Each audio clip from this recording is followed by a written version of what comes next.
Carol said, her voice surprisingly firm for a person who just looked Armageddon in the eye. "That's what we're here to talk about," Holden said.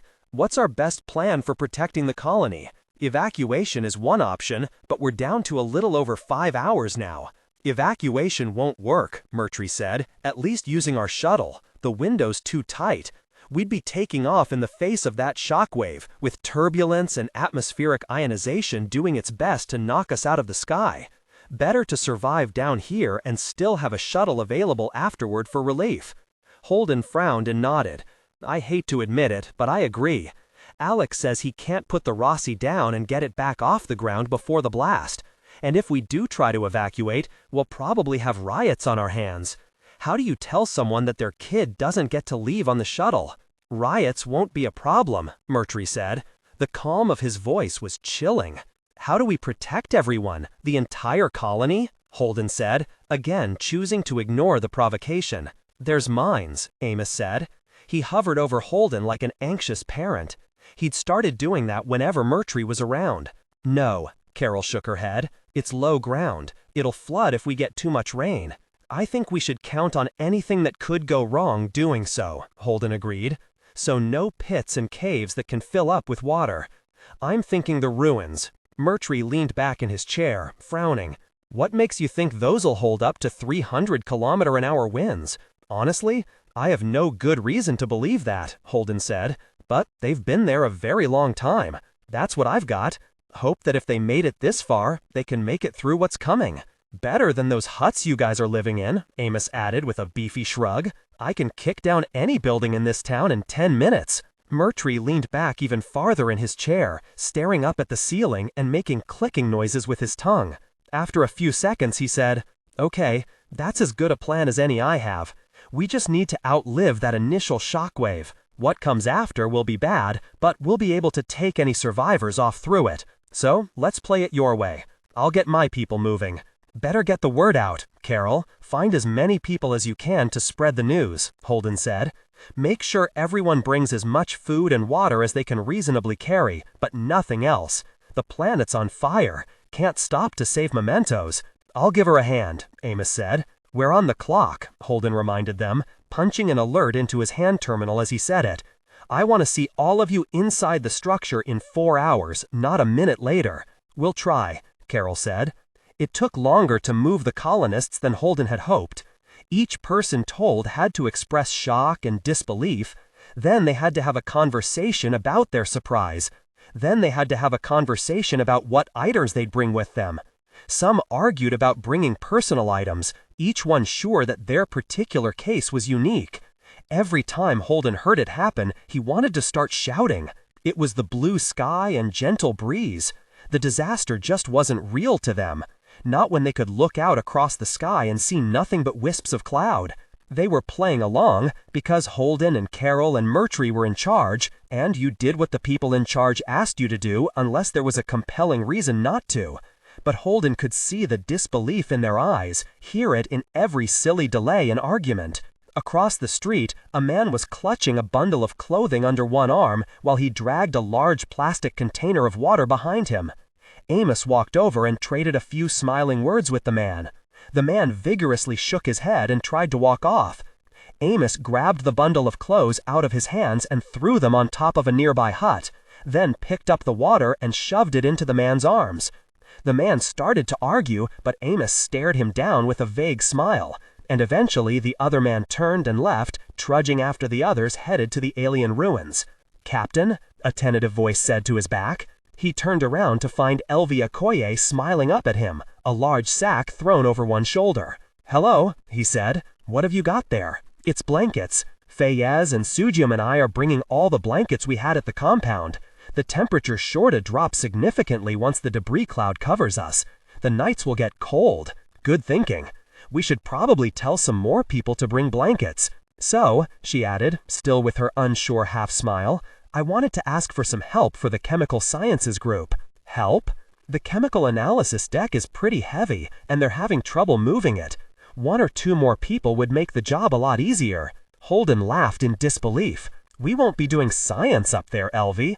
Tell them to ditch it and carry water or food instead." "It makes water," she said. "They can make what?" It can sterilize and distill water, she said, nodding as if by doing so she could make him agree faster. We might need it. The bottles run out. Yes, he said, feeling like an idiot. Yes, she agreed, smiling helpfully. Amos, he yelled. When the big man came over, he pointed at Elvie and said, "Find someone to help you, then follow her. There's a big piece of equipment they need help moving." Equipment? Amos frowned. Wouldn't food or water be... It makes water, Holden and Elvie said at the same time. Roger, Amos said, and left in a hurry. Holden noticed that a subtle darkening of the sky had begun. The sun was still high. It was barely past midday and into the early afternoon. But the sunlight was shifting toward red, and the world was darkening along with it, as though a beautiful sunset were starting about 5 hours early. Something about the change sent a shiver up his spine. "Get up there," Holden said, giving Elvie a gentle push toward the alien towers. "Go now. Tell ya people to hurry." To her credit, she didn't argue, just took off at a dead run back toward the RCE science compound. All around him, the colonists were moving faster, arguing less, and casting the occasional frightened glance at the sky. Holden hadn't been inside the alien structure since he'd looked it over as a crime scene. It had the same eerie and inhuman aesthetic sense he'd seen before, first on Eros after the infection, and later on the ring station at the heart of the gate network. Curves and angles that were subtly wrong and yet weirdly beautiful at the same time. He tried to imagine what use the proto-molecule masters had made of the buildings, and failed. He couldn't picture them housing machines like a factory, nor could he picture them as dwellings, scattered with furniture and personal items. It was as if, standing empty as they were, they still fulfilled whatever alien function they'd always been meant to serve. It was also where Bossia Merton and the others had hidden their explosives, where they'd killed the security team. The bloodiest crimes that had been committed on the planet had all been centered right here, where they were all going now. "Give me another recount," Carol Chiwewe said to her aides. "Who are we missing? Find out who we're missing." She'd been doing head counts of the colonists ever since she'd arrived, almost the last person in. They kept coming up with new numbers over and over as stragglers drifted in and people milled around. It was an impossible task, but Holden respected her commitment to ensuring they left no one behind. The RCE science team huddled together in one rounded corner of the building's large central room, Elvie among them.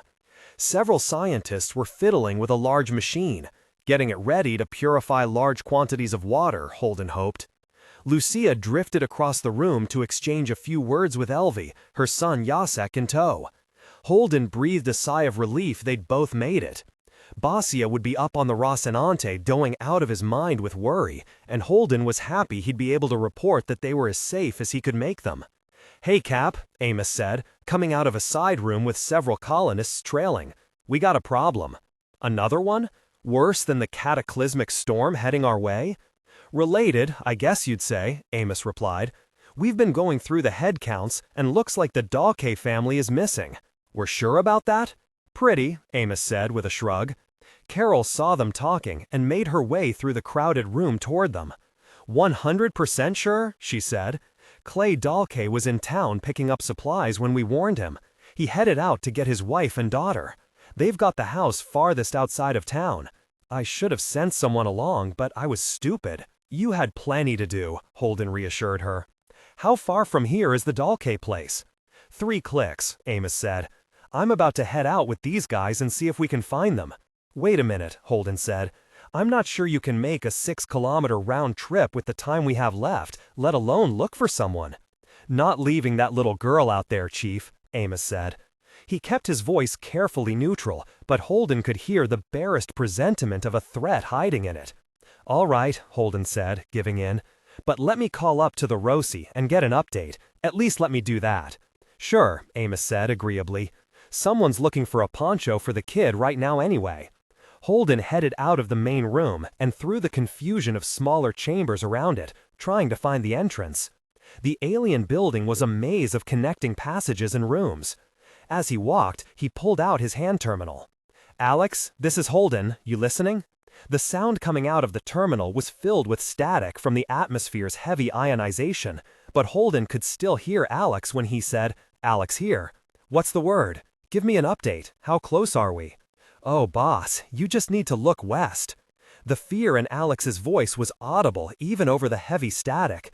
Holden stepped out of the alien tower's main entrance and looked toward the slowly setting sun. A curtain of black covered the horizon as far as the eye could see. It was moving so quickly that even from dozens of kilometers away, it appeared to hurtle toward him. A black, roiling cliff shot through with lightning. The ground beneath his feet trembled and shook, and Holden remembered that sound moved more quickly through a solid than through the air. The vibration he felt now was the sound of all that fury, coming through the earth like an early warning. Even as he thought it, a rising roar started in the west. What's it look like? Amos had come into the antechamber and was pulling a light backpack on. His colonist friends stood behind him, their faces a mixture of hope and fear. "It's too late, big man," Holden said, looking west and shaking his head. "It's way too late." He wasn't sure as he said it if he meant for the doll case or for all of them. Chapter 30. Elvie. The storm front came, seeming slow at first. A tall, purple-black churn higher than skyscrapers, with only the slightest stirrings in the warm air to show that it was real. And then between one breath and the next, hit with the violence of a blow. Air and water and mud jetted through the windows, archways, and holes in the ruin like the stream from a fire hose. It did not simply roar, it deafened. Elvie curled with her back against the wall of the ruin, her arms wrapped around her knees, and endured. The walls shuddered against her spine, vibrating with the hurricane gusts. Across from her, Michaela had her hands over her ears, her mouth open in a shriek that Elvie couldn't hear. She had thought the rain would be cold, but it wasn't. The slurry that soaked up on the ruin's floor was warm and salty, and somehow that was worse. She laced her fingers together, squeezing until her knuckles ached. The mud-thick water filled the air until the spray made it hard to breathe. Someone lurched through the archway to her left, but she could no more make out who than stop the catastrophe by willing it. She felt certain that the ruins would fail, the more than ancient walls snap apart, and she and all the rest of them would be thrown into the storm, crushed or drowned or both. All she could think of was being in the heavy shuttle, the confusion and the panic when it was going down, the trauma of the impact. This felt the same, but it went on and on and on, until she found herself almost missing the sudden impact of the crash. That, at least, had ended. She knew that it was daytime, but the only lights were the cold white of the emergency lights and the near-constant barrage of lightning that caught people's faces like a strobe. A young man, his face set and stony, like an image of suffering and endurance. A child, no more than 8 years old, his head buried in his mother's shoulder. Way and Murtry in uniform, standing as close as lovers and shouting into each other's ears in the effort to be heard, their faces flushed red. The vast shifts of barometric pressure were invisible, but she felt them in the sense of overwhelming illness, of wrongness that washed through her body. She couldn't tell if the shaking came from the walls of the storm-battered ruins, more little earthquakes, or her own overloaded nervous system. At some point, her perception of time changed. She couldn't say if the storm had been hours or days or minutes. It was like the half-awareness of trauma, the doomed patience of being assaulted and knowing the only thing that would end it was the mercy of the attacker. Now and then, she would feel herself rising to some fuller consciousness and will herself back into the stupor. Shock. Maybe she was going into shock. Her awareness seemed to blink in and out. She was curled against Fayez, both her hands squeezing at his elbow, and didn't remember how she'd gotten there. The dark slurry of mud was ankle-high all through the ruins, brown and green. She was covered in it. They were all covered in it. When this is over, I'm going to go back to my hut, take a long bath, and sleep for a week, she thought. She knew it was ridiculous. Her hut would no more have withstood this than a match could stay lit underwater, but she still thought it, and some part of her believed it was true. A blinding bright flash and crackling detonation came almost simultaneously. She gritted her teeth, closed her eyes, and endured. The first change she noticed was a baby screaming. It was an exhausted sound. She shifted, her shirt and pants soaked and cold and adhering to her skin with the muck. She craned her neck, trying to find where the grating noise was coming from. She felt the thought shifting at the base of her skull before she knew what it was, a surreal lag between the realization and being conscious of it. She could hear a baby crying. She could hear something, anything, that wasn't the malice and venom of the storm. She tried to stand up, and her legs buckled under her. Kneeling in the muck, she gathered herself, squared her shoulders, and tried again. The rain slanted in through the windows of the ruin, but only at about 20 degrees. It still fell in buckets out of a black sky. The wind gusted and pushed and howled. In any other context, it would have been the teeth of a gale. Here and now, it meant the worst was over. Dr. Okoye? Murtry's face was lit from below. The emergency lantern hung over his shoulder. His expression was the same polite smile over sober, focused attention. Her battered mind wondered whether there was anything that could shake the man's soul, and thought perhaps there wasn't. She wanted to be reassured by his predictability, but her body wasn't able to feel comfort. Not now. "Are you all right, doctor?" he said, his hand on her shoulder. She nodded, and when he started to step away, she clutched at him. "How long?" "The front hit a little over 16 hours ago," he said. "Thank you," she said, and turned back to the window and the rain. The lightning still played among the clouds and lanced down to the ground, but not so often now. The flashes showed her a transformed landscape. Rivers flowed where yesterday had been desert hardpan. The flowers, or what she thought of as flowers, were churned into nothing. Not even sticks remained. She couldn't imagine how the mimic lizards could have survived. Or the bird-like animals she thought of as rock sparrows. She'd meant to go to the wash east of First Landing and collect samples of the pink lichen that clung in the shadows there. She wouldn't get to now. The sense of loss was like a weight on her throat. She had glimpsed an ecosystem unlike anything anyone had ever seen before, a web of life that had grown up apart from anything she had known. She and her work groups had been the only people ever to walk in that garden, and now it was gone. "The usual state of nature is recovering from the last disaster," she said. It was a truism of ecological biologists, and she said it the way a religious person might pray. To make sense of what she saw, to comfort herself, to give the world some sense of purpose or meaning. Species rose in an environment, and that environment changed. It was the nature of the universe, as true here as it had been on Earth. She wept quietly, her tears indistinguishable from the rain. "Well, there's something I wasn't expecting," Holden said. She turned to look at him. The dimness of the ruins rendered him in monochrome. He was a sepia print of James Holden. His hair was plastered back, clinging to his head and the nape of his neck. Mud streaked his shirt. She was too tired to dissemble. She took his hand in hers and followed his gaze toward the back of the ruins. His hand was solid and warm in hers, and if there was some stiffness and hesitation in it, at least he didn't flinch away. Carol Chihuahua and 4 other squatters were bailing the storm muck out the window with stiff plastic utility panels, streaks of green-brown staining the pale gray. Behind them, 20 or 30 of the squatters from First Landing were clumped in groups, huddled together under blankets. RCE security moved among them with bottles of water and foil-packed emergency rations. Faze and Lucia were standing together, talking animatedly. Elvie couldn't make out the words. "I don't see it," she said. "What weren't you expecting?" He squeezed her fingers and let go of her hand. Her palm felt colder without his in it. "You're security people helping the Belters," he said. "I guess nothing brings people together like a disaster." "That's not true," Elvie said. "We would always have helped. We came out here planning to help. I don't know why everyone thinks that we're so awful. We didn't do anything wrong." Her voice cracked on the last word, and she started weeping in earnest. She felt oddly distanced from her grief, as if she were watching it from the outside. And then Holden put his hand on her shoulder, and she felt the pain. For a time, it washed her away, flooded her. 3 lightning strikes came close by, loud and bright and sudden, the thunder from them rolling away in the distance. "I'm sorry," she said, when she could say anything. "There's just been so much."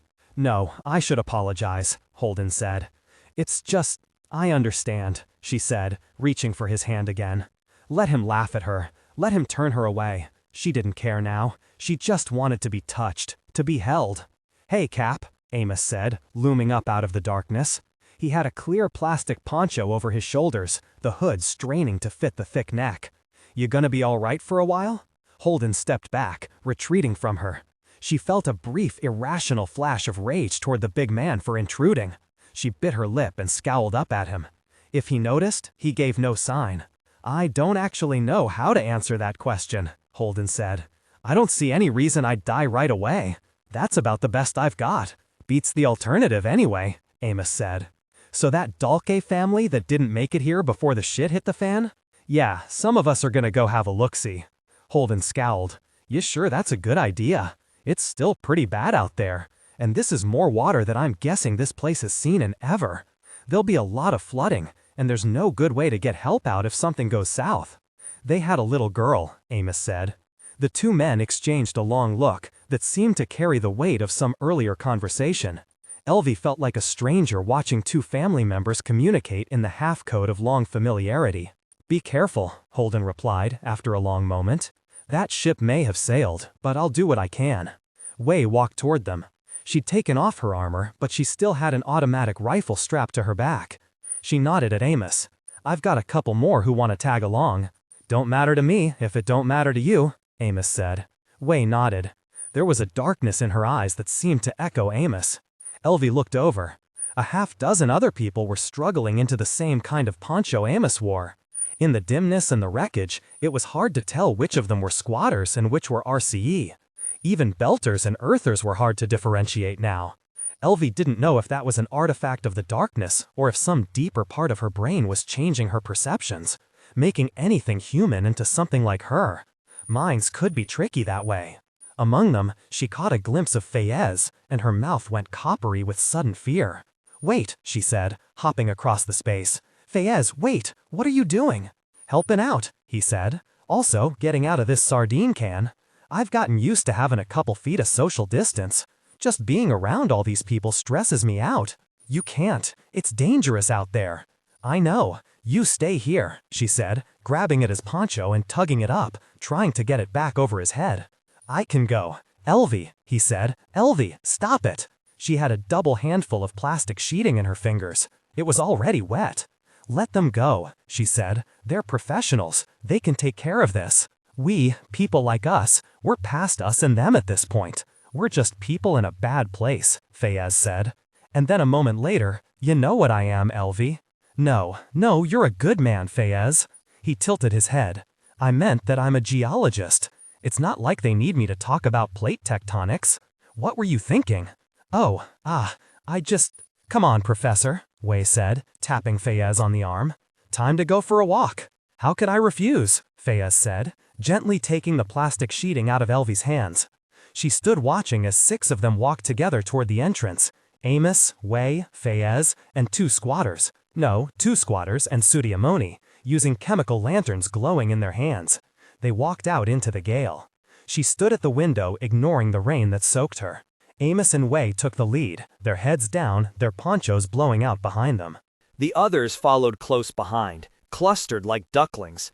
The night around them was black and violent, and they moved into the downpour, growing fainter with every minute until she couldn't make them out at all. She stood there a while longer, her mind empty and exhausted. She found Lucia and Jacek in one of the larger chambers. 2 belters were struggling to place a wide plastic panel over one of the windows to block the rain, now that the wind wasn't so violent that it would simply shatter. A half-dozen others were scraping out the muck. They'd already done so much work, Elvie could see pale strips of the ground. Everywhere people were sleeping, curled into and against each other. The sound of the storm was still enough to drown out their moans, or most of them. Lucia looked up at her. The woman seemed to have aged a decade, but she managed a smile. Elvie sat down beside her. They were both covered in salt mud, and the muck was starting to reek a little, putrescence or something like it. All the small life forms living in the planet's great ocean that had been broken and thrown to the sky, starting to decay. It broke her heart to think of the scale of the death that surrounded them, so she didn't. "Can I help you?" Lucia said. "I came to ask the same thing," Elvie said. "Tell me what I can do." The long, terrible night went on, the rain slackening only slightly. No light came through the clouds. No rainbows promised that the disaster was ended. Elvie moved from one group to another, talking and checking. Some were the squatters, some were RCE. All had the same stunned expressions, the same sense of amazement that they were still alive. The scent of the muck was getting richer and more pungent as whatever organic structures it had held broke down. Elvie hated to imagine how the world would stink when the last of the rains fell and the sun came back to warm the landscape. That was a problem for another time. She didn't notice it when she fell asleep. She'd been at the window, looking out in hopes of catching a glimpse of the search party's return. She remembered very clearly hearing Holden's voice behind her and a woman replying to him. She'd meant to turn back, find him, ask if she could help. If she could do something to stay in motion, to keep from thinking or feeling for another hour more. But instead, she woke up. For a moment, she didn't know where she was. Her exhaustion-drunk mind tried to make the close quarters into her cabin on the Israel, as if she were still on the journey out to New Terra. As if none of this had ever happened. Then the present reasserted itself. She was in the corner of a smaller chamber. 8 other people were stretched out on the damp ground around her, heads pillowed by their arms. Someone was snoring, and a body was pressed up against hers. Lightning stuttered in the distance, and she saw the body beside hers was Fea's. The thunder came a long time later, and softly. Then there was only the patter of rain. She touched his shoulder, shaking him gently. He groaned and shifted, the poncho still on him crackling with the motion. "Well, good morning, Dr. Okoye," he said. "Imagine meeting you here." Is it what?" "A good morning." He sighed in the dark. "Honestly, I don't even think it's morning. Did you find them?" "We didn't find anything. I'm sorry. I mean, we didn't find anything at all. The huts are gone, first landing's gone, the mine pit's gone, or else the landmarks are so different we couldn't find it. The roads are gone." "Oh. You know those pictures you see of a natural disaster where there's nothing but mud and rubble? Imagine that without the rubble." Elvie lay back down. "I'm sorry. If we only lose them, it'll be a miracle. We managed to get a signal through to the Israel. The atmospheric data make it look like we'll be going without a sunrise for a good long time. No one said the words nuclear winter, but I think it's safe to say things aren't going to be business as usual around here for a nice long while. We've got the battery power we carried in with us, but no hydroponics. Only as much fresh water as the chemistry deck will pump out. I was hoping that some of the storage buildings might have made it. They were pretty well built, some of them. Still, maybe some good can come out of it. I admire your psychotic optimism. I'm serious. I mean, look at us all. You went out with Amos and Way and the locals. We're all here together, working together. We're taking care of each other. Maybe this is what it takes to resolve all the violence. There were 3 sides before. There's only one side now." Fea sighed. "It's true. Nothing points out shared humanity like a natural disaster. Or a disaster, anyway. Nothing on this mudball of a planet's even remotely natural, if you ask me. So that's a good thing," she said. "It is," Feas agreed. And then, a moment later, "I give it 5 days." Chapter 31. Holden. Holden had witnessed the aftermath of a tornado as a child. They were rare in the Montana flatlands where he'd grown up, but not entirely unheard of. One had touched down on a commercial complex a few miles from his family's farm, and the local citizens had gathered to help with the cleanup. His mother, Tamara, had taken him along. The tornado had hit a farmer's market at the center of the complex, while totally avoiding the feed store and fuel station on either side of it. The market had been flattened as if by a giant's fist, the roof lying flat on the ground with the walls splayed out around it. The contents of the store had been scattered in a giant pinwheel that extended for hundreds of meters around the impact point. It was young James Holden's first experience with nature's fury unleashed. And for years afterward, he'd had nightmares about tornadoes destroying his home. This was worse. Holden stood in what his hand terminal told him had been the center of First Landing, the constant rain sheeting off his poncho, and turned in a slow circle. All around there was nothing but thick mud, occasionally cut by a rivulet of water. There were no flattened buildings, no wreckage strewn across the ground. With the fury and duration of the winds, it was entirely possible that the detritus of first landing was hundreds or even thousands of kilometers away. The colonists would never rebuild. There was nothing to rebuild. A ripple of lights danced through the heavy cloud cover overhead, and a second later, the booming of the thunder, like a barrage of cannon fire.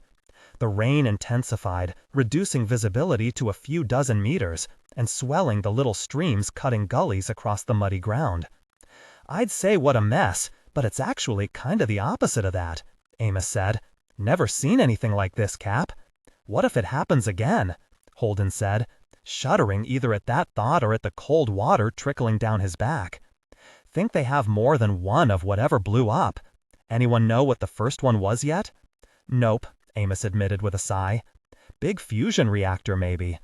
Alex sent an update, said it tossed a lot of radiation up around the initial blast. Some of that will be coming down in the rain." Some. The mud at Amos's feet moved, and a small slug-like creature pushed its way up out of the ground, desperately trying to get its head above water. Amos casually kicked it into one of the nearby streams where the current whisked it away. "I'm running low on my cancer meds," Holden said. "Radioactive rain ain't gonna help with that." Was my thought too. Bad for the colonists too. "Do we have a plan?" Amos asked. His tone suggested he didn't expect an answer. "Get off this hell planet." "A-fucking-N," Amos replied. They walked back toward the alien towers, trudging through the thick mud and occasionally having to leap across a newly formed arroyo filled with fast-moving water. The ground was covered with small holes where brightly colored worm slugs had pushed their way to the surface, and shiny trails of slime radiated in all directions, showing their recent passage. "Never seen these before," Amos said, pointing at another of the creatures slowly making its way across the wet ground. They weren't much bigger than Holden's thumb, and eyeless. Forced up by the rain. This was pretty arid land before. There's a lot of subterranean life drowning right now, I'd bet. At least these guys have a way to get out of it. "Yeah," Amos said, frowning down at one. "But, gross. One of those things climbs into my sleeping bag, I'm gonna be pissed. Big baby." As if in response to Amos's worries, the ground shifted, and dozens more of the slugs pushed their way up. Wrinkling his nose in disgust, Amos picked his way through them, trying not to get their slime on his boots. The trails they left were quickly washed away by the rain. Holden's had terminal buzzed at him, and he pulled it out to find that a message had been downloaded. The terminal had been trying to connect to the Rossi for hours. There must have finally been a break in the storm long enough for it to send and receive updates.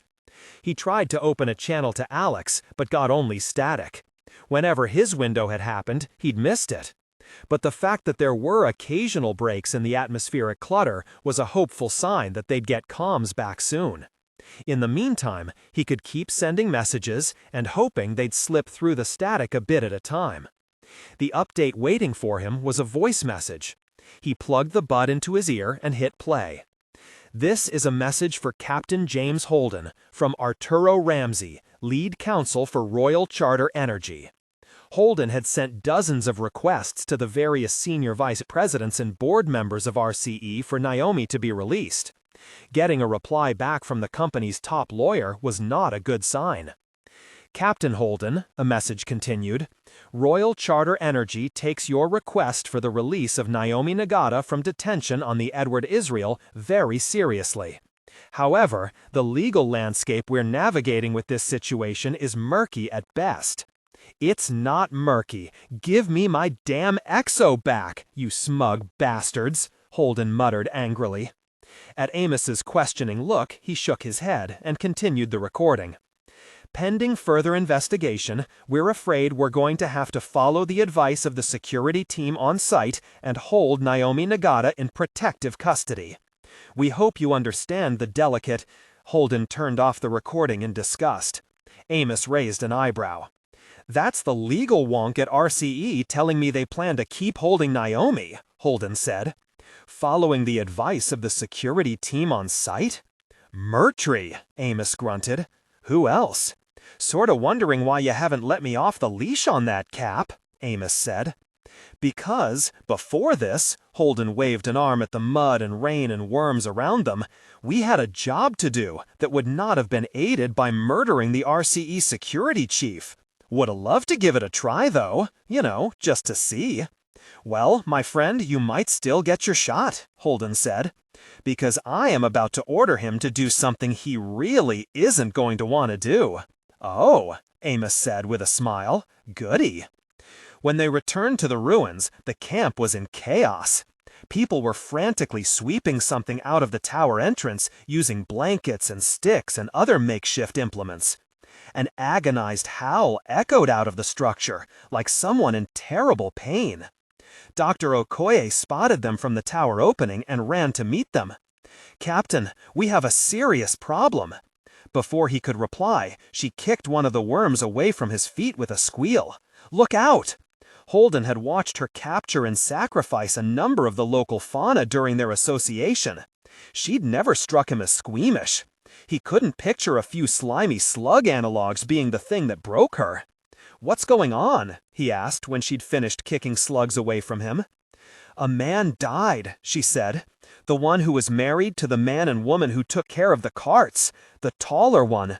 Beth is her name, I think. The wife's name. That's her crying inside." "And that relates to the worms, how?" "That slime they secrete is a neurotoxin," Elvie replied, wide-eyed. "He touched it, and it was almost instant paralysis. Full respiratory failure.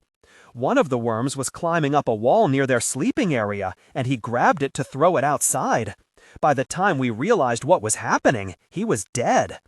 "Jesus," Amos said, staring down at the worms surrounding them.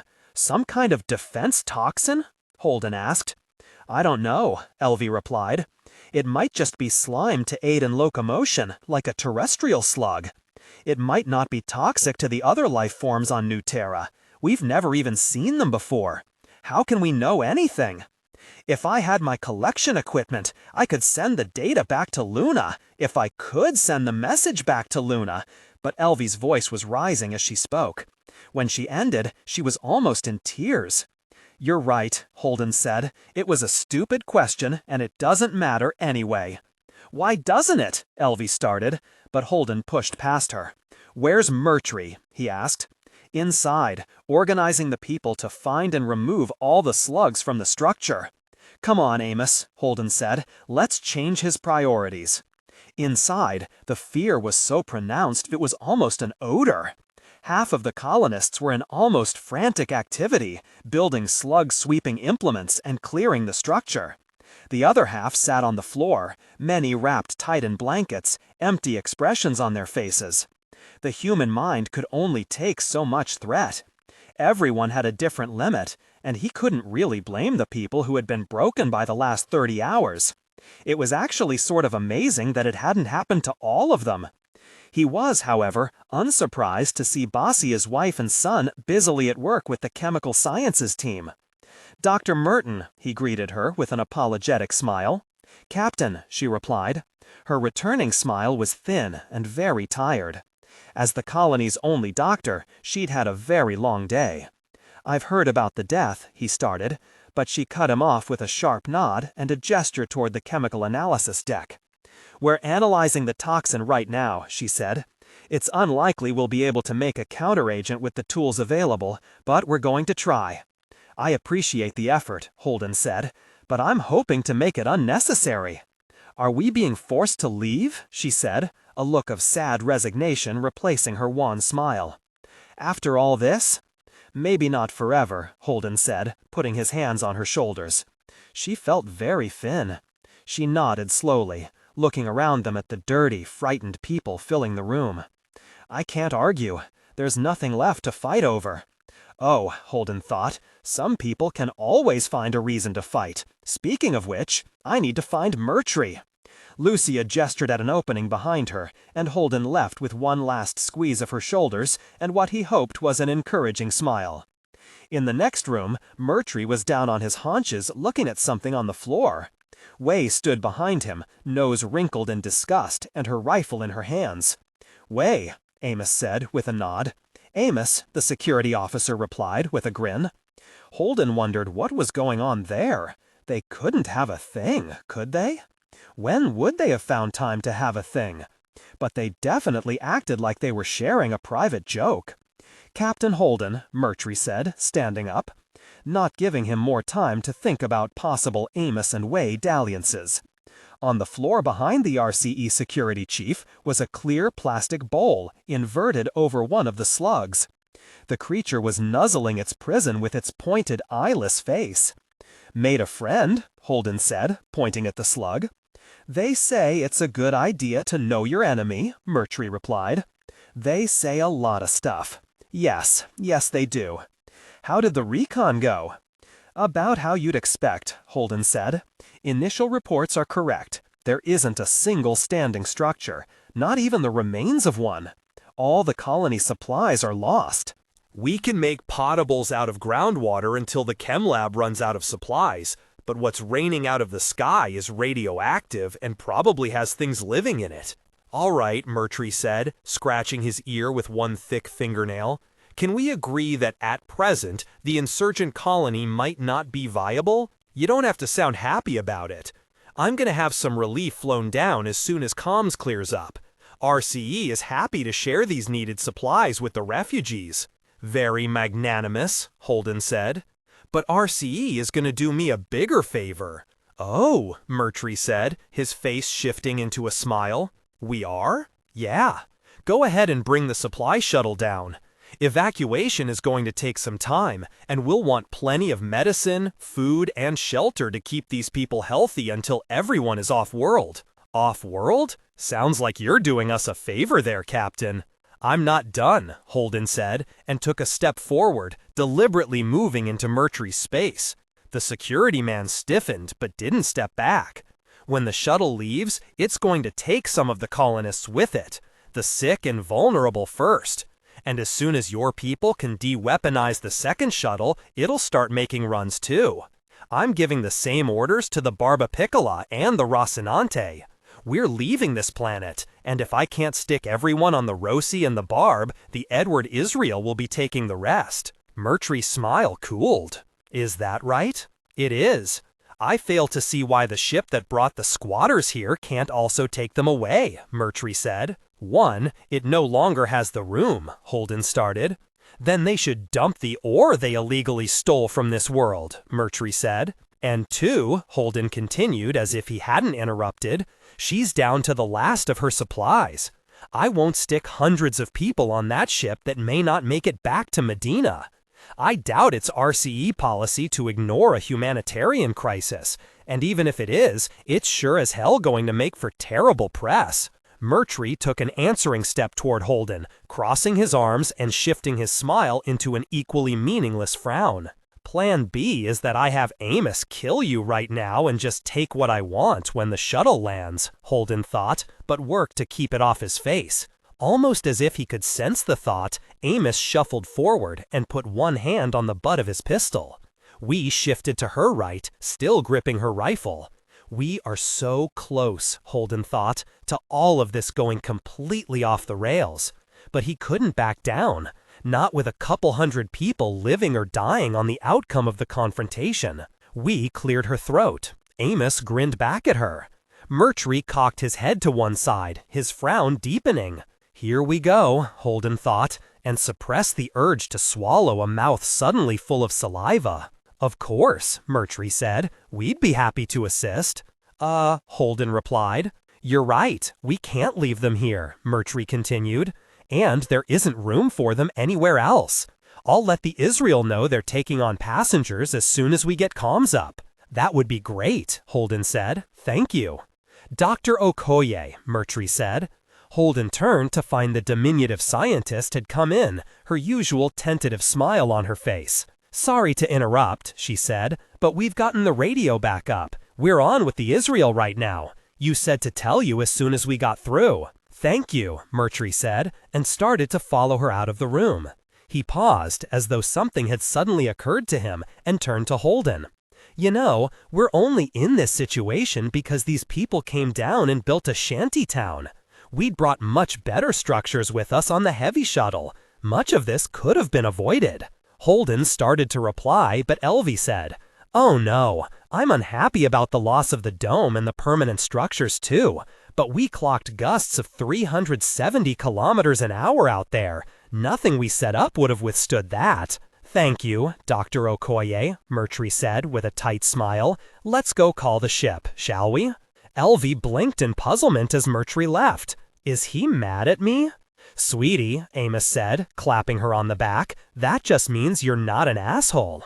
Chapter 32, Havelock. After they'd lost radio contact with Murtry, Havelock had tried to sleep. He should have slept. There was nothing he could do. Not yet, anyway. Not until it was over.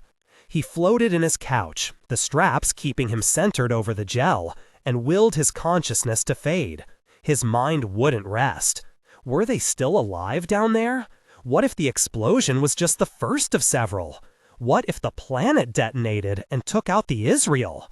Should he have Marwick pull the ship into a higher orbit, or even away from the planet entirely? And if the Barbapicola tried to do the same, then what? He wasn't supposed to let them break orbit with a full load of RCE's lithium ore. He closed his eyes again, but they opened as soon as he stopped consciously willing them shut. After 3 hours, he gave up, took off his straps, and went to the gym instead. His float-atrophied muscles complained with every set, and he put the feed of the planet below on the screen. The contours of New Terra were gone. The whole planet had become a flat and uniform gray, clouds obscuring whatever violence was happening beneath them. After the exercise round, he bathed, changed into a fresh uniform, and went to his office. His incoming message queue was filled with requests for comments from every news organization there was, and several he doubted were real. He forwarded them all to the RCE corporate headquarters on Luna. Let them answer if they wanted to. At this point, they knew as much as he did. He checked on comms from the planet, but the signal wasn't getting through. So he checked again, and again. The gray planet was silent. "Any word?" the prisoner asked. "Nothing," Havelock replied. And then, a moment later, "I'm sorry." "Me too," she said. "They'll be all right." "I hope so." "Are you all right?" Havelock looked over at her. For a detained saboteur who'd been in the box for days now, she looked calm, almost amused. He found himself smiling back at her. "Might be a little stressed," he said. "Yeah, sorry about that." "Not your fault," Havelock said. "You aren't the one calling the shots around here."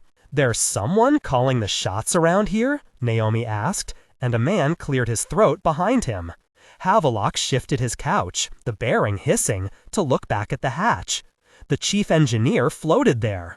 He wore the militia armband over his uniform sleeve. "Hey there, Chief," he said, pulling himself into the room. "Wondering if we could have a talk. Alone, maybe?" "You can put up the privacy shield if you want," Naomi said. "I'll still hear everything." Havelock undid his straps and pushed off. "I'll be back," he said over his shoulder. "You shall always find me at home," Naomi said. The commissary was between rushes. The chief engineer grabbed a bulb of coffee for himself and another for Havelock. They floated together near a table bolted to the deck, force of habit. "So, we've been talking," Chief Engineer Conan said, "about the event." "Yeah, it's been pretty much the only thing on my mind, too." "How sure are we that it's, well, natural?" "I'd have gone pretty much 100% it wasn't," Havelock said with a grim laugh. The chief engineer's expression seemed to close, and Havelock pressed on.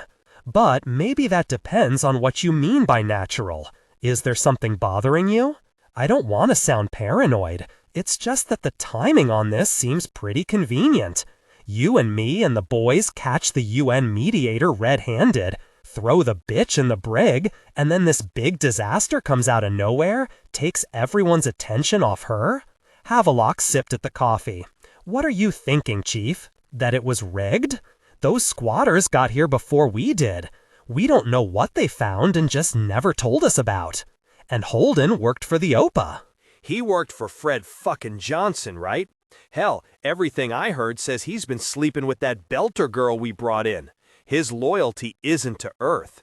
And he was the one who went on the alien whatever the hell it is that Medina Station's floating around and came back out. I've been following some independent casts. The Martian Marines that went there after him? There's some pretty weird shit that's gone on with all of them since then. Weird shit like what? The chief engineer's eyes brightened, and he hunched forward, a posture of intimacy and complicity that was a habit of gravity. For the next half hour, he ran down half a dozen strange occurrences. One of the Marines had died of an embolism during a heavy G-burn just before she'd been scheduled to talk with her cousin who ran a popular news feed. Another had quit the military and wasn't talking about anything that had happened. There had been rumors of a secret report that strongly suggested, that James Holden had been killed on the station and a doppelganger put in his place. It stood to reason, with all the other changes the proto-molecule could make to a human body, that recreating one wouldn't be hard for it. Only the report had never been made public, and the people who had read it had been targets of whisper campaigns to discredit them. Havelock drank his coffee and listened, nodding and asking the occasional question, usually for the sources of the information the chief engineer was reporting. When they were done, Havelock promised to look into the issue, then hauled himself back to his desk. On the readout, the planet was still covered in clouds. "Everything okay?" Naomi asked. "Fine," he said. And then a moment later, "Just scared people, trying to find a version of events where someone has control over everything." She chuckled. "Yeah, I'm doing the same." "You are? How?" "Chewing down my fingernails and praying," she said.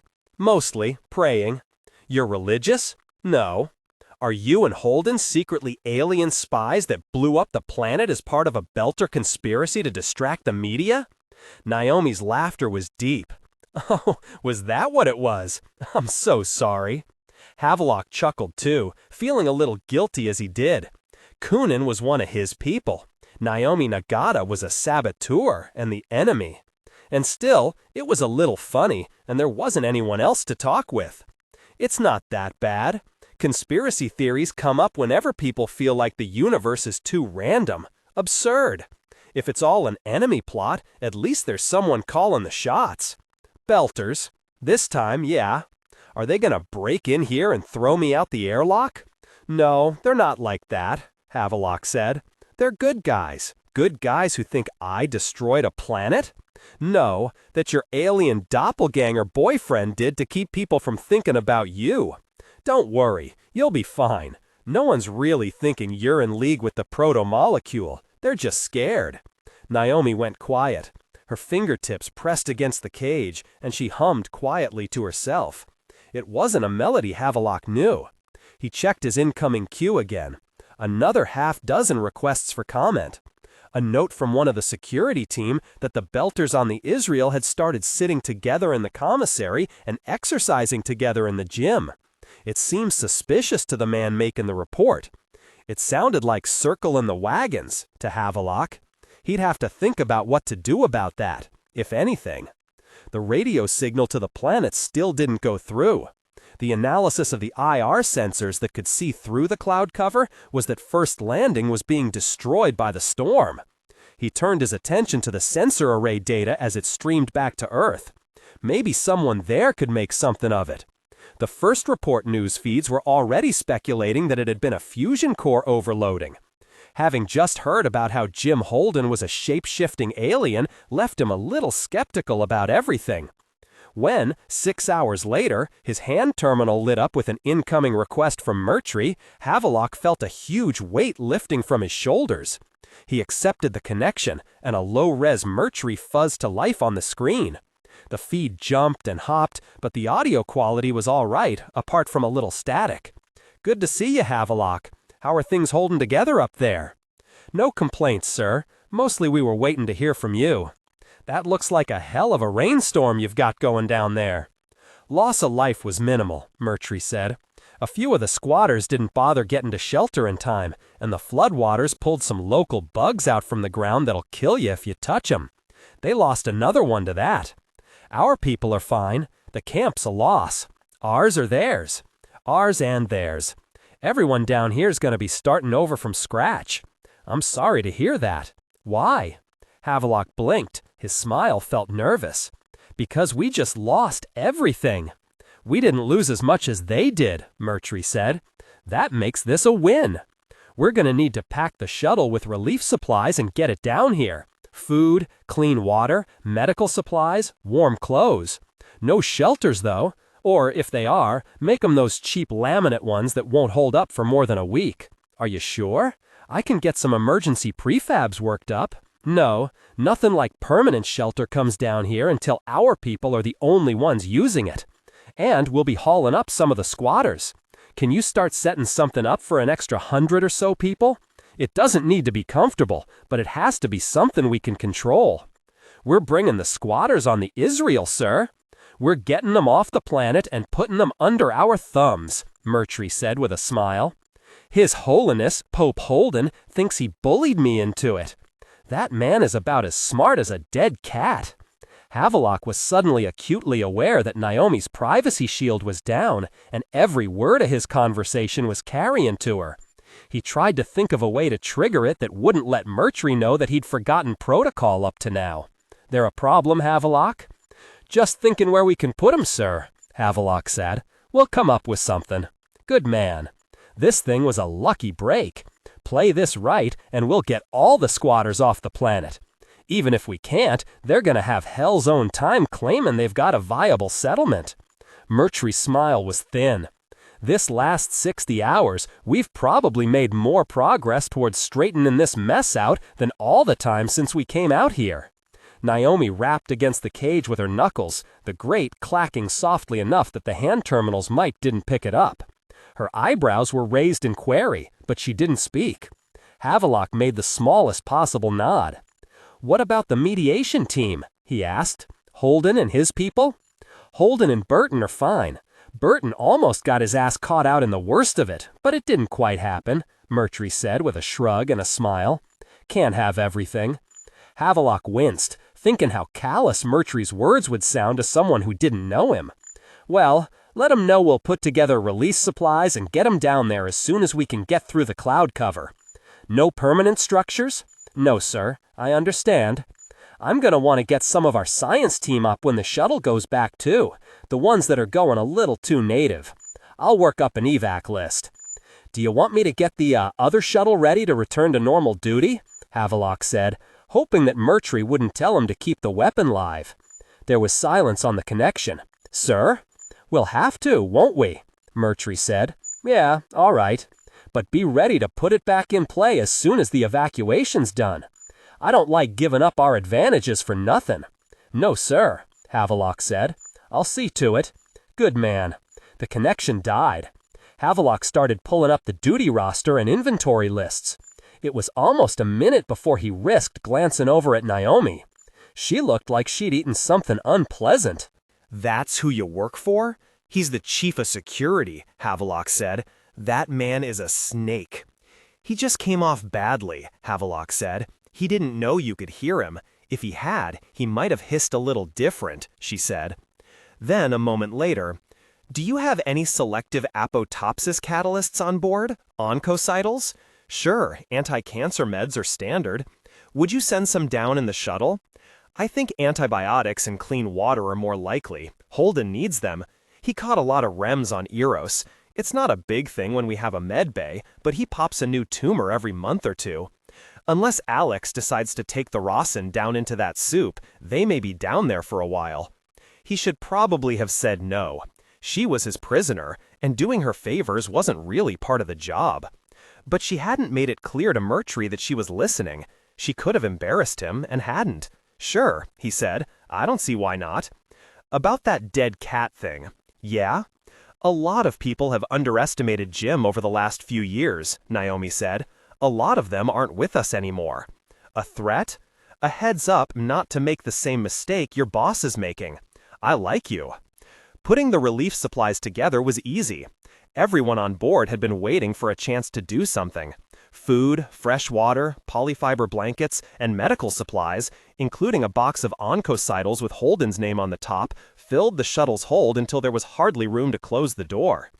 Havelock found himself watching the sensors, waiting for the clouds to thin enough for the one tiny light of first landing to show through. It was a shock to remember that those lights weren't going to shine again, that they were gone. Havelock hadn't been there. He'd never been to the surface of New Terra at all, and still the idea of the one human settlement being wiped away bothered him.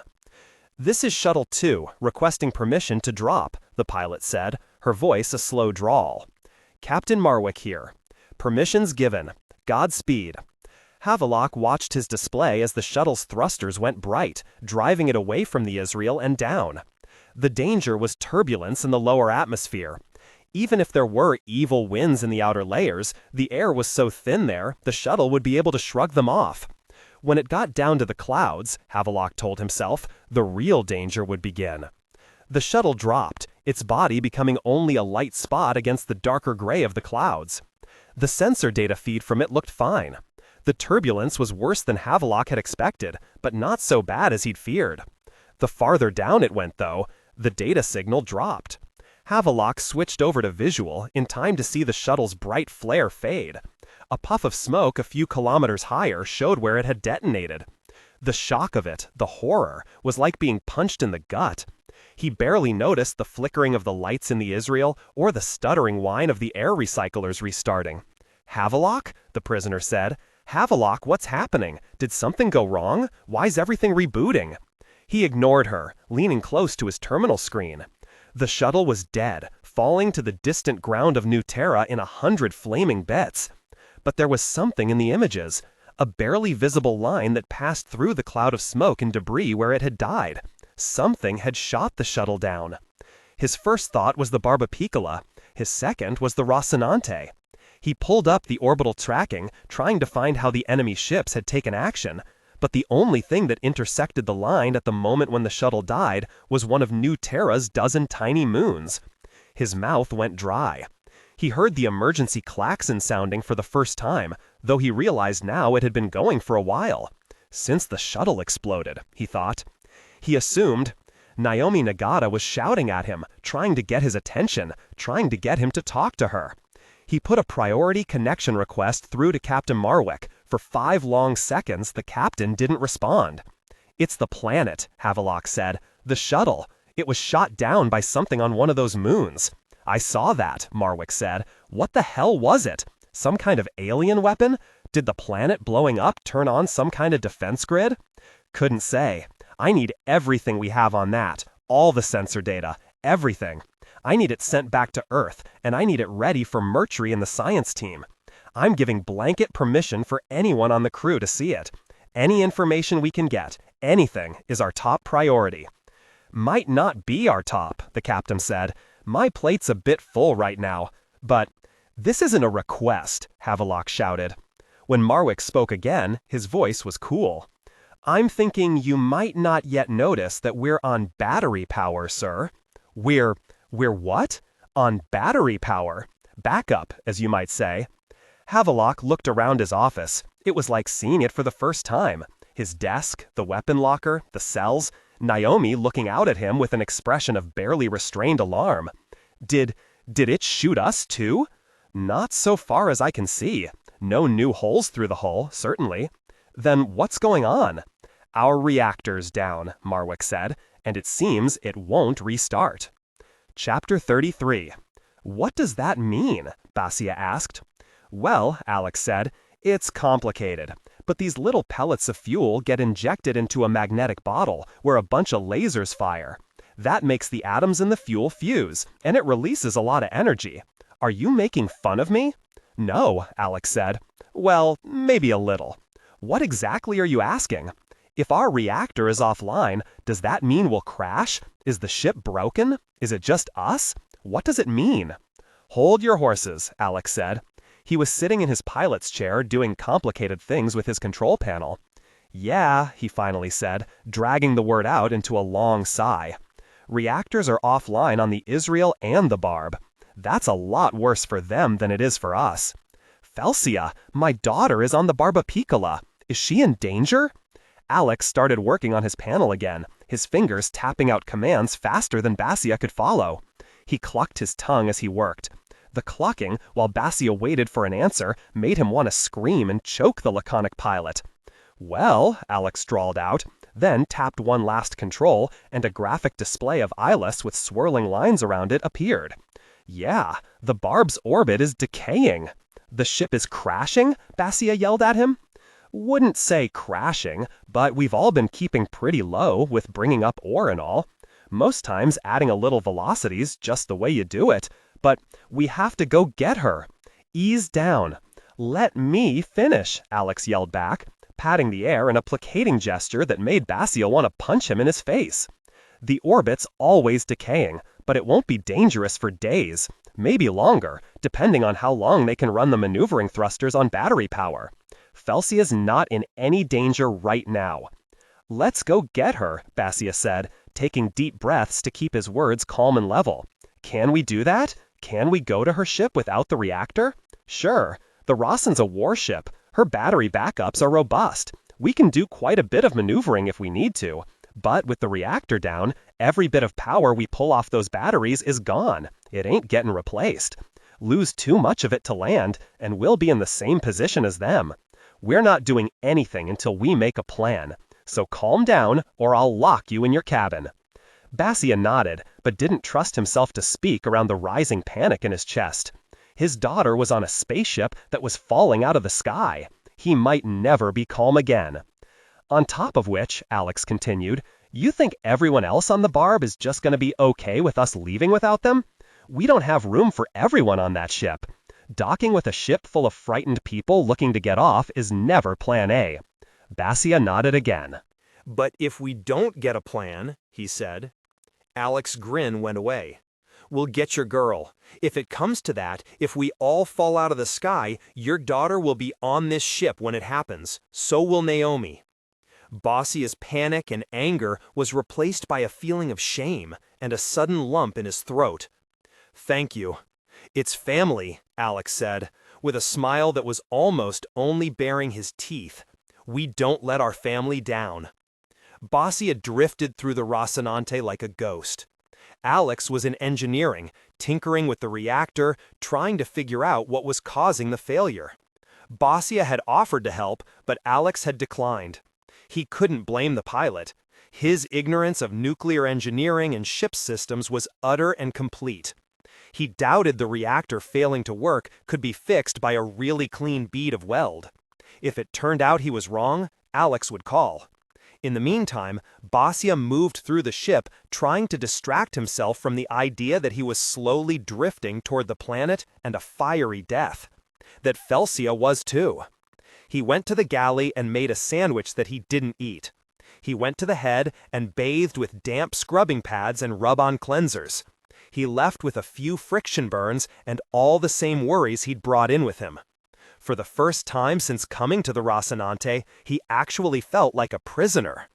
Alex had left a panel on the ops deck monitoring the other two ships. Basia could check on the Barbapicola as often as he liked. The pilot seemed to think that the display showing hundreds of hours before the Barb's orbit decayed enough to be dangerous would make him feel better. But Alex didn't understand. It didn't matter how long that number was. What mattered was that it was counting down. Every time Basia looked at the counter, there was less time than when he'd looked before. When he was looking at a countdown timer for the death of his child, the numbers on it were almost meaningless. He avoided looking. He returned to the galley and cleaned up the mess his sandwich preparations had made. He threw his used scrubbing pads and towels into the bin, and then went ahead and ran a cycle of laundry to clean them. He watched a children's cartoon and then one of Alex's noir films. Afterward, he couldn't remember either. He wrote a letter to Yesek and then deleted it. Recorded a video apology to Lucia. When he watched it, he looked like a madman, with hair flying wildly out from his skull and sunken, haunted eyes. He deleted it. He returned to ops, telling himself that he would just double-check that nothing had changed, that the inexorable ticking of his daughter's death clock was just data to be monitored. He watched the tiny icon that represented the Barbapicola travel its glowing path around Ilus, every passage taking it an imperceptible increment closer to the atmosphere that would kill it. Just data. No change. Just data. Tick, tick, tick. Alex, hold an ear. A voice blared from the communications console. Basia floated to the panel and turned on the microphone. "Hello, this is Bossia Merton," he said, surprised at how calm his voice sounded. Holden was calling. Holden worked for the governments of Earth and the OPA. He'd know what to do. Hi. Alex left me a message, but comms have been really spotty. Around? Bossia laughed in spite of himself. I could probably find him. Great. Hey, Captain, Alex said. He sounded out of breath. Sorry, took a sec to get to the panel. I was elbows deep in the Rossi's nethers when you called. Bossia reached out to turn off his speaker and let them talk, but stopped with his finger hovering millimeters over the control. This was James Holden on the line. He was probably going to be talking to Alex about the reactor shutdowns. Feeling a little like a peeping Tom, Bossia left the connection on. There a problem? Holden asked. Yeah, so fusion don't work no more, Alex said, exaggerating his drawl. If that's the punchline, I don't get it. Wasn't a joke. Just yanked the reactor apart. Injector works, fuel pellets drop, laser array fires, magnetic bottle is stable. All the parts that make it a fusion reactor work just fine. Only, without the fusing. God damn it, Holden said. Even Bossia, who'd only just met the man, could hear the frustration in his voice. Is it just us? Nope, Alex said. We're all flying on batteries up here. How long? Well, even on batteries I can put the Rossi up far enough, I'll die of old age before she falls down. Or I can slope on down planet side and park. The Israel's got maybe 10 days or so, depending on how much juice she stores. But she's also got a ton of people sucking up air, so she'll be burning through her batteries just keeping everyone warm and breathing. The Barb's worse off than that. Same problems, shittier boat. Bossia's gut clenched at this casual description of his daughter's peril, but kept silent. Our creepy friend said there was a defense grid, Holden said. Their power station blew up, so the old defenses are in lockdown. They do seem to dislike big energy sources near their stuff, Alex replied. Bossia had the sense they were talking about something from their past, but didn't know what it was. And we heard the supply drop was shot down, Holden said. So we've got a few hundred people down here, a bunch more up there, and we're all about to die because the planet's defenses won't let us help each other. The Rossi's got the juice to land, if you need us, Alex said. Bossia wanted to scream at him. We can't land, my daughter's still up here. They shot the shuttle down, Holden said. Do not risk my ship. If we can't get supplies down to you, me and Naomi will be inheriting it pretty soon. And until that happens, do what I tell you to do, Holden said. The words were harsh, but there was affection in them. Roger that, Alex said. He didn't sound offended. Holden continued, we've got what seems like an engineering problem. And the best engineer in this solar system is locked up on that other ship. Why don't you call them and point that out? I'll do that, Alex replied. I'll see if there's anything we can do from this end. Miller, Alex said. Bossia had no idea what that meant. Yeah, Holden said. You take care of yourself down there. Affirmative. You take care of my ship. Holden out. Look, Alex said, not quite yelling. I've run the damn numbers. You're going down. It might take 2 weeks if you're lucky, but that ship is going to be scraping atmosphere and catching on fire. Heard you the first time, the face on the other end said. A man named Havelock.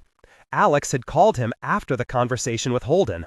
He'd stopped off on his way up from the engine room to don a fresh uniform and comb his thinning black hair. He looked very official. It didn't seem to impress Havelock very much. So stop dicking me around and turn Nagata loose to help us, Alex said. And that's where you lose me, Havelock replied with a tight smile. He was a compact, pale-skinned man with a military-style haircut. He radiated the self-assured physical competence carried by soldiers and professional security people. To Bossia, a belter who'd lived under the thumbs of 2 different interplanet governments, it said, I know how to beat people up. Don't make me show you. I don't see how, Alex started. Yes, Havelock interrupted him. We're all going to crash if we can't get the reactors back online. I agree. What I don't get is how me releasing my prisoner fixes that. Because, Alex said, visibly gulping as he bit the word off, Exo Nagata is the best engineer there is. If someone is going to figure this problem out and save all of our asses, it's probably going to be her. So stop keeping the potential solution to our problem locked in your jail." He smiled at the camera and turned off the microphone before adding, "You pig-headed idiot." "I think maybe you're underestimating my engineering team," Havelock replied, still with his smug smile. "But I hear what you're saying. Let me see what I can do." "Gee, that would be great," Alex said. He somehow managed to make it sound sincere. He turned off the comm station. "You smug sack of flaming pig shit. What do we do now?" Basia asked. "The hardest thing of all. We wait." Basia floated in a crash couch on the ops deck. His mind drifted from a fitful half-sleep to groggy wakefulness and back again.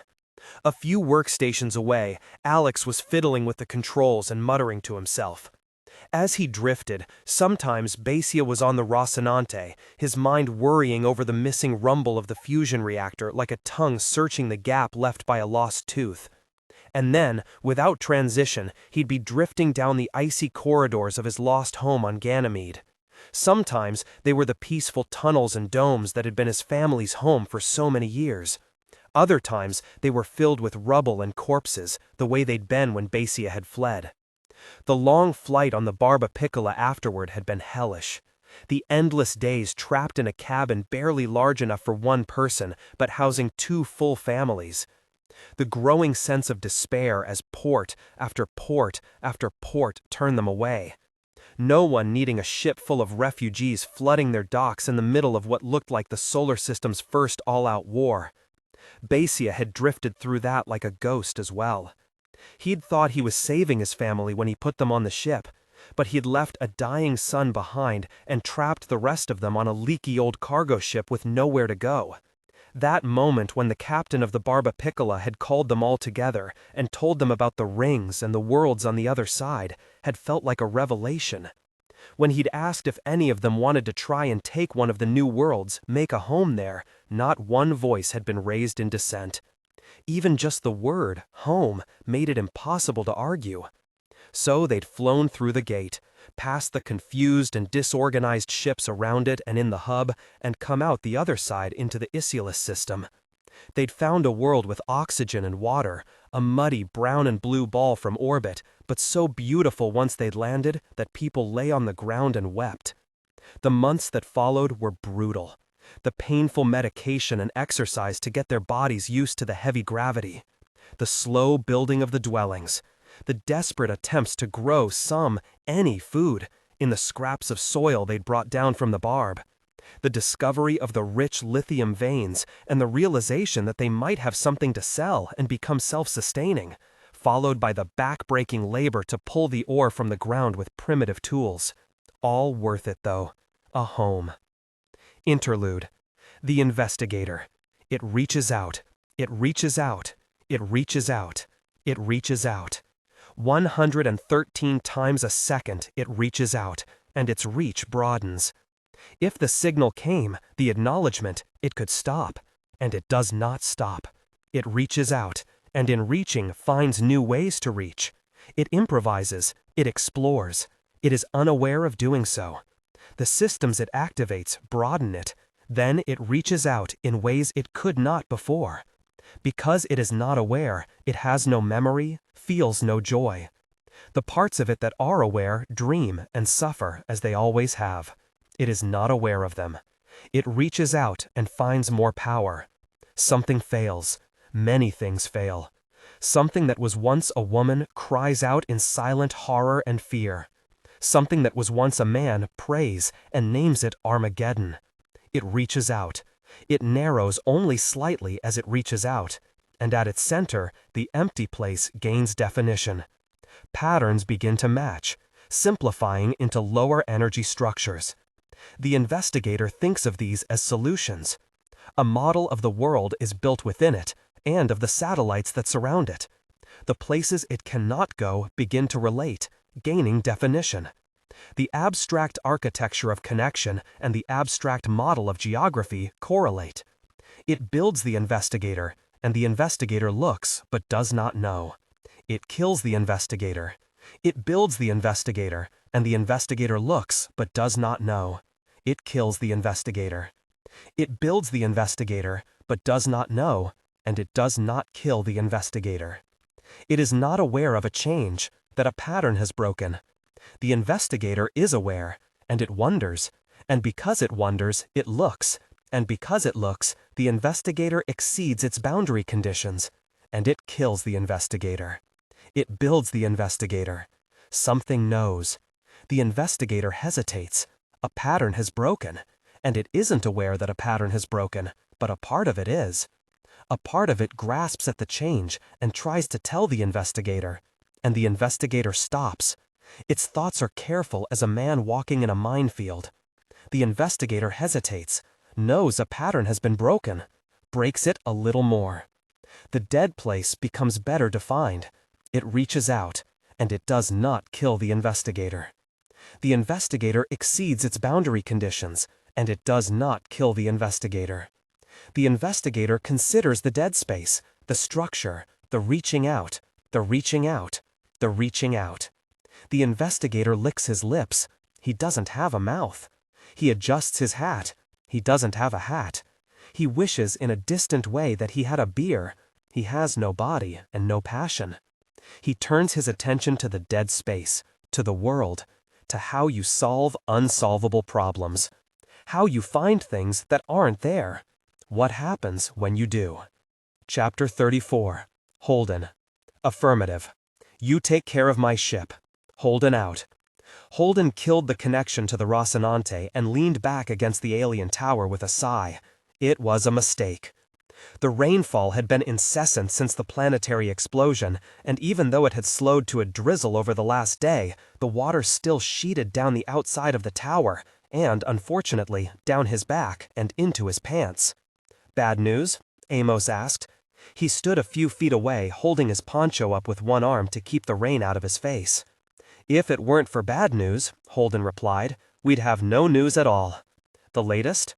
The shuttle with the relief supplies was shot down by the planetary defenses, Holden said, which seemed to have activated when the planet blew up, and they're running their usual high energy as a threat program. So, like the Gate Station did back when we were in the slow zone and Medina Station was still a battleship, Amos said.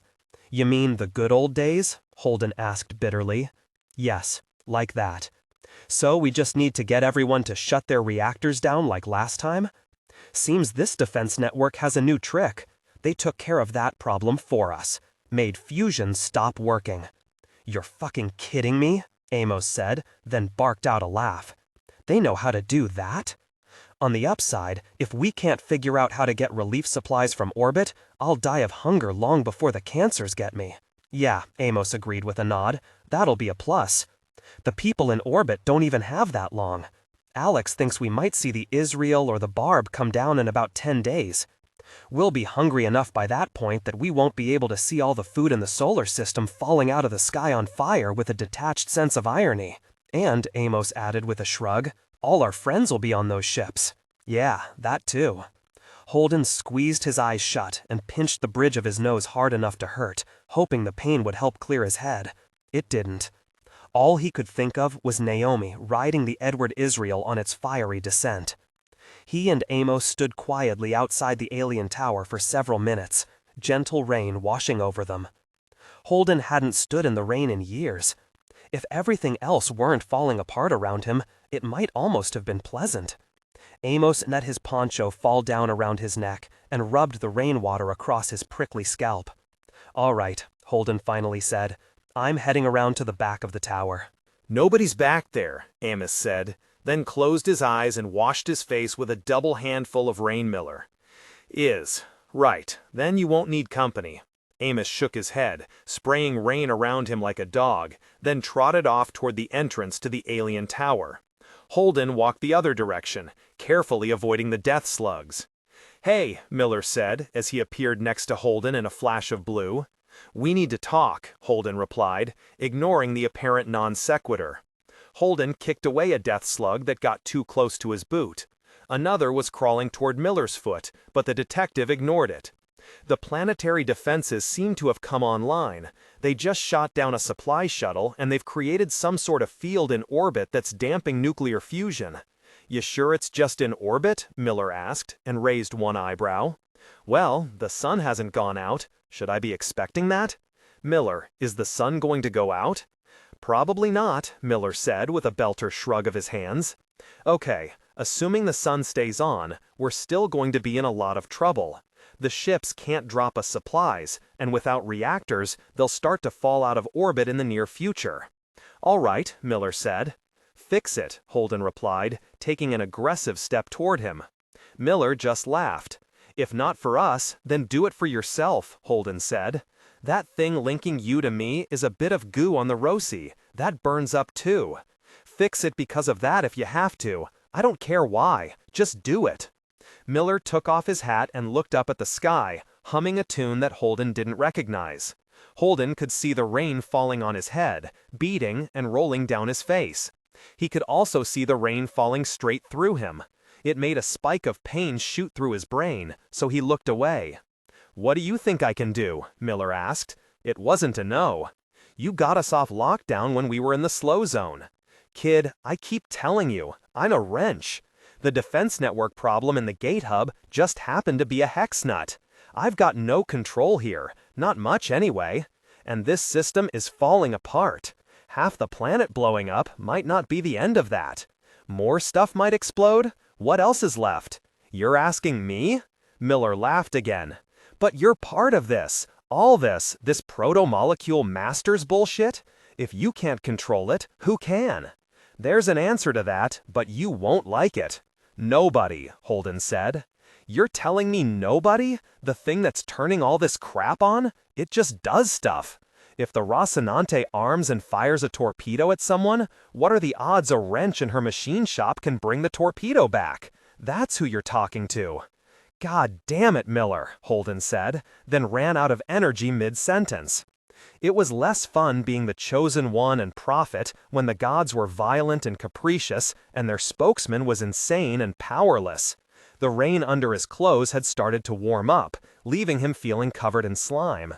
The detective lowered his head, frowning, thinking. You might be able to sneak past them, Miller said. How? Well, the defenses are keying on threats, so don't be threatening. You know the network gets itchy with high energy sources. No power sources, Holden said. Yeah, the shuttle had reactors, don't get much higher as energy sources go. Slow is good too. Not sure if the defenses here key on kinetic energy, but safer to assume they do. Okay, Holden said, feeling a brief moment of relief and hope. Okay, I can work with that. Food, filters, meds, we should be able to bring all those down without pissing it off. Slow drops with airfoils and parachutes. They can rig that from orbit.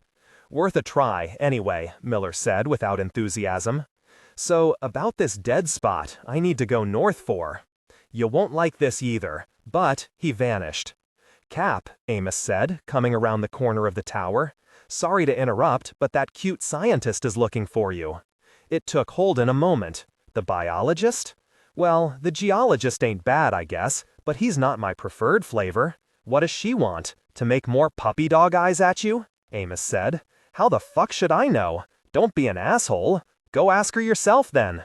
All right, Holden said, but I need Murtry first. Seen him? Directing traffic by the front door last I saw, Amos replied. Need me for that? Holden noticed that Amos' hand fell to the butt of his pistol when he asked. What else have you been working on? Death slug patrol. Go do that. I'll chat with Murtry. Amos gave a mock salute and trotted off toward the tower entrance. Holden pulled out his hand terminal and left a message for Alex, filling him in on the supply drop plan. As Amos had said, Holden found Murtry talking to a few members of his security team near the tower's entrance. We found some buried foundations, Wei was saying, pointing over her shoulder in the direction First Landing had once been. But unless these people had basements, there's nothing left attached to them. What about the mines? Murtry asked her. What isn't filled with mud is submerged, Wei replied.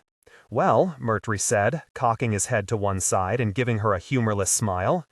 Do we have people who know how to hold their breath? Yes, sir. Then send them down to see if anything we can use is under that water. Soldier. Sir, Wei replied, and snapped off a salute. She and 2 other security people ran off, leaving Murtry and Holden alone. Captain Holden, Murtry said, keeping his empty smile. Mr. Murtry, how can I help you today? I think I might have a solution to our resupply problem, Holden said, if you're willing to work with me on it. Murtry's humorless grin relaxed a bit. That's pretty high on my to-do list. Fill me in. Holden summed it all up. The hypothesis of the alien systems tracking high-energy sources, the possibility of slow airdrops. He couched it in terms of what they'd seen in the slow zone, the first time humanity had gone through the gates, and left Miller out. Murtry stood utterly still as he spoke, his expression not changing so much as a millimeter. When Holden finished, Murtry nodded once. I'll call up to the Israel and start having packages together, Murtry said. Holden breathed a sigh of relief. I have to admit, I kind of expected you to fight me on this. Why? I'm not a monster, Captain. I will kill if it's necessary to do my job, but you're Mr. Burton's much the same. All of these people dying down here helps my cause not at all. I just want the squatters to go away as soon as we figure out the power problem. Great, Holden said, and then a moment later, you don't actually care about them, do you? All this time you were fighting against them, now you're willing to help, but it's only because it's helping them leave. You'd be just as happy if they all died. That would also solve my problems, yes, Murtry said. Just wanted to make sure you knew, Holden said, biting back the asshole that tried to follow. He found Amos working with the locals on death slug defense. They were using the wadded ponchos and plastic water jugs split into squares to block off the smaller entrances to the alien ruins.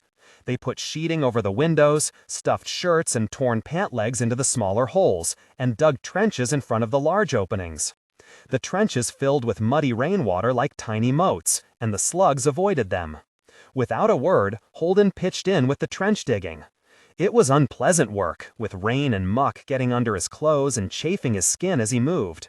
They dug with makeshift tools made out of tent poles and flat pieces of plastic that fell apart periodically and had to be put back together.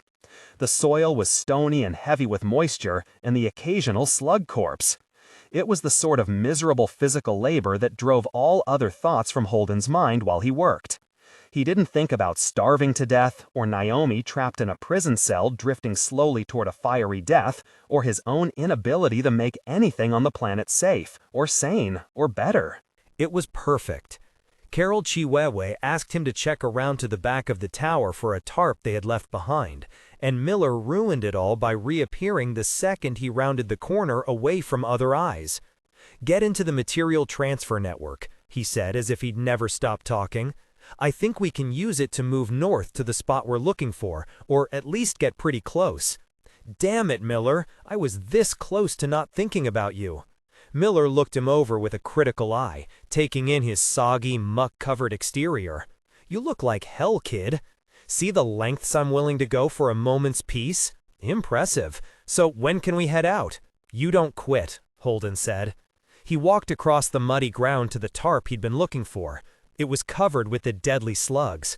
He grabbed it by one corner and slowly lifted, trying to get all the slugs to slide off away from him.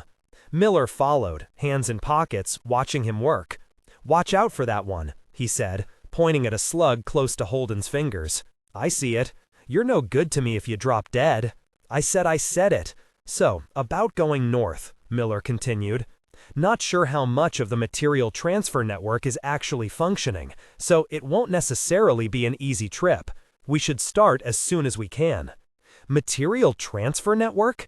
Big underground transport system, faster than walking. Ready to go?" The slug slid a few centimeters closer to his fingers, and Holden dropped the tarp with a curse. "Miller," he said, rounding on him suddenly, "I am so far from giving a shit about your needs, I can't even see it from here." The old detective had the grace to look chagrined before he gave a tired shrug. "It might help."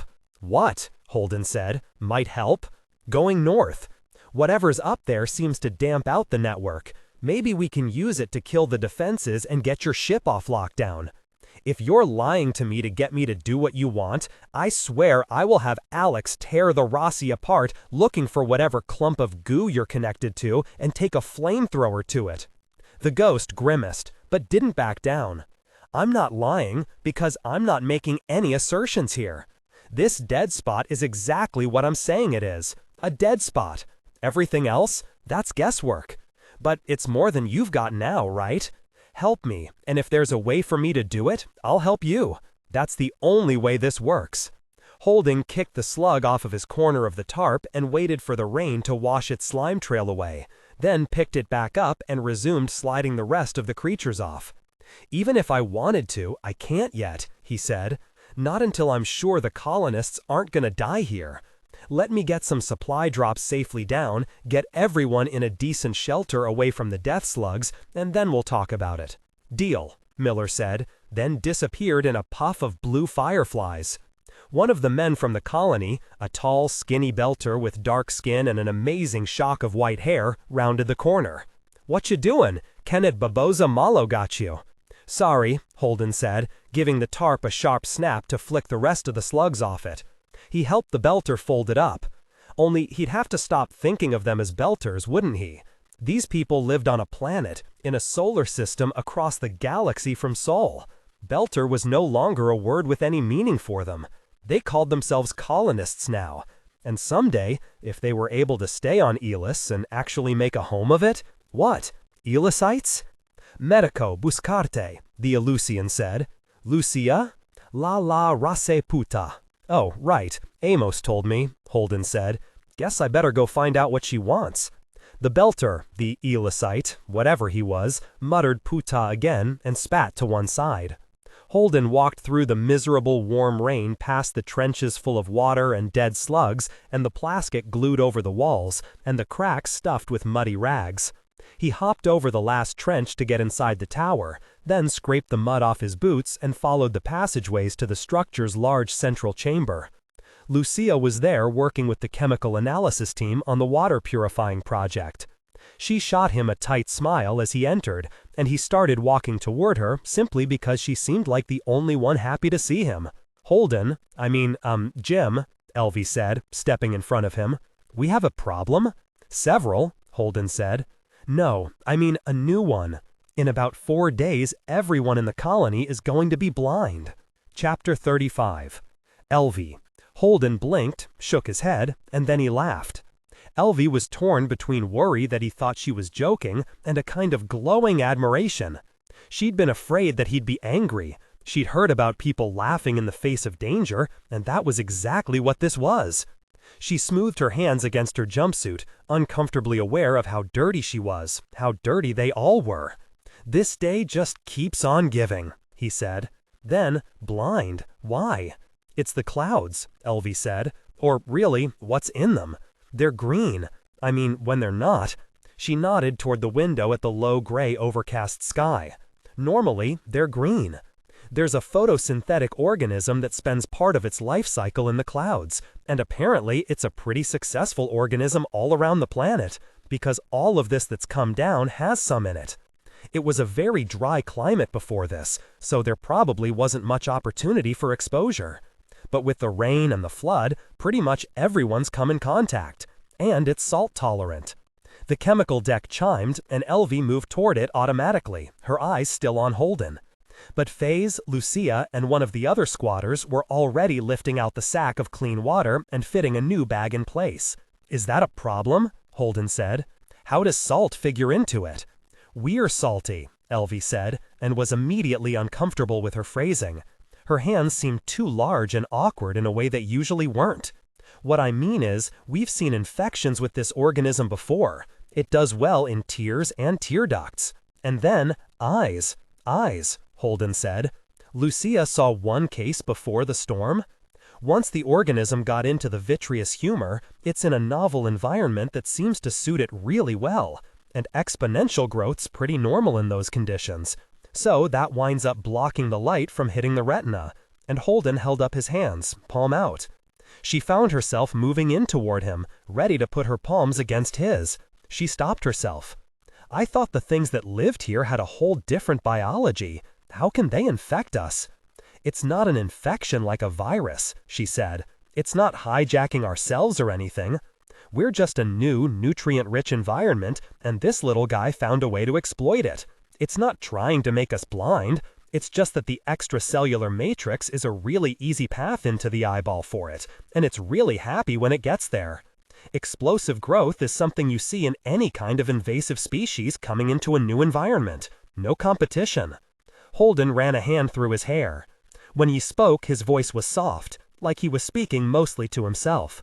Apocalyptic explosions, dead reactors, terrorists, mass murder, death slugs, and now a blindness plague? This is a terrible planet. We should not have come here. I'm sorry, she said, putting her hand on his arm. He had a very solid arm, muscular. He put his own hand over hers, and her heart picked up a little. She hated feeling like a schoolgirl with her first crush, but she also thrilled to it. Just stay focused, she thought, a little dignity. Okay, Dr. Okoye. Elvie, I need you and Dr. Merton to do whatever you have to do to take care of this. I think I found a way to get supplies down from orbit, but I don't see any way to get anyone up the well, or where to put them if we did. So if I'm right, I can get you whatever supplies we have up there, but I need you to fix this.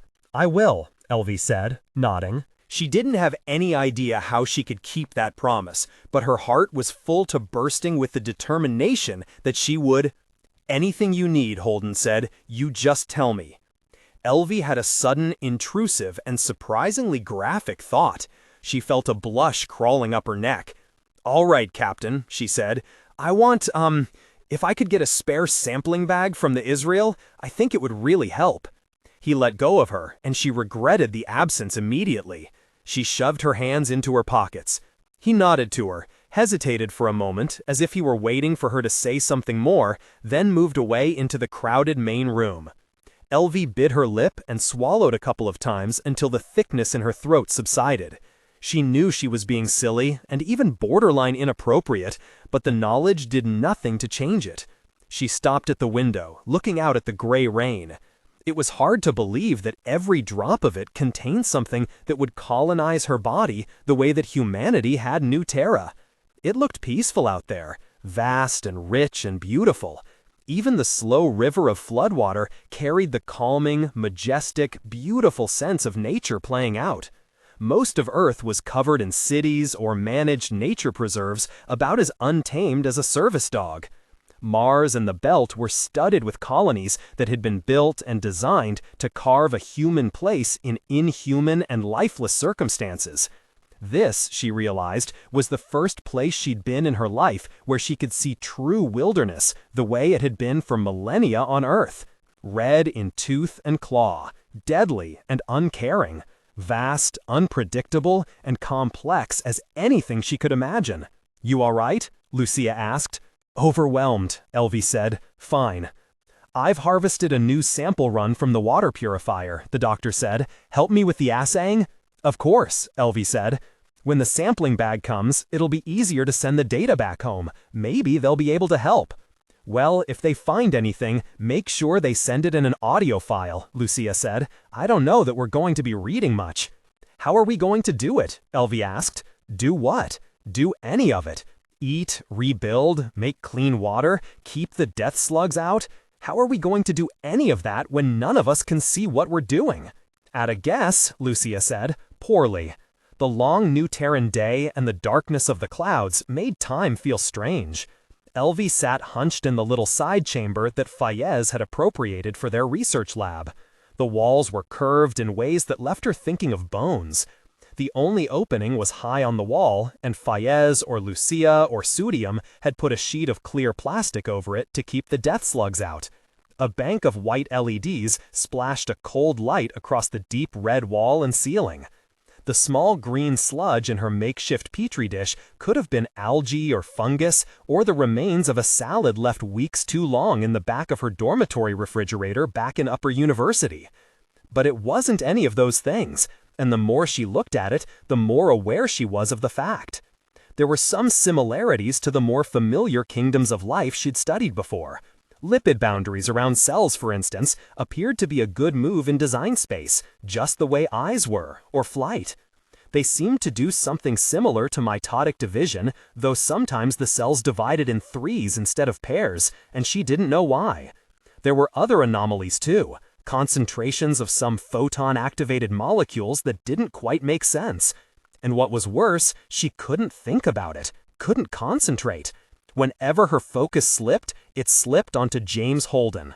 The sound of his voice, his despairing and undaunted laughter, the shape of his ass. He haunted her. She realized that she'd gone through 4 pages of chemical assay data without having any idea what she'd seen, sat back on her heels, and cursed. "Problem?" Fayez said, stepping through the doorway. His hair was tied back, his face gray with fatigue and streaked with old mud. She wondered, looking at him, how long it had been since he'd slapped. She wondered how long it had been since she'd slapped, or eaten, for that matter. "Yes," she said.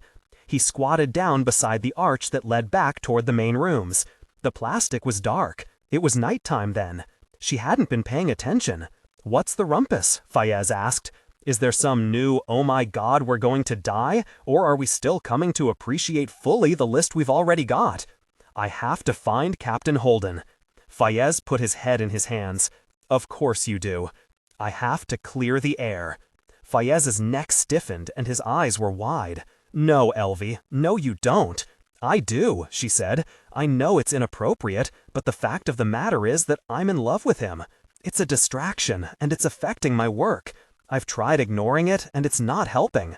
So I'll go to him, and we'll talk it through, just to resolve it and—" "No, no, no," Fayez said. "Oh no, that's a terrible, terrible idea.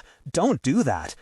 "I don't want to, but I have to be able to concentrate, and my feelings about him." She rose. Now that she'd said it, it was obvious what had to happen. He'd be sleeping in one of the side rooms like this. Amos would probably be there too as a guard. She could just ask to see him there, in private, and she could unburden herself. She hadn't understood that term before, but she did now. She could unburden herself to him. And he was so kind and so gentle and so thoughtful. He wouldn't laugh at her or turn her away. She would— "Elvie," Fayez said again, "please, please do not do this. You aren't in love with James Holden. You don't know James Holden from Adam. You have no idea how close his persona is to the real man. And you've never met the real man. He's on the news feeds and he works here. That's all. You don't understand." "Of course I do," Fayez said. "You're scared as hell, you're lonely, and you're horny. Elvie, listen to me. You've been in one of the most stressful environments possible for the last 2 years. First, we were coming to an unknown planet. Then it was an unknown planet with a bunch of people on it who tried to kill you. And then it blew up. And now we're trying to fend off tiny little things that can kill you because you brush up against them while you try to figure out how to keep things from growing in our eyes. No one stays sane in a situation like this. Fayez, no. Hear me out. You always cope by ignoring how scared you are and focusing on work. And that's great. Really, whatever gets you through the night, I am absolutely for it. But you're a mammal, Elvie. You're a social animal that derives reassurance from touch. And since we're not a cuddle-puddle culture, that means sex. For 2 years, you've been avoiding workplace romances, while all the rest of us have been pairing off and changing partners because we were lonely and scared, and that's one way primates reassure themselves and each other. Everyone's been doing this, but you. I don't. So here you are, freaked out so badly you aren't even clear that you're freaked out, and here comes James Holden, savior of the universe. And of course it all comes out sideways. But it's not about him, it's about you. And if you go clear the air with him, either you'll wind up in bed together, or you'll be back here weeping into your tissue samples. Elvie felt her jaw sliding forward. Fayez rose to his knees, but not more than that. He reached out an arm to block the archway, grimaced and pulled it back. When he spoke again, Fayez's voice was softer, gentler. "Please, we have fucked up everything about coming to this death trap of a planet. We have hauled every tribalist, territorial, monkey-brained mistake humanity ever made through the gate and made soup with them here. This thing you're about to do, please, let this be the one mistake we don't make. "You're telling me," Elvie said, her voice equal parts outrage and ice, "that I just need to get laid?" Faze slumped back against the wall, defeated. "I'm saying you're human, and humans take comfort from each other.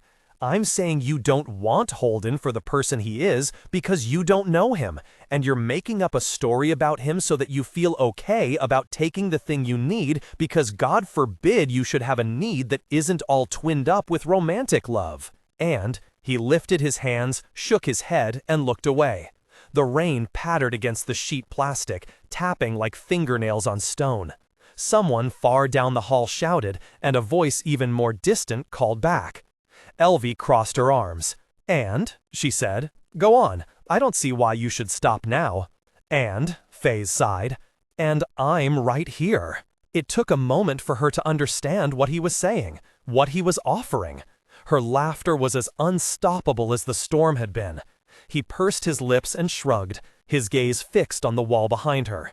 She couldn't stop grinning, even though the force of it made her cheeks hurt. And then the hilarity faded a bit. She caught her breath. A flash of distant lightning brightened the window, but no thunder followed it. She looked down at Faze. After a moment, he looked up. "Okay," she said. Faze snored when he slept. Not deeply, not a buzzsaw, just a soft purring at the back of his throat. Their mud-caked clothes were folded into pillows under their heads. She lay on her back, her knees bent, considering the ceiling and the softness of her own flesh. He was on his side, curled against her for warmth, his legs folded under and around hers. His breath tickled the skin of her collarbone. She wondered what she would do or say if someone walked through the archway, but it was night, and the nights here were very long. There was room in them. She considered his body, the color of raw honey, with more hair on his chest and legs than she'd expected, like a caveman, only without any Neanderthal brow ridge. She took a deep breath and let it out slowly, just to see how it felt. She'd always made a rule of not sleeping with her coworkers. She hadn't so much as held someone's hand since the Israel had started its long burn for the gate. She'd almost forgotten what sex felt like, and its aftermath. Faze coughed, shifted, and she took the chance to draw herself away from him. He sprawled on the floor, face pressed against her clothes, eyes shut. She thought about James Holden, her mind touching gently at her heart, half afraid of what it would find. "Huh," she said to the room, softly so as to keep Faze from waking. "I wasn't in love with Holden." Faze's breath shifted, and his eyes fluttered but didn't open. She thought about trying to get her jumpsuit from him, but he looked so peaceful she decided to wait. She had expected to feel embarrassed by her nakedness, ashamed. She didn't. She sat cross-legged by the chemical assays. In the dish, the green smear from the water sample had shifted a little, throwing off hair-thin runners, exploring its environment. She pulled up the chemical information and started going through it again from the start. When she came to the strange reading of light-activated compounds, she coughed out an impatient sigh. They were chiral, and this was a bichiral environment. She was seeing both conformations, and probably for completely different functions. That made sense then.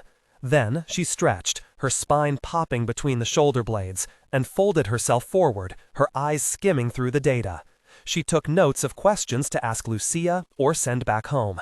She fell into the data, not noticing when Faze woke, dressed, and left until he draped a blanket over her shoulders. She looked up. Her jumpsuit was still in a pile on the floor. Faze put a cup of hot tea beside her and kissed the top of her head. "Good morning, sunshine," he said. Elvie smiled, leaning back against his shins. "I bet you say that to all the girls." "You okay?" he asked, gently. Elvie frowned. Was she? Given the circumstances, maybe so. "I'm looking at this organism," she said, "and, I think I'm beginning to understand it. Here, take a look at these numbers." Chapter 36, Havelock. The air recycling systems on the Edward Israel didn't care where their power came from. Fusion reactor or battery power, it was all the same to them. Havelock's sense that the air had changed, grown hotter and thicker, and less able to sustain life was all in his head. He was aware of being in a steel and ceramic tube of air, closed off from any larger sustaining environment.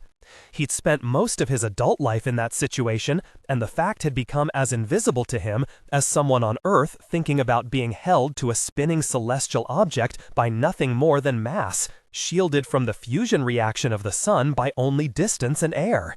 It wasn't something you thought about until it was a problem. His monitor was split between Captain Marwick on the left, looking harried and cross, and the chief of RCE's engineering team and Havelock's own militia. "I can up the efficiency of the grid enough to get us 2, maybe 3 days," the chief engineer said. His face was flushed and his jaw jutted forward. "In theory," Marwick said, "this is an old ship. Things based on theory don't always play out well here." "We know what kind of grid this is," Coonan said. "It's not guesswork. We have the numbers." "It's hard facing the fact that numbers are a kind of guesswork, isn't it?" Marwick said. "Gentlemen," Havelock said, his voice taking the same intonation Murtry's would have had. "I understand the issue. She may be dead, but she's still my ship," Marwick said. "Dead?" the chief engineer said. "We're going to be dead if—" "Stop now," Havelock said. "Both of you, just stop. I understand the issue, and I appreciate both of your views. We're not going to do a goddamn thing with any ship modifications until we've loaded the next supply drop for the folks downstairs. Captain, can I have permission for the engineering team to do a sight-only inspection of the grid lines and couplings?" "Sight-only?" Marwick said, eyes narrowed. "If you'll commit to that. Fine line between seeing something and wanting to give it a little pet." Havelock nodded as if that had been permission. "Chief, put together a crew. Visual inspection only. Give me a report once the drop's gone." "Sir," the chief engineer said. The word was crisp and a little too loud, the way someone who wasn't in the military thought people in the military sounded. The connection on the right dropped, and Captain Marwick resized automatically. "That man's an asshole. He's scared, and he's trying to exercise control over, well, anything he can actually exercise control over. He's an asshole, and he's forgotten that a few paintball games aren't enough to make him Admiral fucking Nelson." "I'll keep him in line," Havelock said, "for another 10 days, and then it won't matter." Marwick nodded once and dropped his connection as well. Havelock took a deep breath and let it out slowly through his nose. He flipped back to his connection request keel. Another 30 messages had come in just while he'd been talking to the captain and the chief. They were all messages from home, from Seoul. Requests for interviews and comment from people he'd never met, but not all from people he hadn't seen. Sergio Morales from Nezavisle News, Amanda Farouk from First Response, Mayan Dale from Central Information OPA, even Nasser Maxwell from Forecast Analytics. The faces and personalities of all the news feeds he followed to stay in touch with how things were going back at home were coming to him now. Humanity's attention was pointed out to New Terra, to him. He didn't like it, and it didn't help. He went through them one by one, replying with the same canned recording he'd made the first time. "Our hands are full right now addressing the situation on New Terra. Please refer your questions to Patricia Verpiscus Sloan with Royal Charter Energy's Public Relations Division, blah blah blah." He'd probably be dressed down at some point for doing that much. He was already a little worried that he shouldn't have said his hands were full. "You all right?" Naomi asked from her cell. "I'm fine. I just ask because you're sighing a lot." "Am I?" 5 times in the last minute, Naomi said. Before the reactor died, it was 1 every 2 minutes, on average. Havelock smiled. "You need a hobby." "Oh, I really do," Naomi said. He pulled up the drop shipment status page. The insertion point was still 8 hours away. The longest fabrication run he could do was about 6 hours then. If Murtry and the others needed anything that took longer than that, they'd have to wait. He started cycling through the list. Food. Spare water bags for the chem deck they'd salvaged. Acetylene and oxygen for the salvage and repair crew. He checked the weight. He didn't want to skip anything that might be useful downstairs, but it wouldn't help anyone to scatter it all across the upper atmosphere because a chute failed. "You're going to be famous when we get back," Naomi said. You're the face of it now. Everything that's happening here, that message you made is what all the feeds are going to be playing." "That message was so information-free it was almost sterile," Havelock said. "It's how you say no comment without sounding like you're trying to hide something. They won't care. Maybe they don't even run your words, just the image of you with the audio turned low while they talk over it. Well, that's just great, Havelock said, sifting the drop contents. The emergency lighting had batteries, and while they probably wouldn't be enough to set off the planetary defenses, he didn't want to risk it. He tried to remember if there was anything else that carried its own energy supply. It wasn't an issue he was used to worrying about. It was like that for us, Naomi said. Well, for him, really. Even before Eros. What was? Being the face of something. Looking back, I can see where it happened. And then he was that guy who'd been shot at by Mars. And then Eros. True enough, Havelock said. There are probably people who haven't heard of James Holden and the Rocinante, but they're not the kind of people who watch news feeds. He seems to bear up under it pretty well, though. Why, Mr. Havelock, I do believe that was sarcasm.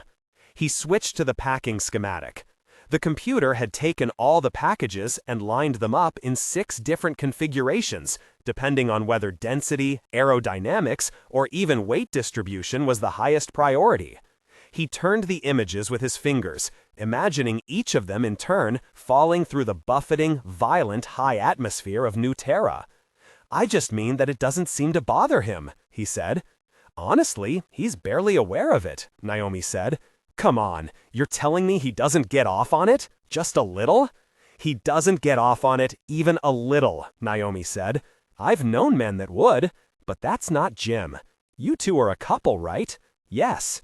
Well, I'd call him a lucky man, except he's involved with this utter clusterfuck of a planet, Havelock said. The only thing I'm going to be the face of is a long, slow death that everyone in the system can watch and be glad they aren't here. He switched to the fulfillment tree view.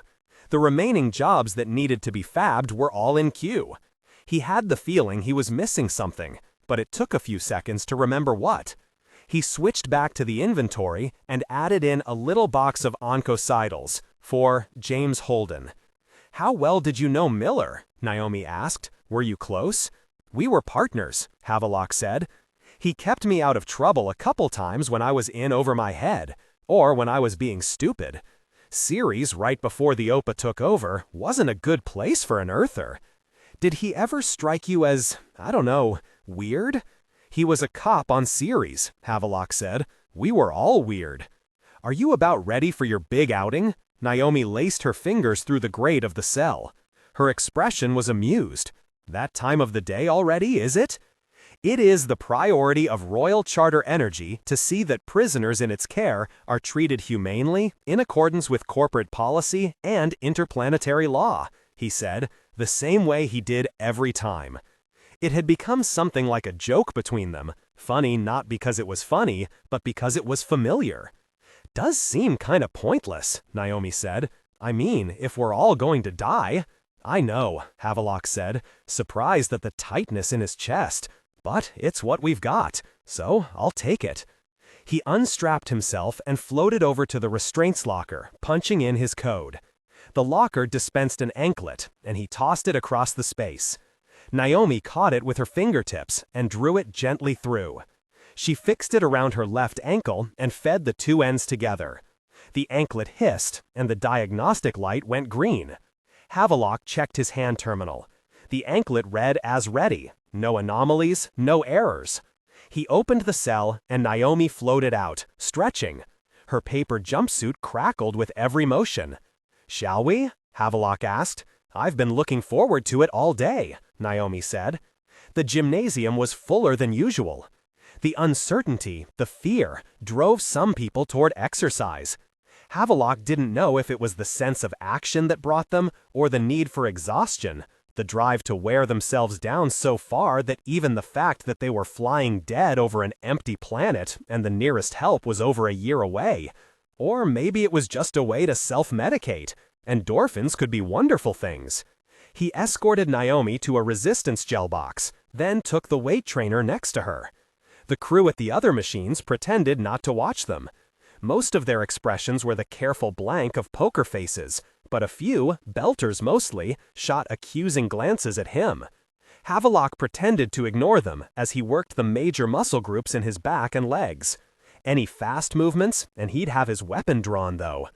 Keeping her alive, and himself whole, was the job. That and trying to hold everyone together until the ship burned up. Sweat adhered to his skin, tiny dots spreading, touching, pooling. If he worked long enough, he could wind up in a cocoon of his own sweat. He stopped between sets to wick his face dry, and then also Naomi's. She nodded her thanks, but didn't speak. When they were done, he opened the gel box and let her out. One of the environmental techs, a belter with pale hair and a pug nose named Orson Calcflow, floated over to claim it next. "Tu carry kaba a oxel akschwist," he said, and Naomi laughed. "She katagaga fucking nai, sasa?" she said. "Come on, let's get moving." The belter technician put himself in the gel, and Naomi launched across the room back toward the hall that led to his office and her cell. Havelock looked over his shoulder the whole way back. He didn't feel comfortable until she was back in her cell with the grate closed and locked. He pulled a fresh uniform and some wipes from the locker and fed them through to her before he turned on the privacy shield.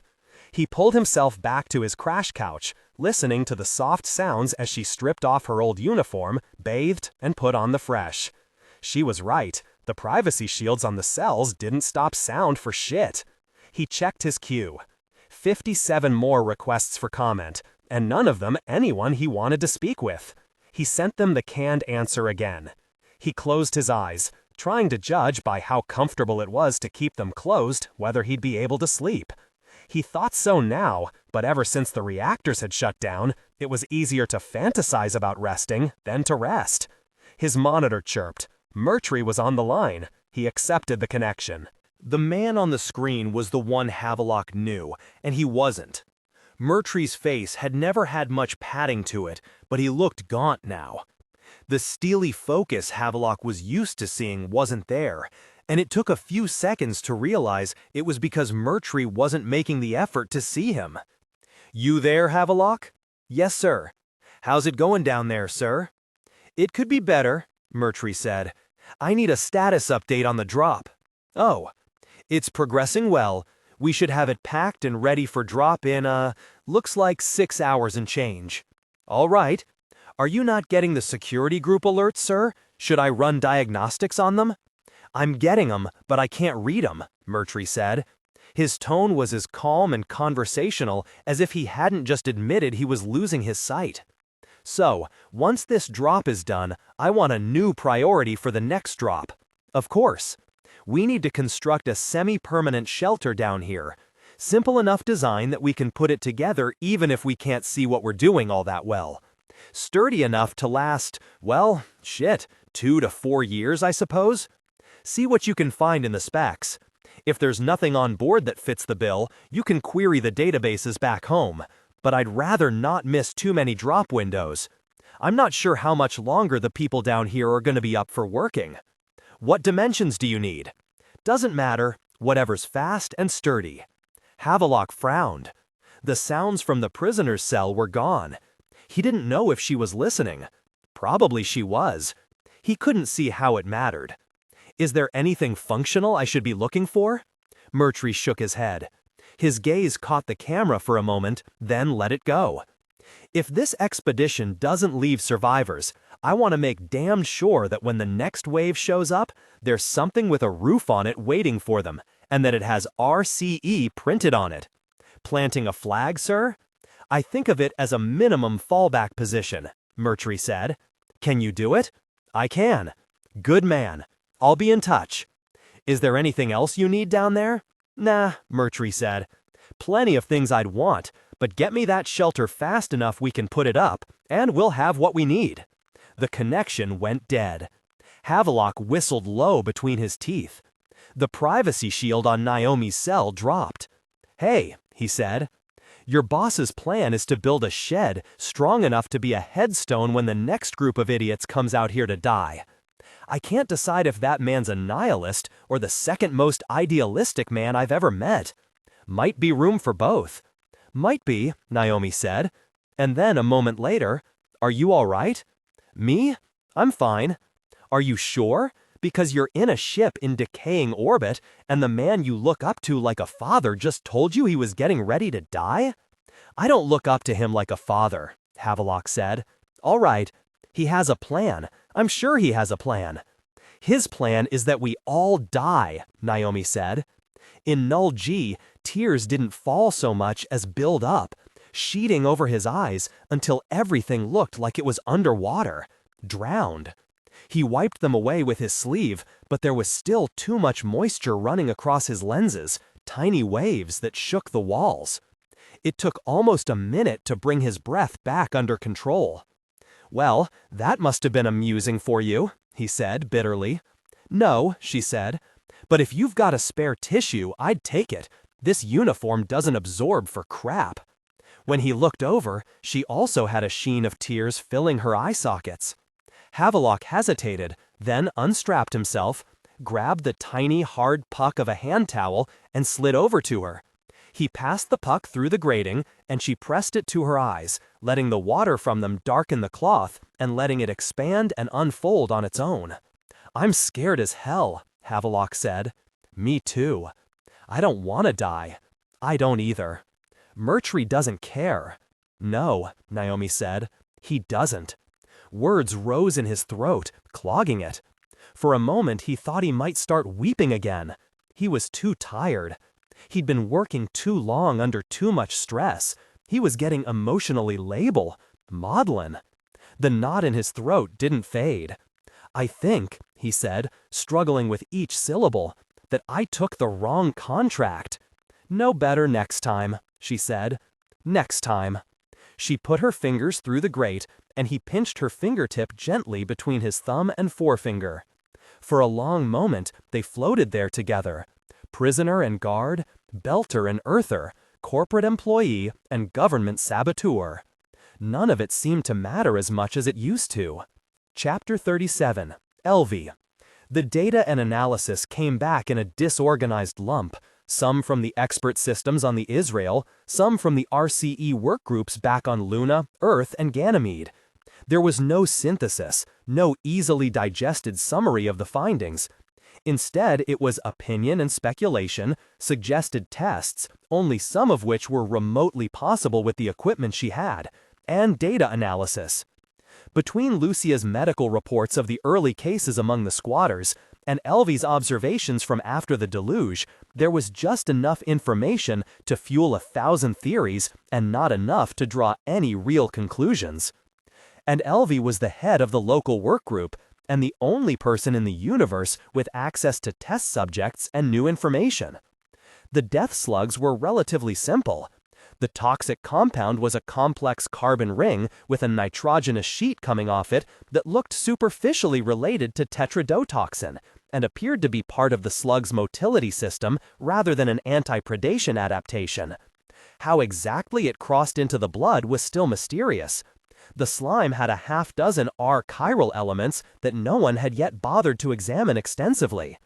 Whatever new knowledge arose from later study, for Elvie's purposes, the answers were all there. Neurotoxin, no antidote, try not to touch them. Done. The eye flora, on the other hand, was more complex. The labs on Luna and Ganymede were working with algal models, treating the growth as if it were an invasive species that had entered a naive tide pool. The Earth work group was arguing that the better model was actually a photosensitive mineral structure.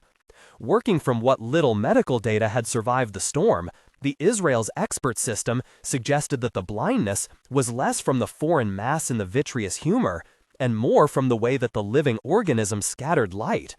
That was very good news because it suggested that killing the organism and breaking down the optically active structures would lead to a fairly rapid return of function. There would be floaters in all their eyes, but most people had those, and the brain was decent at compensating for them. How to go about killing them, though, was obscure, and time was at a premium. There was a decided spike in white blood cells, so their bodies were trying to clean the invaders out. It just wasn't working.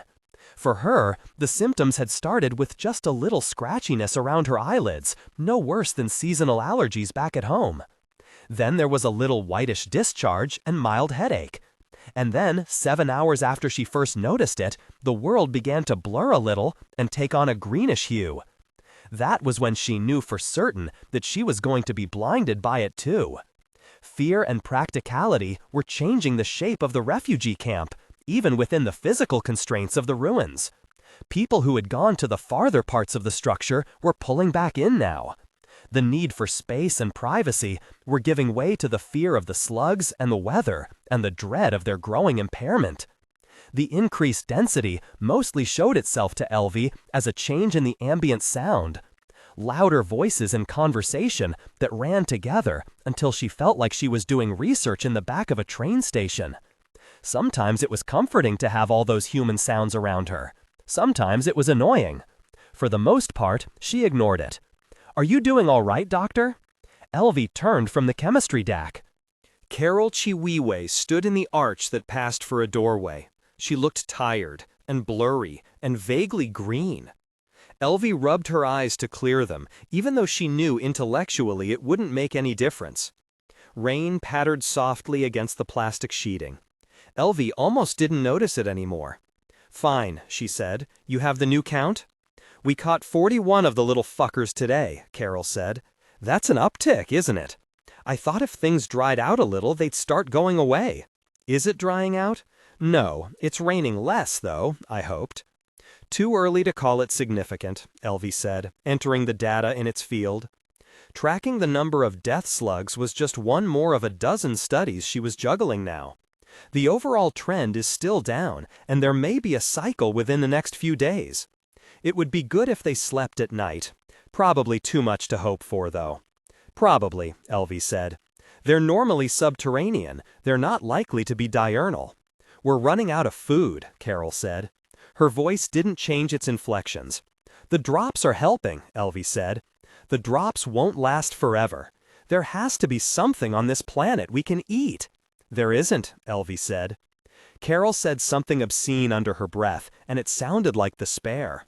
She sighed. "All right, see you again next hour." "Thank you." Behind her, Fayez yawned and stretched. She'd meant to nap with him, but she hadn't quite gotten away from the deck. She squinted, checking the time.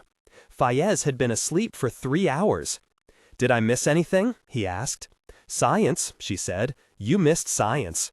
"Well, damn. Can I borrow your notes?" "Nope, you'll just have to hire a tutor."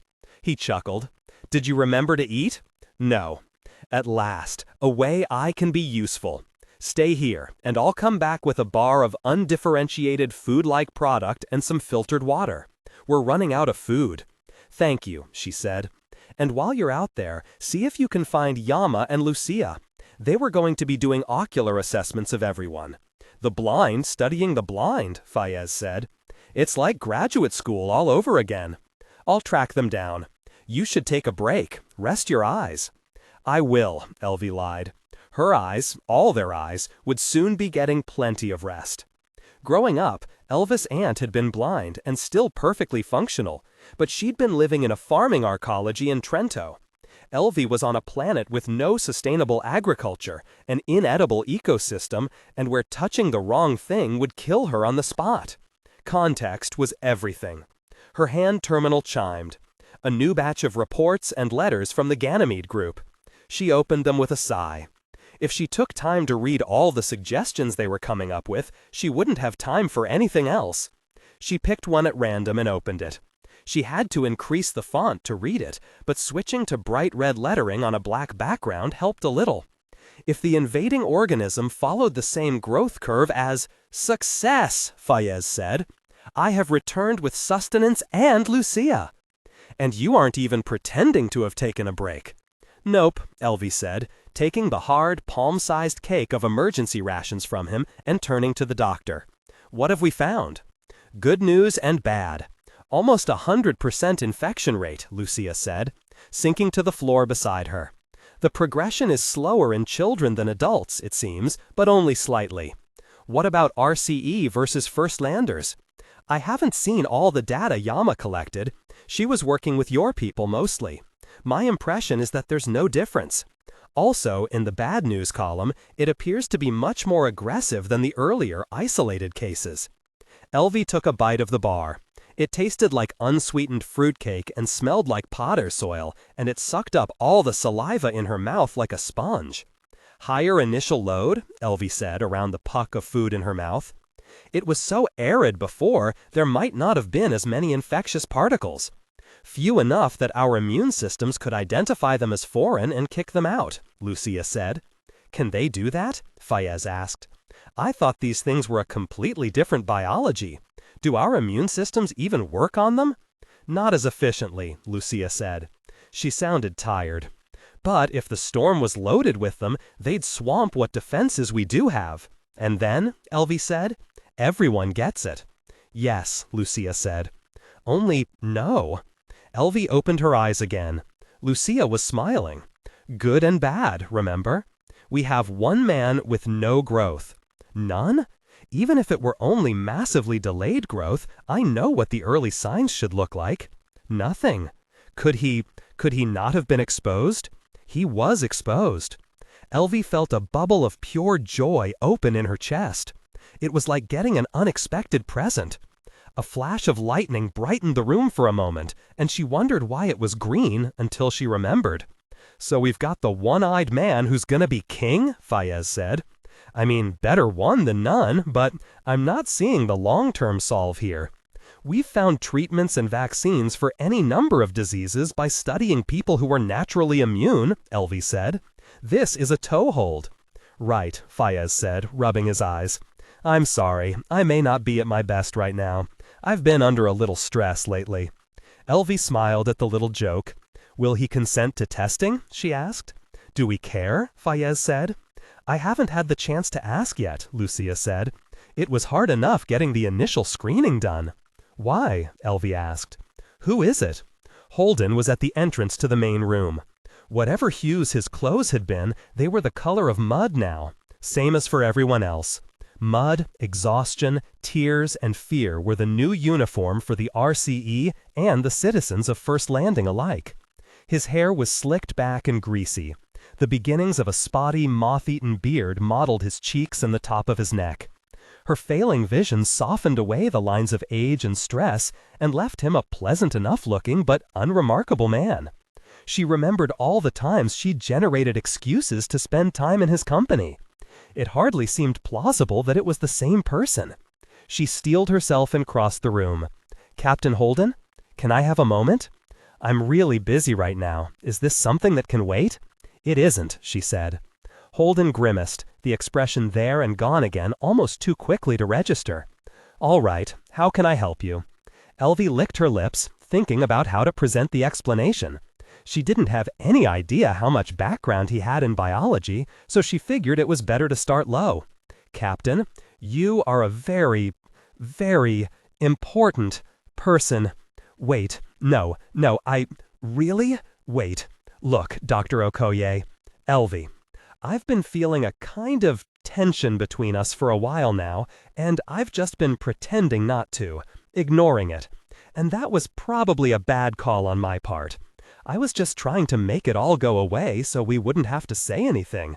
But I'm in a very committed, very serious relationship, and while some of my parents weren't monogamists, this relationship is. Before we go any farther, I need to be clear with you that nothing like that can happen between us. It's not you. You're a beautiful, intelligent woman, and the organism that's blinding us, she said. You're immune to it. I need to get blood samples, maybe tissue. I'll help any way I can, but you have to understand that that's why you're special. You're immune. That's what I was talking about. Holden stopped, his mouth half open, his hands out before him patting the air reassuringly. For 3 interminable heartbeats, he was silent. And then, Oh, I thought you were the eye assessment that Dr. Merton did, because I thought, well, I'm sorry, I misunderstood. There was? The tension you were talking about? There was some tension. But there's not any more, Elvie said. At all. Okay, Holden said. He looked at her for a moment, his head turned a degree to the side. Well, this is awkward. It is now. How about we never mention this again? I think that would be fine, Elvie said. We will need you to come let us take some blood samples. Of course, yes, I'll do that. And as my vision starts failing, I may need you to come read some of the results to me. I will do that too. Thank you. And thank you, Dr. Okoye. They each nodded to the other 2 or 3 times, apparently unable to break free of the moment. In the end, she spun on her heel and headed back, navigating between the knots and clusters of people camped on the floor of the ruins. One of the squatters was weeping and shaking back and forth. Elvie stepped past him and trotted back to the lab. Yama had arrived in her absence, sitting cross-legged on the floor with Lucia as they compared data. Elvie didn't think her eyes were getting markedly worse until she tried to look over their shoulders. Yama's hand terminal was a blur of white and blue, as empty of usable information as the clouds. "Did he agree?" Yama asked, her voice tense as stretched wire. "He did," Elvie said, sitting down at the chemistry deck. The water bag needed to be refilled. A time was going to come, and soon, when the little deck was going to have to stop generating drinking water so that she could use its full resources to run her tests. It wasn't yet. She swapped out the water bags. "Did you get a history?" Lucia asked. "A medical history?" "No, I was thinking perhaps you could do that." "If you'd like," Lucia said, levering herself up from the ground. "He's back in the main room?" "He is," Elvie said, kneeling at the deck controls. A smear of mud darkened the readout, but when she wiped it away, she could still make out the letters. "I'll set up a few screenings for his blood." "Lacrimal fluid too?" "Probably a good idea," Elvie said. "Just see if there's anything out of the ordinary." "All right then," Lucia said. When she walked toward the door, her steps had a little hitch in them, a hesitation. Elvie wondered how much longer the doctor would be able to function. The same question for all of them. There wasn't time. "Anything new in your data?" she asked. "Consistent," Yama said. "Whatever it is, it doesn't draw a distinction between us and the squatters." "Well, it's the only one." The hours passed without Elvie being aware of it. Her mind and attention had taken her outside the world of minutes and hours to a place defined by test runs, transmission lag, and slowed only by her failing sight. Even before Holden's test results came back, she was prying what information she could from the samples of the organism, categorizing it only to find analogies with other plants or animals or fungi. The sense of time running short was a constant, and so, like a noxious smell over an extended period, before long it stopped being something she noticed, and instead she felt the simple joy of doing what she did best. They had chosen her for the assignment because biological systems made sense to her. Working through knotty problems was what she did for fun. For months now, she had been doing a long run of data collection. It had been lovely to see this new world, to watch its first secrets unfold, but it had also been easy. A graduate assistant could have gathered all the same samples she had. This work was hard, and it was her. And while the life or death of everyone on New Terra resting on it scared her, it didn't take away the essential joy of her work. "You need to eat," Fayez said. "I just did," she said. "You gave me that bar." "That was 10 hours ago," he said gently. "You need to eat." Elvie sighed and leaned back from the screen. She'd been bent almost double trying to make out the results. Her back ached, and there was a headache building all across the front of her skull. Fayez held something out, another bar of emergency cake. When she took it, his fingers stayed with hers. "Are you all right?" "I'm fine," Elvie said. "You're sure?" "Well, apart from the obvious." "Why? You seemed a little distant." "I've been working." "Sure, of course. I'm sorry. I'm just being stupid." "I don't understand," Elvie said. "Haven't I been acting the same way I always do?" "Yes, you have," Fayez said, letting go of her hand. "That was kind of my point. After, the sex?" He shifted. She imagined him closing his eyes, wincing a little bit. With her eyes as bad as they were, it wasn't much more than a guess, but it filled her with a surprising glee. Who would have guessed? Fayez with tender feelings. "The sex," he said. "I just wanted to make sure that we were okay, that things were all right between us." "Well," she said, "orgasm does release a lot of oxytocin, so I'm probably more fond of you than before." "Now you're teasing me." "That too," she said, and took another bite of the cake. It really was awful stuff. I wanted to make sure that I knew where we stood. I haven't really thought about it, Elvie said, gesturing at the chemistry deck. You know, busy. Of course, Fayez said. I understand. Once we're not all going to die, though, maybe we could talk about it? Would that be okay? That would be fine. All right then. It's a date, Elvie said, and sat back down at the deck. Her back hurt, especially between the shoulder blades.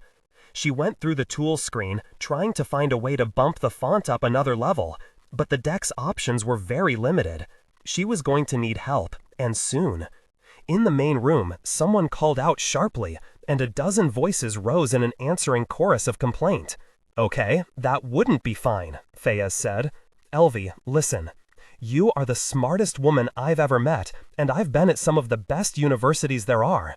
If there's anyone, anywhere, that can get us out of this, it's you. And I would very much like to grow very, very old and decrepit and probably incontinent in your company. So if you could save my life and everyone else's, I'd very much appreciate it. That's sweet, and please don't put more pressure on me right now, and I'll try, Ward in her mind. Somewhere at the edge of the ruins, someone shouted. She hoped it wasn't a slug, that it wasn't another death, that it wasn't something else that had gone wrong. Okay, she said. Chapter 38. Holden. Holden shuffled his way around the tower again. The sky was the iron gray of an overcast noon. The rain had tapered off to a faint drizzle, just heavy enough to keep his hair and clothes soaked and send rivulets of water down his spine.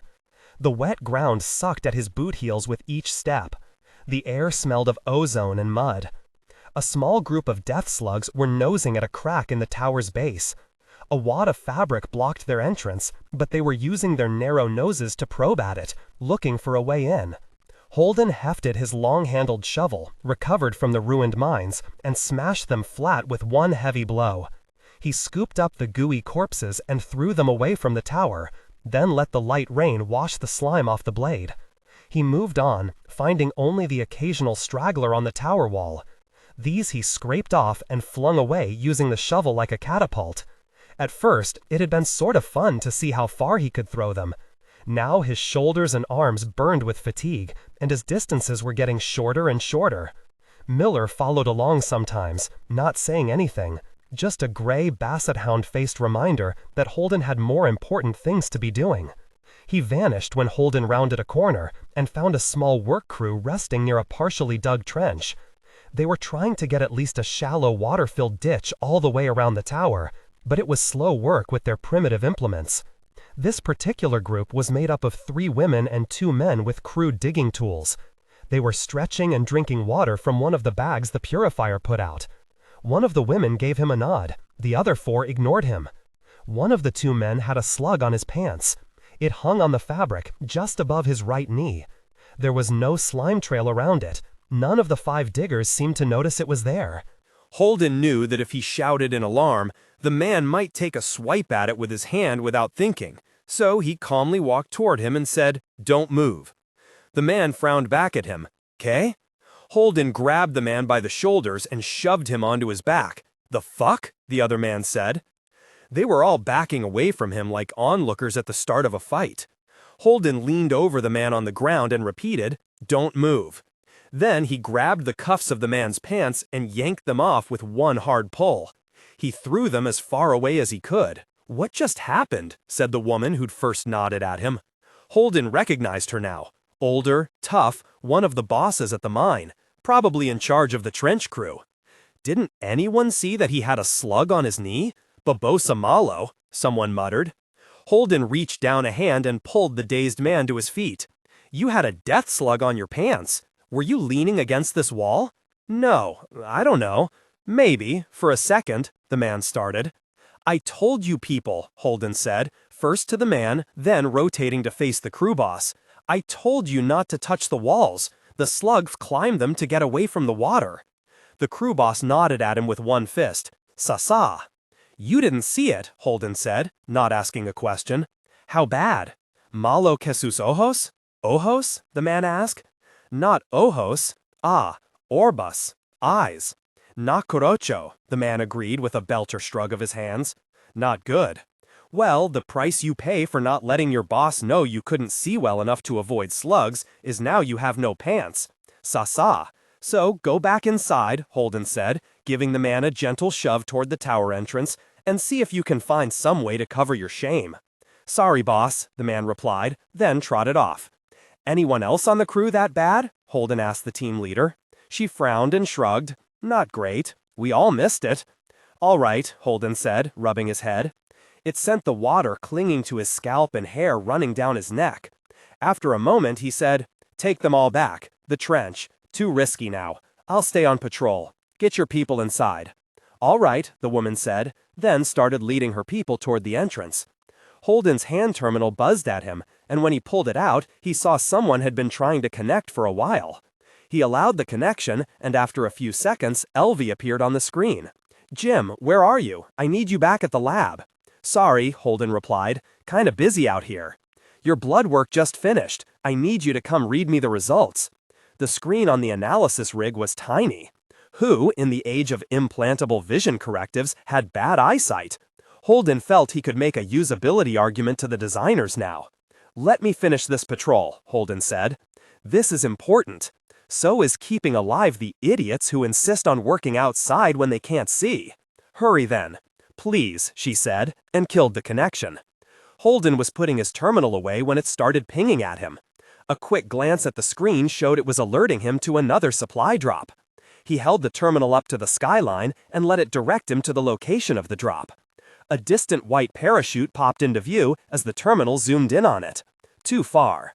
They were still coming in randomly scattered over too wide an area.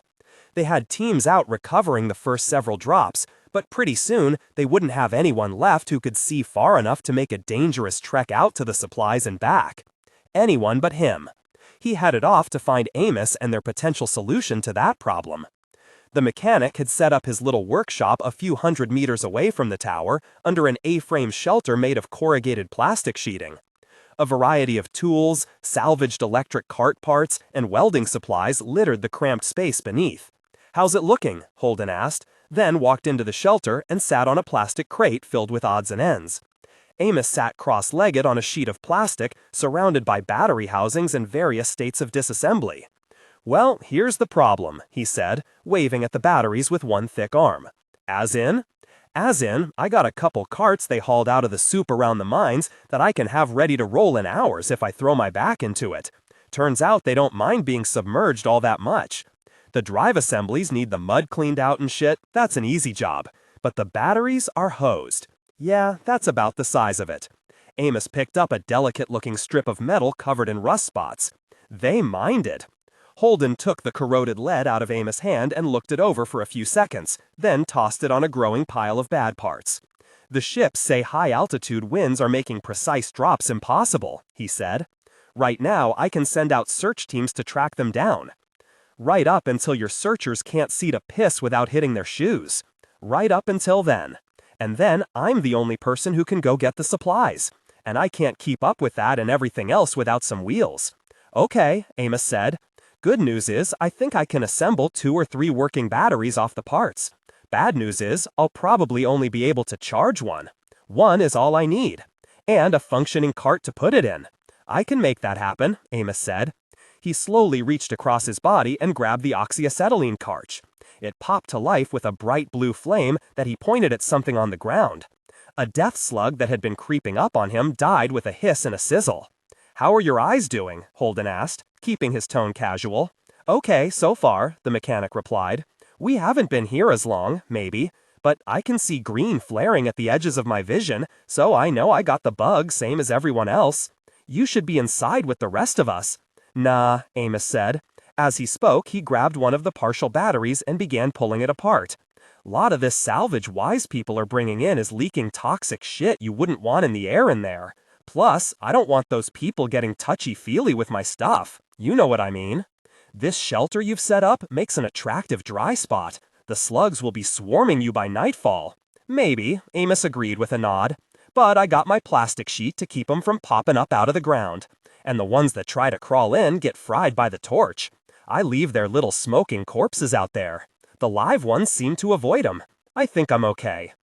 Holden nodded and sat with Amos in companionable silence for a few minutes while the mechanic finished stripping the battery and laying out the parts based on how damaged they were. He was building a pile of clean parts to assemble new battery housings out of. Holden knew if he offered to help, he'd just get in the way, but it was so nice to be both out of the rain and out of sight of the anxious colonists that he didn't want to leave. "You know," he finally said, "if your eyes get much worse, I'm going to have to make you come inside, finished with or not." "I guess you can try," Amos said with a laugh. "Don't fight me on this," Holden said. "Please, can I have one thing no one is fighting me on? I'm not leaving you out here to get poisoned, and if you're blind, I think I can take you." "Might be fun to find out," Amos laughed again. "If it's anybody, it's you, I guess. But I'm not being obstinate to be a pain in your ass, Cap. I hope you know that." "Then what? Everybody in there has the same fucking problem. Running out of food, going blind, planet blew up," Amos said. He began assembling a battery out of spare parts while he spoke. His deft fingers knew the work so well he almost didn't have to look at it. "Know what they'll be talking about? That? Yeah. Boo-hoo, I ain't got no food, I'm going blind, holy shit, there's poison slugs. I don't do group therapy. Couple minutes of bitchin' and moanin', I'm gonna start knocking people out just to get some peace." Holden slumped on the crate, putting his soggy head in his hands. "I know." I get to listen to that instead. It's making me a little cranky. "You're cranky because you're tired," Amos said. "You got that I have to save everyone hang-up, so I make it that you haven't slept in about 2 days. But listening to people bitch? Yeah, that's sort of your job. It's why you make the big money. We make the same money. Then I guess you're doing it for the fame and glory." "I hate you," Holden said. "I'll have that first card up and running by the end of the day," Amos replied, snapping the battery housing together with a plastic click. "Thanks," Holden said, then pushed himself to his feet with a grunt and started slogging his way back toward the tower. "Anytime," Amos said to his back. Holden's terminal started buzzing again. "Jim, where are you?" Elvie said the moment he accepted the connection. "I need this data." "On my way," he replied, sorta wearing a lot of hats right now, "but I should be there in a minute." He killed the connection just in time for Murtry to come out of the tower's main entrance and make him a liar. "Captain," Murtry said. "Mr. Murtry, how are things on your end? Amos seems to be making good use of the salvaged carts." "He's a good mechanic," the RCE security chief replied. "There was another drop. Saw it. My terminal marked and mapped it. Let me transfer the location so you can send a team." As he transferred the data, Murtry said, "We lost a man." "Who?" "Paulson, one of my drivers. A slug crawled into his boot when no one was looking." "I'm very sorry," Holden said, trying to remember if he knew which one Paulson was and feeling guilty that someone had died to help them out and he couldn't even put a face with the name. "Stupid mistake," Murtry said. He tapped out some rapid commands on his terminal. "And I wasn't looking for your sympathy, just apprising you of the situation and our reduced team strength." "Okay," Holden said, surprised that the man's lack of empathy still surprised him. "We will handle the supply pickup. How's her vision doing? How many more of these runs does she have in her, do you think?" "She's on her way," Murtry said with a humorless smile, "so at least one more, I'd say." "Great," Holden said. "Tell her I said thanks." "Will do," Murtry replied, ignoring the irony. "But I need something from you." "You need, or RCE needs? Consider those the same thing at this point," Murtry said. "Should be some construction materials in this load. I need to assemble a work crew to set up my structure before everyone is too blind to do the job." "What's it for?" "There's a ton of other work we need to do while we can." "And, in a turn of luck," Holden said, pointing at the alien tower behind him, "shelter is not one of our pressing problems." "These people," Murtry said, "are eating my food, drinking my water, and taking my medicine. My team is gathering the supplies and doing the dangerous salvage work that makes any of this possible. You know what? As long as that remains true, they can throw up a few walls for me when I ask. Then what do you need from me?" They have the mistaken impression you're in charge. Correcting them seemed unpolite. Holden had a sudden mental image of dragging the soon-to-be blind Murtry out into the middle of the rain-soaked desert and abandoning him at the center of a swarm of the lethal slugs. "Did I say something funny?" Murtry asked. "Inside joke," Holden replied with a smile. "You had to be there. I'll let Carol know you're looking for volunteers." Before Murtry could object, Holden turned and walked away. Inside, the tower was a buzzing hive of activity as the colonists hurried to finish their last preparations for the coming long night. Lucia had a group working to fill everything that could hold water with supplies from the chemistry deck. Carol Chiweve was leading a team through the interior of the tower, hunting out any remaining death slugs and plugging any holes they could find. Holden climbed a ramp and then a set of steps made out of empty packing crates to reach the third floor of the tower. Inside the chamber they'd optimistically named the lab, he found Elvie, Fayez, and a third member of the RCE science team whom Holden thought was named Sudiam. "Who is that?" Elvie asked. She poked Fayez in the bicep. "Is that Jim?" Fayez squinted at him for a second, then said, "Finally. Sorry I was late, but Murtry wanted." "I need you to come read this," Elvie said over the top of him.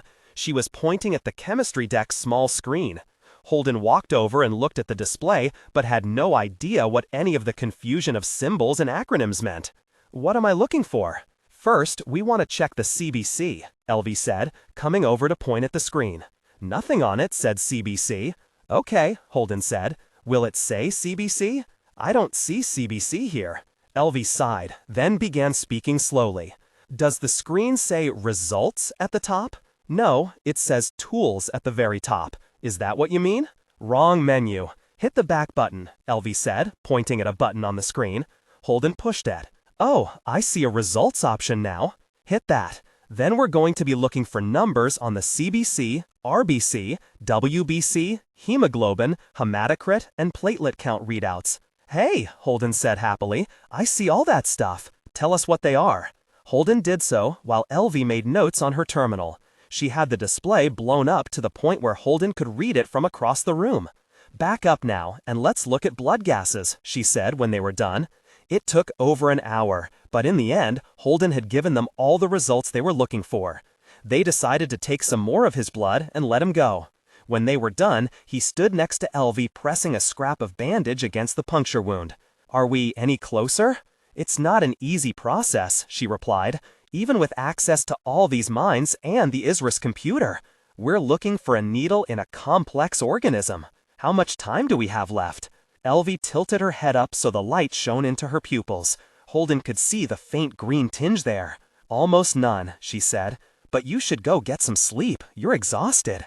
"My blood told you that." "You haven't slept in 2 days," she said with a laugh. "Math tells me that." "I promise, I'll hit the rack as soon as I can," he lied to her. He climbed down the makeshift steps and the weirdly alien curve of the ramp to the tangle of people at the ground floor. Lucia had turned over water duty to her assistants and was shining a penlight into the eyes of a small child. She gave Holden a tired smile as he walked by. Someone gave an alarmed shout, then rushed through the room carrying a slug on a stick and threw it outside. Holden followed it outside and stomped on it. The sky was darkening to the color of damp ash, and the rain was becoming heavier. Distant thunder rumbled to the east, the lightning visible only as dim flashes in the heavy clouds. The air smelled of ozone and mud. Holden shuffled his way around the tower again. Chapter 39. Basia. "Hey, Papa," the Jacek on the screen said. The boy's voice almost vibrated with fear and exhaustion. "Hey, son," the recorded Basia and the real one said at the same time. Jacek began talking about death slugs and lightning and living in the alien ruins, reciting words of reassurance and explanation that Basia could recognize as Lucia's. Jacek soberly repeated all the reasons his mother had given him that things might end well, telling Basia as an excuse to hear them again himself. It was the third time Basia had watched the recorded video of his conversation with his boy. When it finished, he queued up the recording of his conversation with Lucia and watched it for the 10th time. He considered asking Alex to call them again, get new conversations to record, but he recognized this as a selfish impulse and quashed it. Jacek looked dirty, covered with mud, tired. He described the horror of the poisonous slugworms with dread and fascination. The constant lightning storms and rain were amazingly exotic to a child who'd only ever lived in ice tunnels and ship holds before coming to Ilus. He never said he wished his daddy was there, but the fact sang in his words. Basha wanted nothing more than to take his boy by the hand, tell him it was all right to be scared, that bravery was being scared and doing it anyway. Lucia, when her turn had come, looked less fearful than exhausted. Her smiles for him were all perfunctory. Her report was vague because, he knew, she had nothing to say that would help either of them to hear. Felsia's videos had been the ones that brought him peace. She was the one member of his family he had felt like he hadn't failed.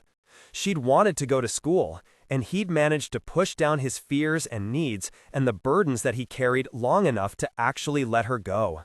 It had felt like a victory, until now. Now he only saw the ticking clock Alex had left running, showing the remaining time until she burned up across Ilus' sky. The simulation and timer ran out their terrible program on the panel behind him. He tried never to look. When he needed to use the screens on the operations deck, he drifted through the compartment, trying not to even glance in its direction. He tried very hard to forget that it existed at all. He failed. Watching his most recent conversation with Felsia for the 4th time, he felt the timer behind him, like a warm spot on his back. Like the stare of someone from across a crowded room. The game became how long he could go without looking, or whether he could distract himself sufficiently to forget it was there. On the screen, Felsia told him about learning to change air scrubbers on the Belter freighter. It wasn't the sort of thing she'd had to do in the long months when the Barba Piccola had been their home. Her graceful fingers were demonstrating some complex function necessary to the process. She made it seem light, fun, amusing. He was her father. He knew that she was scared. Tick, tick, tick. The clock burned soundlessly at his back. He adjusted the air recycling system nozzle near his panel and sent a cool breeze across his face. He finished the recording and spent some time organizing his files by content and date, then decided it was better by date and name and reorganized them again. Tick, tick, tick. Hot like the sun on a dark shirt at noon. Burning without burning. He opened up the file Alex had set up with repair tasks and scrolled through the list. He'd already checked off the ones he was actually capable of doing. He spent some time looking over the rest of the items, trying to decide if there were any he could help out with. Nothing jumped out at him. Not surprising, since it was his 5th time through the list. Tick, tick, tick. Basha turned around. The first thing he noticed was that the simulated orbital paths looked different. The changes were so slight that he probably shouldn't have been able to see them. But the bright, hateful lines that described his only daughter's demise had burned themselves into his brain. There was no doubt.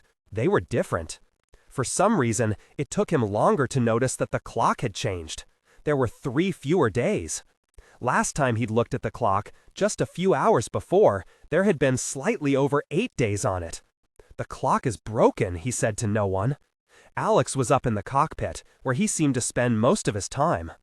Basha yanked at the straps holding him to the chair, fighting with them without success until he forced himself to calm down and just press the release latches. Then he kicked off to the crew ladder and climbed up. Alex had a complex-looking graphic on his main display. He was working at it with gentle touches on the screen and a steady stream of muttering under his breath. "The timer's wrong," Basha said. If it weren't for the fact that he found himself inexplicably out of breath, he probably would have yelled it.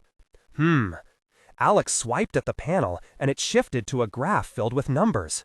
The clock, the orbital timer thing, is broken. "Working on it right now," Alex said. "It ain't broke. It's down to 5 days. "Yeah," Alex said, then stopped working to rotate his chair and look at Basha. "Was gonna talk to you about that." Basha felt all the strength go out of him. If there had been gravity, he would have slumped to the floor on legs made out of rubber. "It's right?" "It is," the pilot said, swiping the screen behind him again to get back to the graphical display. "But it ain't unexpected. The initial estimates about their batteries were gonna change.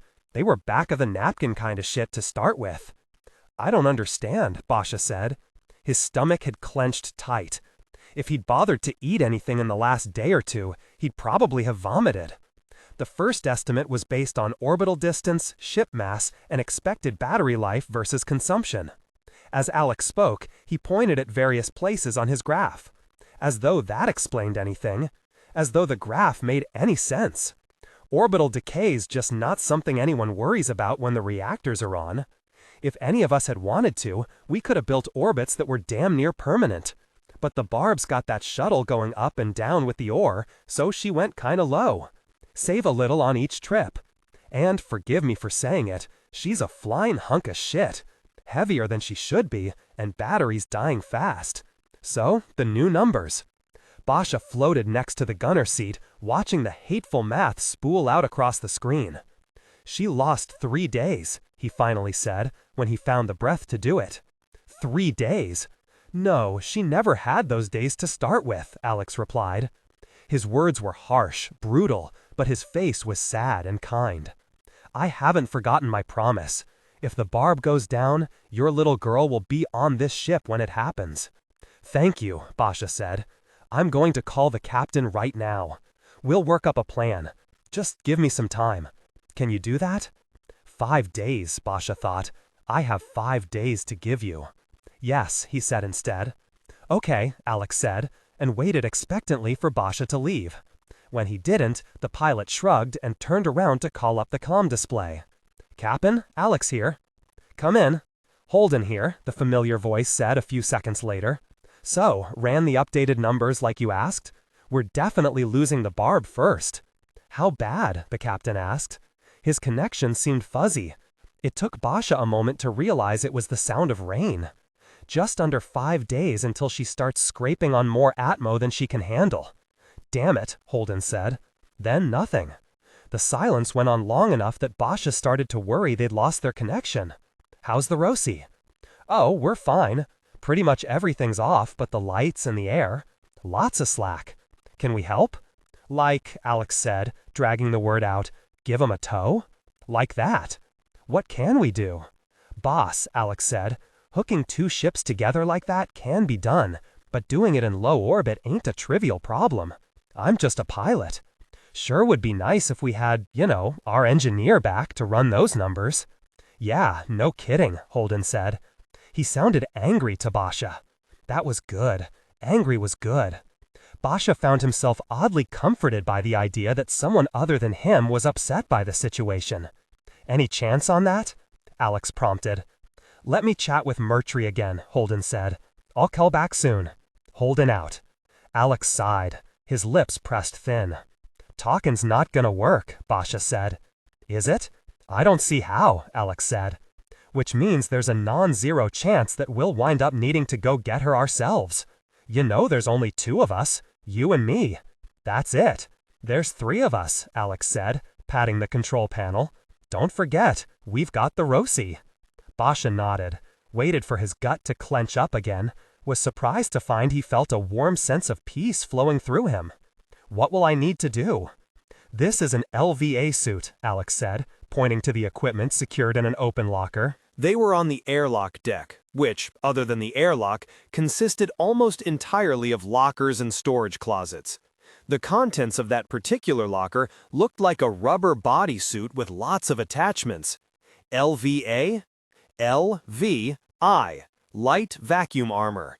Lets you move around outside with enough air and shielding to keep you breathing and mostly unradiated in normal applications. Alex pulled the rubber-looking suit out and left it floating next to the locker for Basia to examine. Self-sealing in case of puncture, with life support and injury sensors and basic medical supplies built in. He then pulled out a red, metallic-looking breastplate. It also keeps you from getting too many holes poked in you by small arms fire. As Alex pulled out each piece and showed it to Basia, explaining its function, Basia dutifully examined them and made what he hoped were appropriate noises. He'd worn vacuum suits for work almost his entire adult life. Their form and function were well known to him, but the various pieces of armor and technology that made the suit into a weapon of war were outside his experience. Certainly something Alex described as automatic IFF and hostile tracking available through the HUD display sounded impressive and useful, but Basia had no idea for what. So he nodded his head and looked thoughtful and examined the helmet when Alex handed it to him. "You ever fired a gun?" Alex asked when the armor had all been pulled out of the locker. "Never," Basia said. He had a brief, vivid memory of the assault on the RCE security team, of the horrible injuries the gunshots left, of the surprised looks on their faces as they died. Basia waited for the nausea to start, but still felt only the warmth and calm. Held one once, pretty sure I didn't fire it. This, Alex said, holding up a thick black pistol, is a 7.5mm semi-automatic handgun. 25-round magazine, standard sidearm of the MCRN. It's fairly idiot-proof, so this'll be the one I send you in with. If I go in at all, Basia said. Sure, Alex agreed with a smile. Don't really have a range to practice on here, but you can dry fire it a few times to get the feel. Honestly though, if you get over there and need to be Dead-Eye Dick to make it back, you're pretty much fucked. Why carry it at all then? Because people do what you want them to do when you point one of these at them, Alex said. Might as well be empty then, Basia said, taking the gun from him and waving it through the air to feel the weight. If you want, Alex replied. No, show me what to do. Then let's load it. For Felsha, I can do it for her. Okay, Alex said, then proceeded to do just that. Holden called back several hours later. When he spoke, his voice was tight, angry. Holden here. Murtry isn't going to bend an inch, so fuck him. Go get Naomi back. Out. Well, Alex said, dragging the word out to a long sigh. That's it. I think we're officially not mediators anymore. Basia nodded with his fist, causing his body to rotate slightly. They were floating on the ops deck. The various pieces of the disassembled pistol hung in the air next to Basia. Alex had insisted that he know how to take the gun apart and put it back together again. Basia had no idea why that would be important, but had gone along with it anyway. What now? He asked. Better start putting that back together. I'll pull the Israel specs up again, and we can give them one last look. Remember, stuff gets moved around on a working ship. Things ain't always where the standard blueprints say they are. You're gonna want alternate ingress and egress points in case someone sealed off a corridor you wanted to use. I have a good memory, Basia said. It sounded like a brag, but it was true. He'd grown up in corridors and hallways. His sense of direction was excellent. That'll help. Then we get you suited up, and I drop you off, Alex said. But there is one issue we haven't discussed. I got plenty of juice to get you over there, and the Roci can make sure no one messes with you in space. But I can't get you inside. Basia surprised himself by laughing. Something funny? Alex said, raising an eyebrow at him. Funny that you're worried about the only part of this where I actually know what I'm doing, Basia said. I'm a licensed Class 3 vacuum welder. I weld in space. You find me a ship I can't cut my way into. Just try. Alrighty, Alex said, and gave him a light slap on one shoulder. Let's get to work. Basia drifted away from the Rocinante. Instead of a simple vacuum suit and air supply, he wore state-of-the-art Martian-made light combat armor. Instead of walking across the hull of the ship on magnetic boots, he moved across half a dozen kilometers of vacuum on gentle puffs of compressed nitrogen. Below his feet, Ilus spun, an angry gray world, wrapped in storms and flashing constantly with high-altitude lightning. Lucia and Jacek were down there, under all that atmospheric rage. But he couldn't do anything to help them. So he would help the person he could. He would save Naomi from the RCE ship, and she would save his daughter. There were a lot of holes in that logic that he carefully avoided thinking about. He drifted closer to a massive island of gray metal in the darkness, the Edward Israel. The enemy. You okay out there? Alex said over the comm. The helmet's small speakers flattened his voice. There was also an aggressive background hiss to it. Fine, everything is green. Alex had shown him how to page through the status indicators on the suit's heads-up display, and Basia was dutifully checking them every few minutes. So, I'm making all sorts of angry demands for the release of Naomi, Alex said.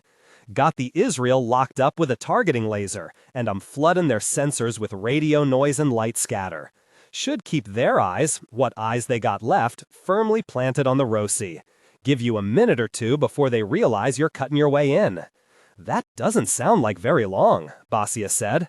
Cut fast, Alex. Alex had reassured him that the Rocinante had plenty of battery power. that shooting lasers and blasting out radio jamming wouldn't affect it much. But Basia had come to view power as a precious and irreplaceable resource, not something he'd ever needed to do in the age of readily available fusion. It gave everything a sense of permanence it hadn't had before. No do-overs, no well-get-it-right next time. He checked his course toward the Israel's midship maintenance airlock, found it good, and pulled out his welding torch, holding it in a white-knuckled grip. The ship swelled until it blocked his view in every direction. The airlock hatch resolving from a tiny, slightly lighter dot to a thumbnail-sized square to an actual door with a small round window in it. The pre-programmed EVA pack fired off a long blast of nitrogen in 4 cones of vapor, and he drifted to a gentle stop a meter away. The welding rig came to life with a burst of bright blue fire. "Here I come," Basia said to Naomi, and to the RCE people guarding her, and to his baby girl, thousands of kilometers away on her dying ship. "Here I come." Chapter 40. Havelock. "I've shut down everything I can," Marvick said on the screen. "Sensors, lights, entertainments. I've dialed back the cooling. With the batteries being what they are, I'll give us just under 17 days. And that's with the solar collectors up at full. Less than that if they start failing. After that, it'll be time to decide whether we'd rather suffocate or burn." Havelock rubbed his forefinger and thumb deep into his eye sockets. He hadn't gone to the gym, and he was trying to make up for it by increasing the cocktail of null-G steroids.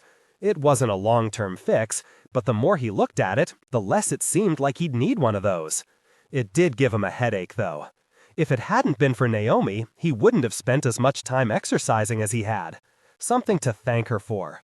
His office felt stuffy and close, and the temperature was climbing steadily.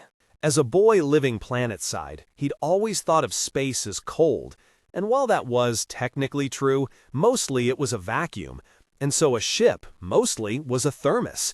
The heat from their bodies and systems would bleed off into the void, over years or decades if it had the chance. If he could find a way to get them the chance. "Have we mentioned it to the crew?" he asked. "I haven't, but the data's hard to keep secret, especially when it's a can full of scientists and engineers with little else to do. We're going to need to talk about dropping them, as many as we can, so that they can starve and die on the planet if the moons don't shoot them down." "Most part, yes," Marwick said. "They've come a long way not to put foot on the surface. There's more than one I know would prefer dying there." In her cage, Naomi coughed. "I'll talk to Murtry," Havelock said. "Having a graveyard on the planet might be something he'd want, especially if we could get more bodies in it than the squatters have." Marwick sighed. He'd stopped shaving, and when he rubbed his chin it sounded like someone throwing a handful of sand at a window. "We came close though, didn't we? All the way out here to start the whole damned world up again. We saw the promised land," Havelock said. "What about the Barbapicola? What's her situation? Makes ours look good. That lithium ore is going to be a high atmosphere vapor in a little over 4 days. Well, I guess we won't need to worry about stopping them from taking it back to the market. Problem's about to solve itself," Marwick agreed. "But to the point. Security? These people are facing a death they can't fight and they can't flee from. They're going to get crazy if we don't do something, and neither you nor I have the manpower to stop them if things get out of control." "What would it matter?" Havelock wanted to say. "Let them riot. It won't change how long before we hit air. Not even by a minute." "I hear you," he said. "I do have the security override codes. I'll have the autodoc add a little tranquilizer and mood stabilizer, maybe some euphorics to everyone's cocktail. I don't want to do much, though. I need these people thinking straight, not doped to the gills. If that's how you want to play it, I'm not putting this ship on hospice, not yet." The captain's shrug was eloquent and left nothing more to say. Havelock dropped the connection. The screen went to its default. Despair rushed up over him like a rogue wave. They had done everything right, and it didn't matter. They were all going to die. All the people had come to help and protect, all the people on his team, his prisoner, himself, everyone. They were going to die, and there wasn't anything he could do about it but get them high before it happened. He didn't know he was going to punch the screen until he'd already done it. The panel shifted in its seating a little, but he hadn't left a mark on it. The gimbals of his crash couch hissed as they absorbed the momentum. He'd split his knuckle. A drop of blood welled on his skin, growing to the size of a dark red marble, the surface tension pulling it out along his skin as he watched. When he moved, he left a spray of droplets hanging in the air like little planets and moons. "You know," Naomi said, "if you're looking at hundreds of people burning to death as a problem solving itself, that may be more evidence that you're on the wrong side." "We didn't plant the bombs," Havelock said. "That was them. They started it." "Does that matter to you?" "At this point, not as much as it probably should." Naomi was floating close to her cage door. He was always amazed at a belter's capacity to endure small spaces. Probably claustrophobia had been selected out of their gene pool. He wondered how many generations of Naomi's family had lived up the well. "You're bleeding," she said. "Yup, that's not going to matter much either. You know, you could let me out. I'm a very good engineer, and I have the best ship out here. Get me back on the Rossi, and I might be able to figure out a way to make things better." "Not going to happen." "And here I thought it didn't matter to you," she said with a smile in her voice. "I don't know how you can be so calm about all this. It's what I do when I'm scared. And really, you should let me out." Havelock gathered the blood out of the air. His knuckle had scabbed over already. He logged into the auto dock with the sick sense of taking the first step toward giving up. But it had to be done. A crew full of panicking people wasn't going to make anything better, especially since the closest thing he had to a full staff was down on the planet with Murtry. Havelock's news feeds from back home were filled with hyperbolic pieces about the tragedy at New Terra. The sensor data of the explosion had found its way to a few of the reputable feeds, but there were also 3 or 4 other forged versions out there too. The faked data wasn't particularly more impressive than the truth. He spooled through a dozen commentators. Some of them seemed angry that the expedition had been allowed to go out. Some were somber and sad. None of them seemed to think there was much chance of anyone surviving. His message queue had over 1,000 new entries. People in the media, people from the home office, a few, just a few, from people he'd known. An old lover from when he was at Pinkwater, a cousin he hadn't seen in a decade and a half who was living on Ceres Station now, a couple of classmates from school. There was nothing like dying publicly on a few billion screens to help reconnect with folks. He wasn't going to answer any of them, not even the ones from his employers, not even the ones from his friends. All of it felt like he was trapped underwater and drowning, looking up at the water's surface and knowing he'd never make it there. He undid his straps. "Good night," Havelock said. "I'll be back," he said, launching himself across the office. It had been a long time since he'd done a patrol, even just an informal one. He pulled himself along the narrow corridors of the Israel, moved through the common spaces, commissary, gym, open lab, bar. In the months, years now, that he'd lived on the Israel, it had become invisible, the way that any place did. Looking at it now was like seeing it for the first time. It was an old ship. The carefully symmetrical shape of the corridors, the keyed mechanism on the doorways, all of it was the kind of thing he'd seen in pictures of his grandparents. Seeing the people was much the same. There was a distance between security and the rest of the crew. If there wasn't, then something had gone badly wrong. Havelock didn't think of himself as being part of the Israel's complement, but every face he passed he recognized. Hosni Makarin, the food science head, Anita Chang, systems tech, John DeLozo, mechanic. Even if he didn't know how he knew them, they were all part of the context of his life now, and they were all going to die because he couldn't stop it from happening. Forward observation was a dark room. The screens were built to give the illusion of looking out a window at the vastness of space, but no one ever actually used it that way. When he came in, it was empty. The screens were filled with sensor data spooling past too quickly to read, a musical composition by a dark-skinned belter he didn't recognize, and a false color temperature map of New Terra. The security camera had a bit of cloth tacked over it, and the air recyclers hadn't quite managed to clear out the smell of marijuana. Probably someone had been using it as a meeting place for sex. Havelock pulled the cloth free of the camera. Well, and why shouldn't they? It wasn't as if anything they did now was going to matter in 3 weeks. He shifted the screens to show the planet below them. New Terra, wrapped in clouds. No lights, no cities, no sign of the small, struggling human presence. The planet that had killed them all. And still, it was beautiful. His hand terminal buzzed. The red border of the incoming connection meant it was a security alert. Adrenaline hit his bloodstream and set his heart racing even before he turned it on. Marwick and Murtry were already in the middle of a conversation when he dropped in. "Many of them, and I don't care to find out now," Marwick said, shouted almost. Murtry's expression seemed angry and dismissive, but Havelock realized it was only that he wasn't looking into the camera. He couldn't see it. "What's going on?" Havelock asked. "The Rocinante's targeting us," Marwick said. Havelock was already pushing himself off, moving fast through the corridor. "Are they making demands?" "Backed up by threats," Marwick said, throwing up his arms. "That's hyperbole," Murtry said. "They're painting the Israel with their targeting lasers. And some mad bastards cutting through the midship maintenance airlock. We're being boarded?" Havelock said. He couldn't keep the incredulity from his voice. "By who? What's the point?" "Motivation's not our concern right now," Murtry said. "Our priority is making sure the security of the ship is maintained." Havelock grabbed a handhold at the intersection of two corridors and spun himself down, feet first, toward the junction that would get him back to his desk. "All respect, sir, you know they've got to be after the prisoner. Why don't we just give her to them? It's not like it's going to matter." Murtry tilted his head. His smile was thin and cruel. "You're suggesting that we release the saboteur? We're all dead anyway," Havelock said. And then there it was, spoken aloud. The one thing that all of them were thinking. All of them but Murtry. "You were immortal before we shipped out?" he asked, his voice dry and cold as a rattlesnake. "Because whether you're planning to die next week or 7 decades from now, there's still a way we do this." "Yes, sir," Havelock said, as he reached the last turning and hauled himself down toward his office. "Sorry, sir."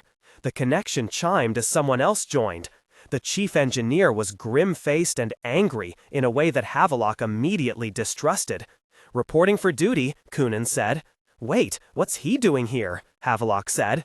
"I've included your militia in this," Murtry said, as Havelock slid into his office. "If we're repelling boarders, we're going to need them." "My men are ready," the chief engineer said, not missing a beat. "Just let us know where the sons of bitches are coming through, and we'll be there to meet them." Oh God, Havelock thought. He's talking like he's in a movie. This is a terrible idea. "Mr. Havelock," Murtry said, "I'm going to ask you to open the live ammunition supply to the militia forces." "With respect, sir," Havelock said, "I don't think that's a good idea. This isn't like a paintball exercise. We're looking at a real fight. The risk of friendly fire alone?" Murtry's voice was calm and cool and viciously cutting. "Do I understand, Mr. Havelock, that you've done such a poor job training these men that you feel we'd be safer repelling the attackers with paintballs?" "No, sir," Havelock said.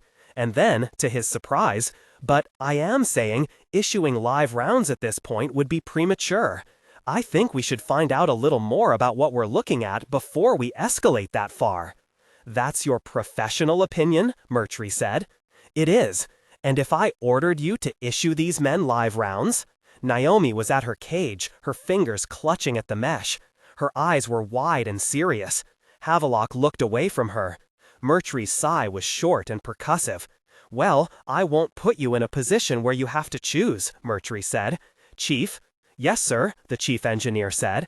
"I'm transmitting you my personal security codes. You can take weapons and ammunition from the armory with it. Do you understand?" "Hell yes, sir," the chief engineer said. "We'll poke those bastards so full of holes you can see stars through them." "I'd appreciate that," Murtry said. "Now, if you gentlemen will excuse me." The connection dropped. "What's going on?" Naomi asked. The warm tone was gone from her voice. Now she actually sounded scared. Or maybe angry. He couldn't tell. Havelock didn't answer. The armory was off the main security station, not the brig. Even if he hurried, he wouldn't be able to get there before the others. And if he did, he didn't know what he'd say to them. He had a gun cabinet here. Maybe if he joined in, he could at least control the situation a little bit. "Havelock, what's going on?" "We're being boarded, and we're going to resist." "Is it the Barba Piccola?" "No, it's the Rocinante." "They're coming for me, then." "I assume so." Havelock took a shotgun out of the gun cabinet. "If it's Alex and you shoot him, I won't help you," Naomi said. No matter what happens after this, if he's hurt, we're done. Even if I find a way to save you, I'll let you burn." The monitor chimed. A connection request from the planet. Havelock accepted it immediately. Dr. Okoye's face appeared on the screen, her forehead furrowed and her eyes shifting as if she was looking for something. There was actually a glint of green in her pupils that made Havelock's skin crawl. "Mr. Havelock, are you there? I'm afraid it's not a good time, Doctor. You're coordinating the drops? I need to see if we can get... Is this something where people are going to die if I don't fix it in the next 5 minutes?" 5 minutes? No. Then it's going to have to wait, Havelock said, and dropped the connection. The midship maintenance airlock was the closest to the brig. There would be choke points at the locker room, the emergency decompression hatch, and the intersection with the maintenance corridor. He guessed the chief engineer would set up his men at the second two and let the locker room go. He might send a couple men to the brig, too, as a last ditch. He'd get pushback on that. The whole team was going to want to be in on the kill. And they'd have live ammunition. He wondered what the enemy would have. Power armor? Maybe. "Maybe we don't have to do this," Naomi said. "I don't like it any more than you do, but it's how it's coming down. You're talking about it like this is physics, like there are no choices involved. That's crazy. They're here for me. Let me go, and they'll go too." "There's a way we do this," Havelock said, loading bag rounds into the shotgun. "He said that, didn't he? That was him." "I don't know who you're talking about," Havelock said. "Murtry, the big boss. Because you do that, you know. You listen to what he says and then say it like it was something you actually believe. This isn't the time to do that. He's wrong this time. He's probably been wrong a few times before. He's not the one in lockup. I don't know you've got a lot of right to brag." "That was dumb luck," she said. "If you hadn't happened to be out playing your war games, I'd have disabled your little bomb and been gone again before anyone knew it. What good would it do if I let you go? It won't make any difference. The ships are going down. There's no one here who can help us. You can't do anything to fix this." "Maybe not," Naomi said. "I can die trying, though. Instead of trying to kill people or watching them die." Havelock's jaw clenched. His finger pressed against the trigger guard, and he closed his eyes. It would be so easy to turn the barrel on the cage, fire a bag against the mesh, and drive Naomi to the back of her cell. Only he wasn't going to do that. The release started in his chest and spread out to his fingers and toes in less than a heartbeat. He pushed himself over to her and thumbed his code into the keypad. The cage clicked open. "Come on then," he said. Chapter 41. Elvie. Scientific nomenclature was always difficult. Naming a new organism on Earth and even in the greater Sol system had a lengthy, tedious process, and the sudden massive influx of samples from New Terra would probably clog the scientific literature for decades. It wasn't just the mimic lizards or the insect-like flyers. Every bacterial analog would be new. Every single-celled organism would be unfamiliar. Earth alone had managed 5 kingdoms of life. 6 if you agreed with the Fithiani hypothesis. She couldn't imagine that the ecosphere of New Terra would turn out to be much simpler. But in the meantime, the thing living in her eyes, in all their eyes except Holden's, wouldn't even officially be a known organism for years, maybe decades. It would be officially nameless until it was placed within the larger context of life. Until then, she'd decided to call it Skippy. Somehow it seemed less frightening when it had a silly nickname. Not that she'd be any less dead if she bumbled into a death slug, but at this point, anything helped, and she was getting a little punchy. The interesting thing, one of the interesting things, about the organism was that it didn't have chlorophyll or apparently anything like it. The green color came from a prismatic effect analogous to butterfly wings. The actual tissue growing in her eyes would have been a light brown that was almost clear if its structure had been even a little bit different. The scattering effect wouldn't happen. It also meant that her blindness was a flooding of color and a loss of detail, but it wasn't particularly dark. She could still close her eyes and see the world go black, and open them to the bright, vibrant green. Anything else was beyond her now, gone. She navigated her hand terminal by voice commands, touch, and memory. The reports she would have skimmed through, she listened to now. Voices from the labs at Luna and Earth and Ganymede. They didn't offer her much hope. While your immune subject does have a couple rare alleles in the genes regulating his sodium pumps, I'm not seeing anything in the final protein structure that's changed. The ion concentrations are stable and within the standard error bars. I'll keep looking, but I've got the feeling that we're barking up the wrong tree here. Sorry to say it. Elvie nodded as if there were anyone there who could see her. The headache was still with her. It varied during the day, but she didn't know if that was part of the infection or just her experience. "Hey," Fayez said. And then, "Elvie, are you here?" "I am," she said. "Well, keep talking a little. I've got food on both hands." Elvie hummed a pop melody from when she'd been a child and listened for Fayez's shuffling feet, reaching out to touch his calf when he was near. He folded himself down beside with a soft grunt. Her hand found his, and he gave her the rations packet. "My next assignment," he said, "I'm working somewhere with maybe half Earth gravity. Wait, who needs it?"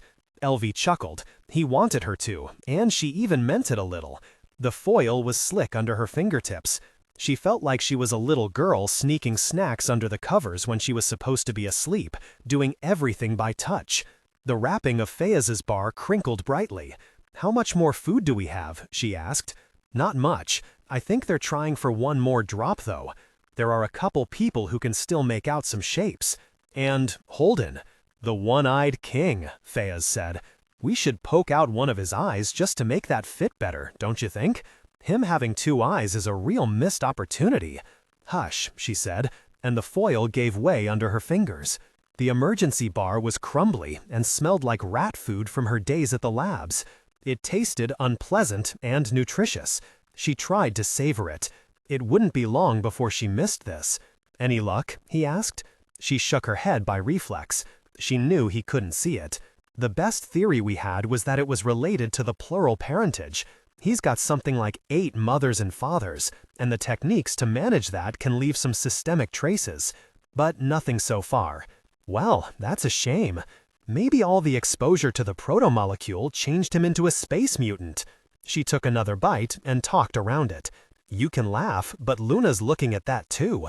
And they're trying to grow a fresh sample of the organism based on the sample data we sent. The early trials are showing some real self-organization. Kicking off another 500 years of graduate theses," Fayez said. "I don't think you have to worry about your legacy." Fingertips brushed against her knee, the physical act of reaching out undercutting the cynicism of his words. She took his hand in hers, squeezing the pad at the base of his thumb. He shifted closer to her. She could smell his body. None of them had been able to bathe since the storm came, and they probably all reeked, but her nose had become accustomed to the worst of it. She only experienced his scent as an almost pleasant funk, like a wet dog. "Not the one I'd have chosen," she said. "And yet, our names will live forever.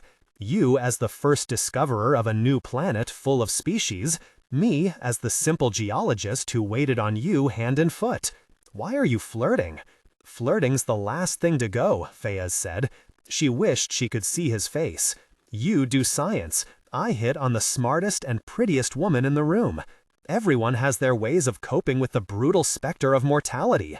And rain. Coping with rain. My next assignment, I want someplace without so much rain." In the next room, a child cried off, an exhausted, frightened sound. A woman, Lucia, maybe, sang to it in a language Elvie didn't know. She popped the last of the bar into her mouth. She needed to get some water. She wasn't sure how long it had been since the chemistry deck had pumped out a clean bag. If it wasn't time to switch out yet, it would be soon. Holden had said he'd come by and do it, but she wasn't sure that was true. He was dead on his feet already, and he didn't rest, even when he needed to. Well, she could probably figure out how to switch out a water bag she couldn't see. "We shouldn't have come," Fayez said.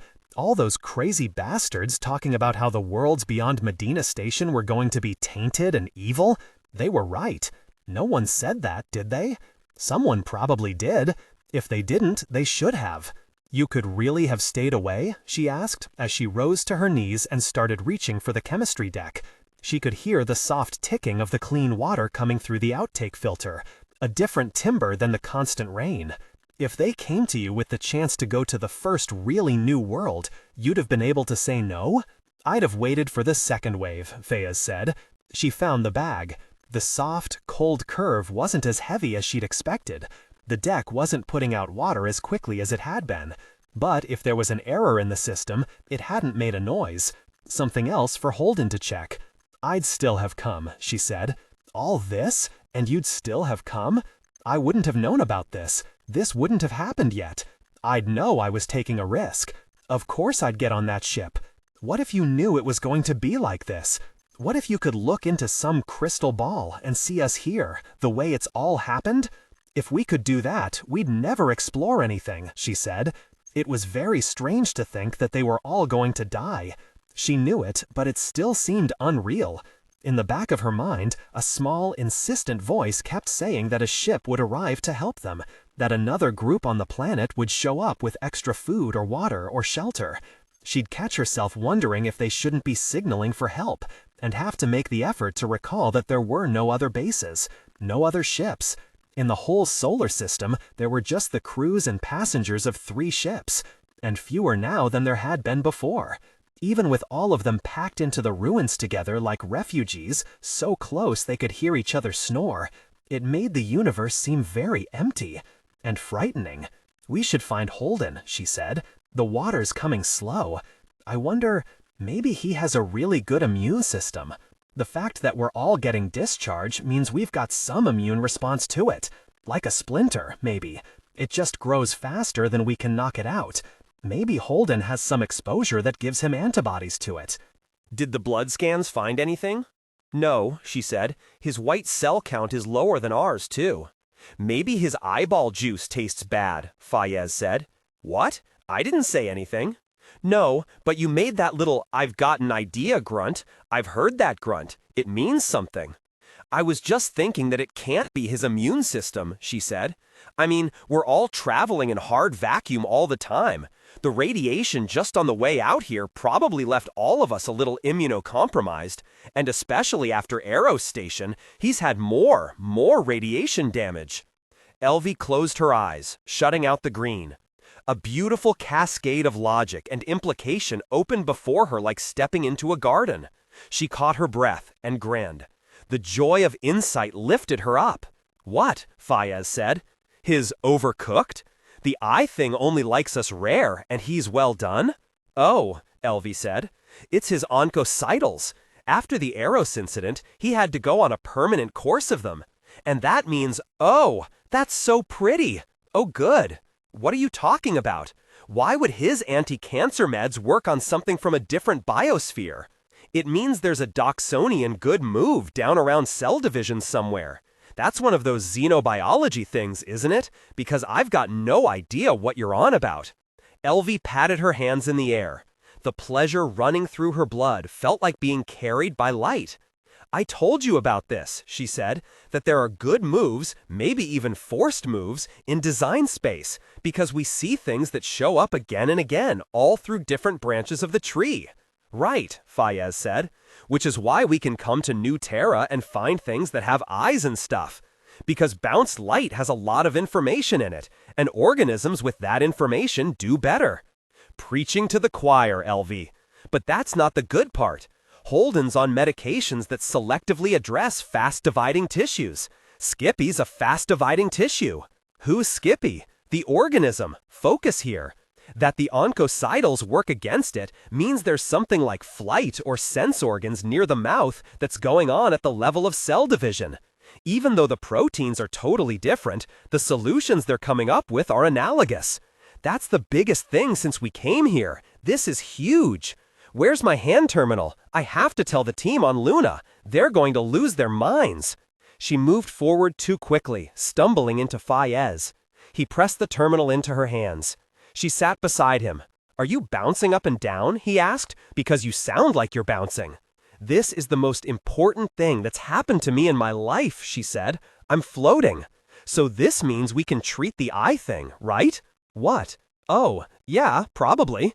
It's not like oncocytals are hard to synthesize, just most of us don't need a constant course the way Holden does. You are the only woman I have ever known who would figure out how to keep a bunch of starving refugees, including herself, from going blind and be excited because it means something about microbiology. You should get out more." "Meet people," Elvie said, but she felt a little pull of guilt.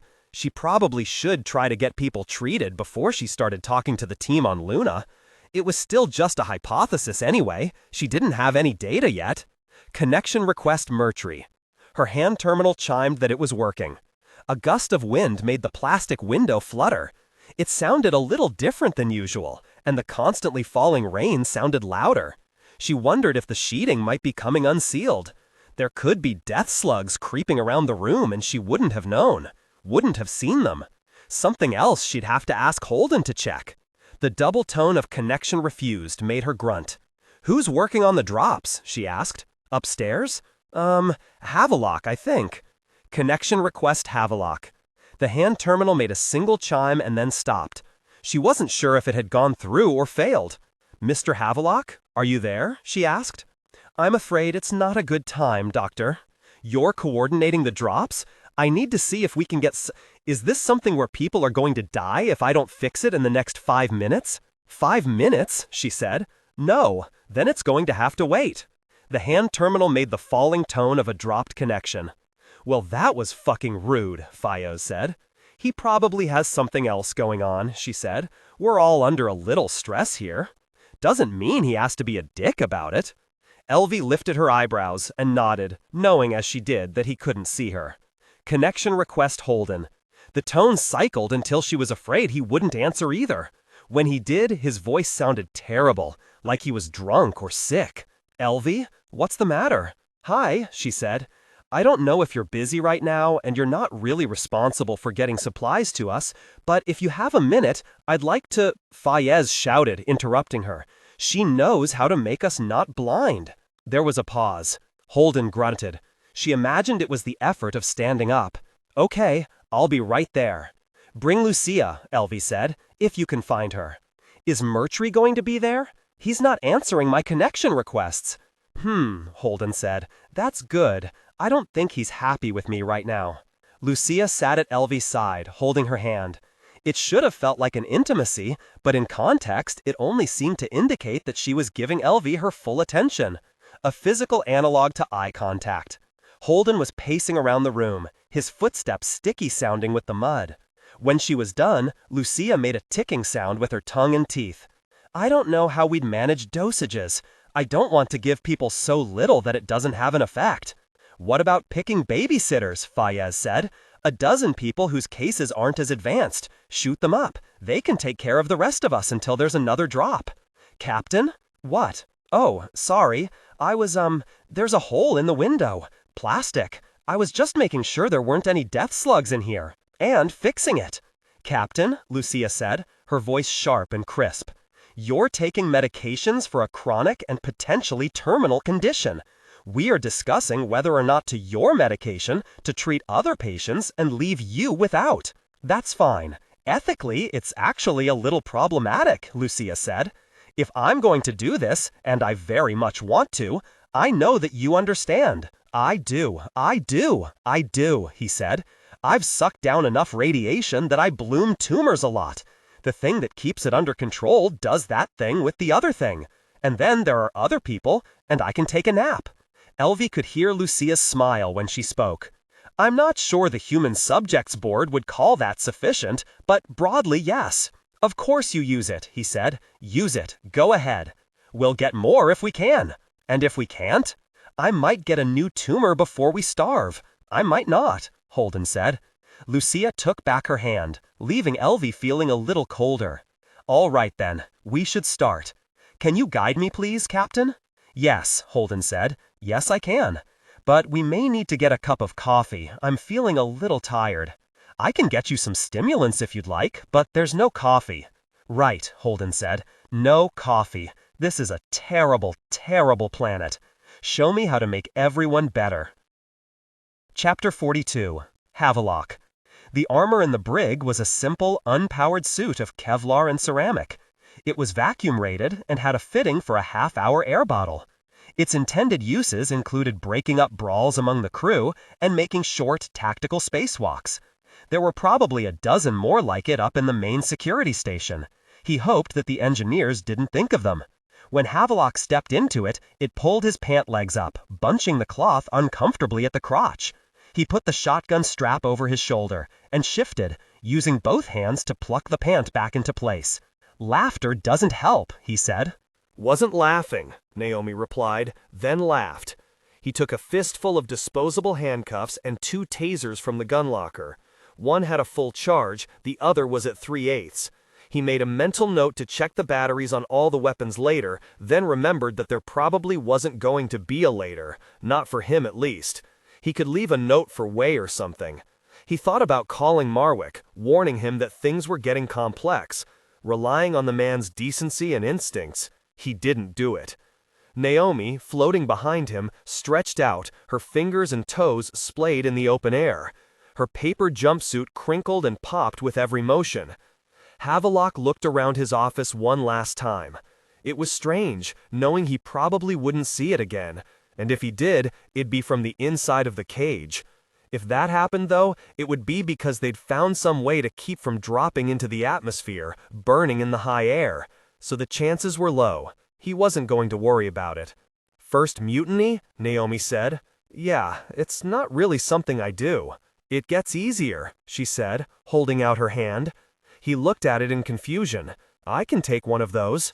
No, he said, tuning the suit comm unit to the channel the training group used as a default. There was no chatter at all. That was odd. He cycled through the other frequencies. No? Look, I'm getting you out of here. Doesn't mean I'm comfortable handing you a weapon and turning my back. You have interesting personal boundaries, Naomi said. I may be working through some things right now. The first militiaman flew through the doorway too fast, pumped on adrenaline and unaccustomed to having a gun in his hand. The second came just behind him, feet first. Havelock felt his gut go tight. They both had pistols in their hands and armbands around their biceps. Naomi, behind him, took a breath. Gentlemen, Havelock said with a nod, how can I help you? What the hell do you think you're doing? The first one demanded, trying to bring his gun to bear and steady himself against the wall at the same time. Moving the prisoner, Havelock said, his voice pitched just between contempt and incredulity. What else would I be doing? Chief didn't say anything about that, the second one said. Chief Engineer Kopenen isn't head of security on this ship. I am. You guys are helping me. Don't get me wrong, I appreciate it, but keep in mind that this is what I do, all right? What the hell are you two doing here? They exchanged a glance. Chief told us to come guard the prisoner. Naomi smiled and looked demure and non-threatening. She faked it pretty well. Good plan, Havelock said. This is where they'll be coming. You two set up here in case they get through. Once I've got this one safely stowed where they won't find her, I'll come reinforce you. Yes, sir, the second man said, making a sharp salute with the same hand that had the gun in it. Havelock flinched. These guys were so not ready for live rounds. Havelock pulled the shotgun to ready and racked it. Miss Nagata, he said, if you'd be so kind. Yes, sir, she said meekly, and pushed off for the door. He followed, catching himself on the doorframe and turning back. If anyone comes through, identify them before you start shooting, all right? I don't want anyone to get hurt by mistake. We will, sir, the first one said. The second one nodded. Havelock would have wagered half his salary that they'd been planning to open up on anyone that came through the door. Naomi waited for him just down the corridor. He put the shotgun safety on and let it trail from his shoulder. All the corridors in the Israel were narrow, but more so here. The nearer you got to the outside, the tighter the space became. The cloth and padding along the walls ate the sounds of the ship. Numeric codes printed on the material listed what conduits and technical systems were buried in the bulkhead underneath them, the model of panel, and their replacement dates. The idea behind the foam and cloth was to make everyone safer in case of a collision or unexpected burn. Right now, it made him think of a padded cell. Havelock nodded back over his shoulder. If something happens, don't go back there without me. Hadn't planned on it. They moved down the corridor, Havelock taking lead and gesturing her forward. She didn't move with the tactical instinct of someone trained to do it, but she was smart and quiet and caught on quickly. She also had a belter's grace in 0G. If he'd had a few weeks with a squad of people like her, he'd have given them live rounds. At the wall before the intersection with the maintenance corridor, he gestured to the thin ceramic lip of the bulkhead. "Stay here," he whispered, "and stay small." Naomi lifted her fist. Havelock moved forward. At the intersection, 2 more of the team were braced in what they probably thought was a cover position. One of them was solid, the other had his hand too far forward. If he tried to push off, he'd get a backspin that would turn him away from the fight. They'd been over this. "Gentlemen," Havelock said. "Walters and Honecker, right?" "Yes, sir," Honecker said. "What's our situation?" "Chief called for radio silence. Don't want to warn the enemy what we're up to. We've got Boyd and Mafume at the decompression hatch. Chief's got Salvatore and Kemp, they're going forward to flush the bad guys out. Who do we have outside?" "Outside?" He shook his head, uncomprehending. "Did we put anybody in suits and send them out the other airlocks?" "Hey," Honecker said, "that's a good idea. We should do that." "So, didn't do it already?" Havelock said. "No, sir. Didn't think of it." "All right," Havelock said, and the dry rattle of gunfire echoed from down the corridor. The 2 engineers turned, pulling themselves to look. Honecker pulled a little too hard, launching himself into the corridor where anyone coming the other direction could have shot him while he flailed. The radio clicked to life in Havelock's ear. The chief engineer sounded like a kid at a birthday party. "We have contact! We have contact! The enemy's taken cover in the lavatory by secondary supply. We have him pinned down."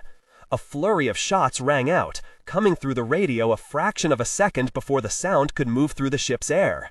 Koppanen started shouting at someone to pull back, then realized his radio was still live and cut it.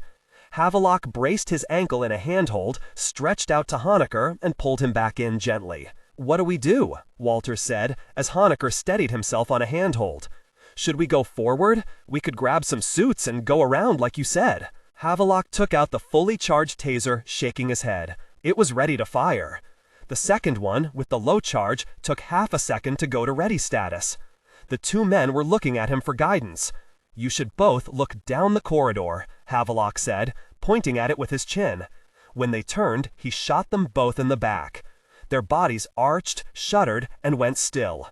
Havelock took their pistols, disabled their suit radios, and handcuffed them first to each other and then to one of the handholds. "Clear," he said over his shoulder, his voice calm but strong enough to carry.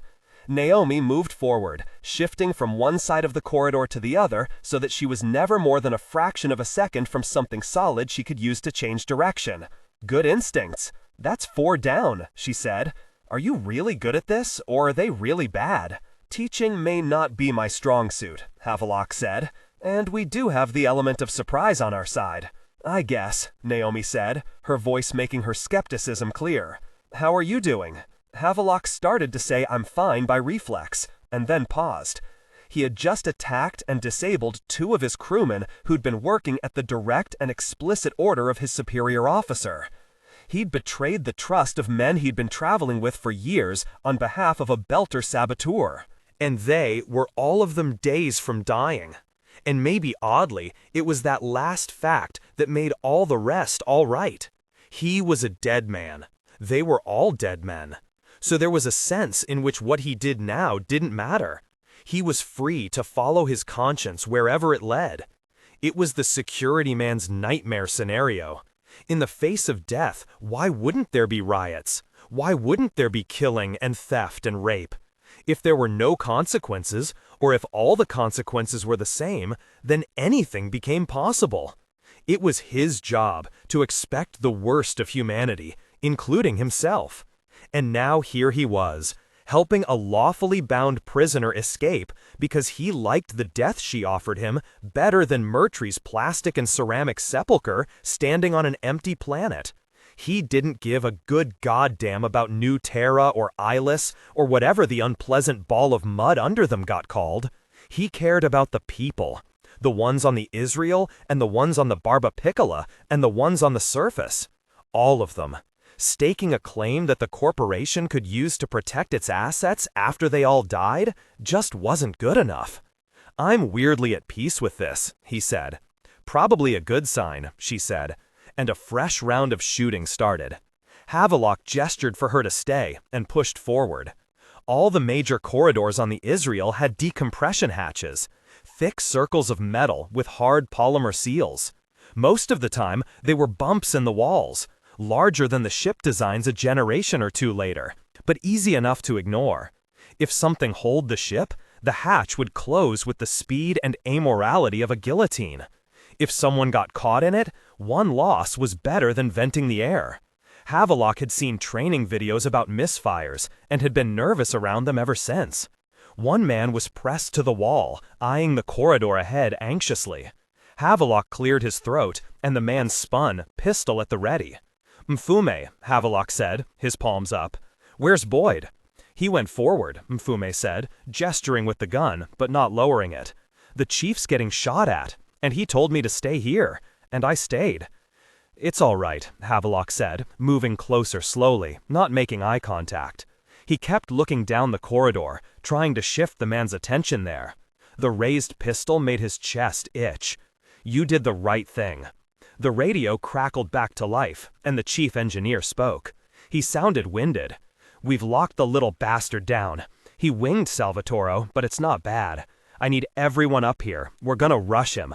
"That's probably not a good idea," Havelock said on the open channel. "It's all right," the chief engineer said. "We can take him." "Not without casualties that you don't have to take," Havelock said. "Is he an armor?" "Yeah, I'm pretty sure I got one hit on him," another voice said, its tone high and tight, like a kid on his first hunt who thinks he shot a deer. "Everyone check in," the chief said. "Jones and I are in the brig, Chief. Everything's quiet." "Prisoner giving you any shit?" the chief asked. "I moved her," Havelock said. "She's fine. I need you to pull back now. We have to do this by the numbers." Another half-dozen gunshots peppered the air. Mfume twitched with each of them. Havelock gently pushed the barrel of the man's gun away until it pointed at the wall. Mfume didn't seem to notice he'd done it. "No can do," Quainon said. "If we let up, this belter son of a bitch is gonna get loose. We've got to finish this thing." "Honecker, Walters, get your nuts in your palms and head forward, boys. This piece of shit is going down." The silence on the radio was eerie. "Walters?" the chief engineer said. Havelock took Mfume's wrist and twisted, bracing one leg against the wall for leverage. Mfume cried out, but he loosened his grip on the gun enough for Havelock to bat it away. The black metal spun down the corridor, and Mfume yelled and tried to push him away. Havelock shifted his grip, pulling out and down, peeling Mfume away from his bracing wall. The engineer screamed again, and Havelock fired the taser into his back. Mfume bounced against the far wall, limp as a puppet, and Havelock pulled the shotgun off his back and shifted to jam one knee against the lip of the decompression hatch and the other foot behind him against a handhold. "Nagata," he shouted, "we're about to have company."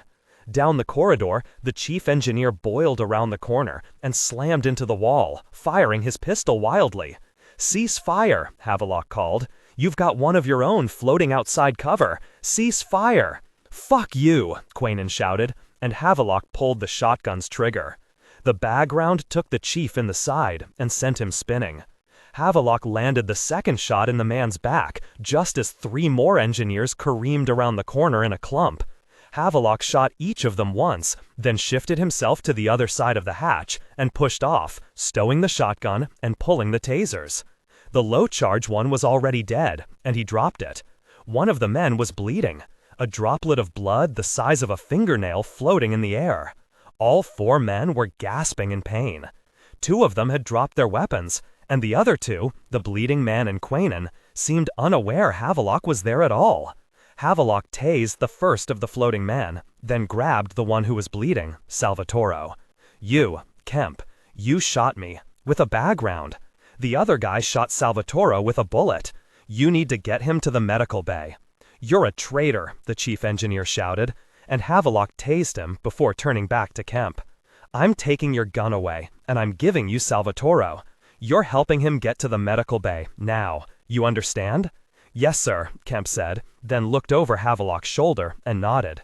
"Ma'am?" "Everything under control?" Naomi asked. Wouldn't go that far, Havelock said, putting Kemp's hand on Salvatore's arm and giving them both a little shove back up the corridor. I'm fairly sure the two from the brig are on their way down here. We should leave then.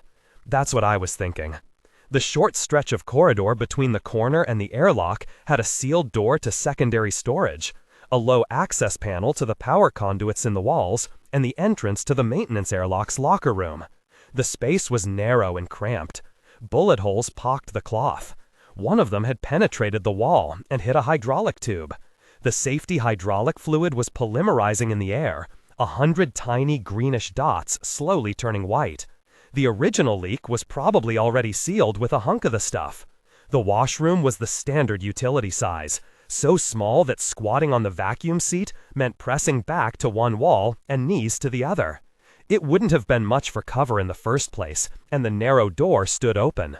A dozen bullet holes scarred the walls in the doorway. Okay, Havelock said, and a gun popped out, firing blind down the hallway. He pushed Naomi behind him, shouting, "Stop! Stop! I've got Nagata right here! Stay the hell back!" a man's voice shouted from the washroom. It sounded almost familiar, but Havelock couldn't place it. "I swear to God I'll shoot." "I noticed," Havelock shouted back. "It's okay, Basia," Naomi called. The voice went silent. Havelock moved forward slowly, ready for the gun to reappear. It didn't. The man floating in the washroom wore military body armor of a Martian design that was maybe half a decade out of date. His hair was dark with flecks of gray at the temples, and he had a welding torch in one hand. The gun was in the other. His eyes were wide, and his skin was ashy. A streak across the side of the armor showed one of the malicious bullets had skipped off his ribs. Havelock put up his left hand, palm out, but kept the taser tight in his right. "Okay," he said. "It's all right. We're all on the same side here." "Who the hell are you?" the man demanded. "You're the security guy, the one that locked her up." "Used to be," Havelock said. Naomi put her hands on Havelock's shoulders, pulling herself over him to see the other man. "We're leaving," she said. "Want to come with?" Chapter 43. Basia. "We're leaving," Naomi said. "Want to come with?" Basia felt a powerful flush of embarrassment. Things had started out so well. He'd cut into the Israel's airlock control panel with the efficiency of long practice. The composite plating had been an old layering system he'd seen often working on Ganymede, and the familiarity had given him a sense of confidence. He'd floated through the short corridor to a storage and locker room without seeing a soul, clutching his pistol in one hand. He'd hoped the weapon would turn out to be unnecessary. On the other side of the locker room was the starboard passageway that would lead to the brig. He was about 60 meters from his goal, and not even an alarm had gone off. His first sign that things were going wrong was a massive barrage of gunfire that seemed to come from everywhere at once. He'd been hiding in the tiny lavatory closet ever since. "I came to rescue you," Basia said, recognizing how silly the words sounded even as he said them. "Thanks for that," Naomi replied with a smile. "Yeah, so we should probably keep the earther in the body armor," started to say, then was cut off by a new fusillade of shots. Bullets bounced off the corridor walls, tearing strips of phone off to join the floating blobs of solidified hydraulic fluid. The earther shoved Naomi into the lavatory with Basia, mashing them both against the back wall. More shots hit, including one that skipped off the earthman's shoulder plating, leaving a long dented streak. "Basia," he said. The earther leaned around the doorway with a bulky rifle of some kind and fired several booming shots. "Havelock, let's cover the rest once we're out of here." Before Basia knew she was going to do it, Naomi plucked the pistol out of his hand and held it out to Havelock. "You might need this." "No," he replied, and fired off his big rifle a few more times. "No lethal rounds. We're not killing these idiots if we can avoid it." "Then what?" she asked. Havelock was pulling fat shotgun shells out of a pouch on his armor and loading them into his gun. "As soon as I move into the corridor, you two head to the airlock as fast as you can." He loaded one last shell into the gun, then racked it with a loud clack. "Basia, you're armored, so keep her in front of you. Naomi, you'll be moving through a storage compartment. Grab a suit, anything you can put on fast." "Ready when you are," Naomi replied, and put a hand on Havelock's shoulder. Basia nodded his fist at the Earthman. "Then go," Havelock said, and darted into the corridor firing his shotgun. Naomi followed him out and turned the other direction, toward the locker room and the airlock. Basia stayed right behind. They'd only gone a few meters when he felt 2 bruising hammer blows on his back. "I'm shot," he yelled in a panic. "I got shot." Naomi didn't slow down. "Is your HUD telling you you're bleeding out?" "No." "Then you'll live. That's what the armor is for." "Less talk," Havelock said from right behind him and gave him a shove in the back. More escaping. Basia hadn't even known he was there. He stifled an undignified squeak. Several meters ahead, Naomi darted into the storage room, and Basia followed when he reached the doorway. She was already wriggling her way into a bright orange emergency atmosphere suit. Havelock paused at the door to fire several more shots down the corridor. "Tune to 27015, the Earther said. What? The words made no sense to Basia, and the whole sequence of events was more and more coming to feel like a bad dream.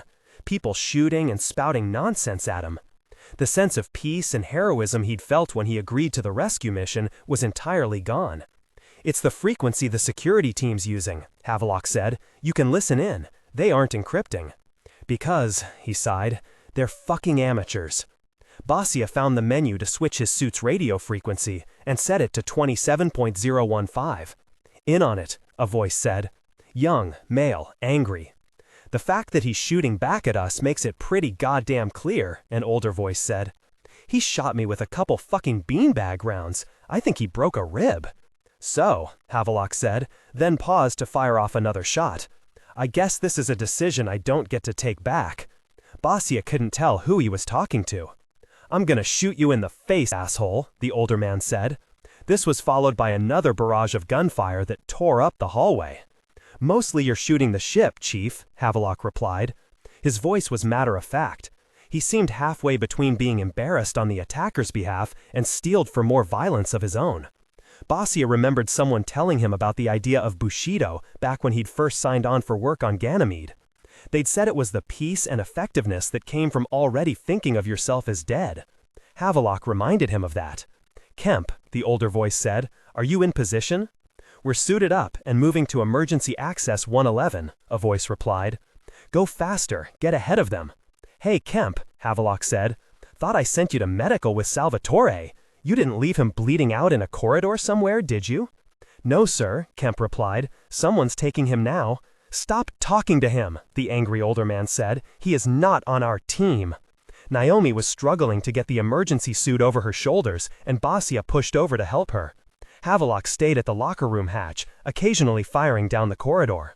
"Find an air bottle," Naomi said, then started opening locker doors and rummaging through the contents. Basia helped. "Hey, Mafume," Havelock said. "What?" a new voice snapped. "Turning on your boot mags to stick to the floor behind cover is a good instinct, but in the position you're crouched in, your knee is sticking out past the corner." Havelock fired a shot from his shotgun, and someone on the radio screeched in pain. "See?" Basia found a locker full of emergency air bottles and helped Naomi connect one to her suit, twisting it to break the seal. A few seconds later, she gave him the thumbs up. "We're ready to go," she told Havelock. The Earther fired off a few more shots, then backed into the locker room with them.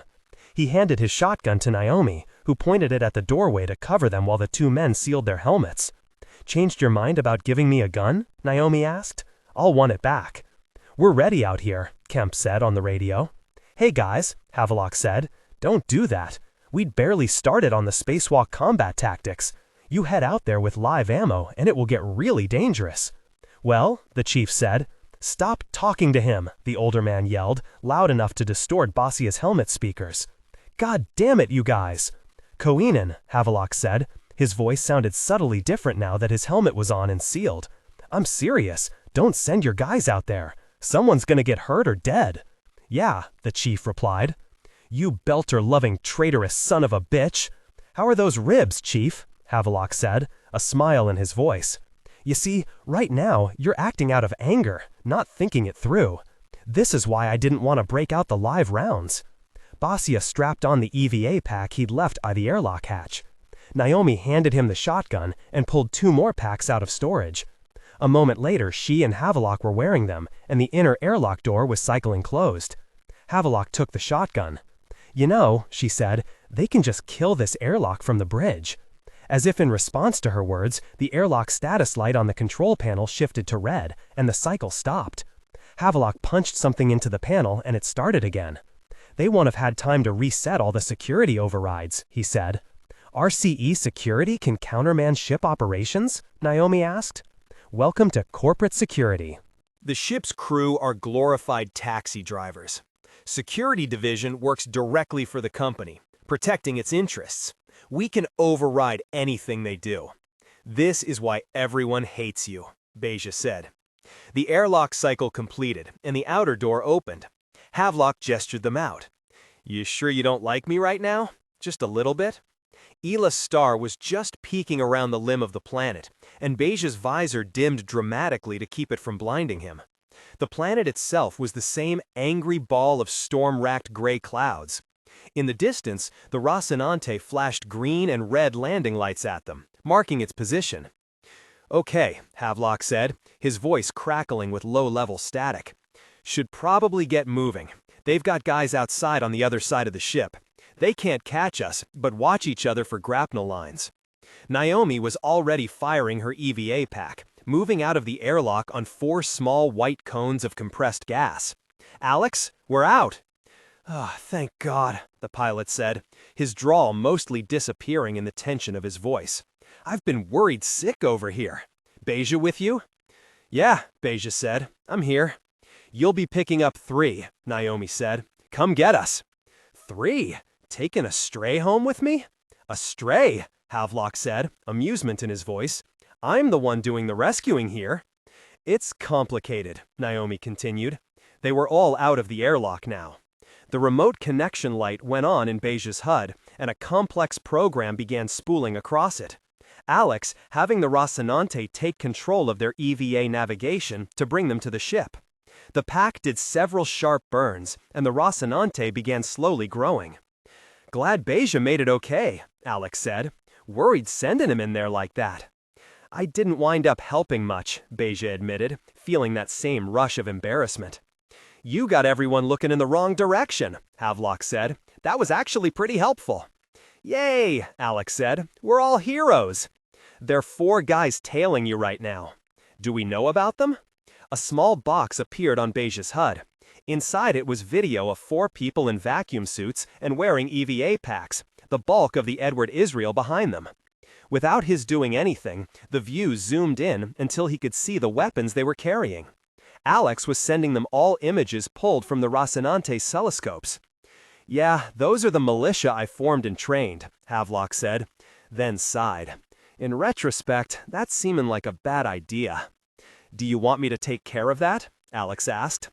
"Does your version of taking care of it involve your ship's point defense cannons?" Havelock replied. Yeah? Then no. These guys are dumb and untrained enough to still be gung-ho." "But they're just engineers. They're not bad guys," Havelock said. "They're shooting at you," Alex said, and suddenly Beja's HUD had red lines across it. "Got the Rossi tracking bullet paths." The knowledge that there were silent, invisible, and potentially deadly projectiles flying past him made Beja's scalp tingle. The red lines on the display apparently meant more to Havelock, because the Earther said, "They're nowhere near us. They haven't got HUD-integrated targeting, so they're just spraying and praying right now. There's no reason to return fire." "XO?" Alex said. It took Beja a second to realize he was talking to Naomi. "Havelock's calling this one," she replied. "They're his people." "Okay," Alex said doubtfully. The Rocinante continued to grow minute by minute, until Beja could see the tiny ring of lights around its airlock. He'd only been on the ship a short time, but it felt like coming home. His EVA pack fired off a quick series of blasts and spun him around to face the Israel, then began braking. "Almost there." "Guys," Havelock said, "recoil is an exaggeration. It doesn't mean there's no recoil at all." It sounded like more nonsense talk to Beja until he looked at the Rocinante's video of the pursuing team and saw one of the 4 men spinning and rotating in space, frantically firing his EVA pack to get under control. It only seemed to make it worse, as every blast of gas from the pack just added a new axis to the rotation. "Then that's an inaccurate name for the weapons," the man called Kemp replied. And if we'd gotten to more advanced zero-G tactics, I would have explained that, Havelock said. I also would have taught you to use the integrated compensation software to have the EVA pack do stabilizing bursts every time you fire the gun. Seems to me there's a lot you didn't show us, Kemp replied. Yeah, and now that you're shooting at me, I'm just sick about that. In the meantime, please stop. Drake is way out of control and drifting away from you guys. Someone needs to go get him before he gets too far.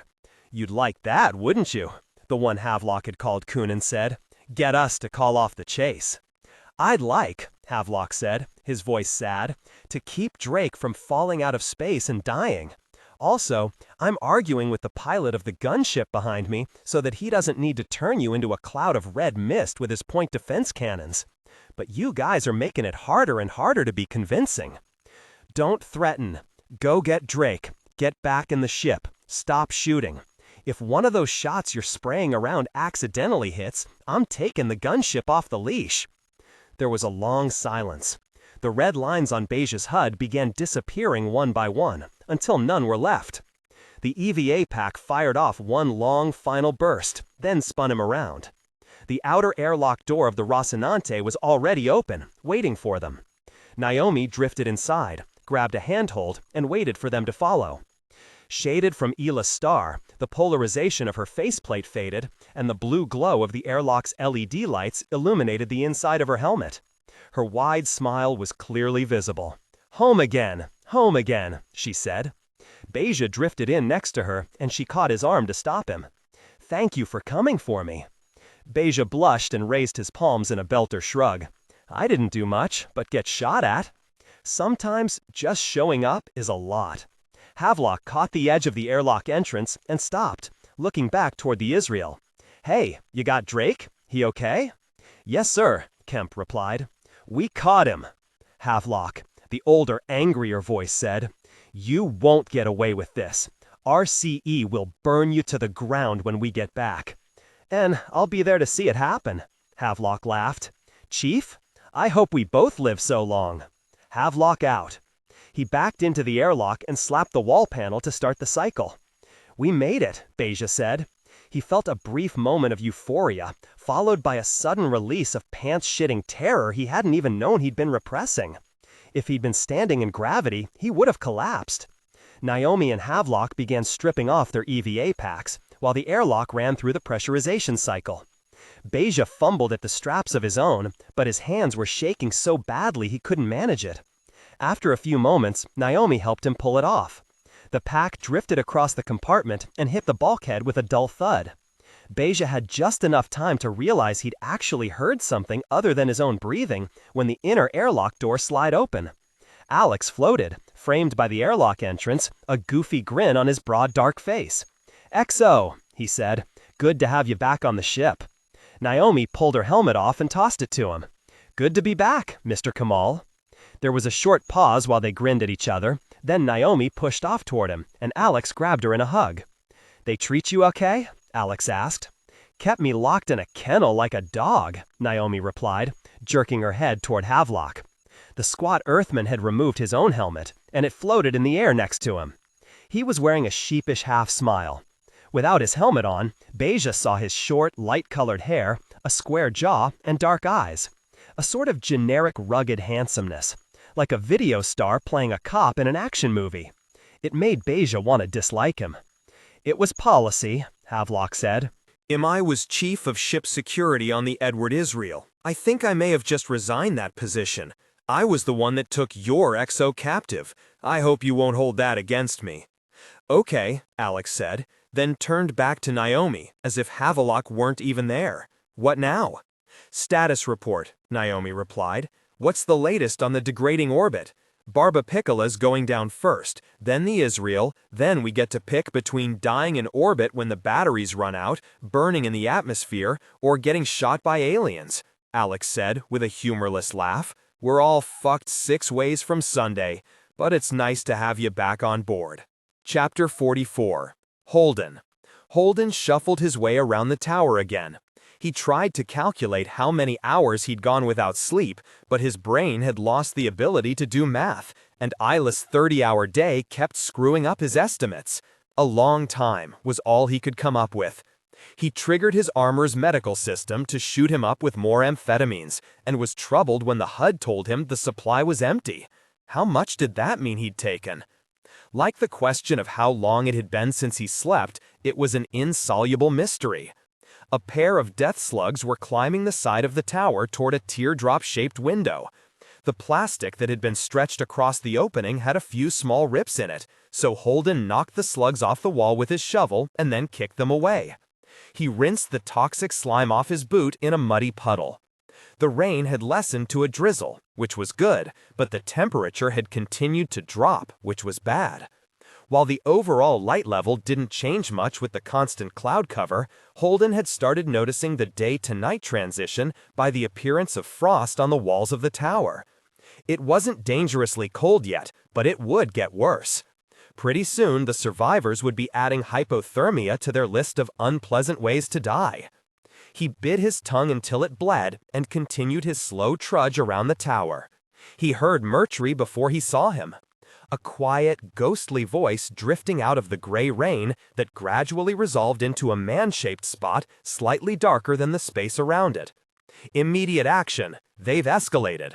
Well, we'll have an argument that we acted with restraint until, Murtry was saying, but stopped when he heard Holden approaching.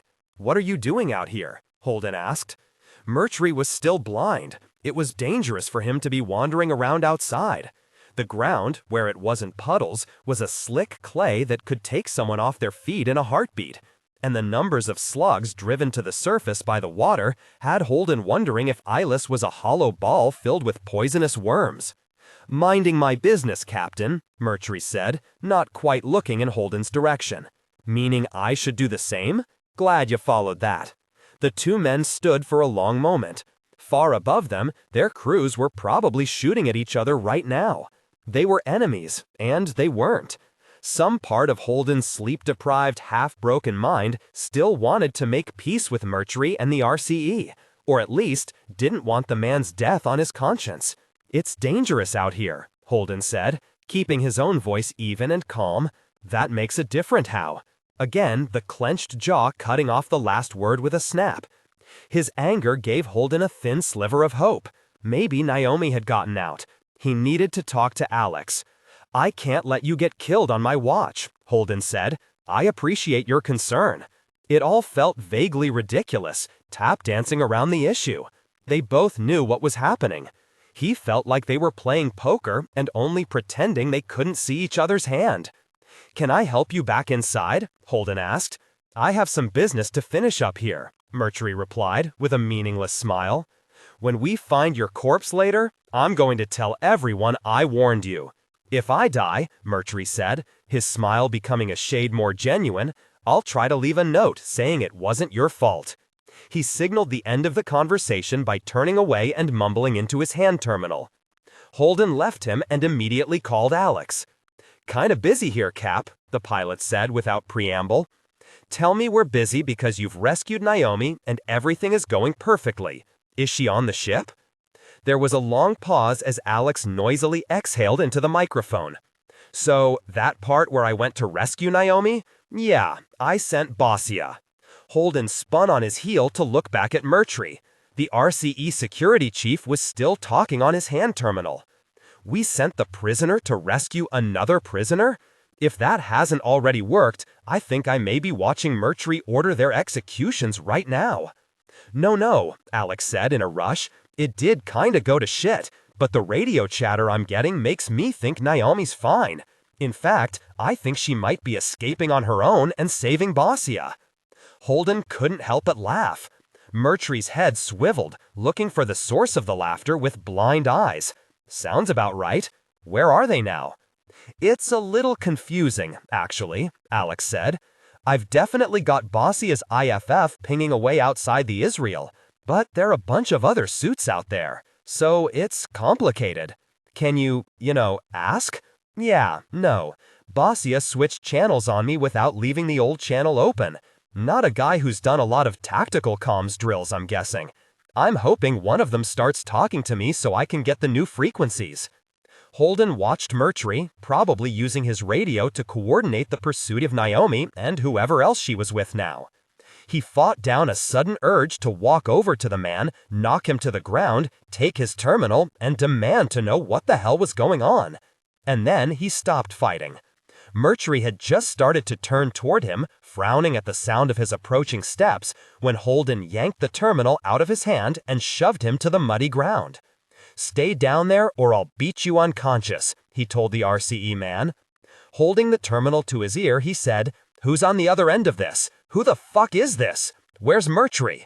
"I'm standing on him right now," Holden said, "so if you're part of the team that's chasing Naomi Nagata, you should stop." The man on the other end said, "Comms is compromised. Switch to 2 Alpha," and the connection dropped. Someone who'd spent some time training on tactical comms, it seemed. "Alex," Holden said, "I've disrupted their command channel. Go get our people." "Not a problem, boss. The situation has clarified some. I've got 3 coming aboard." "Who's the 3rd?" "About to go find out. Alex out." Murtry pushed himself to his knees with a grunt, frowning at a spot just over Holden's left shoulder. "Tough guy when your opponent is blind." "We're working on that," Holden replied, tossing the man's hand terminal to the ground next to him. "You feel free to come look me up after." "I will," Murtry said. The RCE security chief picked himself up and began carefully walking toward the alien tower's entrance. When he was far enough away he wouldn't hear, Holden said, "Looking forward to it." He was surprised to find that was true. When Murtry disappeared around the corner of the tower, Holden began his slow trudge the other direction. His earbud crackled to life, and Amos said, "Cap, that doctor's looking for you. Lucia or Elvie?" "The cute one." "Lucia or Elvie? The one not married to our prisoner." "Tell Elvie I'll be there after this pass around the tower," Holden said, and killed the connection. A few minutes later he rounded the last corner, bringing the tower entrance into sight. Elvie was waiting for him there, her face set in a deep frown. "It didn't work," Holden said. "What?" "The oncocytals, my medicine. It's not working." "What?" Elvie replied. "Why do you say that? What happened? You're frowning." "Oh, no. I was just thinking that the membrane-bound proteins in our cells must have some sort of functional sites in common with the local life, even though as far as I can tell, they're totally different proteins." The oncocytals are having a similar effect on mitotic division, even though our amino acid groups barely overlap. It'll take decades to figure that one out. "So let's pretend I have no idea what you're talking about," Holden said. "It's working," Elvie said, and her frown shifted into a brilliant smile. "The microorganism's cell replication is failing, the colonies are breaking down, and the light scattering effect is going too. I can almost read again, if the font's big enough." Holden felt a rush of relief that immediately turned into a wave of dizziness. He collapsed against the wall of the tower, taking long, slow breaths to keep from passing out. A few meters away, a slug crawled along the wall toward him. He started to poke it off the wall with his shovel, then realized he'd lost it somewhere, and he couldn't feel his hands. "Are you okay?" Elvie asked, reaching out tentatively with one hand to find him. "Your respiration sounds funny." "Passing out," Holden said between long breaths. "How long until everyone can see again?" "We need to get you inside," Elvie replied, throwing his left arm around her shoulders and guiding him to the door. "I think you've been awake for something like 4 days." "It's okay," Holden said. "I took a lot of speed." "How long?" Elvie stopped, throwing her other arm around his waist to hold him up. It was both a relief and, if he were being honest, a little unflattering how quickly every bit of sexual tension had been drained from their interactions. He was giddy and sleep-deprived enough he almost asked her what had changed. Fortunately, she spoke first. "Not sure. The dead organism isn't refracting light like the live ones do. Most of the loss of vision came from that, not from actual blockages. We'll still have some floaties in our eyes for a while, but... So, that means soon?" Elvie got him in the doorway and over to a pile of blankets. She gently lowered him until he was lying flat on his back. "Yes, soon, I should think. Hours, maybe. Days at the most." "How did you know these blankets were here?" We laid this out as a sleeping location for you 3 days ago, Elvie said with a smile and patted his cheek. You were just too stubborn to use it. Thank you. We have a small privacy tent too, she replied, pulling on something by his feet. A thin sleeve of material sprang up and along the length of his body, completely covering him. Thank you, Holden said again, his eyes closing against his will. He could already feel the impending sleep as a tingling in his extremities. Wake me up in about a year. Oh, and make sure Murtry doesn't kill me until then. Why would he do that? Elvie asked. We're kind of at war, Holden said. Unconsciousness washed into him, sleep pulling him down into the endless void. So, a voice said right next to his ear, we really need to get a move on. Miller, Holden said, not opening his eyes, if you make me get up, I swear I will find a way to murder you. You did your bit here, Miller continued, undeterred. Now you need to come with me and do the other thing, and I'm not sure how much time we've got. So, upsy-daisy. Holden forced his eyes open and looked to his side. Miller was inside the tent with him, but also too large to be in the tent with him. The overlapping images sent a spike of pain through his head, so he closed them again. Where are we going? Got a train to catch.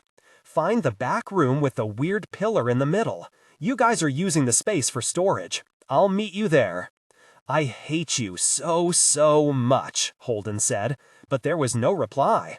He risked opening one eye and saw Miller was gone. When he opened the tent, Elvie was sitting next to it looking worried. Who are you talking to? Ghost of Christmas past, Holden said, forcing himself to sit up. Where's Amos? He's been spending a lot of time with Way. I think they're both in the next room. Help me up, Holden said, holding out one arm. Elvie climbed to her feet and pulled on it, and he somehow managed to stand without falling over. My heart is racing. It's not supposed to do that. You're full of fatigue toxins and amphetamines. I'm not surprised you're having hallucinations. My hallucinations are of the alien mind control variety, Holden said, and took a few unsteady steps toward the next room. Can you hear what you're saying? Elvie asked, coming with him and keeping one hand under his elbow. You're really starting to worry me. Holden turned, straightened up, and took one long breath. Then he removed Elvie's hand from his arm and said in as steady a voice as he could manage, I need to go somewhere and turn off the defense network so our friends don't fall out of space and die. I need you to go back to work on the site problem. Thank you for your help. Elvie looked unconvinced, but Holden waited her out, and she eventually headed off toward the area of the tower given over to lab work. In the next room, Amos and Way were sitting next to a low plastic table, eating ration bars and drinking distilled water out of an old whiskey bottle. Got a minute? Holden asked him, and when Amos nodded, he added, Alone? Way said nothing, but hopped to her feet and left the room, hands in the air in front of her to keep from running into a wall. What's the word, Cap? Amos asked. He took another bite of the protein bar and grimaced. It smelled like oil and paper. We got Naomi back, Holden said in a whisper, not sure how far away Way might have gone. Yeah, I heard, Amos said with a grin. Chandra? Way, Amos said. She's working for the wrong people, but she's all right. Okay. Murtry's pissed about the rescue. Yeah, but fuck him. I also, Holden continued, may have shoved him down and stolen his hand terminal. Stop making me fall in love with you, Cap. We both know it can't go anywhere. The point, Holden said, is that he might try to take it out on people here. I need you looking after everyone, especially Lucia and Elvie. They've been the two most helpful to us, so he may try to punish us through them. Not so afraid of the blind guy, Amos said, even when I'm one too. That's about to end. Elvie says the drugs are working. People will be getting their sight back in hours or days. Cap, is this a problem you'd like me to solve? Amos asked, cocking thumb and forefinger like a gun. Because that can just happen. No escalations. I already did enough damage knocking Murtry around. I'll pay for that when the time comes, but you only do what you have to in order to protect these people when I'm gone. Okay, Amos said, you got it. And what do you mean, when you're gone? Holden sat down on the plastic table with a thump and rubbed at eyes that were as dry as steel bearings. The planet was one big ball of humidity, yet he somehow managed to have dry, itchy eyes. I have to go with Miller. He says there's a thing that might turn off the alien artifacts, which would get the Roci flying again and pretty much solve all of our problems. Amos frowned. Holden could see the big mechanic's face twitching as he formulated questions and then abandoned them without speaking. Finally, he just said, "Okay, I'll keep an eye out here." "Be here when I get back, big man," Holden said, and clapped Amos on the shoulder. "Last man standing," Amos replied with another grin. "It's in my job description." It took Holden a few minutes to find the storage room with the oddly shaped pillar in the middle, but when he did, the only person in it was Miller. The detective frowned out a "what took you so long" look, and Holden flipped him off. Miller turned away and walked toward the pillar, disappearing into it like a ghost walking through a wall. "Was this always here?" Holden asked. "Because if it was and you'd told us about it, it might have saved a few lives when the storm came." "If you'd been where I could talk to you, I might have," Miller said with a belter shrug of the hands. "You did pretty well without me. Now get down the ramp." We're late as it is. The ramp dropped nearly 50 meters into the ground and ended at a metallic wall. Miller touched it, and the wall, in spite of having no visible seams or joints, irised open. "All aboard," Miller said. "This is our ride." Holden crouched to enter through the small round opening and found himself in a metallic cube 2 meters to a side. He sat on the floor, then slid down the wall until he was lying on his back. "This is a part of the old material transfer system," Miller was saying, but Holden was already asleep. Interlude. The investigator. It reaches out. It reaches out. It reaches out. It reaches out. 113 times a second, it reaches out, and the investigator reaches with it. Follows. Watches. It reaches for a signal it will never find. It is not frustrated. It is not angry. It reaches out because it reaches out. What it finds, it uses to reach out, and so finds more, and reaches farther. It will never be far enough. It is unaware of this fact. The investigator knows, and knows that it knows. An awareness in an unaware context. Consciousness within an unconscious system. So, nothing particularly new there. The investigator sighs, wishes it had a beer, knows that these are artifacts of the template. Once there was a seed crystal that had a name. It had loved and despaired. It had fought and failed and won at great sacrifice. None of that mattered. It had looked for things that were missing, for people that were missing. Everything about it is drawn along by that fact. Something is supposed to be here and isn't. And instead, there is a dead place. A place where nothing is. Where everything pulls back. The investigator reaches out, and what reaches out dies. The investigator ceases to reach out. It waits. It considers. Something was here once. Something built all this, and left its meal half-eaten on the table. The designers and engineers that spanned 1,000 worlds had lived here and died here, and left behind the everyday wonders like bones in the desert. The investigator knows this. The world is a crime scene, and the one thing that stands out, the one thing that doesn't belong, is the place that nothing goes. It's an artifact in a world of artifacts, but it doesn't fit. What would they put in a place they couldn't reach? Is it a prison, a treasure chest, a question that isn't supposed to be asked? A bullet, a bomb still ticking under the kitchen table after the blitz was over? Did he who made the lamb make thee? Or was there someone else? Whoever killed you fuckers left something behind. Something made for your death, and it's right there. 113 times a second, it reaches out. Unaware of the investigator, unaware of the scars and artifacts, the echoes of the dead, the consciousness bound within it. It reaches out because it reaches out.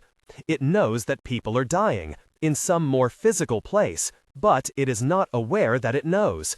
It knows that it is constructed from the death of thousands, but it is not aware that it knows. The investigator knows, and is aware that it knows. The investigator reaches out, but not at random. It looks for a path and doesn't find one. It looks for a path and doesn't find one. It looks for a path and finds one. Not there, not quite, but close. 2 points define a line. 1 point is alive, and 1 point is death. Neither came from here. Bang those rocks together and see what sparks. See what burns. The investigator is the tool for finding what is missing, and so it exists. All the rest is artifact. The craving for beer, the hat, the memory, and the humor, and the weird half-fondness, half-contempt for something named James Holden. The love for a woman who is dead. The longing for a home that will never be. Extraneous. Meaningless. The investigator reaches out, finds Holden. It smiles. There was a man once, and his name was Miller. And he found things, but he doesn't anymore. He saved people if he could. He avenged them if he couldn't. He sacrificed when he had to. He found the things that were missing. He knew who'd done it, and he did the obvious things, because they were obvious. The investigator had grown through his bones, repopulated his eyes with new and unfamiliar life, taken his shape. It found the murder weapon. It knew what happened, at least in broad strokes. The fine work was for the prosecutors anyway, assuming it went to trial. But it wouldn't. There were other things the tool was good for. The investigator knew how to kill when it needed to. More than that, it knew how to die. Chapter 45. Havelock. Havelock still wasn't convinced that Naomi Nagata was the best engineer in the system, but after watching her work, he had to concede there probably wasn't a better one. If some of the people on the Israel had more degrees or specialties in which they outpaced her, Naomi could make it up in sheer bloody-minded wildness. "Okay, we can't wait any longer," she said to the muscle-bound bald man on the screen. "If he shows back up, tell him where we stand up here." "Pretty sure the captain trusts your judgment," Amos said. "But yeah, I'll tell him. Anything else I should pass on?" "Tell him he's got about 1 billion messages from Fred and Avasarala." Alex's voice came across the comm and also through the hatchway to the cockpit. "They're talking about building a mass driver, sending us relief supplies." "Yeah?" Amos said. "How long's that gonna take?" "About 7 months," Naomi said, "but at the outside, we'll only have been dead for 3 of them." Amos grinned. "Well, you kids don't have too much fun without me." "No danger," Naomi said, and broke the connection. "Are you sure this is a good idea?" "Nope," Naomi replied. She pulled herself closer to the command console. "How's it going out there, Basya?" The comm channel clicked, and the Belter's voice hissed into the operations deck. The sound reverberated without giving any sense of spaciousness. A whisper in a coffin. "We're getting close out here. This is a lot of ugly." "Good thing we've got a great welder," she said. "Keep me in the loop." The screens on the ops deck showed the operation in all its stages, what they'd managed so far, what they still hoped, and the countdown timer that marked the hours that remained before the Barbapicola started to scrape against Ilus exosphere and changed from a fast-moving complex of ceramic and metal into a firework. Not days, hours. The tether itself looked like 2 webs connected by a single hair-thin strand.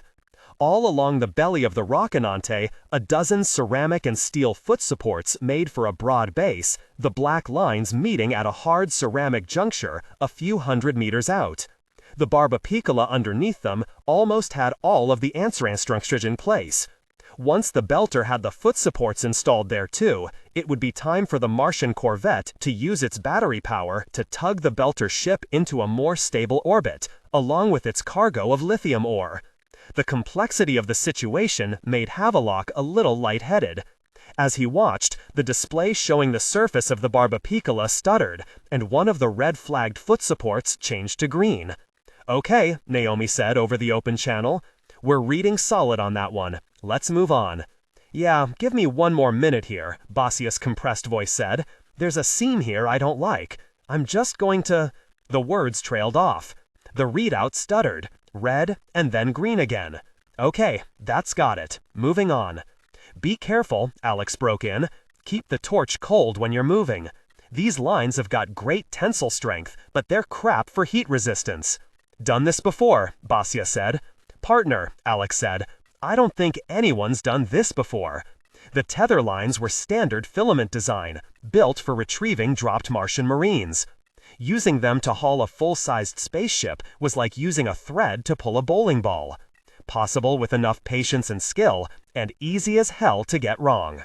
Naomi had spent 3 long hours strapped into her crash couch before she'd decided it was plausible, and even then, Havelock half thought she'd talked herself into believing it because she knew that nothing else was. Havelock had spent the time having his connections to Murtry's terminal refused, and reflecting on the fact that he'd just spectacularly quit his job. It was odd that it weighed on him as much as it did.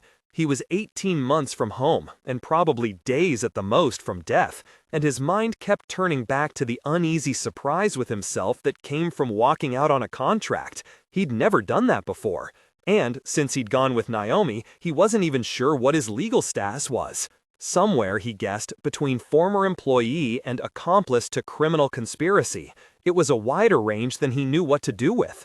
If he was really the face of what was happening on New Terra back home, they were all going to be at least as confused as he was. The truth was that none of the standards of corporate law or governmental authority seemed to apply out here. He could follow the feeds, read the letters, even exchange recorded video with RCE's home office, but those were only words and pictures. The models based on experience in human space, even in the attenuated civilization of the Belt, failed here. Mostly what he felt, though, was relief. He was very aware of how inappropriate it was, given the context, but he couldn't deny it. It didn't leave him regretting his choices, except maybe to have taken the job. All the tragedy and pain of Ilus would have been merely sad and distressing to see from a bar on Ceres Station. From where he was, the fear had stopped being an emotion and turned into an environment. The last foot support indicator went green. Okay, Naomi said, that's looking good from here. What's it like out there, Basia? Ugly as shit, but solid. How's your air? I'm all right, the Belter said. Thought I'd stay here, in case anything breaks that I'd be able to fix. No, Naomi said. If this fails, those lines will snap fast enough to cut you in half. Come back to the barn. Basia's percussive snort was more eloquent than words, but the small yellow dot began to move from the surface of the Barbapicola up through the vacuum toward the Rocinante. Havelock watched, his fingers laced tightly together. Alex, Naomi said, can you check the release? It's good, Alex said, his voice coming from the cockpit and the radio link both. We start going pear-shaped, we can let go. All right, Naomi said, and then, softly to herself, all right, if this doesn't work, Alex said, through the deck hatch between ops and the cockpit, our man Basia's gonna watch his baby girl burn to death. I sorta promised him that wouldn't happen. I know, Naomi said. Havelock had hoped she'd say she won't. It took Basia 18 minutes to get back to the Rossi, and another 5 to negotiate the airlock. Naomi spent most of that time on the radio to the captain and engineer of the Barbapicola. Half the conversation was in Belter Padua Gi-Rel, Sabe Sa and Rikjishanena Buthat, that might as well have been in code for all he could follow it. Havelock requested a connection to Murtry's hand terminal and was refused again. He wondered whether he should write some sort of press release or letter of resignation to the company. All right, Basia said, sloping up into the ops deck. His face still had the thin, watery layer of sweat adhering to it. I'm here. The readout counting down to the Barbapicola's atmospheric impact was down under an hour. It was hard for Havelock to remember that the stillness of the deck was an illusion. The velocities and forces involved in anything at orbital altitudes were enough to kill a human with just the rounding error. At their speeds, the friction from air too thin to breathe would set them on fire. Strap in, Naomi said, nodding to the crash couches. Then to the radio, Rocinante, bye here. Dankson and Jumbiga? Ready? Conson Emmer? Sasa? Naomi smiled. Counting down, she said. 10, 9, 8. At 4, the displays on the consoles began to shift color, mapping the two ships, the tether lines, the engines in psychedelic false color. Basia was muttering under his breath, and it sounded like prayer. Naomi reached 1. The Rocinante moaned. The sound was deep as a gong, but it didn't fade like one. Instead, the overtones seemed to grow, one layering over another. On the displays, the tethers shimmered, the internal forces racing along the spiderweb lines in crimson and orange and silver. "Come on, baby," Naomi said, petting the console before her. "You can do this. You can do it." "Getting pretty close to tolerance up here," Alex said. "I see it. Keep it gentle and steady." The Rocinante shrieked, a high scraping scream like metal being ripped apart. Havelock grabbed the sides of his crash couch, squeezing until his hands ached. "Alex," Naomi said, "just passing through a resonance window. Nothing to worry about." "I'm trusting you here," Naomi said. "Always can," Alex said, and Havelock could hear the grin he couldn't see. "I'm the pilot." Bossia gasped. Havelock turned, but it took a few seconds to see what the Belter was reacting to. The countdown timer, the death timer, had changed. The Barbapiccola was slated to burn in 3 hours and 15 minutes, 4 hours and 43 minutes, 6 hours and 6 minutes. It was working. As Havelock watched, the lifespan of everyone on the ship below him ballooned out. Havelock felt like shouting. It was working. It had no right at all to have worked, and it was working. The alarm klaxon cut through the other noise. Naomi snapped back to her console. "What am I looking at, XO?" Alex said. The sound of the grin was gone. "Why am I seeing a bogey?" "Checking it out," Naomi shouted, not bothering with the radio. Havelock turned his own console to the sensor arrays. The new dot was approaching from the horizon, speeding above them in its own arc above cloud-choked Ilus. "Where's the Israel?" Havelock shouted. "Occluded," Naomi said. "We should be passing each other in an hour." That's the shuttle."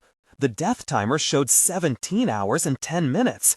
"The shuttle you turned into a fucking torpedo?" Bossia asked. His voice was surprisingly calm. "Yeah," Havelock said, "but the payload was the reactor overload, and there aren't any reactors working, so it's running on battery then. That's still gonna be a hell of a lot of kinetic energy," Naomi said. "Is it going to hit us?" Havelock asked, and felt stupid as soon as the words were out of his mouth. Of course it was going to hit them. "Alex," Naomi said, "give me options here." "PDCs are online, XO," Alex said. "All I've got to do is put a little battery power to them, set them to automatic, and point defense can slag that thing before it comes close." 20 hours and 18 minutes. "Power to the PDCs," Naomi said. "Sorry," Alex said. "Just trying to do a few too many things here. Powering up the PDCs." "That won't work," Havelock thought. "We're forgetting something." The red dot drew closer. The Israel itself hauled up over the edge of the horizon, visual contact still blocked by the curve of the atmosphere. The shuttle sped toward them. The firing of the point defense cannons was hardly more than a brief vibration in the overwhelming strain of dragging up the Barbapiccola. If he hadn't known to expect it, he'd have missed it entirely. The red dot blinked out, and then back in. "Oh," Alex said. "Huh. Alex," Naomi shouted. "What's going on? Why aren't we shooting it?" "Oh, we shot the hell out of it," Alex said. "Busted that shit right on up. But this, right now, is when I'd normally be dodging out the debris path. That's not really an option." "I don't understand," Havelock said. And then he did. The shuttle had been a great big hunk of metal when the point defense cannons hit it. Now it was almost certainly a great number of relatively small pieces of metal with pretty close to the same mass, moving at very nearly the same speed. They just traded being hit with a shuttle-sized slug for being hit with a shuttle's mass of shrapnel. Naomi pressed her hand to her lips. How long before? The ship shuddered. For a second, Havelock thought it was the PDCs kicking in again. Something was hissing, and his crash couch had a sharp edge that he didn't remember. The death clock had gone black. A growing mass of blood around his elbow was the first concrete sign he had that he'd been hurt, but as soon as he saw it, the pain detonated. "Ops is hold," Naomi shouted into the radio. "Cockpit sealed," Alex said. "I'm good." "I'm hurt," Havelock said, trying to move his bleeding arm. The muscles still functioned. Whatever had hit him, shuttle debris or shrapnel from the crash couch, it hadn't crippled the limb. The crimson globe inching its way along his arm was getting fairly impressive, though. Someone was tugging at him. Bossia, the Belter. "Get off the couch," the Belter said. "We've got to get off the deck." "Yes," Havelock said, "of course." Naomi was moving through the compartment. Bits of anti-spalling foam swirled in the thinning air like snowflakes. "Are you getting anything over those holes?" Alex asked, his voice disconcertingly calm. I'm counting 10 down here, Naomi said, as Havelock hauled himself out of the crash couch and kicked off toward the hatch leading deeper into the ship. I didn't bring that many beer coasters. I'm taking the civilians down to the airlock, putting them in suits. Havelock's hit. Dead? Not dead, Havelock said. Naomi finished keying in the override, and the deck hatch opened with a little puff of incoming air. Havelock's ears popped as he pulled himself down into the airlock deck. How's the tether? Basia asked, following close behind. No damage to the main line, Alex said. We lost one of the foot supports, but I can try to adjust. Do it, Naomi said, and grabbed Havelock by the shoulder. The emergency aid station by the airlock door had a roll of elastic bandage and a small wound vacuum. Naomi pulled his arm out straight and pressed that vacuum's clear plastic nozzle into the center of the globe of blood. What am I looking at, Alex? Checking, XO. All right, we've got a slow leak in the machine shop. The port side's pretty messed up. Sensor arrays and PDCs on that side. Maneuvering thrusters aren't responding. They may not even be there. There's a lot of power conduits right around there too, but with the reactor offline, I don't know if they're hit or not. The gouge in Havelock's arm was as long as his thumb in a sharp V shape. Where the flesh had peeled back, his skin looked fish-belly white. The margin of the wound was nearly black with pooling blood. Naomi put absorbent bandage on it and started wrapping it down with a wide elastic band. She had tiny dots of his blood in her hair. How are we for moving? She asked. I can go any place you want, so long as it's counterclockwise, Alex said. If there were a dock anywhere within a year of here and we had a reactor, I'd have a vote where to go next. Well, work on a plan B. How's the barb? Basia almost had his welding rig back on. Naomi patted Havelock's wounded arm, a small physical statement. You're good to go. She turned to the lockers and started pulling out an environment suit of her own. She's still coming up, Alex said, but I'm starting to get worried about that missing foot support. All right, Naomi said, back the thrust down for now. We'll see if we can get it stuck back on. Havelock pulled the thick leggings on, shrugged into the suit. He checked the seals automatically, long years of living in vacuum making it all as quick and automatic as reflex. The suit's medical array kicked on and immediately injected him with a cocktail of anti-shock medicines. His heart raced and his face flushed. Well, the good news is they're out of shuttles, Basia said. They won't be doing that again. What are they going to do? Naomi said. It took Havelock a long moment to realize she was talking to him. These were his people, Marwick and Murtry, the militia of engineers. The RCE team had launched the shuttle at the Rocinante and tried to break up a civilian rescue operation. It was a strangely dislocating thought. He'd spent a countable fraction of his life protecting these people, keeping the shipboard politics that always rose up on a long voyage to a minimum, protecting them from outside threats and internal ones. They'd tried to kill not only him, but the crew of the Rocinante and the Barba Piccola too. And the worst of it was that he wasn't actually surprised. XO, I think we've got a hole in the port torpedo rails too. Might want to see if everything's still in place down there. Fail-safes are pretty good, but we'll want to check them all if we ever plan to fire one. It'd be a real pity for our own ordnance to blow us up. Roger that, Naomi said. I'm on my way. Basia, can you coordinate with Alex and get that foot support back where it's supposed to be? Sure can, the Belter said. The one who'd been part of that first conspiracy to have the RCE people killed, who had Governor Trying's blood on his hands. For a moment, their eyes met through the doubled windows of their helmets. Basia's eyes were hard, and then Havelock thought there was something else. A flicker of shame, maybe.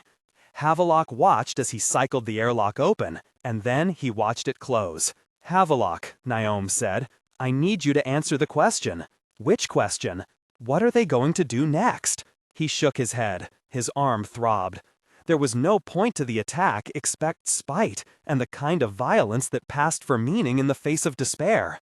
If Murtry was behind it, all he'd care was that the Barba Piccola went down before the Israel. If it was the engineering militia, they'd done it to show that they hadn't lost. The reasons behind it didn't matter. I don't know, Havelock said, then sighed. But it will probably be bad for everyone. Chapter 46, Elvie. Elvie thought her eyesight's return was like coming out of a fog. The green that had enveloped the world was just as vivid at first. It lasted long enough that she was afraid she'd been wrong, or that the long-term use of the oncocytals had made some other change to Holden's physiology that short-term use wasn't having. And then the shadows had lines around them again, little zones of definition. And then, within hours, she could see the doorway arch and the shape of the chemistry deck. By the time she'd been able to see clearly enough that she could tell Holden for certain that they'd solved the problem, the man had been in what looked like a sleep deprivation psychosis. It made her feel a little guilty that she hadn't figured it out earlier. But he'd gone off to talk to Amos, and she was fairly sure that the big man would be able to take care of his captain. And Elvie had too many other things to do. The chemistry deck's slowed water purification turned out to be a bigger issue than she'd expected. The distillation filters were exhausted. Material that had gone in as white, puffy pads of spun glass came out slick and green. But the other people from the science team and the survivors of First Landing were all starting to get function back too. It took almost 4 hours, but Elvie and Fayez and 2 of the mining technicians had rigged a still just outside the ruins that was converting the fallen rainwater to something potable at nearly 3 gallons an hour. It tasted like fake spearmint flavoring and alfalfa, but it would sustain life. When Elvie found Lucia, the doctor looked as bad as Holden had sounded. Her skin had an ashy tone, and the whites of her eyes were so pink Elvie was surprised they weren't bleeding. Jacek was following his mother around, carrying her medical scanner and a little sack of bandages. Elvie watched them check on the patients. Everyone was covered in mud and grit. The differences between RCE and squatters were buried under the layers of filth and the shared joy in their returning sight. When Jacek caught her gaze, she smiled. He hesitated, then nodded almost shyly and smiled back. "Clouds are starting to thin," Lucia said. "I saw a patch that was actually white." "Really?" Elvie asked.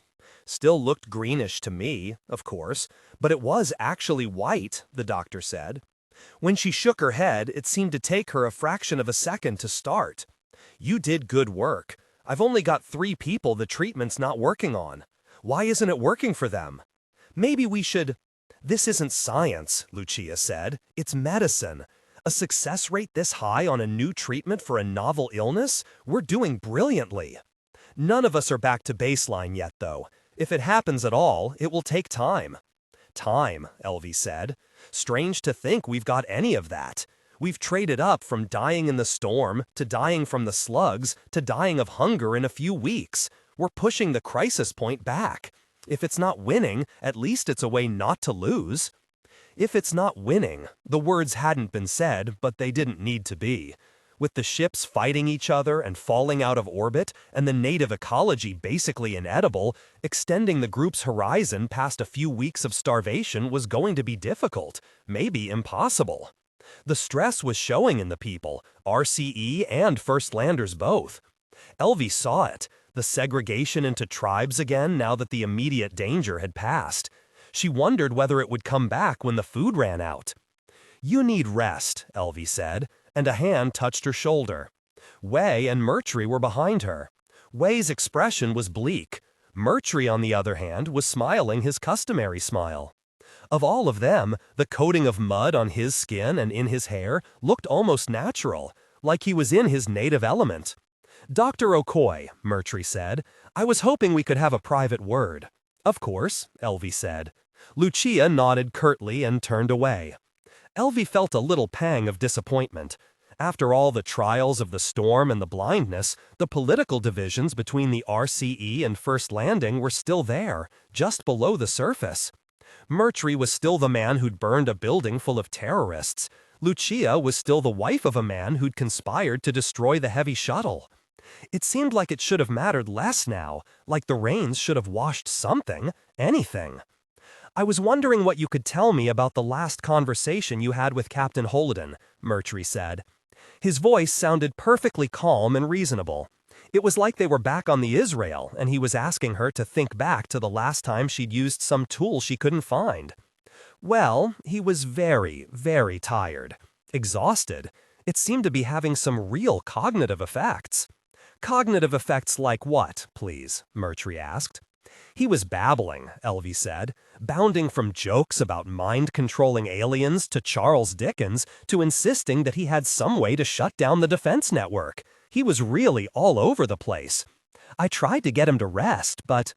Do I understand you that he intended to disable the alien technology presently functioning on this planet? Yes, I mean, why wouldn't he? Doesn't belong to him. Did he say how he intended to accomplish this? He didn't, but I don't think there really was anything. It was just his brainstem attaching to his vocal cords. I'm pretty sure he was only half aware that he was talking at all. Did he mention going north? Elvie blinked, scowled, shook her head. Murtry pulled up his hand terminal, tapped it 3 times, and held it out to her. A rough map of Ilus-only continent showed on the screen. One, she knew, was the location of first landing, or where the place had been anyway. She assumed it indicated where they were. A second dot was almost 1.5 inches away. I took the liberty of tracking the captain's hand terminal signal, Murtry said.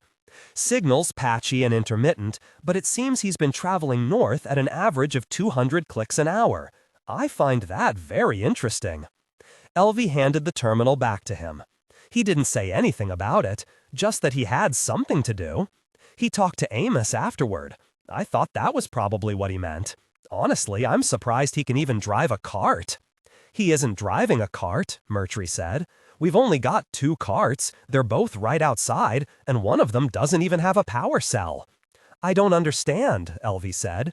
Then how is he? Going 200 kilometers an hour, Murtry said. That would be one of many, many questions I'd like to have answered. Thank you for your time, Doctor. Murtry nodded, turned, and walked toward the archway that led outside. Elvie watched him go, scowling. Had Holden said anything else? She couldn't think of anything. But maybe he'd said something to Amos.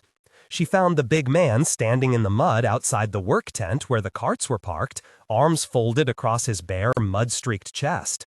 He had a nasty scar across his belly and a tattoo of a woman over his heart. She wanted to ask about them both, but didn't. The one working cart was rolling out, Murtry and Way at the controls. The big silica gel wheels made wet smacking sounds in the mud, but the cart picked up speed quickly, bouncing along the ruined landscape in the soft rain. Was there a drop? Elvie asked. Nope, Amos said. Is there going to be a drop? If there is, they'd better get it in walking range. Unless I can get another fuel cell up, that right there was our one working set of wheels. Oh, she said. And then, did Holden say anything to you before he, left? Yep, Amos said, still scowling after the cart. Was it about going north? Not in particular, but I knew he was going someplace in case he could get Miller to turn the fusion reactors back on for us. Miller, Elvie said with a shake of her head. Yeah, that's a long story. Pretty much all the Cap had for me was to make sure that one, Amos nodded at the retreating cart, didn't get uppity and start killing folks again. He's going after Holden. Don't know if that makes my job harder or easier. The big man shrugged and walked into the repair tent. The remains of 6 fuel cells were laid out on a thin plastic tarp. Amos squatted beside them, then started arranging the cells by size and the extent of their obvious damage. This'd be a lot easier if the Rossi could just drop me down a fresh cell, he said. You're going after Holden too? Well, the way I figure, I'm supposed to make sure Murtry doesn't hurt anyone. He ain't here, so all these folks are looking pretty safe. Might as well go where he is, make sure he don't hurt no one there either. Elvie nodded and looked north. The cart was a small dot near the horizon throwing up a plume of spattered mud. She couldn't judge how quickly they were going, but she was sure they'd be beyond the horizon soon. If you get that working, can I come too? Nope. Seriously, let me come with you, Elvie said, kneeling beside him. You'll need backup out there. If anything goes wrong, what if you go blind again? Or if something stings you? I know the ecology out here better than anyone. I can help. Amos picked up a fuel cell, squeezing the casing until the metal bowed out a degree, and slid the internal cell out into his hand. A slurry of green-yellow mud came with it. Holden was talking about aliens. Like living, thinking, communicating, mind-controlling aliens, Elvie said. If that's true, I could talk with them, document them. Amos wiped the mud from the cell with his palm and squinted at it, sighing. He put it down and picked up the next one. We're going to die here, Elvie said, her voice soft, gentle, pleading. The food's going to run out. You go out there and you'll be passing through a whole biosphere no one's ever seen before. There are going to be things you and I haven't even imagined. I want to see those before I die. The next cell opened. There was no mud, but the acrid stink of melted plastic filled the air, stinging her nose and eyes. Amos closed it again. You need to get electricity to drive that cart, she said. If I tell you how to do that, will you take me with you? Amos turned his head to her, his gaze fastening on her like he was noticing her for the first time. His smile came slowly. You got something you want to tell me, Doc? Elvie shrugged. The alien moon defense grid thing shot down the shuttle with the fusion drive and the drop with batteries and fuel cells in it, but it let the food and medicine come through. It also isn't busy shooting the clouds, even though there are a bunch of organisms living in them that are made of complex organic compounds. It doesn't care about chemical energy inside compounds. You could have the Rocinante drop you a chemical fuel source, acetylene maybe. You've got acetylene tanks up there, don't you? Hell, I got acetylene right here. But these here don't run on fire, Amos said. They don't have to, Elvie said. The chemistry deck has a combustion chamber that runs assays by converting exothermic reactions into current and then measuring the output. It's not much of a chamber, but if you take that out and build a decent-sized combustion chamber, maybe a 10-centimeter surface, you could probably capture enough of the chemical energy from the burn to make the same current coming out of one of those things. We might need to build a transformer to get the amps and volts just right, but that's not actually hard. Amos scratched his neck and rocked back on his heels. His eyes were narrow. You just come up with that on the spot? Elvie shrugged. Does that mean I can come with you? Amos turned his head and spat on the ground. Sure, he said. I just want to know why, Faze said. What? Elvie asked, walking through the main chamber of the ruins. She had 2 thick plastic sacks of freshish water, potable at least, and a box the size of her hand with protein rations in it. It was supposed to be enough for one person for one day, and it was all they were going to have until they came back to the camp in the ruins. She'd also found a satchel with a wide fake leather belt to strap it closed. Why you're chasing after Holden again, Faze said, ducking around a passing woman. I'm not chasing after Holden, Elvie said, then stopped and turned, putting her palm against Faze's chest. She could feel his heartbeat against her fingertips. You know I'm not chasing after Holden, don't you? Because no. Then why? He said. The organisms still dying in Elvie's eyes had lost all their green tinge, but they left the world a little blurry. She felt like she was seeing Faze through a filter that softened his features, smoothed his skin. He looked like a media star in some particularly unflattering role that involved a lot of mud and not many showers. Because I want to see, she said. It's why I came out here. It's why I've been spending all my time taking samples and running assays. I love what I do, and what I do is go look at things. Holden said he was talking to aliens, and that he might be able to turn off the defense grid, and it means we're going to drive through the wilderness. What's left of it, Faze said. And because I'm going to die, Elvie said. Faze looked away. We're all going to die, Elvie said, and we're all very probably going to die very, very soon. And my choices are to go out and look at this amazing, strange, beautiful, ruined world, or else stay in the camp and watch everyone around me die by centimeters. And I'm a coward and a hedonist, and I'm sometimes very, very selfish, you know. Between the two of us, I always thought of myself as more along those lines. I know. Outside, Amos' kludged cart was roaring. The constant burn of the combustion chamber was like a synthesizer stuck on a particularly ragged and unpleasant G under middle C. Amos was in the cab, sitting at the controls. Faze walked with her to the side of the cart and then helped her scramble up into the cab. When he stepped back, he had his hands shoved deep in his pockets. She couldn't see quite well enough to know if there were tears in his eyes, too. Those the supplies, Doc? Amos asked. They're what we've got to work with. All right, then.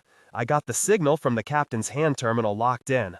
We got maybe a week's worth of gas, and the guy I'm after's got a day's head start. I wish we had sunglasses, she said. Or a pizza. Fallen fucking world, Doc. Let's go. The cart lurched once, the tires spinning in the mud for a moment, then catching and lurching again. The rain made tiny dots on the windshield, and a wide smearing wiper cleared them away. The world before her was a vast plain of mud. She checked Amos's hand terminal.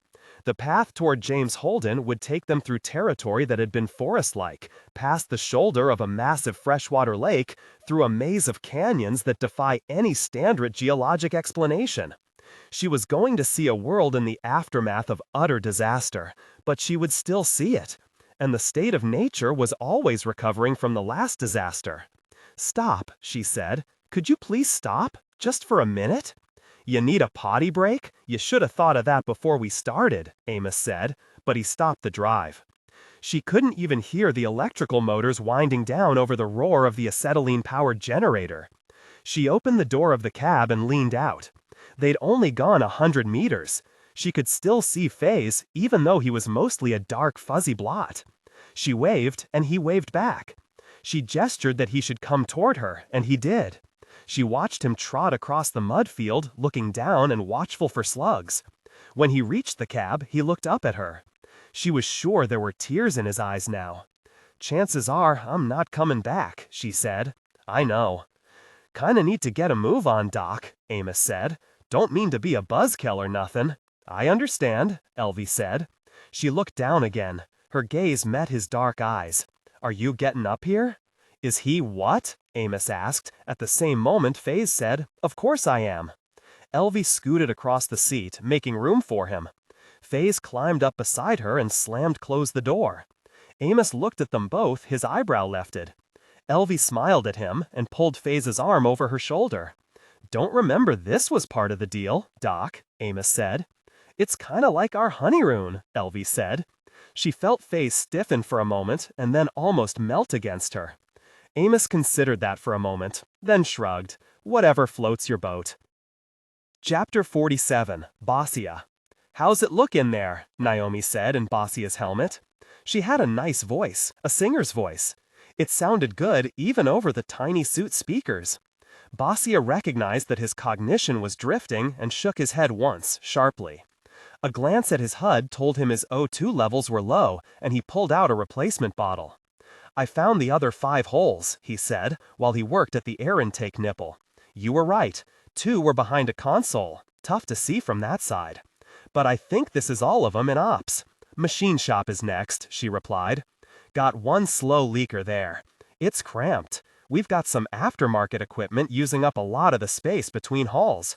"I'll squeeze," Bossia said, then pulled out a small metal disc and started welding it over one of the 5 holes.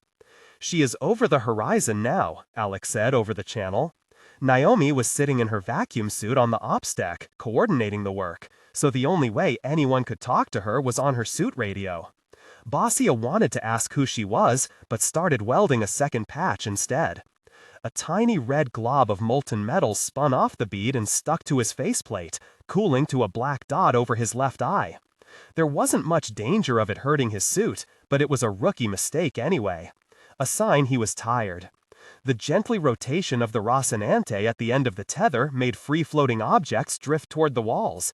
He'd need to remember that. "Didn't leave any presents for us?" Naomi asked, still talking about the mysterious she. "Nope," Alex said. I keep hitting her with our targeting laser when she goes by. A warning, the PDCs are totally shut down, and plasma torpedoes don't work now," Naomi said. "Yeah, but they don't know that. Last they saw, I chopped their shuttle into sushi with a PDC burst. Kinda wish we hadn't done that." "Well, do you like one big hole or lots of little ones?" "Fair point," Naomi said. "Almost done down there?" It took Bossia a second to realize she'd started talking to him again. "Yeah, last one going up now. I'll guide you to the machine shop's exterior bulkhead." Naomi hadn't been kidding about cramped. There was some kind of large, blocky device taking up almost all of the space between the inner and outer hull. A long metal tube projected from one side of it and seemed to run the entire length of the ship's hull, like a sewer pipe. On the opposite side of the device, a complex-looking feed mechanism sat. Flanking the central mechanism, and also down almost the entire length of the tube, sat twin rows of powerful-looking industrial batteries. 62% XO, Alex said, dropping fast. And the clock's down to about 12 hours for the barb. If I had thrusters that worked, I'd be wanting to do a burnabout now. I've shut down everything I can think to shut down, Naomi replied, so our power is what it is.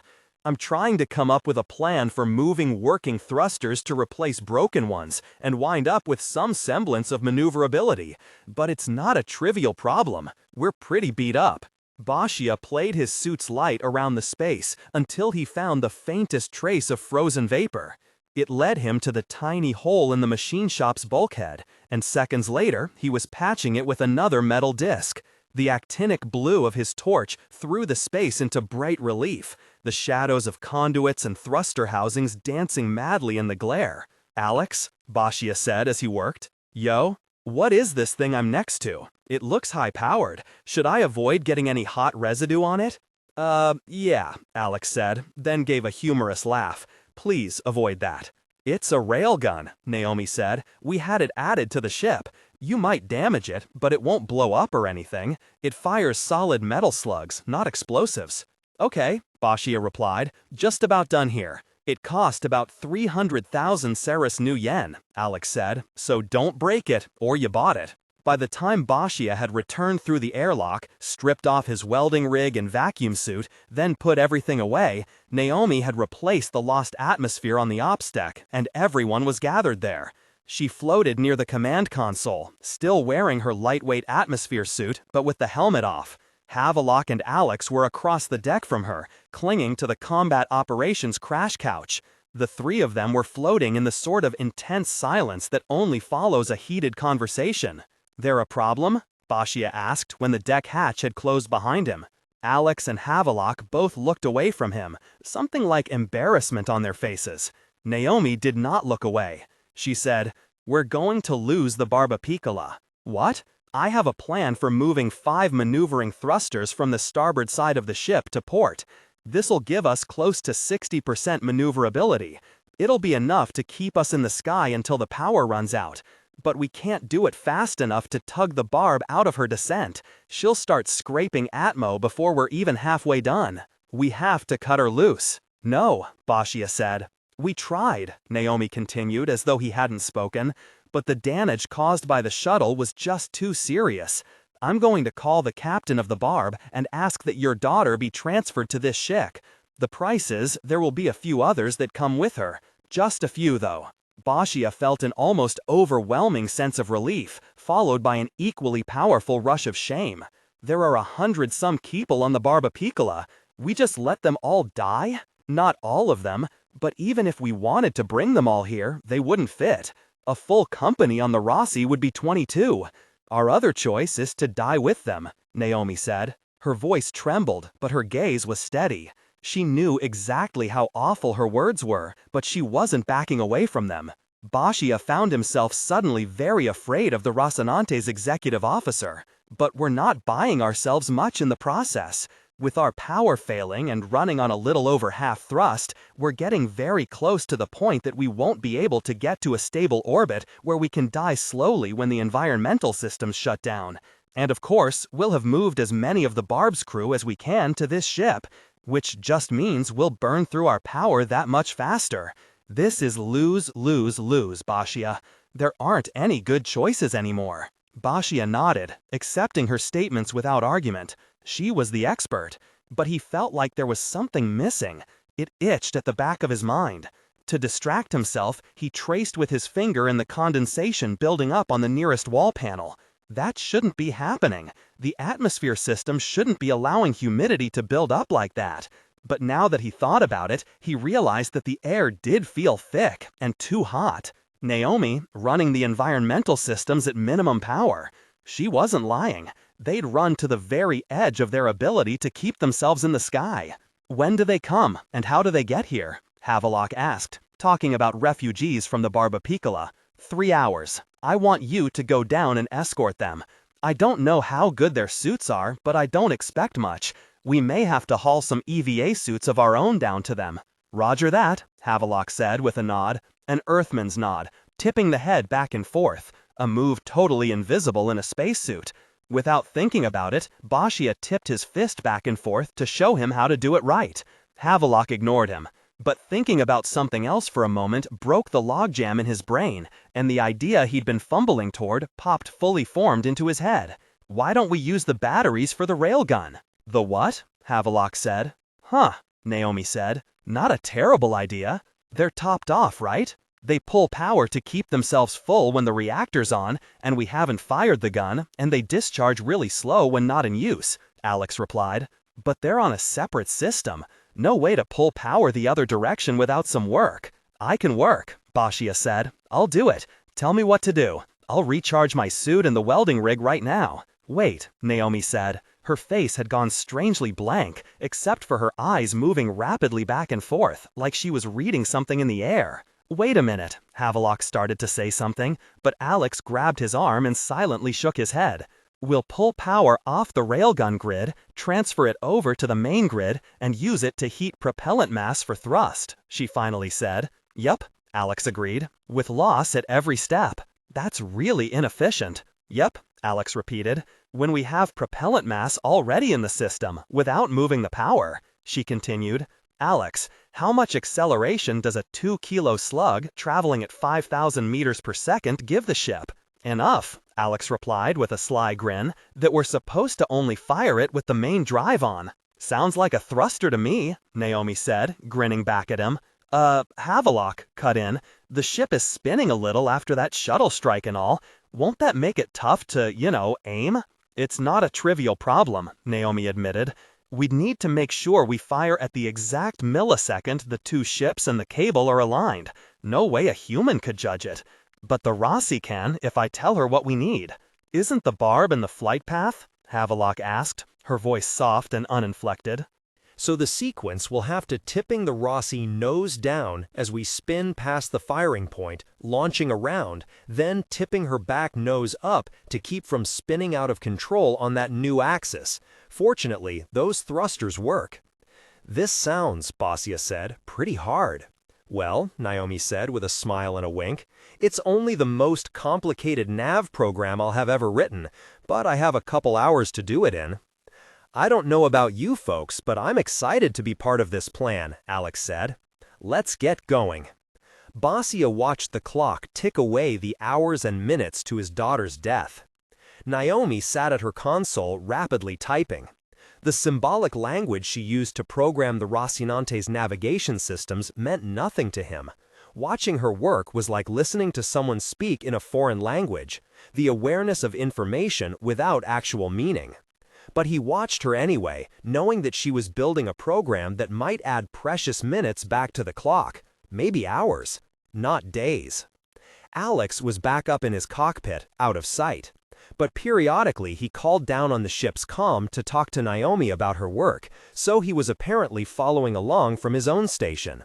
He would ask for clarifications or make suggestions, but his words were as empty of content to Bashia as the symbols on Naomi's screen.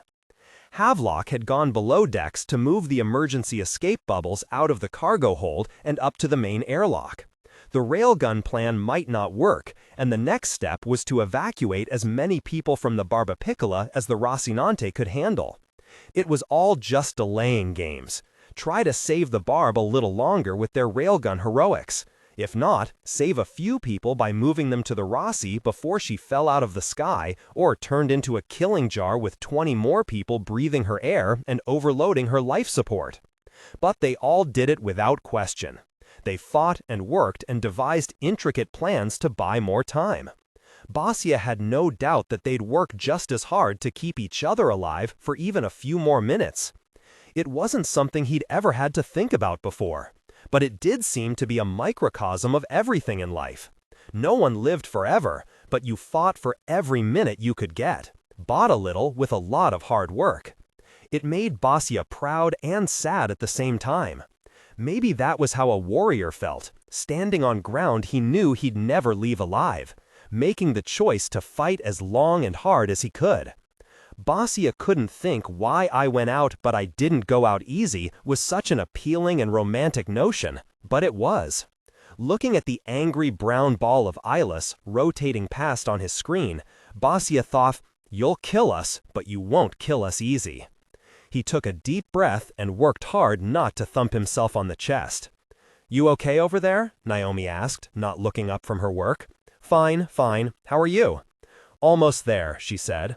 "The trick is that we'll have a lot of thrust coming from one vector and not along our center of mass with the cable attached. And we only have maneuvering thrusters on 3 sides of the ship. So we have to minimize rotation to port. But we can't use the starboard 4 thruster to counteract that rotation because the cable changes where our center of mass is. It's actually a fun problem to figure out."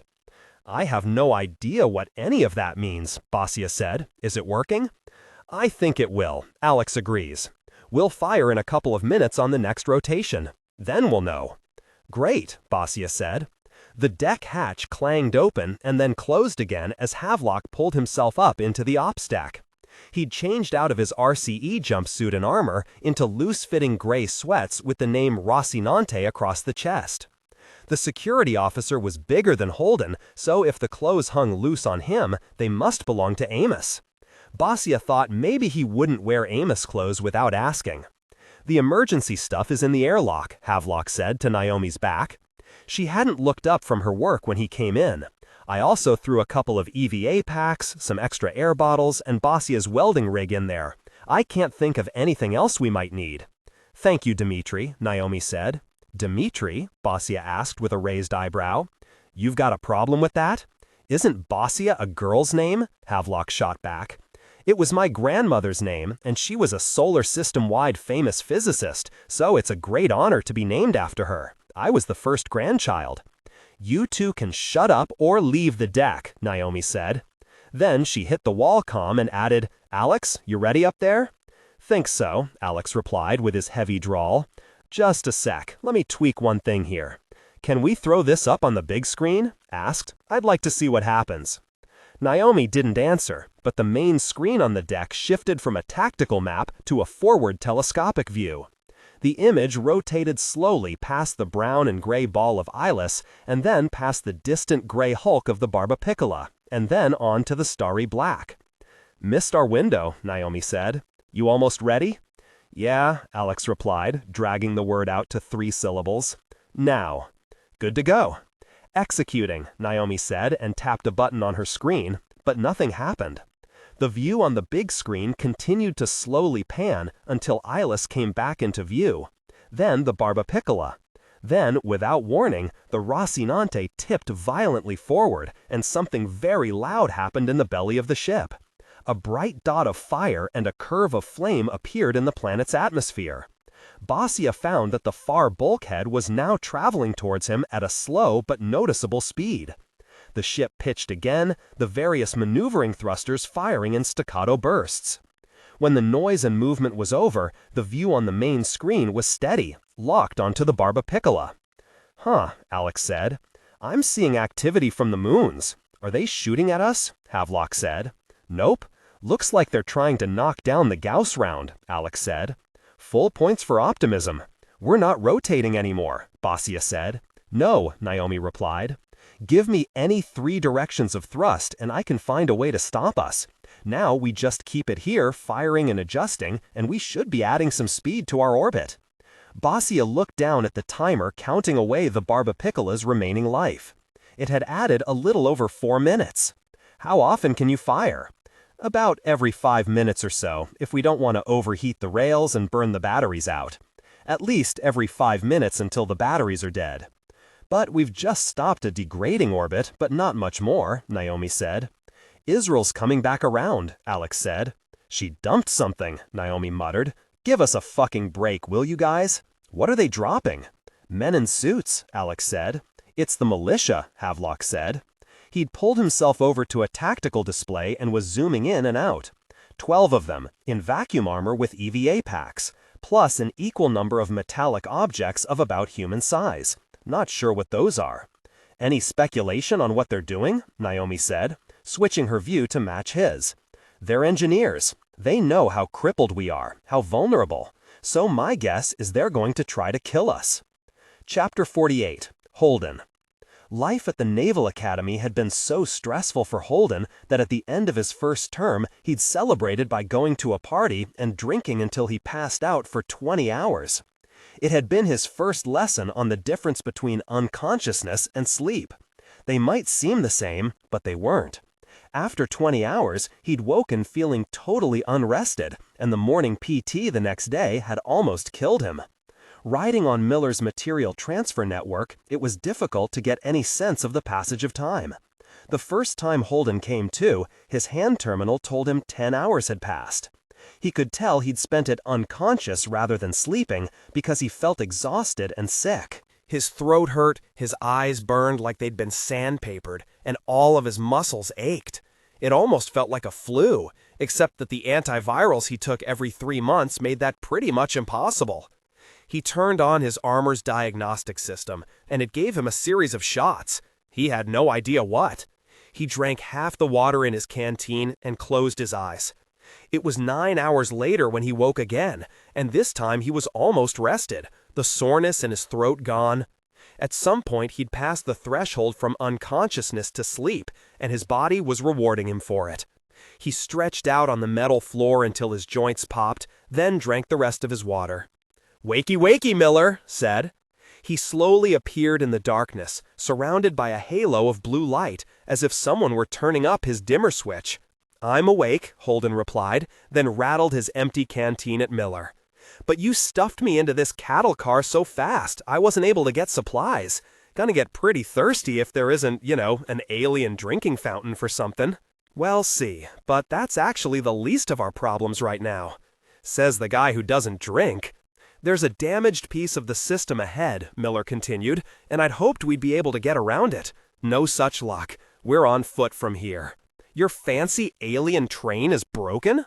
My fancy alien material transfer system has been sitting unused for over 1 billion years, and half the planet just exploded. Your ship was built less than a decade ago, and you can barely keep the coffee pot running. You are a sad, bitter little man," Holden said as he climbed to his feet and pushed against the train door. It didn't open. "Hold on," Miller said, and vanished. Holden turned the brightness up on his terminal and spent a few minutes checking over his equipment while he waited. Miller had grabbed him right after his final patrol around the settlement, which meant he had his armor, his pistol, and quite a few magazines of ammunition, all of which was pretty likely to be useless. He also had one empty canteen, no food, and a suit medical pack that was running low on almost everything, all of which would have been much handier to have fully stocked. When his body finally woke up enough to be hungry, he expected to be quite willing to trade his gun in for a sandwich.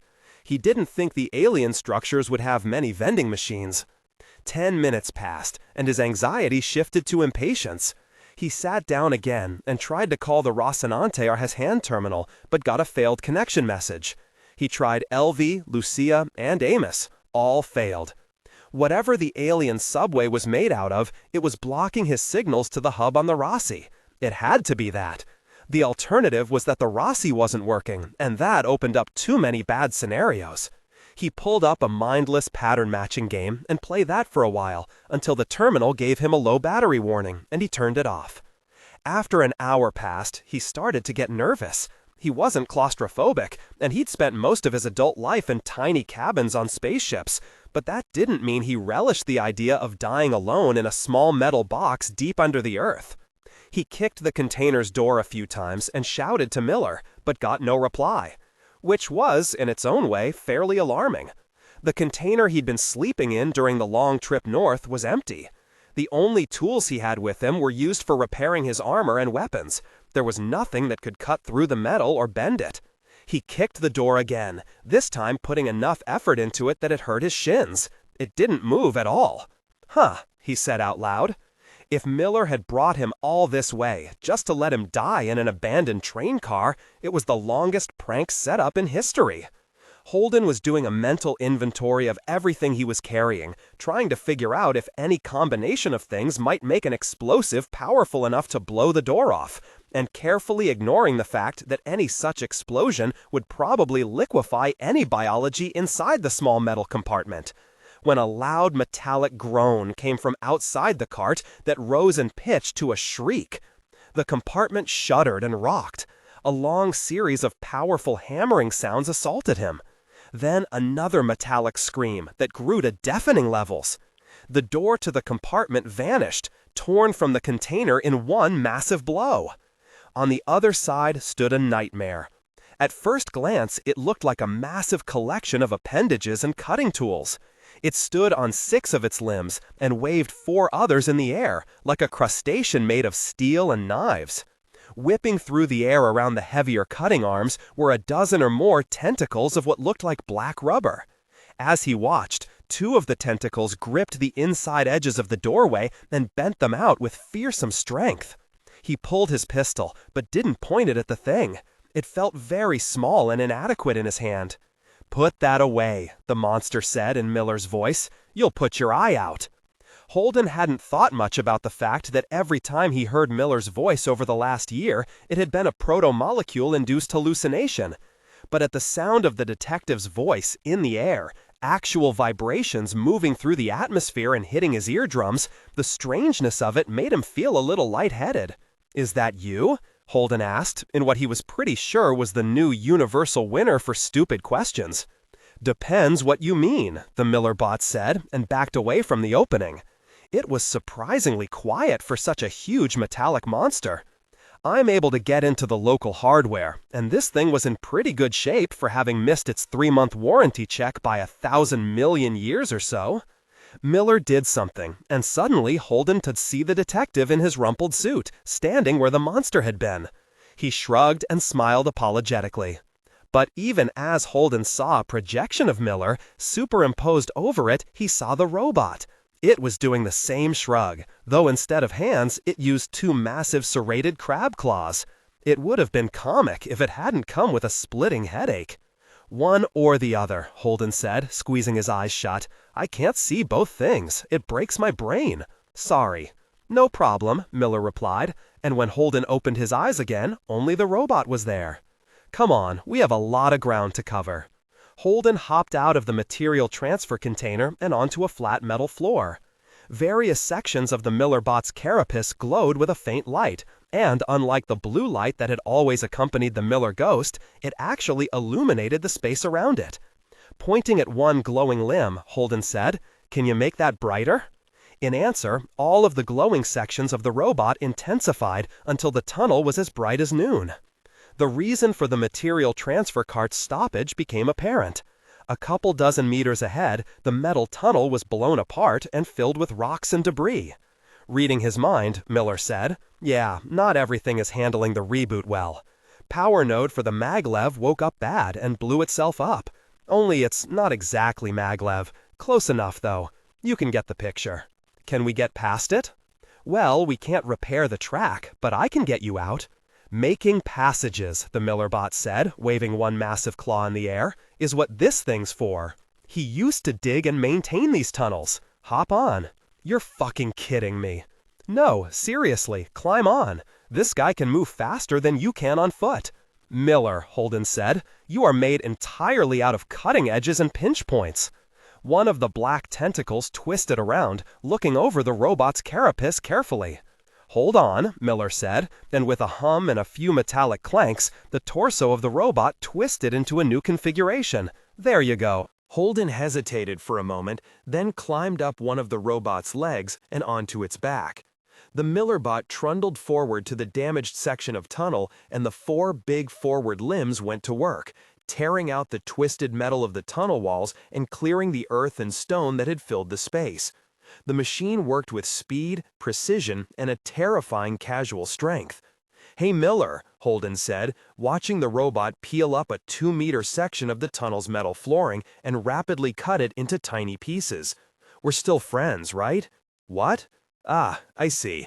When I'm a ghost, you yell at me, tell me to get lost, say you'll find a way to kill me. Now I'm wearing the shell of an invincible wrecking machine, and you want to be buddies again?" "Yeah, pretty much," Holden replied. "Nah, we're good." He punctuated the words with one last massive blow that shattered a 2-ton boulder into rubble. By hunching down on his 6 legs, Miller was able to squeeze through a small opening in the tunnel blockage.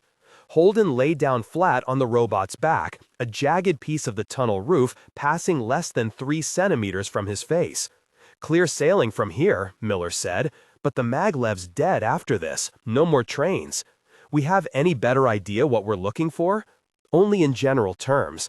About the time one-celled organisms on Earth were starting to think about maybe trying photosynthesis, something turned this whole damned planet off, took it off the grid, and killed everything high enough up the food chain to have an opinion. If I'm right, the thing that did that's not entirely gone. Every time something reaches into this one particular place, it dies." "Sorry to hear that," Holden said. "Don't be," Miller said. "It's what we're hoping for. Now buckle up, we're going to try and make up some lost time."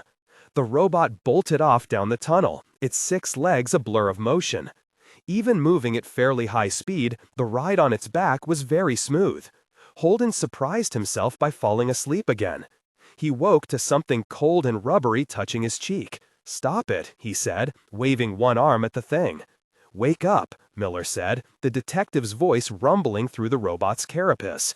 "Shit," Holden said, sitting up suddenly and wiping saliva off the side of his face. "I'd forgotten I was here." "Yeah, I'd say a week of no sleep and too many amphetamines broke you a little," Miller said. "You went on quite the bender, only without the fun." "I've been on a few myself," Miller said, and added a strange metallic laugh. "None of them are fun. But we're about to hit the processing station, so get awake. What should we be expecting?" "I'll tell you when I see it," Miller said. Holden pulled out his pistol and checked the magazine and chamber. It was ready to go. It felt a little like playing grown-up. Anything that the Miller-bot monstrosity couldn't handle wasn't going to be stopped by a few shots from his sidearm. But, like so many things in life, when you come to the spot where you're supposed to do the rituals, you do them. Holden slid the pistol back into its holster, but kept one hand on it. It took him a minute to see it, but a point of light appeared ahead in the tunnel and then grew. Not reflected light from the robot, but something glowing. Holden felt a rush of relief. He'd traveled longer and farther than he knew in the small metal tunnels of the transfer system. He was ready to go outside. The tunnel ended in a complex maze of new passages, a routing station, Holden guessed, where the arriving material was sent off to its various destinations. The walls were all of the same dull alloy as the tunnel. What machinery was visible in the cramped space was inset into the walls and flush with them. The Miller-bot paused for a moment, its tentacles waving at the tunnel choices. Holden could picture Miller standing still at the junction, tapping one finger on his chin while he decided which path to take.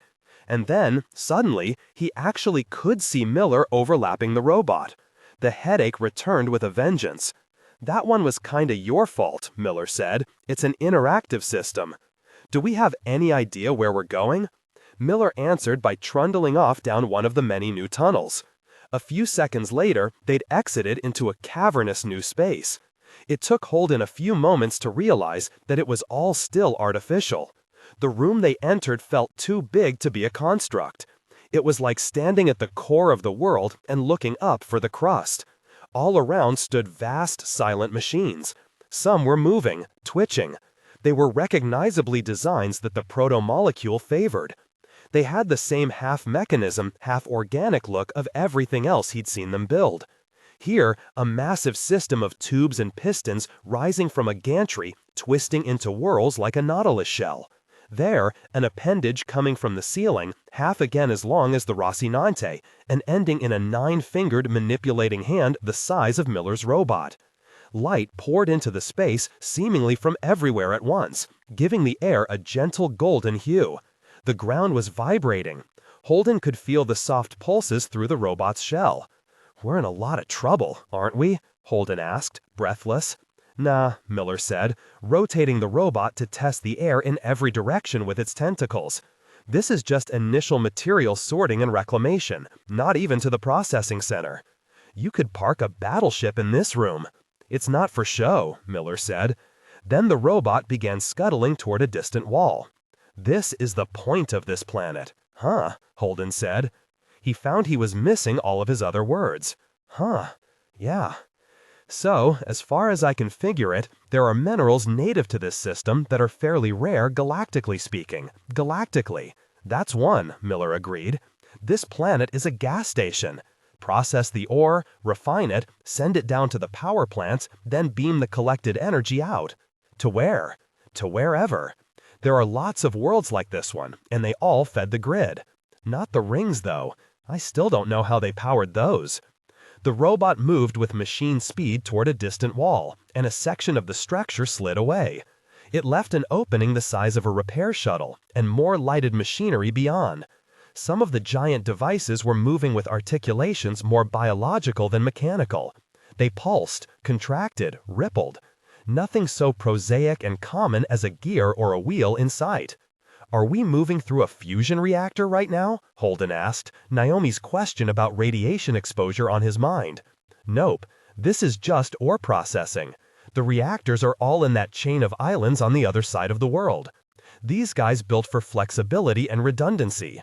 You know, Holden said, one of the geologists told me this planet has been heavily modified. All of that was done just to turn it into a power station? Why not? They didn't need it for anything else. Not a particularly good planet, rare metals aside, and be glad they did. You think you can have an underground rail system last 2 billion years on any planet with tectonic action? Holden was quiet for a moment, riding the Miller bot through the material refining plant as it throbbed around him. It's too much, he finally said. That level of control over your environment is too much. I can't get my brain around it. What could kill these guys? Something worse. The Miller bot ducked under what looked like a conveyor system made of metal mesh wrapped around a pulsing musculature. It was clicking and groaning as part of the mechanism tried to move while the rest of it remained frozen. Holden had a sudden vivid memory of a goat he'd found as a child. It had one broken leg wrapped in a barbed wire fence, the other 3 feebly pushing at the ground to free it. So there's the thing, the Miller bot said, waving its claws around at the machinery. This right here was the point of this place. It's why this planet exists. And right around here somewhere is a blank spot in the planetary network.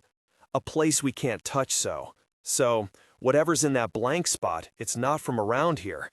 And if it's a bullet, then whoever did this knew to shoot for the heart. Chapter 49. Havelock. Havelock moved across the surface of the Rocinante, magnetic boots clicking to the exterior plating, then lifting free again. To his right, the sun anyways, shone brighter than a welding torch. To his left, the great clouded curve of New Terra filled his personal sky, the planet looming in. The upper boundary of the exosphere was invisible if he looked down, the gases too thin for an imperfect human eye to make out. The vast sweeping curve of it before and behind the ship was hardly more than a grayness against the void. It felt too close. It was too close. He could already imagine the vicious friction tearing away his suit, the ship, the thin air, burning him worse than a belt sander. The angry hot slag that had been one of the defense moons glowed high above, dull red against the pure white stars. His feet grabbed onto the plating, held, released. "How's it looking out there?" Naomi asked in his ear. "As well as could be expected. Kinda wish that planet wasn't quite so up in my face. I keep feeling like it's trying to pick a fight." "Yeah, I was thinking that too." The point defense cannon was a single thick barrel on a hemispheric swivel joint, the metal smooth as a mirror. The hole at the end was a black dot, small enough that Havelock could have blocked it with the tip of his ungloved pinky finger. The little tungsten slugs it spat out would have been small enough to hold in the palm of his hand, and the feed would have spat them out by the hundreds every second. It was a machine of inhuman power and sophistication, built to react faster than a human brain and with enough force to shoot down anything that threatened the ship. Without power, he could use it to hide behind. He lay flat against the decking, just the toes of the mag boots engaged. He took the rifle off his back, synced it to the suit's HUD, and a handful of new stars appeared. Red for the militiamen, green for whatever the other things were they were hauling with them. The Rocinante bucked under him, the horizon of the ship shifting as the railgun fired. A half-dozen streaks of blue danced from the defense moons above, marking the path of the railgun's round with the instantaneous violence of lightning. He shifted a few centimeters, correcting for the movement of the ship, reacquired his targets, and opened the general frequency. "Gentlemen," he said, "this really isn't something we need to be doing." He saw them respond, their bodies stiffening, their heads craning while they tried to look for him. No one came on the channel. He zoomed in on them. Their faceplates were darkened against the sun, making them anonymous, but he knew all of them. Honestly, why? What's this for? That ship down there and everyone on her is gonna die. We're doing everything we can to put that off, but you guys have done the math right. You have the same numbers we do. You don't gain anything from this. It's just being mean. You don't need to do that. One of the dots flinched. At a guess, the chief engineer was shouting on whatever frequency they were all using now, drowning him out. Havelock let his sight drift to one of the other dots. The angle made it hard to parse exactly what he was seeing. A gas storage tube of some kind, with complications of wire and circuit board on either end. Some kind of improvised missile, he guessed. They would have been pointless if the PDC he was hiding behind had been working. He wondered whether the engineers knew the Rossi's defenses were down, or if they only guessed, or if the prospect of their own deaths and their hatred of the Belters had taken them far enough that the risk of being killed in order to deny the Barbapiccola a little more life seemed worth it to them. No matter what, it was disappointing. Walters, is this how you want to go down? Don't listen to them for a second. Seriously, just turn off the radio. We don't have to hurry here. Do you think you're doing the right thing? They were visibly closer now than they had been. They weren't accelerating towards him, but they weren't braking either. Havelock's HUD made the calculation. They'd be at the Rossi or the Barbapiccola or the tether between them in about 20 minutes. You guys need to slow down now, Havelock said. You're still my people, and I don't want to hurt any of you. The radio clicked to life. The chief engineer's voice was thick with anger and contempt. Don't try to play that on us, you traitorous bastard. Your little friend's PDCs are powered down. We saw that before we dropped. Do you think we're stupid? We have orders to bring you and the Belter bitch back to the Israel and put you both in the brig. Orders? Straight from Murtry. Because, Havelock figured, it was precedent.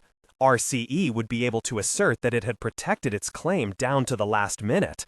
Murtry's legacy would be that he hadn't given up a centimeter. Not on the ground, not in space, not on the abstract legal battlefield. Nowhere. There was a time not that long ago when Havelock would have thought there was a kind of hard purity in that. Now it just seemed weird and kind of pathetic. Okay, he said, you're right, the PDCs are down, but you haven't thought the rest of this through. I am outside the ship, I'm armored, I have an integrated HUD and a weapon that can reach any of you right now. None of you have any cover. The reason you guys are alive right now is because you're my guys, and I don't want any of you hurt. He watched them react. It was less than he'd hoped. The Rossi bucked again. The bolt of the railgun and the attacking streaks of energy from the moons. Havelock reacquired the targets. It took a fraction of a second for the HUD's alert to make sense to him. 4 of the targets were moving, fast. 4 of the gas tanks, accelerating hard, a cloud of thin mist flowing out behind them as whatever residual vapor had been trapped in it froze into snow. You've got incoming, Alex snapped in his ear, and Havelock lifted his gun. One of the missiles was clearly flying off course, a vicious spiral wobble leading it down toward the planet. He took aim at one of the 3 remaining and blew holes on both sides of the tube. The improvised missile wobbled as whatever steering device the Israel's engineers had put on the back struggled to use the last of the escaping ejection mass to correct the course. But the venting gases were too destabilizing. It drifted up and began to turn. He shifted to the 2 remaining targets. He wasn't going to have time to get them both, but he managed to sink 2 rounds in the one that was heading straight toward him, trying to knock out the payload. The one remaining tube hit the Rossi's skin 8 meters to Havelock's right, and the world went white. Something pushed him, and something hurt, and the sound of his suit radio was still there, but it was faintly distant. His body seemed very large, like it had expanded to fill the universe, or the universe had shrunk down until it fit in his skin. His hands seemed a very long way away. Someone was shouting his name. "I'm here," he said, and it felt like hearing a recording of himself. The pain started ramping up. His HUD was flashing red medical warnings, and his left leg was frozen stiff and unbending. The stars spun around him, New Terra coming up from below him and then spinning up past his head. For a moment, he couldn't find the Rocinante or the Barbapiccola. Maybe they were gone. He caught a passing glimpse of the Israel, though, far off to his right, and so small he could almost have mistaken it for a tightly packed constellation of dim stars. His HUD spooled up a fresh warning, and he felt a needle fire into his right leg. A cold shudder passed through him, but his mind seemed to clear a little. "Havelock," Alex said. "I'm here," Havelock said. "I'm not dead. I think I've been knocked off the ship, though." "I seem to be floating. Can you stabilize?" "I don't think so. The suit may be malfunctioning. Also, I seem to have taken a lot of shrapnel in my left leg and hip. I may be bleeding. Do you have containment? Havelock? Are you losing air?" It was a good question, but his gorge was rising. The spinning was making him sick. If he puked in the helmet, things would go from bad to worse very, very quickly. He closed his eyes and focused on his breath until he thought he could stand to look again. When he did, he kept his gaze on the unshifting images of the HUD readout. "I have containment. I can breathe." He heard Naomi sigh. It sounded like relief. He was flattered. The red dots of the militiamen spun past in the corner of his eye. He couldn't tell if they were still getting closer or if they'd stopped. Something bright happened in the atmosphere, the railgun firing again. The planet rose up from below him and disappeared over his head. "Hang on, Koyo," Basia said. "I'm coming out." "Belay that," Havelock said. "The guys from the Israel have more of their improvised missiles. They have guns. Stay inside." "Too late," Basia said. "Already cycled out the lock. I just need to—" "Shit, that's bright." Havelock twisted to the left, finding the Rocinante at last. The explosion hadn't thrown him as far as he thought, but he was on the drift now. Every breath took him farther from the metal and ceramic bubble of air. He wondered if he stayed out here whether his body would outlast the ship's. His air supply wouldn't. The improvised missile had left a bright scar on the Rossi's outer hull, but didn't look like it had made any holes. Tough little ship. "Huh," Basia said. "Well, they're shooting at me." "Get back, lock hatch, maybe. I can stay there and snipe." "Hurry then," Naomi said. "They're still getting closer, and eventually they'll get to a range they might hit something." Havelock disengaged his mag boots and turned toward the belter. "All right, if we're going to do this, let's go." Basia clapped a hand on Havelock's arm and started dead-hauling him down the ruined side of the ship. The pockmarks and bright spots where the debris of the shuttle had struck were everywhere, now joined by the scar of the improvised missile. A soft white plume curved into the void where something was venting. Time seemed to skip, and he was at the airlock's outer door. It was open, waiting for him. The red dots showed that his men were still 10 minutes away. The barb was above him now, and the planet above that. Not a beast rising to devour him, but a whole clouded sky falling down to crush him. "Are you all right?" Basia said. "You can do this?" "I'll live," Havelock said, and immediately realized how completely inappropriate that had been. "I'm all right. Lightheaded, but my blood pressure's solid." "Okay then, I'll be right back. Don't let those sons of bitches screw this up any worse." "I'll do my best," he said, but Basia had already launched himself up along the tether. Havelock checked his rifle, his HUD. He still had to adjust for the Rossi spin, but he found the little red dots quickly. "All right, guys," he said. "You've made your point. Now let's just dial this back. There's still time. I don't want to hurt anybody." The words were surreal, like a poem from some other century, a litany for de-escalating conflict. No one really appreciated how much of security work was just trying to keep things under control for a few more minutes, giving everyone involved in the crisis a little time to think it all through. The threat of violence was just one tool among many, and the point was not making things worse. If there was any way at all, just not making things worse. It occurred to him that Murtry was actually really bad at that part of the job. His HUD marked a fast-moving object, a bullet or a slow meteor. From the angle, probably a bullet. Another one was moving on a track to pass Basia. It was going to miss too, but not for much longer. All right, Havelock said, raising his rifle. I'm counting to 10, and anyone that's still on approach, I'm going to have to put a hole in you. I'll try to just disable your suits, but I'm not making any promises. The red dots didn't change their vectors. It was strange. He'd come all this way, faced all these dangers. He was falling by centimeters into a planet and struggling for a few more minutes or hours of life. And the thing that worried him most was still that he was going to have to shoot somebody. Chapter 50. Elvie. The cart had been designed for use on rough terrain and shipped out to a planet without roads.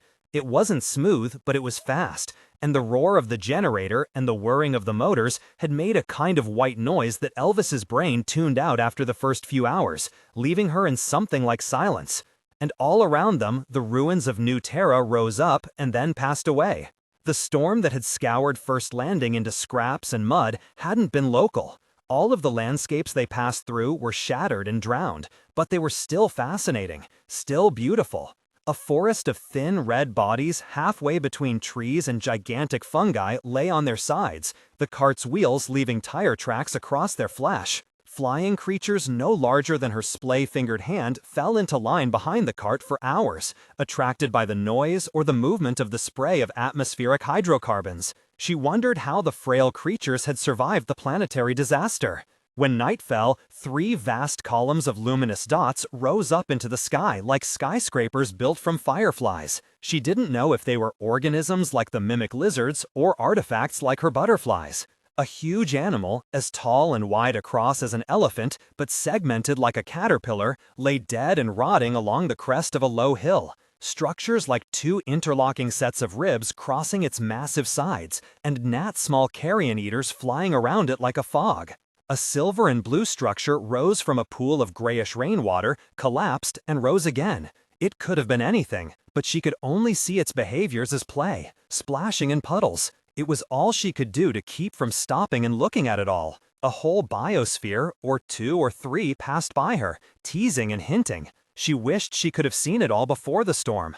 At best now, they would be able to guess at what had come before and see what came after. She took consolation by reminding herself that was always true. All of nature was a record of crisis and destruction and adaptation and flourishing and being knocked back down again. What had happened on New Terra was singular and concrete, but the pattern it was part of seemed to apply everywhere, and maybe always. Even the aliens that had made the artifacts, the proto-molecule, the rings, had suffered some vast and cosmic collapse. At dawn, the 3 of them shared the last of their food. There was still enough water to last a few days, but they would be hungry ones, and after that, she guessed they'd try to find something on the planet that they could stomach. They would fail and die.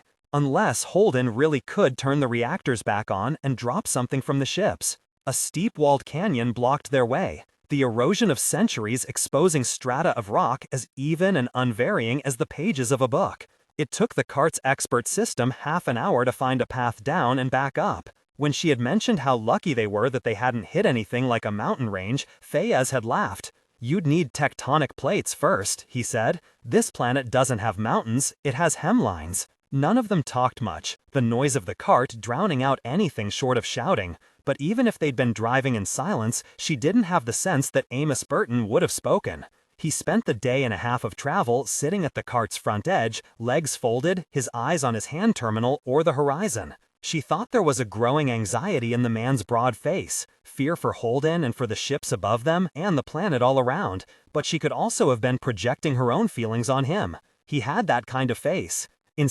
No one really appreciated how much of security work was just trying to keep things under control for a few more minutes, giving everyone involved in the crisis a little time to think it all through.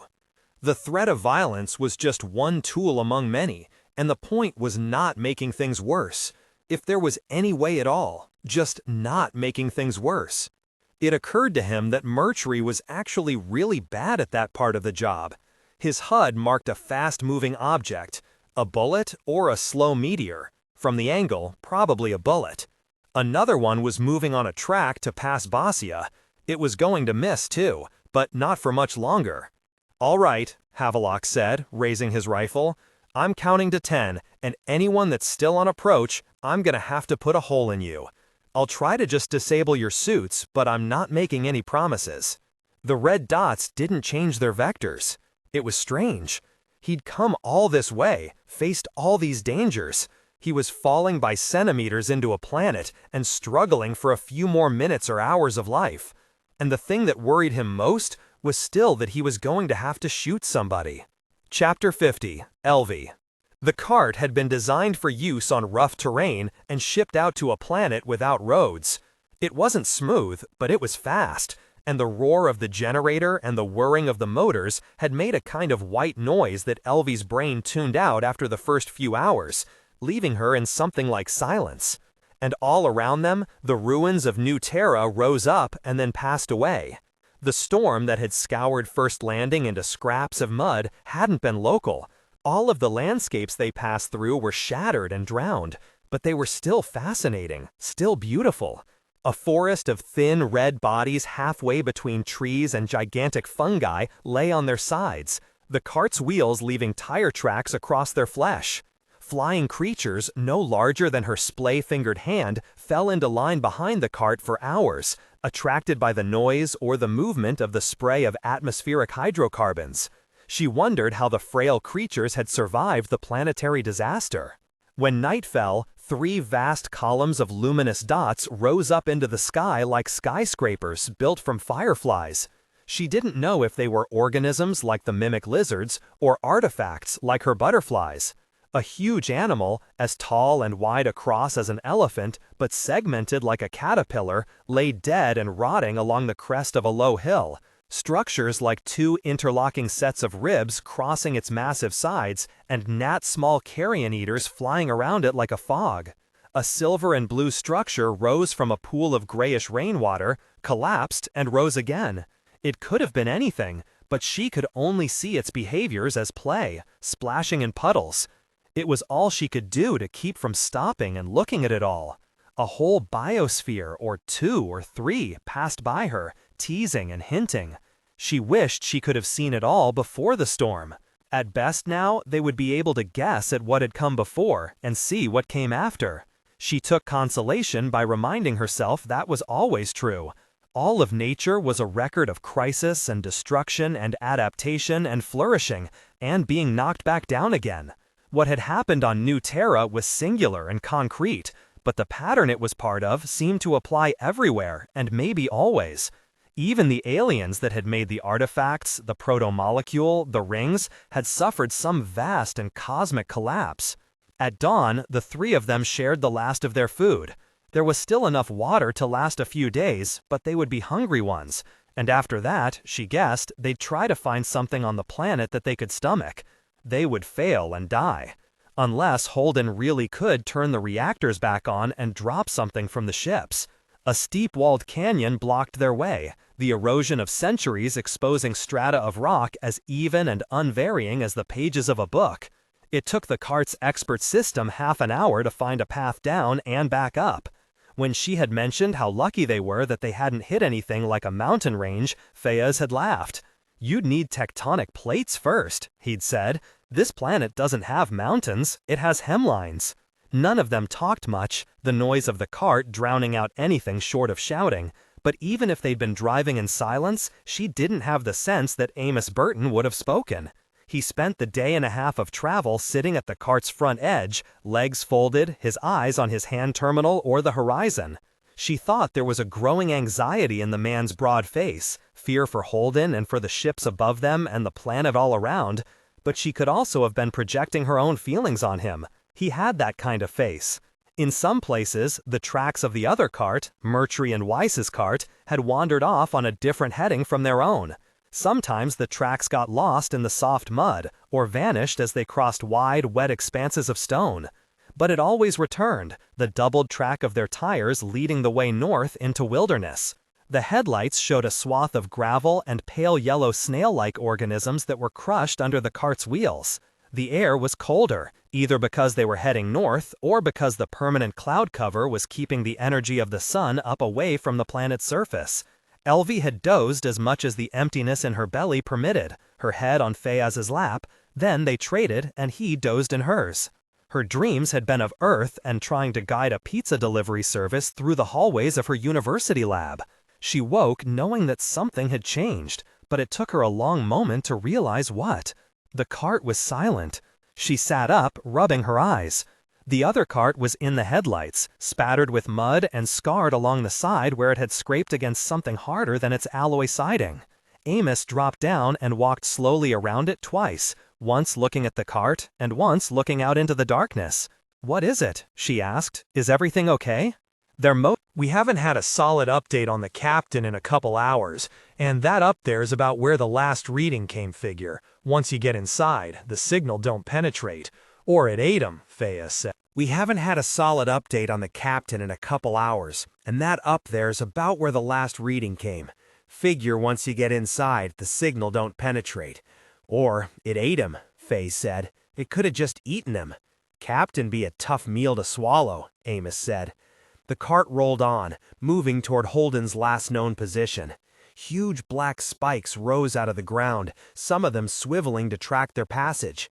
The snow thickened, sticking to the ground and the cart. The structure remained clean, though, the white melting away. It's warm, Elvie thought, and couldn't explain why she found the idea so unnerving.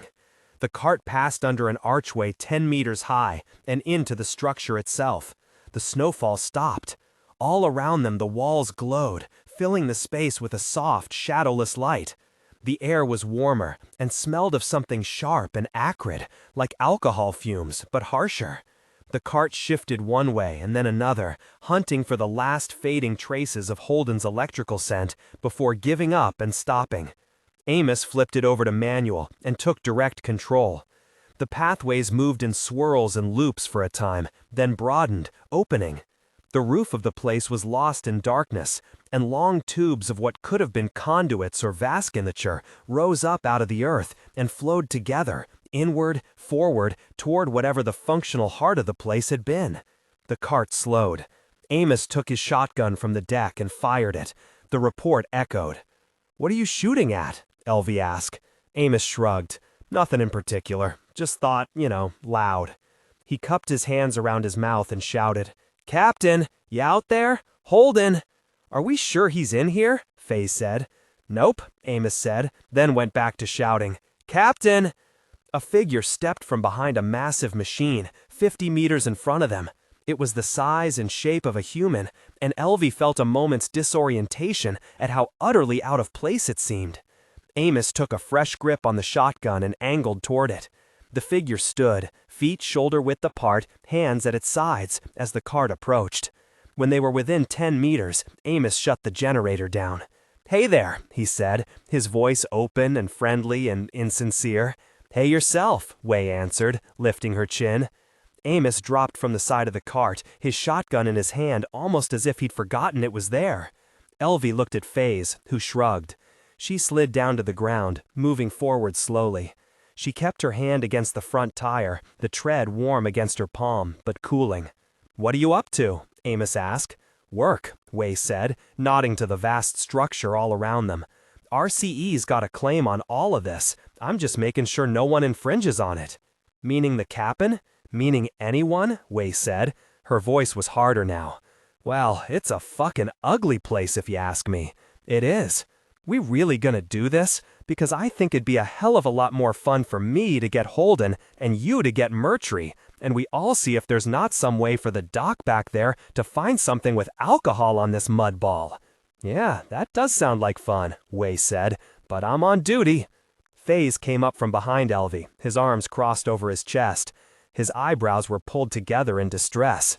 "So, thing is," Amos said, "yeah, Holden's in there someplace, and I'm figuring Murtry's in there looking for him. Could be. So when I get back up there and drive on by..." "You don't want to do that, Amos. My orders are no one goes in. Hop back on and head the other way, you and me have no problems. Try to infringe further on RCE property, and I'm gonna have to shoot you." Amos rubbed his scalp with his left hand. The shotgun in his right seemed larger somehow, like the threat of violence gave it significance, and the significance gave it weight. Elvie found herself breathing in quick, short gasps, and thought for a moment that something had changed about the air itself. But it was only fear. "Captain's in there trying to get the reactors back on," Amos said. Then he's trespassing, and he'll need to leave. Y's stance softened for a moment, and when she spoke, there was something like sorrow in her voice. Not the thing itself, but like it. When it's time to go, there's worse ways than dying at your post. Amos sighed, and Elvie could see his shoulders slump. Your call, he said, raising the shotgun. The report came from behind him, and Amos pitched forward. Down, Murtry shouted at their backs, and Elvie hunched as automatically as a reflex. Faze was pressed against her on one side, the massive tire on the other. The shotgun boomed at the same time as a sharp crack of a pistol sounded. Elvie looked out, and Way was on the ground, her arms thrown out at her sides. Amos was struggling to his knees. His back was to her, and there was blood on the back of his neck, but she couldn't see where it was coming from. Murtry strode past her, firing his pistol, 2, 3, 4 times. She could see Amos' armored back quiver with every shot. Murtry wasn't missing. Her own scream sounded high and oddly undignified. Murtry rounded the cart as Amos turned with a roar. The shotgun fired 3 times, the concussions beating at the air. Murtry stumbled back but didn't fall. His next shot drew a small fountain of blood from Amos' thigh, and the big man collapsed. Murtry lowered his gun and coughed. Dr. Okoye, Dr. Sarkis, he said. The armor over his chest was shredded. If he hadn't been wearing it, Amos's blast would have blown the man's heart back out through his spine. I have to say I'm disappointed by your decision to come here, and your choice of company. Amos was gasping, his breath ragged. Murtry stepped delicately across to him and shoved the shotgun away. The metal hissed against the strange chitinous flooring. You shot him, Faze said. Of course I did. He was threatening the life of one of my team, Murtry said. He sighed. My only regret is that I was unable to save Sergeant Way. Tears filled Elvie's eyes. She felt sobs shaking her.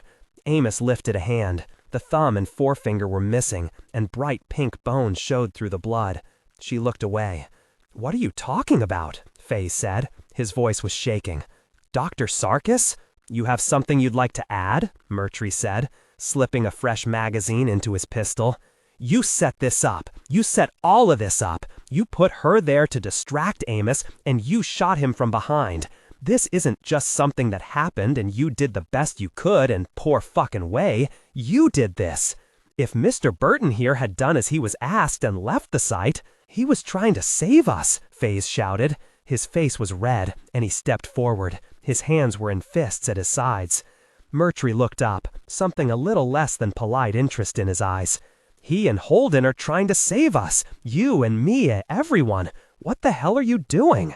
I'm protecting the assets, rights, and claims of Royal Charter Energy, Murtry said. What I'm not doing, and I hope you understand this, is running around in a circle with my dick in my hand, whining about how nothing matters because we're all gonna die.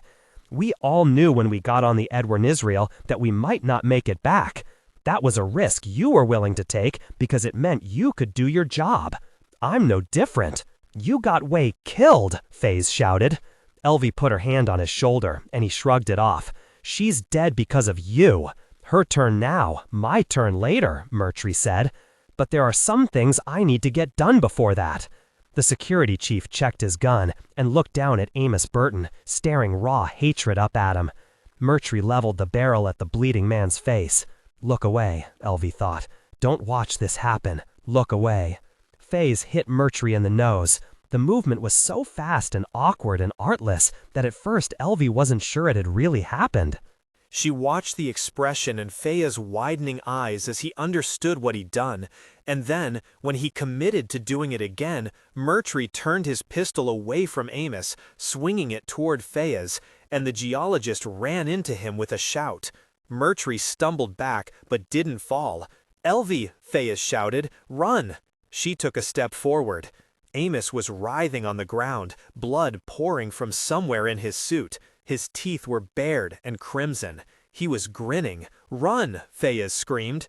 The great gray walls rose around them, false stars glittering. She couldn't breathe. She took one tentative step forward, then another. She felt like she was moving through a gel, forcing every motion. Shock, she thought. I'm in shock. People die from shock, don't they? In her memory, Fayez shook his head and said, "Oh look, another excuse to go talk to Holden." Holden! She had to find Holden. She took another step, then another. And then she was sprinting, her legs and arms pumping, small animal grunts forcing their way out of her throat. Somewhere behind her, a pistol fired twice, and then a third time. She didn't look back. Everything in her, everything she was, focused only forward, along the wide, dark veins of the structure, forward to where they converged. Elvie ran. Chapter 51, Basia. Basia reached out to touch the tether, and it vibrated under his gloved fingers like a living thing. "Alex," Naomi didn't quite yell over the general comm channel, "I'm sending you a burn program.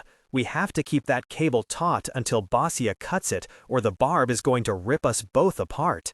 "I'm not cutting it," Basia repeated, but no one replied. He checked to see if his microphone was on. "1," Havelock said, ending his countdown. "Out of time, guys." If the security man's threats had any effect, Basia couldn't tell.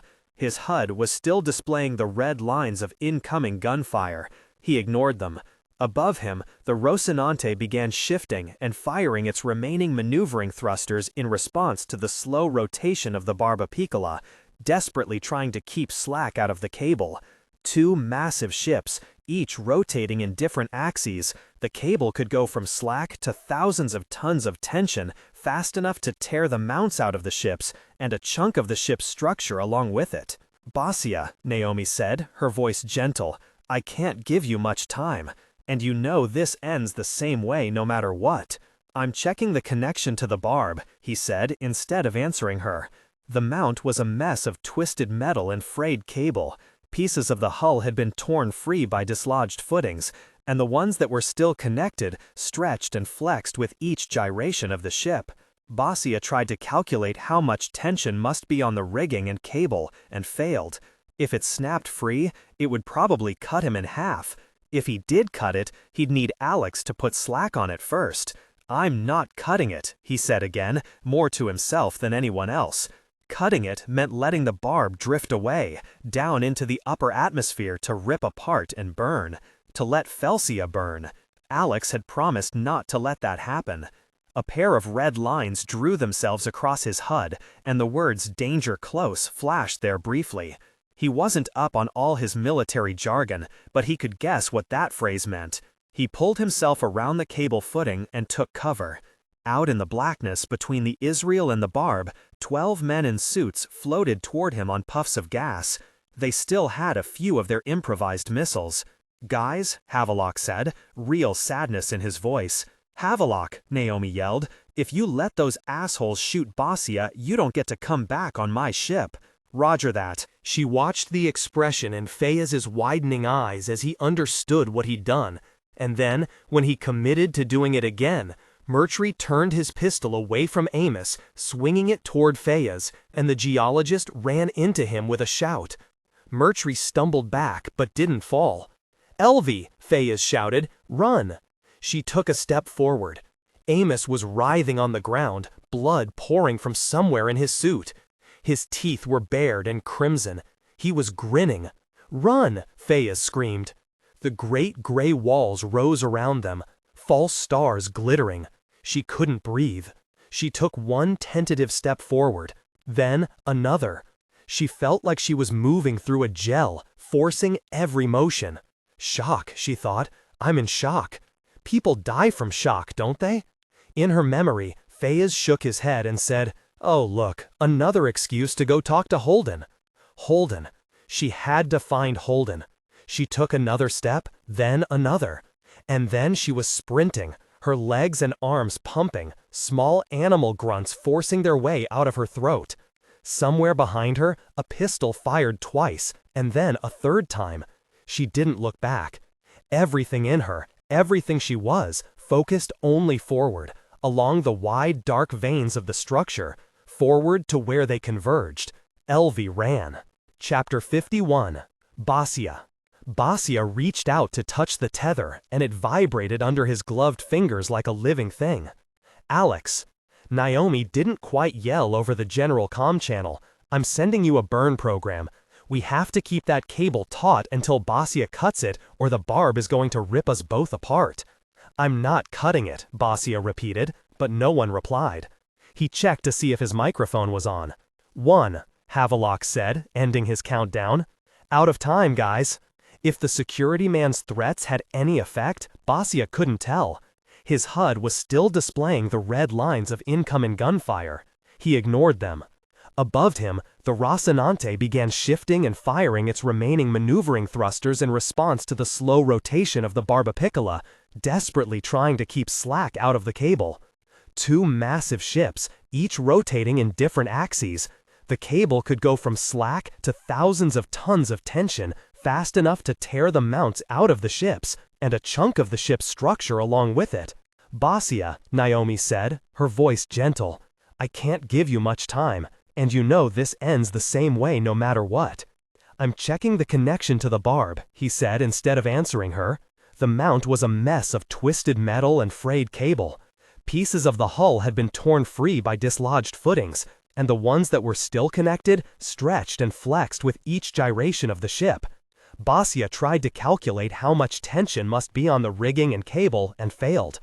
If it snapped free, it would probably cut him in half. If he did cut it, he'd need Alex to put slack on it first. I'm not cutting it, he said again, more to himself than anyone else.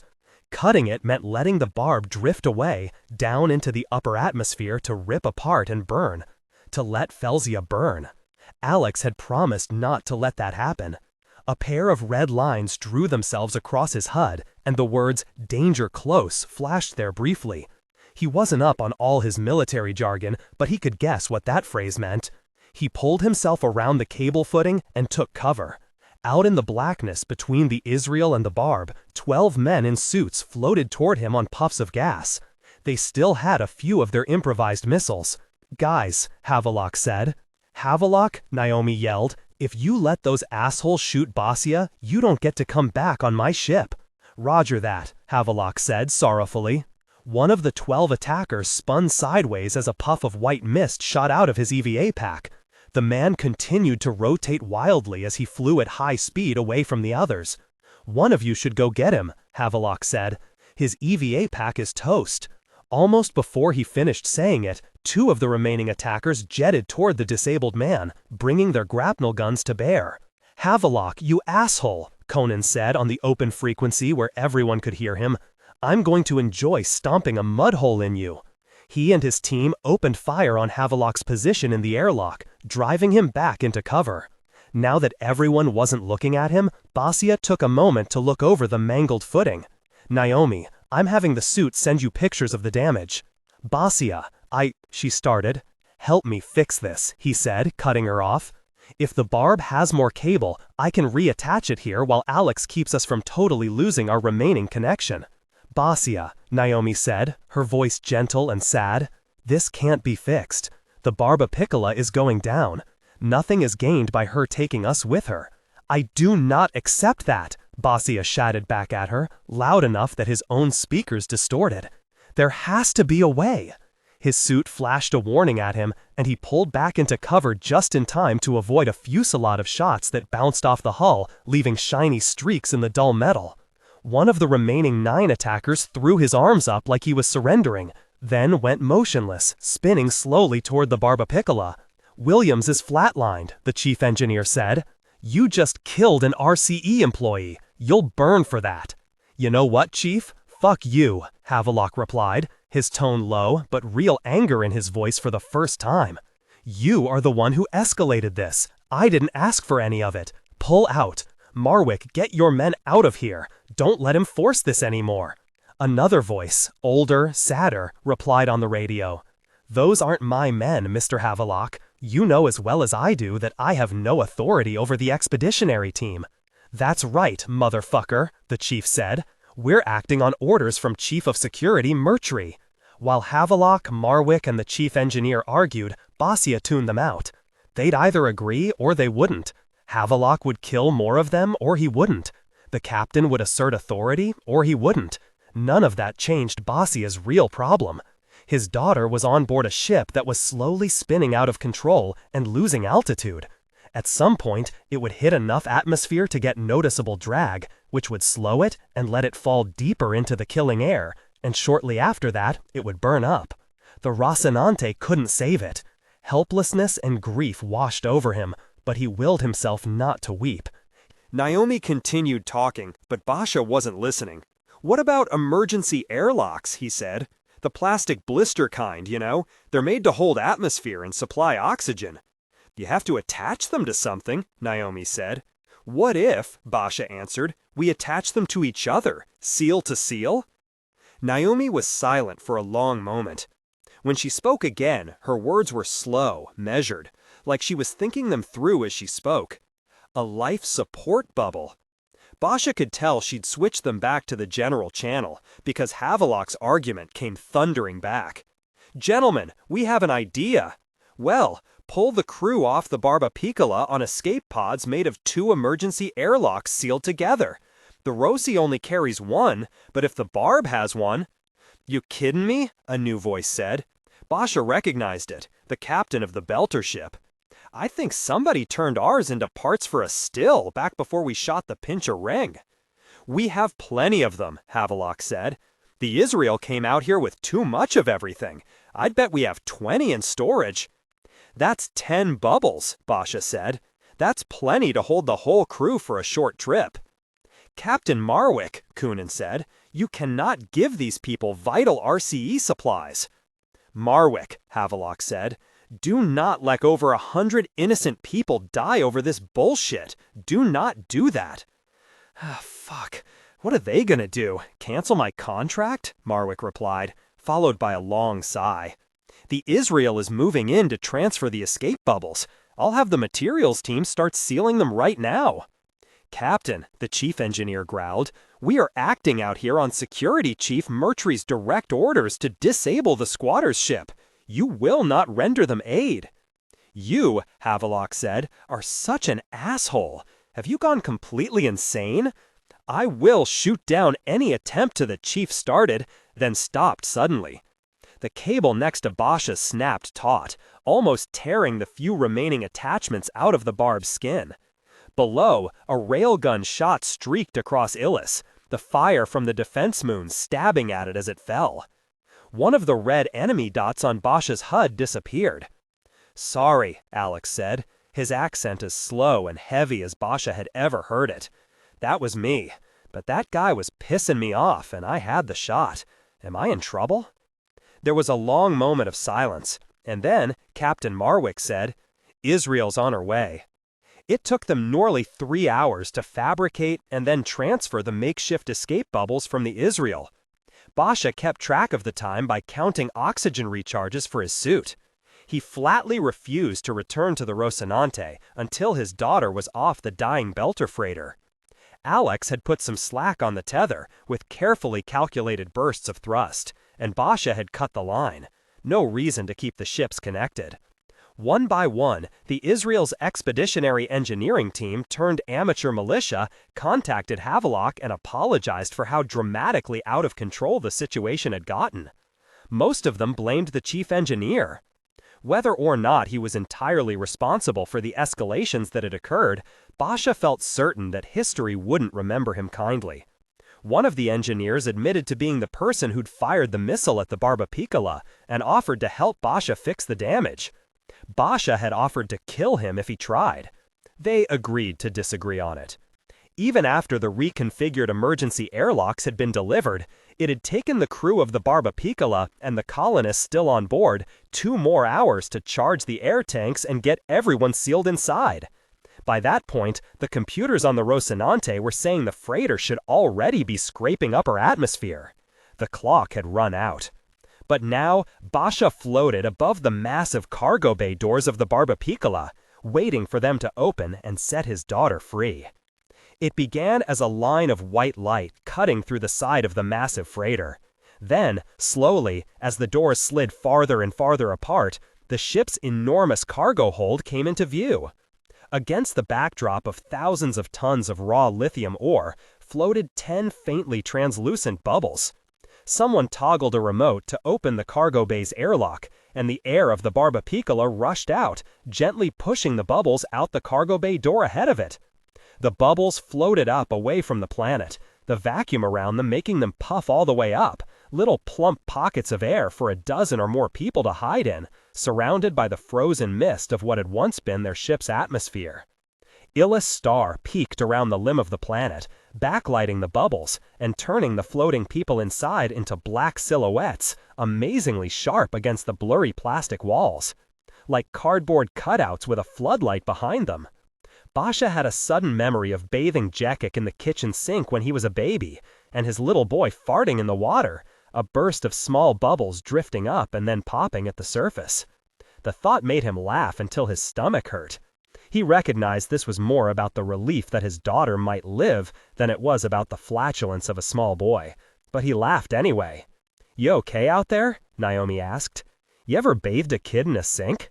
"Yeah," she said, "I have." "They ever have gas?" "I don't," she started, then got it and laughed along with him. 10 tow lines looped down from the open airlock of the Israel, and one by one, Basha caught them and attached them to the bubbles. Felsius' bubble was last. As he pulled the strip at the end of the tether to activate the adhesive, he saw her look out of the airlock door's tiny transparent window. The sun had moved behind the planet, so Basha's visor had lost its opacity. He activated the light inside the helmet so she'd be able to see him.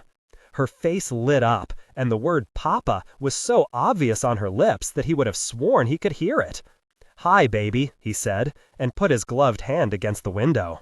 She put hers on the other side, small, clever fingers against his big, clumsy ones. She smiled and pointed past him, mouthing the word, "Wow." He turned to look. The Israel had started reeling the bubbles in one by one. A dozen humans, being pulled through the vacuum of space inside an envelope of air barely larger than they were. When Felsius' line started to reel in, Basha kept his hand against it, until it pulled gently, gently away from him. His little girl going up to safety. Temporary, sure, but all safety was. In that moment, Basha felt something like a hammer blow to his chest. Everyone in those little pockets of air was a Felsia to someone. Every life saved there filled someone somewhere else with relief and joy. Every life snuffed out before its time was another Katoa. Someone, somewhere, having their heart torn out. Basha could feel the detonator in his hands, the horrible click transferring to his palm as the button depressed. He could feel that terrible shockwave again as the landing pad vanished in fire. He could feel the horror replaced by fear as some unlucky combination of events put the shuttle too close to the blast and knocked it from the sky. He could feel all of it so clearly, it was as if it were happening right then. But more than that, he felt sorrow. Someone had just tried to do the same thing to his baby girl.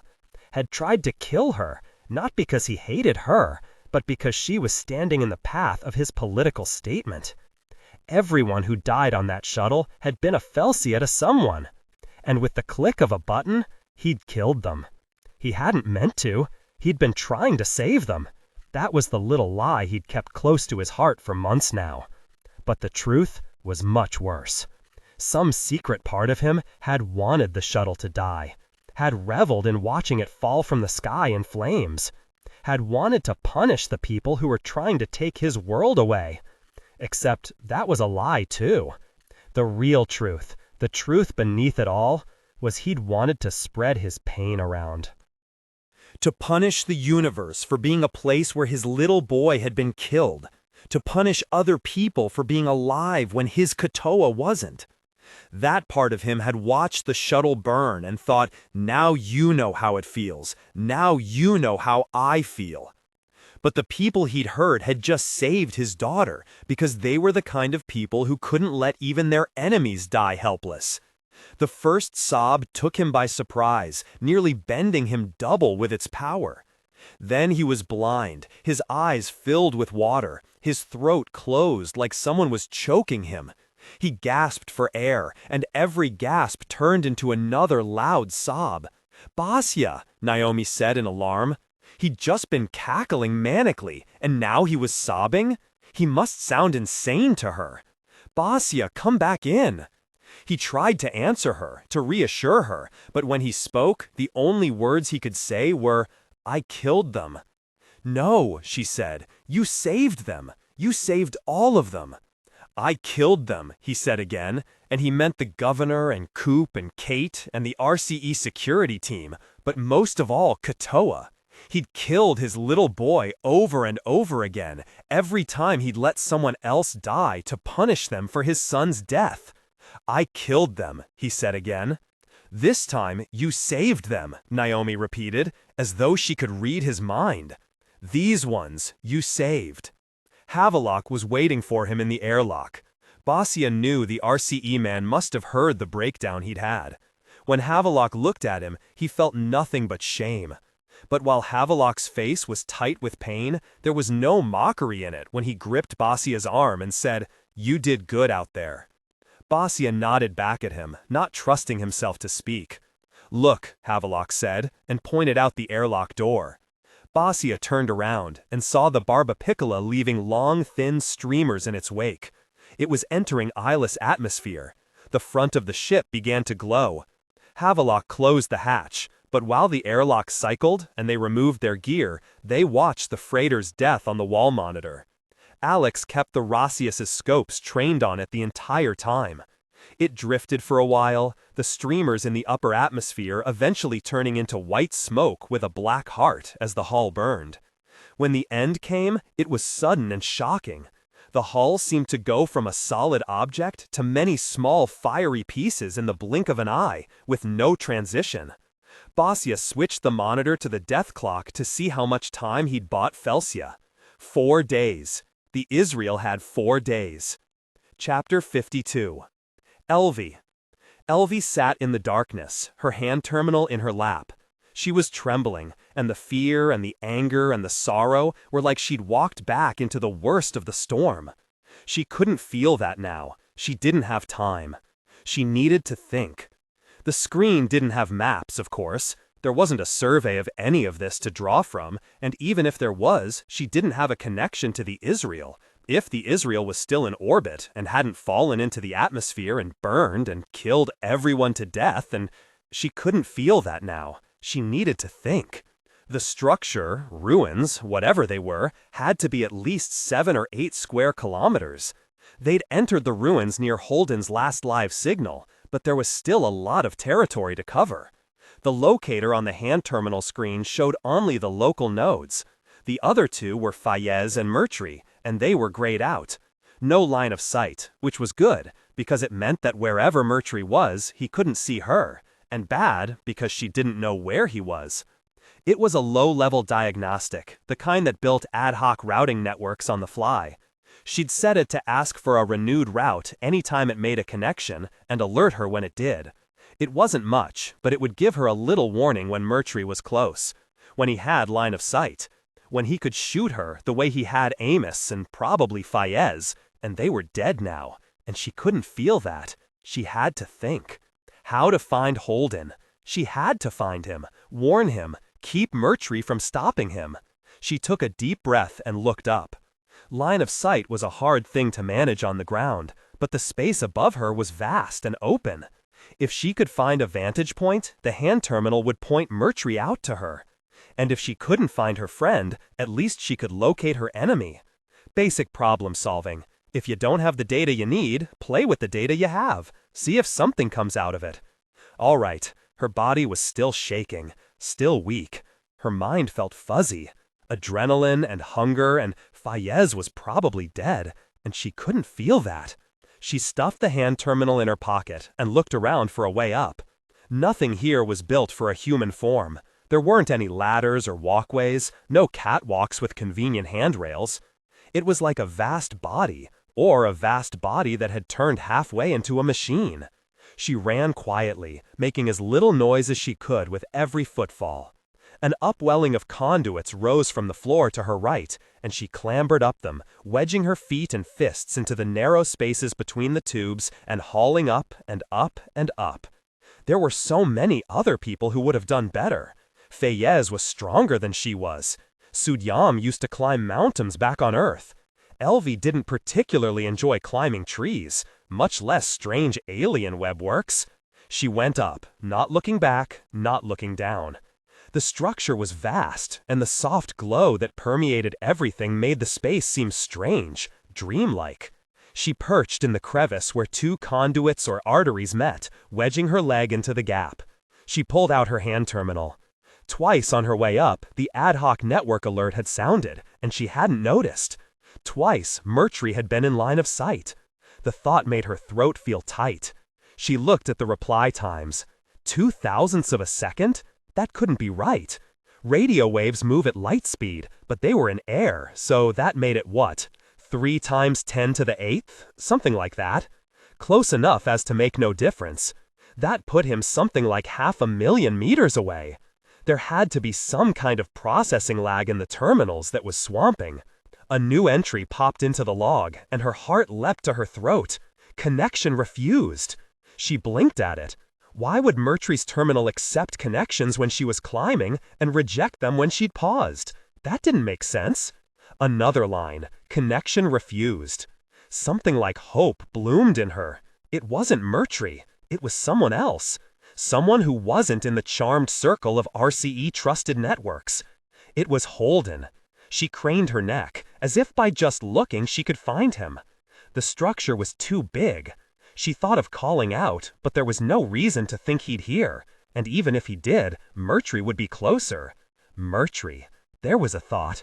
She opened the hand terminal's routing interface again. It had been years since she'd played with network protocols. Most of what she did was about signaling proteins in cells and protein regulation. Her leg was starting to tingle where her weight pressed it into the tube. There was a way to get a copy of Murtry's logs, too.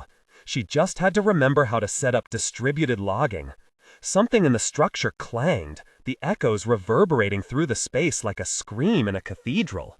She wondered if Murtry looked up, whether he would see the light of her screen, up here in her crow's nest. She waited. The alert sounded. Murtry connected. She closed her eyes. Okay, she thought. Go away now. Just go away. The alert dropped, and she pulled up the logs, and Murtry's records were there now too. It was like being in maths again. Posit a frightened exobiologist 4 meters off the ground, and a violent, predatory security man in a direct line from her at points A, B, and C. At point D, the predator had a refused connection with a lag time just under 0.2 of a second, because the goddamn fucking processing lag was swamping the signal time and making the whole thing, only it would be the same lag, wouldn't it? So if she could pull out the difference, the world fell away. Her fingers tapped the screen, shifting to the calculation displays, pulling numbers from the logs, setting up the diagrams. The fear and sorrow and raw animal terror were all still there, but they were just messages, and she could ignore them. Her legs started to hurt and then go numb. She shifted a few centimeters until it hurt again.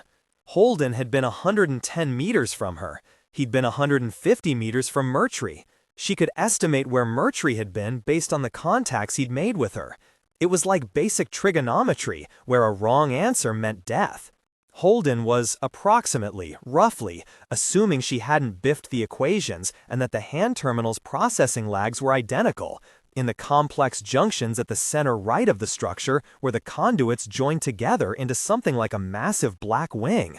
Elvie turned off her hand terminal and started back down. When she reached a surface she could walk on, her legs screamed. Pins and needles.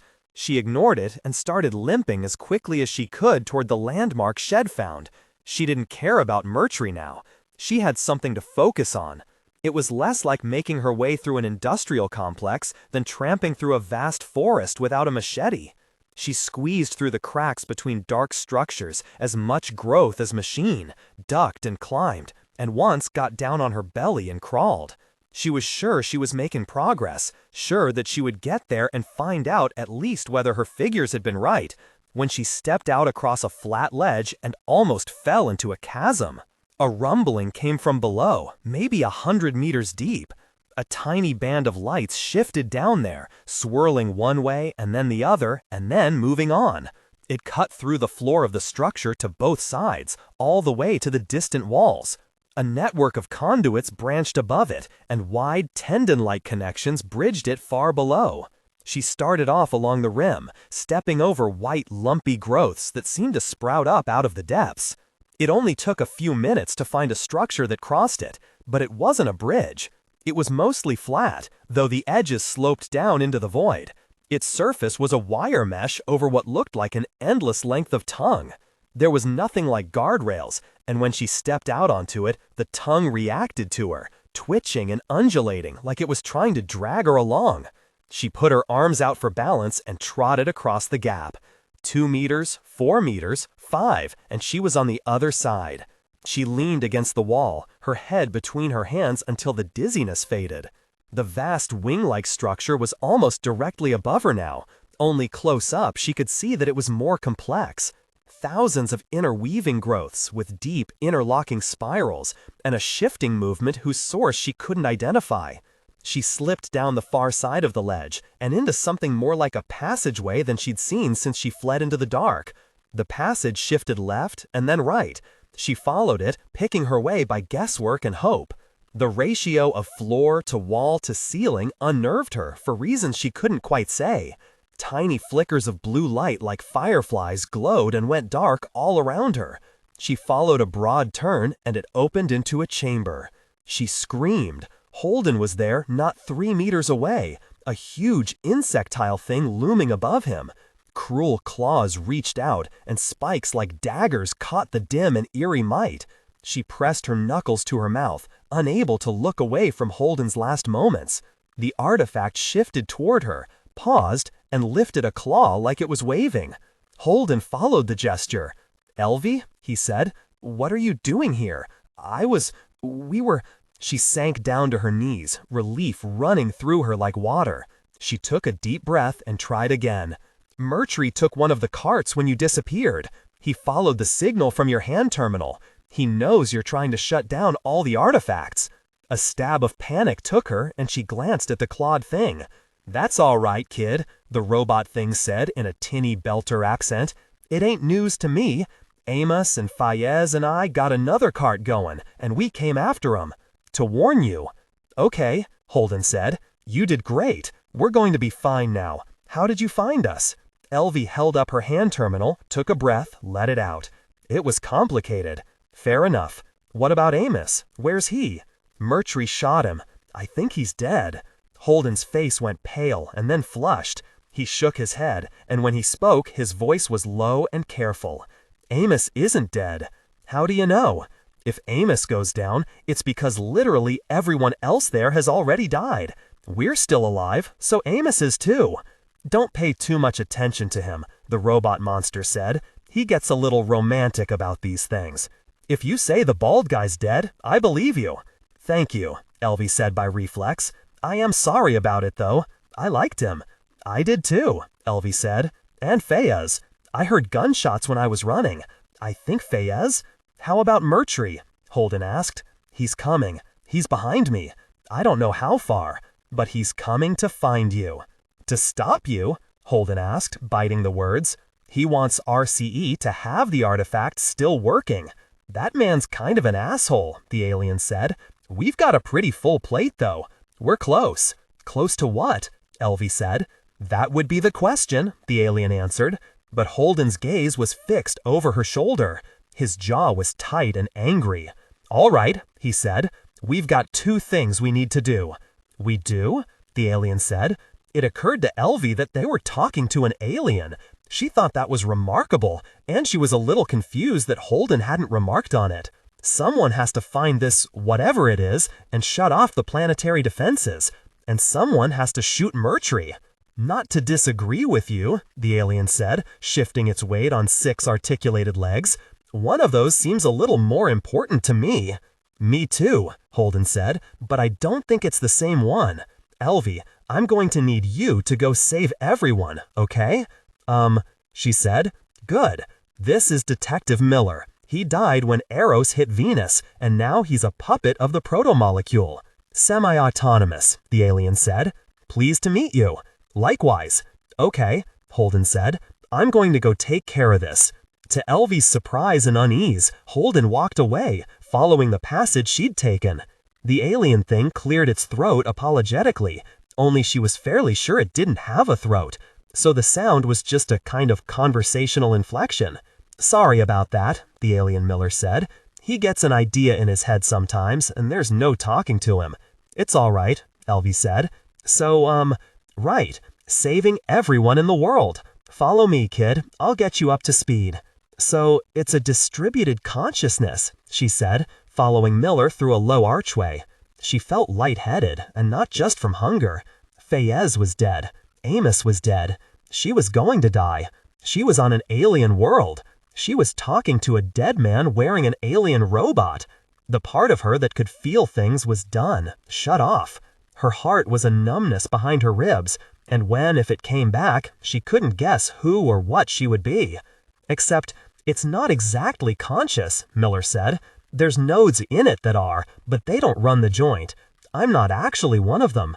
I'm a construct based on the dead guy, only I'm based really closely on him, and he was kind of a bulldog about this kind of thing.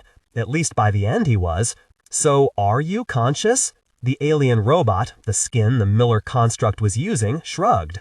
It was strange how well the gesture translated.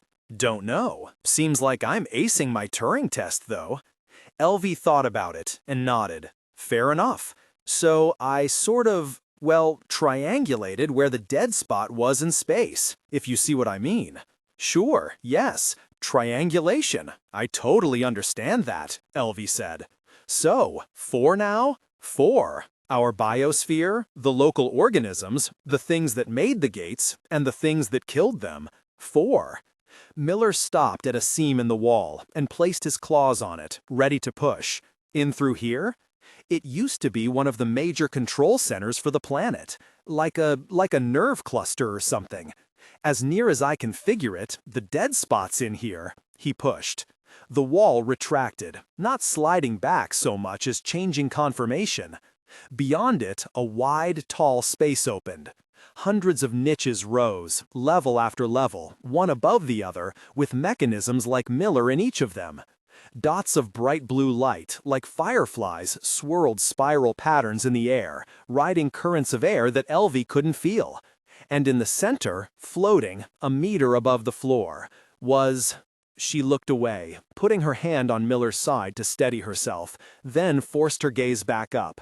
It was hard to look at directly. The margins of the space were bright without illuminating anything, or casting shadows, sharp and terrible. It reminded her of the way schizophrenics and people suffering migraines would describe light as assaulting and dangerous. And within that boundary, darkness swirled. It was more than an absence. She could sense a structure within it, layers interpenetrating, like shadows casting shadows. It throbbed with an inhuman power, tidal and deep and painful. "Look at this too long," Elvie thought, "and I will lose my mind in it." She took a step toward it, feeling the structures in the blackness respond to her. She felt as if she could see the spaces between molecules in the air, like atoms themselves had become a thin fog, and for the first time she could see the true shape of reality looming up just beyond her reach. Once there had been a civilization here beyond anything Elvie had ever imagined.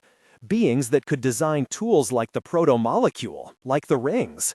They had peopled 1,000 worlds, and more, spread through time and through space, and they were gone now. And this, she had no doubt at all, this was the footprint of the thing that had killed them. "So," Miller said, moving his claws in a wide, spreading gesture, "you need to look for anything, odd, something that doesn't seem like it fits." She turned to him, confused, and pointed at the uncanny thing in the center of the room. "You mean like that?" Miller shifted, alien eyes moving their lenses in the complexity of the mechanism. "Like what?" "That, in the middle of the room, that." "I don't see anything," Miller said. "What's it look like?" "The eye of an angry god?" Elvie said. "Oh," Miller said.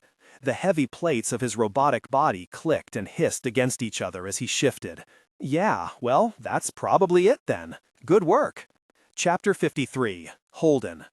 When Murtry pulled himself through a gap in the machinery and walked across the ledge to the narrow bridge, Holden was waiting for him on the other side. His hand was draped casually on the butt of his gun. The RCE security chief gave Holden a vague nod, then carefully examined his surroundings. He looked down into the 100-meter chasm and tapped the narrow tongue-like bridge with the tip of one boot. He spun once slowly, peering carefully into the crevices created by the cramped machines. When he was through, he looked at Holden again and gave him a flat, meaningless smile. Holden noticed his hand wasn't far from his own weapon. "You came by yourself," Murtry said. "The better plan is to put one person in the open, with a second hidden behind the target." "That the one you use?" Holden asked. He tried to match Murtry's casual nonchalance, and felt like he mostly succeeded. "It works," Murtry replied with a nod. "So, how does this go down? I've been wondering that myself." "Well," Murtry said with an almost imperceptible shrug, "I need to get over there and stop whatever you people are cooking up. Dr. Akoy seems to think you were going to break the defense network down." "Yeah," Holden replied, "pretty much am. Call it saving people." Murtry nodded, but didn't speak for a moment. Holden waited for him to reach for his gun.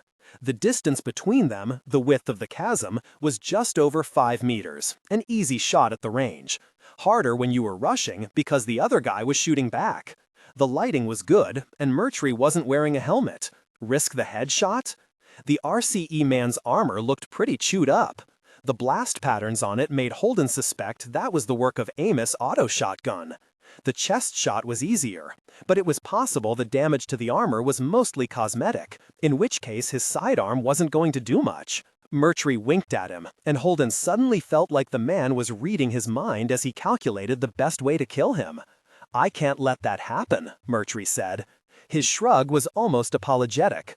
"By charter, this all belongs to RCE. You don't get to break it." Holden shook his head in disbelief. "You really are crazy. If I don't break it, our ships fall out of the sky and we all die. Maybe we die. Maybe we find some other way to stay alive. Either way, the RCE claim remains in force." Murtry waved one hand, not his gun hand, around the room. "All this is worth trillions intact. We've made incredible advances in materials science just by looking at the rings. How much will working technology do for us? This is what we came here for, Captain. You don't get to decide what we do with it." "Trillions?" Holden said, unable to keep the disbelief out of his voice. "I've never seen a dead person spend money." "Sure you have. They call it a foundation, or a bequest. Happens all the time." "This is all so you can make a bequest?" Murtry's smile widened a millimeter. "No," he said. "I came to conquer a new world. This is how you do that. I understand what I'm doing seems cruel and inflexible to you, but it's what this situation requires. The tools you're using here are the ones that let you get along once civilization takes over. They're the wrong shape for this work. I have no illusions about what it will take to carve out a place in this new frontier. It will take sacrifices, and it will take blood, and things we wouldn't do back where everything's regulated and controlled will have to happen here. You think we can do it with committee meetings and press releases? I wonder if this will sound like a compelling argument to the people dying in orbit right now. I'm sorry for them, I truly am, but they knew the risks when they got on board. And their deaths will be meaning," Murtry said. "Meaning? They are the sign that we didn't give up a centimeter. What we came for, we held to the last gasp. This isn't something humanity can do halfway, Captain. It never has been. Even Cortez burned his ships." Holden's laugh was half disbelief and half contempt. "What is it with you guys and worshipping mass murderers?" Murtry frowned. A swirl of bright blue lights rose and fell between them, like dust blowing down a desert street. "How do you mean?" Murtry asked. "A guy I once knew tried to justify his life choices to me by comparing himself to Genghis Khan." "I take it you didn't find his argument compelling?" Murtry asked with a smirk. "No," Holden said, "and then a friend of mine shot him in the face. An ironic rebuttal to an argument about necessary violence. I thought so too, at the time." Murtry reached up and scratched his head with his left hand, his short, greasy hair shifting into a configuration vaguely resembling Miller's carapace, a sculpture of curves and spikes. He looked at his fingertips in disgust and wiped them on his armor. Holden waited. Somewhere far behind them, a strange chittering sound rose like cicadas on a summer afternoon. "So," Murtry finally said, "I'm going to need to come over there." He gestured at Holden's side of the chasm with his chin. His right hand still hovered over his gun. "Nope," Holden replied. Murtry nodded, as if expecting this. "You gonna arrest me, Sheriff?" "Actually, I was kinda thinking I'd shoot you. In the face, no doubt, if that's what I can hit." "Seems like a radical shift," Murtry said, "for a man who wants to tame the frontier with mediation and committee meetings? Oh no, this isn't about that. Elvie says you killed Amos. I wouldn't kill a single person for your fucking frontier, but for my crew? Yeah, I'll kill you for that. They say revenge is empty. This is my first try at it," Holden said. "Forgive me if my opinions on it are fairly unformed. Will it change things if your boy isn't dead? He was still shooting when I left him." The wave of relief that hit Holden at this almost doubled him over. If Murtry had pulled his pistol and shot at that moment, the fight would have been over. But he managed to keep his face blank and his knees from buckling.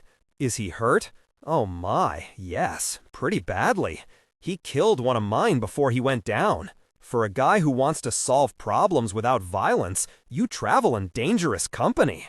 "Yeah," Holden said, unable to keep the smile off his face. "But he's a great mechanic." "What about the other one? Fayez?" "Down, not dead. I didn't get to finish him before your boy started blazing away. Neither one was walking, so I just left." The matter-of-fact discussion of why Murtry hadn't just killed Fayez chilled Holden's blood. "So, here's a deal," Murtry said. "I let you cross to this side, and you can go check on your man Amos. Save the egghead from bleeding out, too. You have my word, I won't interfere." "But," Holden replied, "you head over to my side and stop Elvie from doing what I need her to do. Seems a fair trade." Holden stopped, just resting his hand on the butt of his pistol, and wrapped it around the grip. He turned his body, getting his feet in position. Murtry gave him just a hint of a frown. "No," Holden said, and waited for the shooting to start. "So," Murtry said, not moving at all, "you know what people always forget about the New World?" Holden didn't answer. "Civilization has a built-in lag time, just like light delay. We fly out here to this new place, and because we're civilized, we think civilization comes with us. It doesn't. We build it, and while we're building it, a whole lot of people die. You think the American West came with railroads and post offices and jails? Those things were built, and at the cost of thousands of lives. They were built on the corpses of everyone who was there before the Spanish came. You don't get one without the other, and it's people like me that do it. People like you come later. All of this," Murtry waved his left hand at himself and Holden, "this is because you showed up too early. Come back after I've built a post office and we'll talk." "You done?" Holden asked. "So this is our day, I take it," Murtry said. "No way but this way? Even if I didn't kill your man? Maybe you killed Amos and Fayez, and maybe you didn't. Maybe you're right about the frontier, and I'm just a naive idiot. Maybe every single person you killed on this world had it coming, and you were always in the right. But you have people in orbit and saving them? I was going to say, but you're a flaming asshole," Holden said, "but the other works too. You don't cross this bridge? Well then," Murtry said. He shifted his stance and his eyes narrowed. The chittering grew louder. Below them, the proto-molecule firefly swirled and shuddered. "Well then," Holden smiled at him. Mimicking Alex's drawl, he said, "Come on, Black Bart, you always knew it would end this way." Murtry laughed. "You're a funny." Holden shot him. Murtry staggered, clutching at his chest and fumbling for his gun. Holden put his second shot into the man's right arm. He tried for the elbow and only managed to get the bicep. Just as good. Murtry dropped the gun onto the bridge in front of him. When the RCE man went to one knee to try and pick it up with his left hand, Holden shot him in the leg. Murtry pitched forward onto the bridge, sending the gun tumbling away into the abyss. Murtry slid to the side, going over the edge, but managed to throw his left arm onto the metal mesh and stop his fall. The whole thing had taken about 3 seconds. As the last echoing report of the gunshot faded, Holden walked out onto the bridge. The uncanny musculature pressed at the soles of his feet. Murtry clung to the mesh with his one good hand, his face tight with pain, but still managing a mocking grin. "You got the balls to finish this, boy?" he said. "Or are you gonna let gravity do it?" "Oh no," Holden said, then knelt down to grab Murtry's left wrist and haul him toward the ledge. "I'm not killing you, at least not until I'm sure about Amos." Holden stepped off the bridge onto Murtry's side of the chasm and pulled the RCE man until his torso was up over the edge. Murtry scrabbled the rest of the way up with his one good arm. "Then what?" he gasped out, lying on his back next to the pit and trying to catch his breath. A small pool of blood was forming under his right arm and left leg. "I take you back," Holden said, sitting down next to Murtry and patting him companionably on the head. "And I burn you down in public, with news coverage of the entire thing. Then we throw you in a hole so deep, everyone forgets you ever existed. No fame and glory for you, Cortez. Montezuma wasn't impressed by your fire stick this time." "Everything I did was within the bounds of the UN Charter," Murtry said. "I acted responsibly to protect the employees and investments of Royal Charter Energy." "Okay," Holden said, then pulled out his medkit and sprayed bandages onto Murtry's 2 bleeding injuries. "So, you've got your defense strategy mapped out. That's proactive thinking. Lawyers'll be happy to hear it. Want to hear mine?" "Sure," Murtry said, and probed at the wound on his arm. He grimaced, but no blood squirted out. "The most powerful person on Earth owes me a favor, and I'm going to tell her you're an asshole who tried his best to make her look bad. It's just a sketch of a plan at this point, but I think it has potential." "That's what passes for justice with you?" "Apparently so." Murtry opened his mouth, but whatever he was about to say was lost when the factory exploded into chaos. A wall of blue fireflies shot up from the chasm next to them, and then streaked across the cavernous factory space to disappear into small vents in the walls. All around, the cacophony of massive machines coming to life filled the air. Something flew out of the shadows by the ceiling and swooped low over Holden's head. He threw himself across Murtry, not unaware of the irony in using his own body to shield a man he'd just shot 3 times. "What is it?" Murtry said. "Elvie," Holden replied. "It's Elvie." Chapter 54, Elvie. "Yeah," Miller said, sounding satisfied. "I've got a plan, but I'm going to need your help. I need to get as close to that whatever the hell it is as I can. You can see it, I can't, so this one's on you." "All right," she said. What are you gonna do?"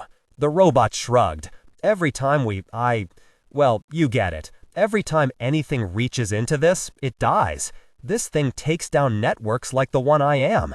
I'm going to get connected to as much as a crap on this planet as I can, and escort it all into, that. Take it down. Break the system. Won't that shut you down too?" "I think so. That's the thing about using complicated tools. Sometimes the features you're looking for come with a whole lot of baggage." "I don't understand," Elvie said. "It built me to find something that's missing," Miller said. "Turns out I'm also a good tool for dying when that's the right solve. Seriously, I've got practice with this. So come over here and get me as close as you can to the whatever the hell it is. I don't want to touch it though. I slip in before I'm hooked up to everything else, and I'm pretty sure you're just boned." "All right," Elvie said, shifting until she could see the robot and the darkness both. "Turn about 30 degrees to your left." The robot shifted with the speed and sharpness of a startled insect. "The boundary's about half a meter in front of you. Why do you need to be close to it?" "Well, the thing I'm part of, it may not be conscious, but it's not stupid. When I do this, pretty much all the tools it's got are going to know what I know, and they may not take a forced shutdown well. Whatever else this thing was designed to do, it likes still existing until it finishes its job. It's a survivor. I'm pretty much the opposite of that." She thought she heard a smile in the thing's voice. Where had that come from? The patterns and habits in a dead man's brain? Or was that fatalism another good move in design space? Did the universe evolve eyes and wings and sense organs and bitter amusement at the prospect of death all the same way? "Okay," Miller said. The robot shifted, hunkered down, prepared to spring forward. "We're going in 3, 2, 1. The impact was like being in the heavy shuttle again as it crashed. Elvis' world contracted to a small space inside her own skull, and then slowly bloomed out again in pain. She struggled to sit up, trying to see straight, trying to think. Had Miller exploded? Was she dead? The cacophony of shrieking metal and violence made it hard to get her bearings. She was against the wall. All around her, mechanisms were crawling down from their niches. Many of them were failing legs, scraping at the walls without the strength to pull themselves forward, or landing on the ground only to crawl in a panicked, spasmodic circle like insects dying from poison. The air was thick with the mindless chittering of their joints. 3 massive machines had pinned the Miller robot and were pounding it, while Miller's voice shouted, "Shit, shit, shit, shit." One of the attackers caught Miller's claw and pulled, ripping the appendage off in a shower of sparks and bright fluids. He wasn't going to make it. There was no way. A small winged machine with a bright blue margin on the knife-like edge where a beak would be, swooped down from above, passed through the darkness, and fell clattering and rolling to the ground. Elvie ran to it, picked it up. It was light enough to carry, as long as her forearm, and sharp at the front. With a howl, she charged the machines that were piling on Miller. The impact stung her fingers. Something struck her across the back, and the world narrowed again, but she lashed out with what strength she still had. One of the huge machines turned from Miller toward her, its claws splaying out 3 meters to either side. She jumped back, fell, scuttled. The pulsing malefic blackness of the dead spot was on her left, and she crawled around it, trying to keep it between her and the massive attacker. The robot skittered toward her, its claws swinging like scythes, until it reached the margin of the blackness and crumpled down dead. Inertia rolled its corpse across the floor, legs and claws flopping and limp. The chittering in the room paused. The attention of the artifacts turned toward her. She put her foot on the fallen monster, lifted her fists, and howled. Miller twisted, driving his remaining claw up and through the body of one of the 2 machines that were still at his side. The chittering began again, even more overwhelming than before. The sound itself felt like an attack, battering at her ears, robbing her of her balance. She was in the center of an invisible waterfall, a thunderstorm, a tempest. Adrenaline more than conscious will lifted her up over the body of her fallen enemy, and she skirted around the dead spot. Another machine fell from a higher niche, smashing itself on the ground before her. She stepped over it as it writhed. The last remaining fully functional attacker swung at Miller, the blades of its claws plunging deep into Miller's carapace. As Elvie came close, it tried to turn toward her. The claw still inside Miller bound with a deep creaking sound. Miller's remaining claw fastened on the other robot's wrist, holding the attacker's claw close, pulling it in, deeper. A viscous fluid poured out of Miller, filling the air with the stink of petroleum and acid.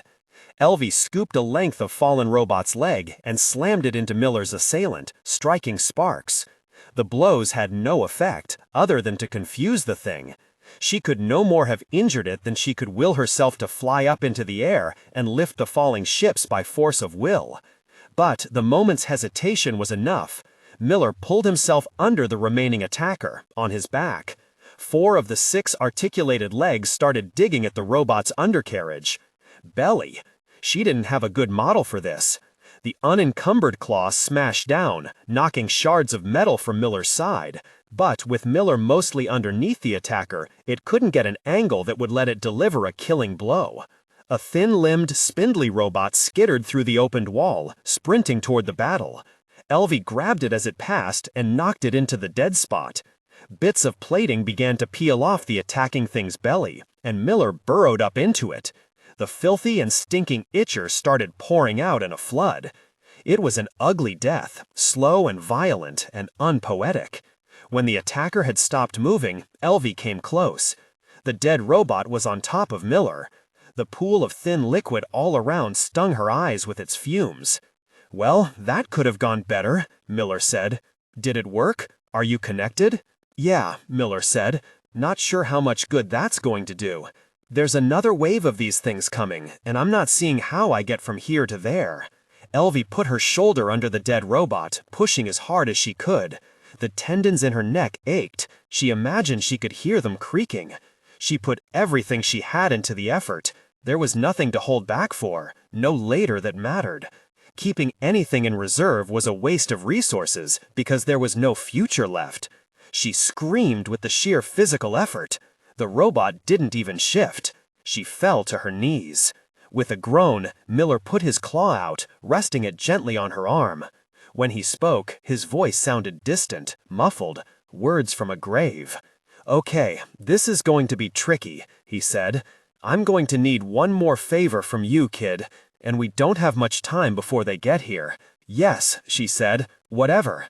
"Okay, stand back a little. I'm popping the seals on this thing." She slid backward, the slime on the floor flowing up to the ankles of her pants.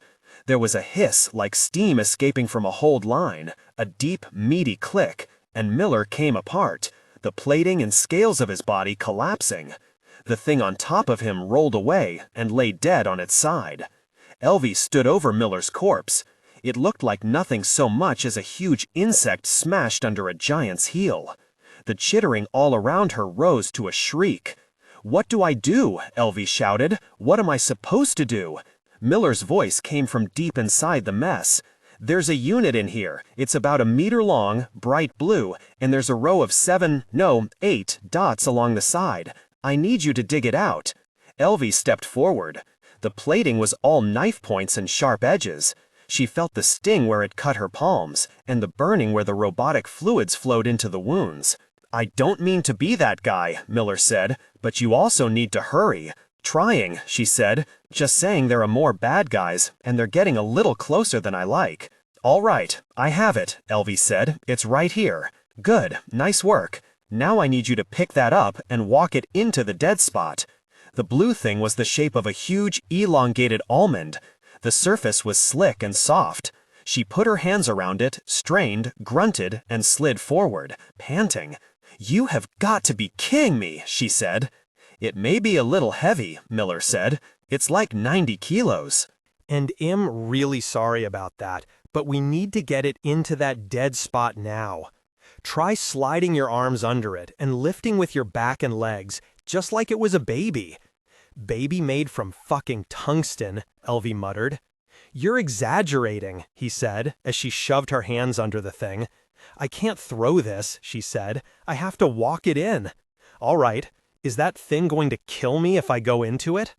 A new sound rose behind the chittering, a deep booming sound like a massive drum. She didn't want to think of what might be making it. "If I say yes, does that mean you won't do it?" Elvie braced herself, straining her back. The blue thing shifted up into her lap. She bent her head, trying to catch her breath. "No," she said, surprised at the answer even as she spoke it. "I'll still do it." "Maybe, then. I don't know." Elvie rocked back, keeping the thing Miller on her thighs, and still getting her feet under her. She felt it start to slide to her left. If she dropped it now, she didn't think she'd be able to get it up again. The booming came closer. Elvie pushed with her legs. Her knees ached. Her back was a single vast sheet of burning. She pressed the blue thing to her chest, crying out from the pain. "You're doing great, kid. You're doing great. You can do this. Just a little more. But do it now." She didn't step forward, just slid one foot a little ahead, shifted her weight, pulled the other foot in. The floor was slick as ice. Not quite frictionless, but close. The booming came again, near enough that she felt the room vibrate with it. She set her gaze on the blackness of the dead spot and moved forward. Another step. Another. Another. She was close now. Her back was on fire. Her arms were numb. Her fists something that belonged to someone else and only happened to be connected to her. A swarm of silver and blue gushed in the doorway, flowing in at her like a cloud of flies. Elvie pushed, slipped, fell forward.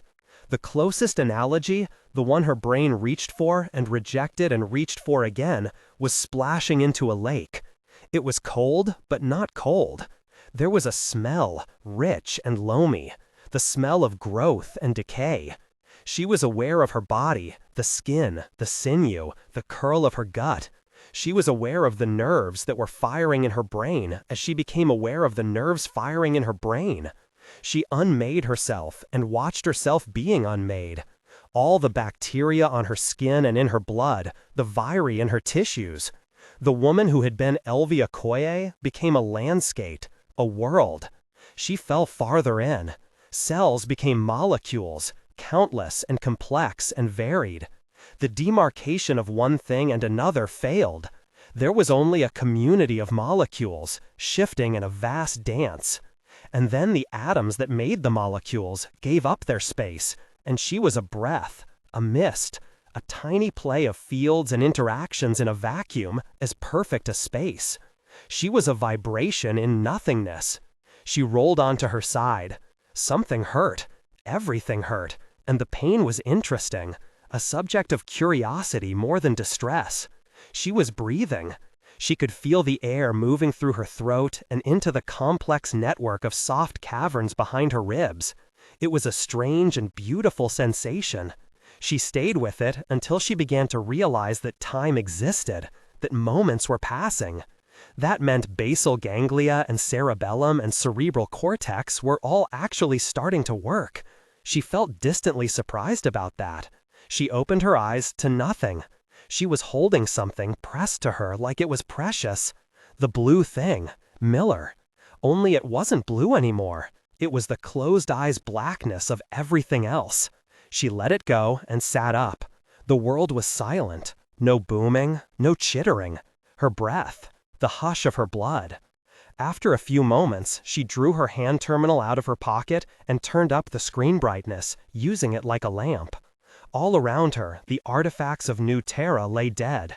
Knife-sharp legs were still, vast inhuman claws that could have been carved from stone.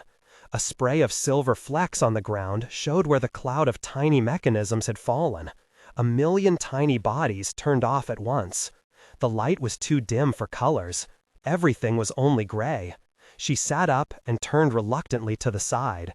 It was there, black and bright at the margins. She felt a stab of almost supernatural fear. She'd thought it would be gone. Whatever it was, she had passed through it, been ripped apart by it, and still been simple enough to reassemble herself on the other side. It had saved her, and she had never seen anything in her life that filled her with a deeper dread than that complex darkness. She moved back. Her legs ached. She stood. She was aware that she was weeping without knowing why exactly she was doing it. Hunger and fear and relief and exultation and mortal fear. It was too much. That was fine. The voice that came to her was human and distant. Was Holden? Elvie, Elvie, are you there? I'm here, she shouted. Did we win? She took one long breath, then another. Yes, she called. We won. Interlude. The Investigator. It reaches out. It reaches out. It reaches out. It reaches out. 113 times a second, it reaches out to report that the work is done. If something accepted the report, it could stop. It will never stop. It feels no frustration and no fear. It feels the investigator moving within it and around it. The investigator exceeds its boundary conditions. It tries to kill the investigator. It fails. It feels no distress at the failure, and it reaches out. It reaches out. It reaches out. The investigator looks into the eye of death and can't see it. It knows, and that is enough. It feels pleasure and regret because they are part of the template. It says a name, Julie. It remembers taking a woman's hand in its own. The investigator reaches out, reaches down. It broadens like an eternal, endless inhalation, and spreads to fill all the places that it can reach, that have been reached, that are. It reaches out, it reaches out. The ticking on an insectile leg, a spark closing a gap, endlessly. And the investigator feels it, encompasses it. The scars reach out, the other minds. Some are frightened, some are lost in dreams that have been going on for years. Some are grateful. They sing to the investigator, or they accuse it, or they plead with it, or they scream. They are aware and powerless as they have ever been. The investigator touches them as it touches everything. It tells them not to worry, that it's driving this bus. Don't worry, it says. The investigator pushes his hat back, wishes he had a beer. He likes this woman, this Elvie. He wishes he'd had a little more time to know her. He wishes he had a little more time. He doesn't care. He has died 1,000,000 times since he died. The void has no mysteries for him now. He connects, and the investigator becomes the world. He feels it everywhere. The orbital bases, the power cores in the crushing depth of the ocean, the library vaults where the old ones had lived, the signaling stations high in the mountains, the cities deep beneath the ground. He is the world. There's a struggle at the end. There's always a struggle at the end. He's not scared, and so all through the world, the others aren't either. You're like Peter Pan, she says. When a child died, Peter Pan would fall halfway with them, so they wouldn't be scared. Weird. And that's a kid's story? Anyway, it's not me, the investigator says, smiles at her, holds her hand. I don't go for half. It reaches out, and it reaches out, and then it stops. Chapter 55, Havelock Blue. That was what he forgot every time. He knew it intellectually, sure. Sky blue sky, after all. But spend a few years on a station or a ship, and it was one of those details that slipped away. He didn't even know he'd forgotten it until he had a moment like this. He leaned on his cane and lifted a hand to shade his eyes, and looked up past the green-gray clouds to the wider blue sky. "It's pretty, isn't it?" the woman asked. Lucia, her name was, First Landing's physician, Basia's wife, Felsia and Jasek's mother. "Makes you want to stay?" "No," he said. "Makes me want to be home already." "If you lived here," she said. "Not a chance," he replied, and chuckled. The Rocinante sat on the muddy ground behind him, more or less where the landing pad had been back when there had been a landing pad. All of that was gone now. The scientific huts, the buildings of First Landing, even most of the mining operation. Everything had been scraped flat and clean. Only the erosion ditches showed where the flood had been now that the waters had gone. The Rocinante's cargo bays were open. Men and women were hauling formed plastic boxes of supplies and equipment out and stacking them on the soft ground. He saw Naomi in a lift suit directing them, calling out information, coordinating the responses. Alex and Basia stood on a thin scaffold they'd erected against the side of the ship, with the other one, Amos Burton he thought the name was, surveying the damage and planning out what repairs they could manage in humanity's most primitive and ill-equipped dry dock. The big, bald man's right hand was locked in a medical casing, and his frustration with it showed in the way he moved his arms and held his shoulders. "Are you ready?" Lucia asked. "If you'd like," Havelock said. "Sure." They walked together to the first pile of crates. Havelock took out his hand terminal, and Lucia took out one of the ones they dropped before. It was hers now. They started marking off boxes from the lading bills, recording carefully what help was being delivered and being accepted. He was supposed to have died 3 weeks before. His body should have been a stream of ionized atoms and complex molecules floating somewhere in Ilus' upper atmosphere. The Israel should have been dead before him. He'd been in the medical bay when it happened, doped by the auto doc and having 1/2 liter of artificial blood shoved into his veins. He could still remember the feeling of the restraints holding him to the medical couch, the soft ticking of the expert system's tool arm, the cold feeling of fluid coming into his body. His lips and tongue had felt cold and tingled, but Alex assured him that was normal. Basia had come in, eaten, and gone out again to clean up the last remnants of the tether that were still clinging to the Rocinante's belly. He'd said something about how it seemed kind of a pointless exercise. "He's that kind of guy, I guess," Alex said. "Doesn't like to leave things half done." "Belter." "Yeah," Alex agreed. "They're all kinda like that." Alex's hand terminal chimed, and the pilot frowned at it. "Cap, that you?" The voice that came from the speaker was recognizable James Holden, but he sounded rougher, like he'd been shouting a lot. "Alex, turn on the reactor." "Not sure I can do that, Cap," Alex said. "We killed the defense grid. I think we killed everything." "See if you can get the reactor on." Alex's expression went very still, very sober. The gallows humor was gone. The brave mask that had covered the fear of death vanished. Havelock understood, because he felt the same rush of hope and also of fear that the hope would be disappointed. Without a word, Alex pulled himself to one of the medical base computers and shifted it to engine controls. Havelock squeezed his fists until they ached and fought not to interrupt Alex by asking if it was working. "Is it working?" "I think it is," Alex said, then turned to the hand terminal. "I'm getting power, Cap. The diagnostics are throwing some errors, but I'm pretty sure that's just 'cause we got shook up a little. I'll put Naomi and Basia on it, and I'll bet we can get up to functional. It'd help a lot if we had Amos, though." "Amos is a little shook up, too," Holden said, and Havelock could hear the grin in his voice. "He all right?" "He's gonna need to grow some new fingers," Alex shrugged. "We can do that. Give me a couple days. I might be able to bring the Roci down to the surface, get him into the med bay." "Don't hurry," Holden said. "Take your time, make sure everything's working. We can't take another crisis." "There's always gonna be another crisis, Cap. That's just how it goes. Let's just put it off until we've recovered from the last one, all right? Can you get in touch with Barba Piccola and the Israel? I don't want anyone dying because they don't know to turn the engines back on. And we may need to use the Israel shuttle, if we can talk them out of it." "We may need to do a little debrief at some point here," Alex said. "Things have been kinda dynamic, but let me go make sure everybody's reactors are ticking over first, all right?" "Okay," Holden said. "And if you could drop us some food?" "Soon as I get the galley powered up," Alex said. "Right, good. And Naomi? She's?" "Everybody's all right," Alex said. "We're all going to be fine." By the time Havelock and Dr. Merton had finished the inventory, a team of builders were already fitting batteries into fabrication units and measuring out the places where walls would be going up. Real human shelters. A new first landing.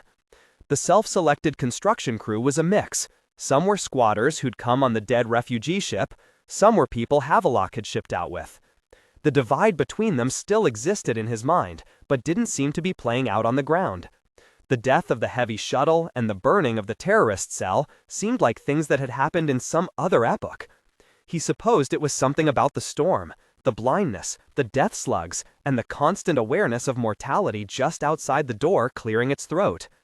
It wasn't a model of community building that he'd recommend trying to scale up, but it had worked here. Temporarily. For now. A dark-skinned woman with long black hair detached from the group. She looked familiar, but it still took Havelock a few seconds to place her. The time downstairs had taken all the padding out of her cheeks. Dr. von Altrecht. "Call me Sudiam," she said. "Everyone else does." "Sudiam, then," he said, holding out his hand terminal. "I've got some paperwork for you." "Excellent," she said, taking it. Her gaze flickered over the contract addendum too quickly for her to really be taking it all in. At the bottom, she signed her name with a fingernail and pressed the pads of her index and middle fingers to the screen. The hand terminal chimed, and she handed it back. "Congratulations," Havelock said. "You are now the official field lead for the RCE research team." "And a worse job I can't imagine," she said, smiling. "Now that I'm official, can you tell me when we're getting replacement equipment?" "There's an unmanned supply pod under heavy burn to Medina," Havelock said. "Assuming the OPA doesn't impound it or call it salvage, it should be here in 6, maybe 7 months. And the chance of the OPA stopping it? I wouldn't make it better than 3 in 10, Havelock said. But honestly, don't sniff that number. You don't know where it's been." The biochemist shook her head in mild disgust. "Well, it'll have to do," she said. For almost a week after the power came back on, the Rocinante and the Israel had been in a very delicate political state. The Belters on the Israel had been taken in as a gesture when it was pretty certain that the thing was symbolic because they were all going to be dead anyway. Now that they weren't going to die, the question of status, were the Belters refugees, prisoners, or paying passengers, became a much more contentious issue. Marwick had to decide whether they were going to be on his ship for the full 18 months back to Medina, or if he was going to try to place them all downstairs.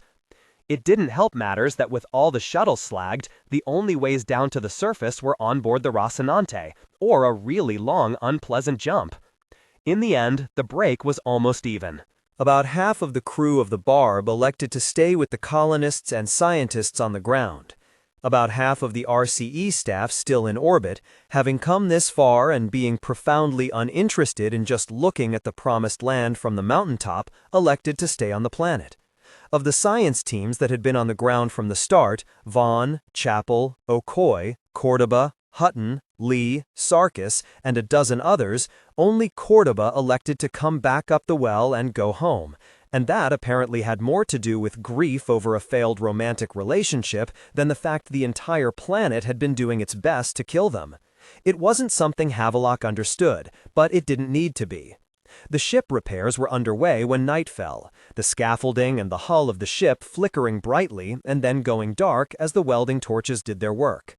The sunset was a massive canvas of gold and orange, green and rose, gray and indigo and blue. It reminded him of beaches on the North American West Coast, except there were no vendors clogging the place and no advertising drones muttering about the joys of commerce.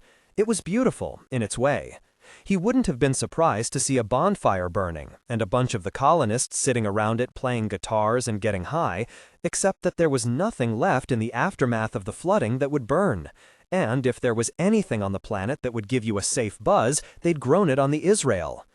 He hauled himself up into the Rocinante and limped back to the bunk Naomi had assigned him. It was the first time he'd been in the Roci when it had an up and down, and because the ship didn't land along the thrust vector, he walked along walls for the most part. The shredded muscles in his thigh and calf were regrowing slowly, and his knee might need another round of repairs to swap out the cartilage. Considering everything else that had happened, it was a great set of problems to have. In his bunk, he checked his personal messages. The message he'd been dreading was there. William's family was filing criminal and civil charges against him for wrongful death. His union representative was already counterfiling, and RCE was being strangely cooperative. By the time the Israel returned to her home port, he hoped everything would be cleared up. He wished there was a way to send a message to William's people and apologize. Explain that he'd tried to just disable the suit, and that he was very, very sorry that it had happened the way it did. His union rep had made him promise not to, though. There would be a chance for that when the issue was settled. There was also a message from Captain Marwick with the subject header of, "I believe I owe you a drink," and a pass-through to one of the major news feeds. Havelock followed it. The screen filled with the banner insets of the feed, but the central image was weird to look at.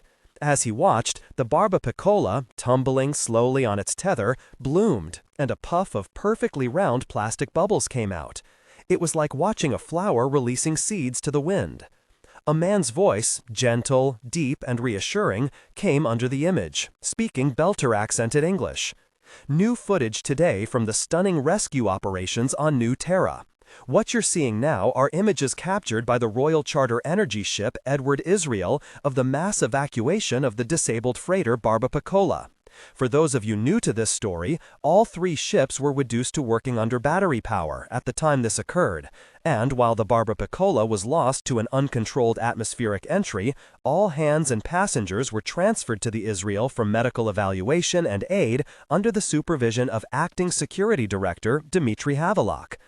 The image shifted to an image of him from his official report back to RCE. His hair stood away from his head, making him look like he was trying to be a belter, and his voice sounded weirdly high and whiny. The transfer was completed in under 3 hours. I would specifically like to commend Captain Toulouse Marwick for his prompt and professional aid, without which we could not have managed this without considerable loss of life. The feed ended, and Havelock laughed. He requested a connection to Marwick, and the red-haired man appeared almost immediately. "So, I guess they aren't firing us," Havelock said. "They'd be giving us a ticker tape parade when we got home if anyone still used ticker tape," Marwick said. "This right now is when we should all be asking for raises." "Hazard pay," Havelock said, propping his head up with his arm. "Heroes of the hour, we are," Marwick said. "Not that they really have much clue back there what it was really like. One of those things you can explain as clearly and concretely as you want, and they still don't get it." "That's fine," Havelock said. "They don't need to. I'm going to have a request list from the research and survey team. Do you think there's anything else we can give them?" "Depends," Marwick said. "The Rocinante convoying back to the ring with us?" "I think so," Havelock said. "I can confirm that. If we've got them for backup, I can strip the place down a little bit more. Not a great deal, but we could break down one of the backup generators and drop it to them. And biomass for the galleys. Actually, I think we're okay on that. Dr. Okoye was talking about a way to convert the local flora into something that could be turned into something that they could eat. It had something to do with right-handed molecules, whatever those are. Well, good on her then, Marwick said. Almost makes you want to stay a while, doesn't it? Oh shit, no, Havelock said. No, you should see this place. It's tiny, it's filthy, and everything about it is slapped together with hot glue and prayer. Also, there are slugs that instantly kill you. If these people survive for a year, I'll be surprised. Really? You know, that in a month or 2 or 8 or whatever, something's gotta happen. The hydroponics will fail out, or there'll be another thing like that eye-eating goop, only they won't happen to have a treatment for it ready to hand, or one of the attack moons will drop out of the sky. Shit, the fucking death slugs could grow wings. How do we know they can't do that? We do know there are power plants in the ocean big enough to damn near blow the planet off course. Holden says they're all dead now, but he could be wrong. Or turning everything off might mean there's some kind of reactor core sinking down into the planet. We don't know anything. Marwick looked nonplussed, but he nodded. I suppose that's true. No, what I want is Ceres Station or Earth or Mars. You know what they have in New York? All-night diners with greasy food and crap coffee. I want to live on a world with all-night diners, and racetracks, and instant delivery Thai food made from something I haven't already eaten 7 times in the last month. You make it sound like paradise indeed, Marwick said. Still, I can't help feeling uncomfortable at the idea of leaving all these poor people if they're really going to die from staying. Maybe they won't, Havelock said.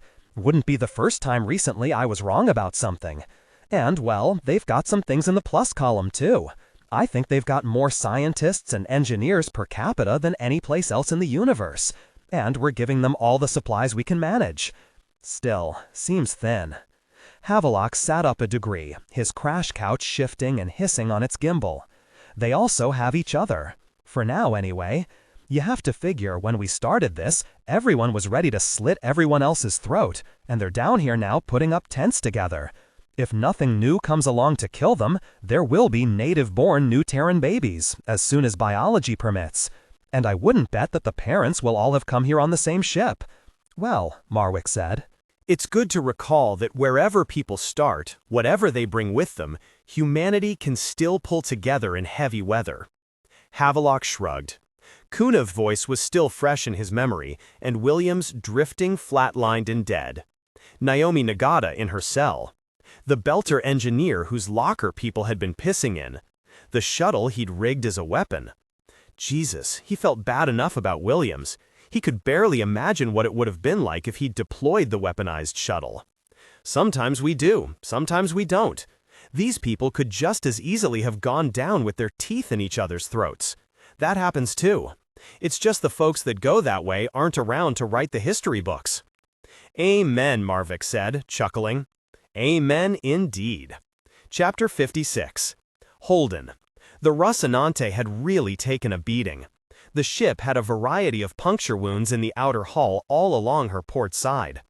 Holden could see the bright spots where Bossia and Naomi had replaced damaged thruster ports, but they hadn't had the time or materials to patch all the holes. It was a testament to Alex's skill as a pilot that he'd been able to bring them down at all without burning up. At least one PDC housing was riddled with damage, and the weapon inside was probably unsafe to use. And there was a long scar across the top of the ship where, according to Naomi, an improvised missile had hit. Holden cheerfully noted each future repair on his itemized bill for Avasarala. The Rocinante sat on a wide stretch of nothing 1/2 kilometer from where First Landing had once stood. The frames of new construction were starting to appear. People building on the ruins of what had come before, just like they always did. So many things had been lost, but it was the missing people that hurt the most. Just like they always did. Holden noted a spot of minor damage on the drive cone, then came around the stern of the ship to find a pair of belters throwing up a temporary shelter a dozen yards away. A man in his early 30s was running cable, while an older woman hammered spikes into the muddy ground. A second woman stood by with a long pole to flick away any slugs that might get too close. You can't put that there, Holden said, walking toward them and making a shooing gesture. Ask Administrator Chiwewe where to put your tent. This spot hasn't been claimed by anyone, the man said. We have just as much right. Yes, I'm not telling you where you can't and can't build, but in a few hours this ship is going to lift off and it will flatten your little tent. Oh, the man said, sheepish. Right, well, just wait for you to go. Thank you. You folks have a good afternoon. Holden gave them a wave and a smile and headed off toward New First Landing. These people were still the same ones who had been willing to fight RCE to the death to hang on to their claim. They weren't going to put up with being bossed around by outsiders. But the catastrophe had at least taught them to respect high-speed winds. When he returned to the rectangle of 6 partially built structures that would eventually become New First Landing's town square, Carol was in a heated discussion with someone in an RCE engineering uniform and Naomi. Amos stood nearby, staring at nothing, a faint smile on his broad face. The medical apparatus on his leg and hand made him look like a cyborg. The bandage on his neck made him look like a pirate. Amos wore serious injury better than anyone else Holden knew. Fayez, by comparison, was still walking with a limp, or maybe he was just making excuses to keep his arm around Elvio Koya's shoulder. Basia, Lucia, and Jacek were clumped up a respectful distance away from the argument, gripping each other like their lives depended on unbroken contact. I don't care what it says in the book, Carol was saying. I want all 6 of these structures on one generator. We only have 2. I need the other for the rest of the town. These are your highest use buildings, the engineer replied. The loads will be at the limit of... They build a little slack in there, Naomi said over the top of him. And that's what the administrator wants, so give it to her. The engineer rolled his eyes and shrugged. Yes, ma'am. Everyone getting along? Holden asked as he approached. Land of milk and honey, Cap'n, Amos said. Peaceful as a sleeping kitten. How's she looking? Naomi asked, stepping away from the group as their argument relaunched behind her. Pretty beat up. We did our best. You guys were amazing, Holden said, taking her hand. But next time, don't let the bad guys capture you. Hey, Naomi said with mock outrage. I rescued myself. Been meaning to ask about that. How exactly did you persuade your jailer to come over to our side? Naomi moved a step closer and grinned down at him. It was prison. People do all sorts of things they wouldn't normally do in extreme circumstances like that. You sure you want to know? I don't care even a little, Holden said, then pulled her into a hug. She almost collapsed against him. God, don't let go, she whispered in his ear. My knees are killing me. Another hour of walking around in this gravity, and I'm going to need ligament replacements. Then let's get the hell out of here.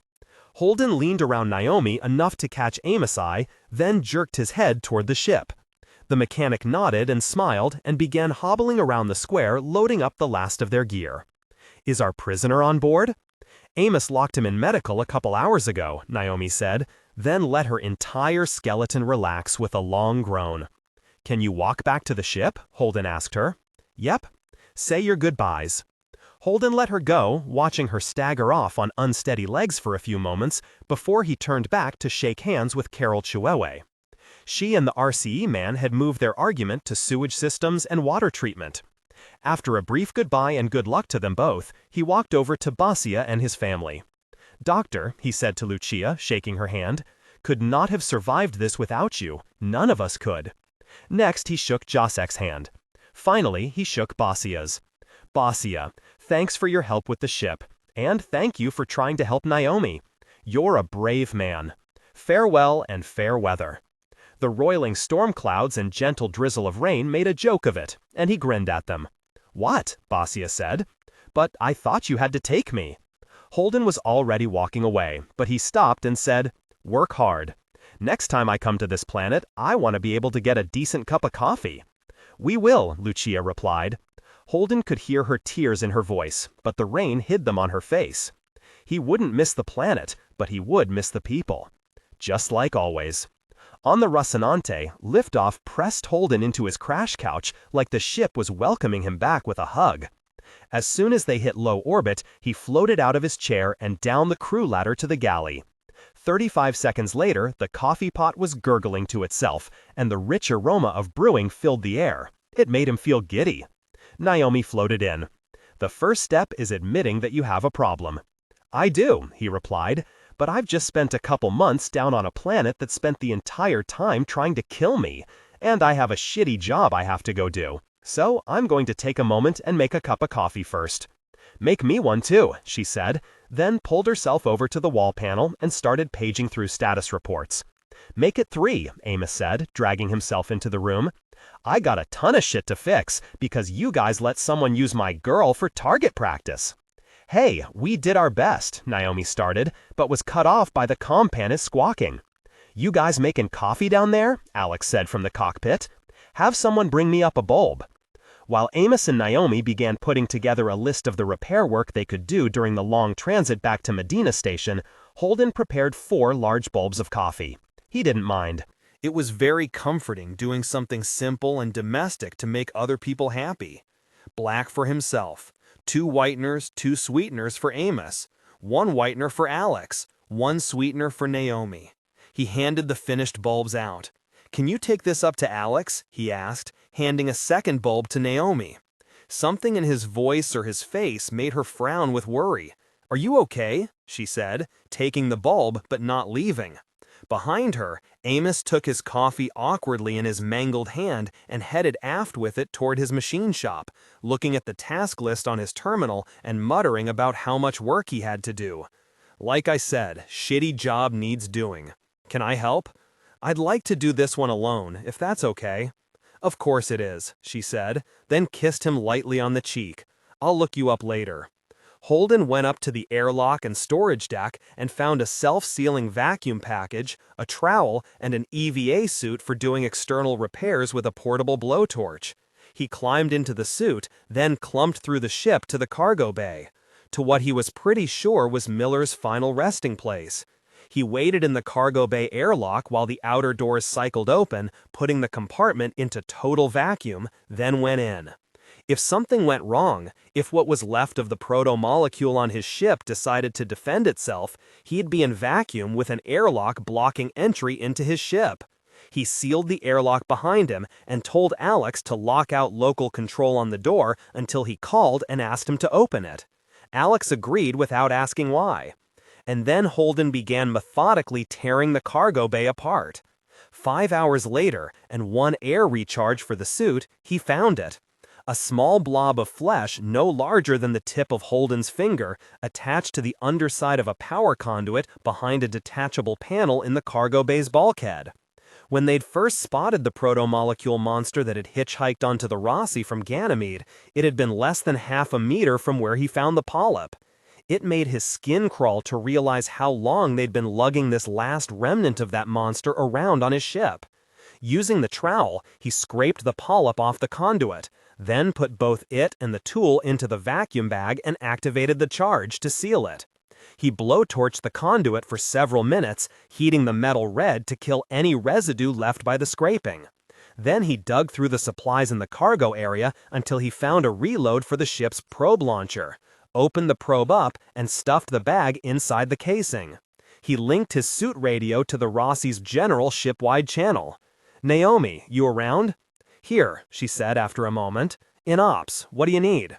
"Can you grab manual control on probe 117A43? "Sure, what do you want me to do with it?" "I'm going to chuck it out the cargo bay door. Can you give it about 5 minutes, then send it into Ilus Sun?" "Okay," she replied, not asking the question she could hear in her voice she wanted to. He killed the radio. The probe was a small electromagnetic and infrared sensor, with a rudimentary drive system, the kind naval vessels use to see what might be hiding on the other side of a planet.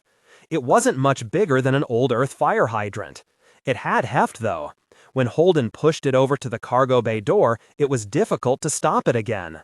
Outside, Ilus spun by, the angry brown of her cloud layer starting to show some spots of white and even the occasional flash of blue from the ocean underneath. It'd be a while, but the planet would bounce back. Mimic lizards would return and start competing for space with human children and those annoying little bugs that bit and then fell over dead. 2 alien biologies fighting for space. Or 3. Or 4. Nothing that Ilus hadn't already experienced a few billion years before. New fight, same as the old fight. Holden put a gloved hand on the probe floating next to him and pointed the other at the planet. That's you, man. That's the second world you've saved. And once again, we have nothing to offer you in return. I kinda wish I'd been nicer to you. He laughed at himself because he could almost hear the old detective in his head saying, "You could also have my Viking funeral not be all about how you feel." Right. See you on the other side. Holden didn't really believe in another side. Nothing after death but infinite black. Or he hadn't anyway. Sure, out-of-control alien technology might be involved, but maybe, just maybe, sometimes there was something else. Goodbye, my friend. He gave the probe a hard push, and it drifted slowly away from the ship. Holden watched it dwindle until it was just a tiny point of light reflected from Ilus star. Then it lit up for a few seconds with a short drive flare and streaked away from the planet. Holden waited until he couldn't see it anymore, then shut the cargo bay doors. He stripped the vacuum suit off in the airlock after it cycled. Naomi was waiting for him when the inner airlock door opened. "Hey," he said. "Is it done?" "Yeah, I'm all done down here." "Then come to my room, sailor," she said. "There's something there I want to show you." Holden floated half a meter above his bed, his body soaked with sweat. Naomi drifted next to him, long and lean, hair wild from their lovemaking. He touched his own scalp, feeling the weird, sweaty points his own hair had become. "I must look a fright," he said. "Hedgehogs are cute, you're fine." Naomi tapped one long toe against the bulkhead and drifted a few centimeters closer to the atmospheric controls. She aimed the airflow vent at them both, and Holden's skin tingled as the cool air dried him. "I don't think I'll ever be able to take enough showers to wash Ilus off of me," he added after a moment. "I was in a brig for a couple of weeks. Traja. Sorry about that. Not your fault, just bad luck. Did you know that the security guy Havelock was Miller's partner on Ceres?" Holden touched the bed so he could rotate his body and look at her. "You're shitting me." "Nope. Before we met him, of course. Wish I'd known." "You think you do, but it would have been weird." "Probably right," Holden said, then sighed and stretched until his joints popped. "I'm never doing that again." "Which that?" "Leaving you.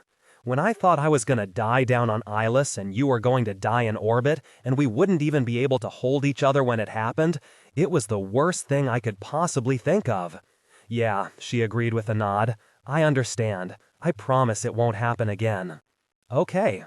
Why'd you let Bossia go?" Holden frowned. The truth was, he wasn't really sure why he had. And it was something he'd been trying hard not to think about too much. "Because I like him, and I like Lucia. And breaking up their family wouldn't solve anything. I bought his story about blowing the landing pad early to try and save people. Plus, he's not going to be setting any more bombs. And the one thing Murtry told me that made me really think is that we're beyond the borders of civilization right now. Black and white legal arguments don't make a lot of sense here. Someday, maybe. The frontier doesn't have laws, it has cops," Naomi said, but she smiled when she said it. "Ouch," Holden replied, and she laughed. They drifted together in companionable silence for a few minutes. "Speaking of which, I should probably go see our prisoner," Holden finally said. "To gloat?" Naomi said, poking him in the ribs. "You love that thing at the end where you gloat. It's what makes this all worth doing." "Go," she said, putting her feet against the bulkhead and then pushing him toward the closet with her hands. "Get dressed, and comb your hair." "I'll be back soon," he agreed, pulling clothes out of the drawers. "I have another thing I want you to show me." Making up for lost time. Damn straight. Holden stopped off at the head to brush his teeth and wash his face before visiting Murtry in the med bay. While he worked to get the knots and tangles out of his hair, Amos drifted in and then just waited. "Am I in the way or something?" Holden asked. "Do you need privacy?" Amos had never been shy with his toilet usage before. "Naomi says you're going to see Murtry," Amos said, keeping his tone carefully neutral. "Yep. You told me I wasn't allowed to go see him." "Nope. Can I go with you then?" Amos asked. Holden almost said no, then thought about it for a minute and shrugged. "Sure, why not?" Murtry's leg wound hadn't been particularly serious, but Holden's bullet had shattered his right humerus, so they were keeping him locked up in the medical bay while the expert system tracked the bone regrowth. The RCE security chief had his left arm handcuffed to the crash couch. When the arm was better healed, they'd move him to one of the crew cabins where Amos had added exterior locks. "Captain Holden," Murtry said when they entered. "Mr. Burton." "So," Holden said, as though picking up a conversation they'd started earlier, which, in a way, they had. "Got a message from my pal at the UN a few hours ago. She can't wait to meet you. We'll be dropping you at the UN complex in Lovell City on Luna. I took another prisoner there once, and that person has since ceased to exist as far as the rest of the solar system knows. Hey, maybe they can get you 2 adjoining cells." "You keep talking like I've broken the law." "I haven't," Murtry said. "There's a really smart legal team on Earth right now trying to think of some. They have almost 2 years to work it out. Enjoy the trip back." "And I," Amos said, "am here to tell you why you won't." "I can't hear this," Holden said. "He's my prisoner." "Maybe you should leave then," Amos said. Holden stared at Murtry, and the man stared back. "Okay, Amos, meet me in the galley in a minute." "Roger that, Cap," Amos said, smiling at the prisoner as he said it. Worried that he might have just killed the man, Holden waited around the corner outside the medbay door. "Going to beat a helpless man in his hospital bed just because I got the better of you?" Murtry asked, trying to hide his unease with contempt. "Oh, goodness, no," Amos said, mock hurt in his tone. "That's all good. Smart move taking me from behind. I don't hate the game. I appreciate a good player." Then Murtry started, but Amos kept speaking. "But you made me kill Way. I liked Way." The silence between the two men stretched, and Holden almost went back into the room, expecting to find Amos choking the man to death. Then Amos spoke again. "And when I do finally beat you, you won't be helpless. Think that'll matter?" Holden didn't wait to hear the rest of what was said. Epilogue. Avasarala Vyacheslav Pratkinus, the Martian congressional speaker of the House, had an excellent poker face. Over 3 days of meetings and meals and evenings at the theater and cocktails, he'd never registered more than a milquetoast kind of surprise. Either he was panicking on the inside, or he simply didn't understand the situation. Avasarala's guess was the latter. "I'm sorry I can't come with you this evening," he said, his hand shaking hers with a crisp, dry efficiency. "You're a good liar," she said with a smile. "Most men who've spent so much time with me seem convinced their cocks will fall off if they can't get away from me." His eyes widened with a gentle laughter that he'd almost certainly practiced in a mirror. She responded in kind. The government houses were in Adderpole, the highest status of the buried neighborhoods of Londres Nova. 6 more communities were scattered under the soil of Mars Aurorae Sinus. She had to admit the Martians had done a respectable job recreating the world here underground. The false dome of Adderpole was high above her, and lit with a carefully balanced spectrum that managed to convince her lizard brain that she was in the open air of Earth. The government buildings were designed with a light airiness that almost forgave the fact that the entire city, the entire planetary network, was built like a fucking tomb. The absence of a magnetosphere had made Mars' first priority protection from the radiation. Between that and the low gravity that left her unintentionally skipping down the corridors like a schoolgirl, she hadn't fallen in love with the planet. "It has been an honor to share perspectives with you," he said. She bowed her head. "Really, Vyacheslav, we're off the clock now. You can stop blowing smoke up my ass." "As you say," the man said, his expression not changing at all. "As you say." In the corridor down to the atrium, she tugged at her sari, pulling the cloth back into place. Not that it had particularly been out, but the weight was wrong, and the back of her head kept wanting to pull on it until it was right. Soft lights nestled in stone sconces along the walls. The air smelled of sandalwood and vanilla and chimed with gentle, soothing music. It was like the government was a middle-grade day spa. "Christian!" a man called out as she reached the high-vaulted atrium. She turned back. He was a large man with skin several shades darker than her own and hair only a little whiter than her steel gray. He held out his arms as he walked forward and she embraced him. No one would have guessed, seeing them, that they ran the governments of 2 of the 3 great political organizations of humanity. Earth might fear the Belt, and the Belt might resent Earth, but the OPA and the United Nations had diplomatic decorum to maintain, and in truth, she half-liked the old bastard. "You weren't going to leave without saying goodbye, were you?" he asked. "I don't ship until tomorrow," she said. "I was just going out for dinner with friends." "Well, I'm pleased to see you all the same. Do you have a minute?" "For the military head to the largest terrorist organization in known space?" she said. "How could I not? What's on your mind?" Fred Johnson walked forward, and she fell into step with him. The atrium was polished stone. A fountain in the center let water flow slowly down the sides of an abstract and genderless human figure. He sat at the fountain's edge. She thought the slow ripples made the liquid seem oily. "I'm sorry I couldn't support you more in there," Fred said, "but you understand how it is." "I do." "Well, we'll do what we can around the edges, the same as we always do. We have a lot of belters in those ships. If I take too hard a line with them, it'll be worse than taking one that's too soft." "You don't have to apologize to me," Avasarala said.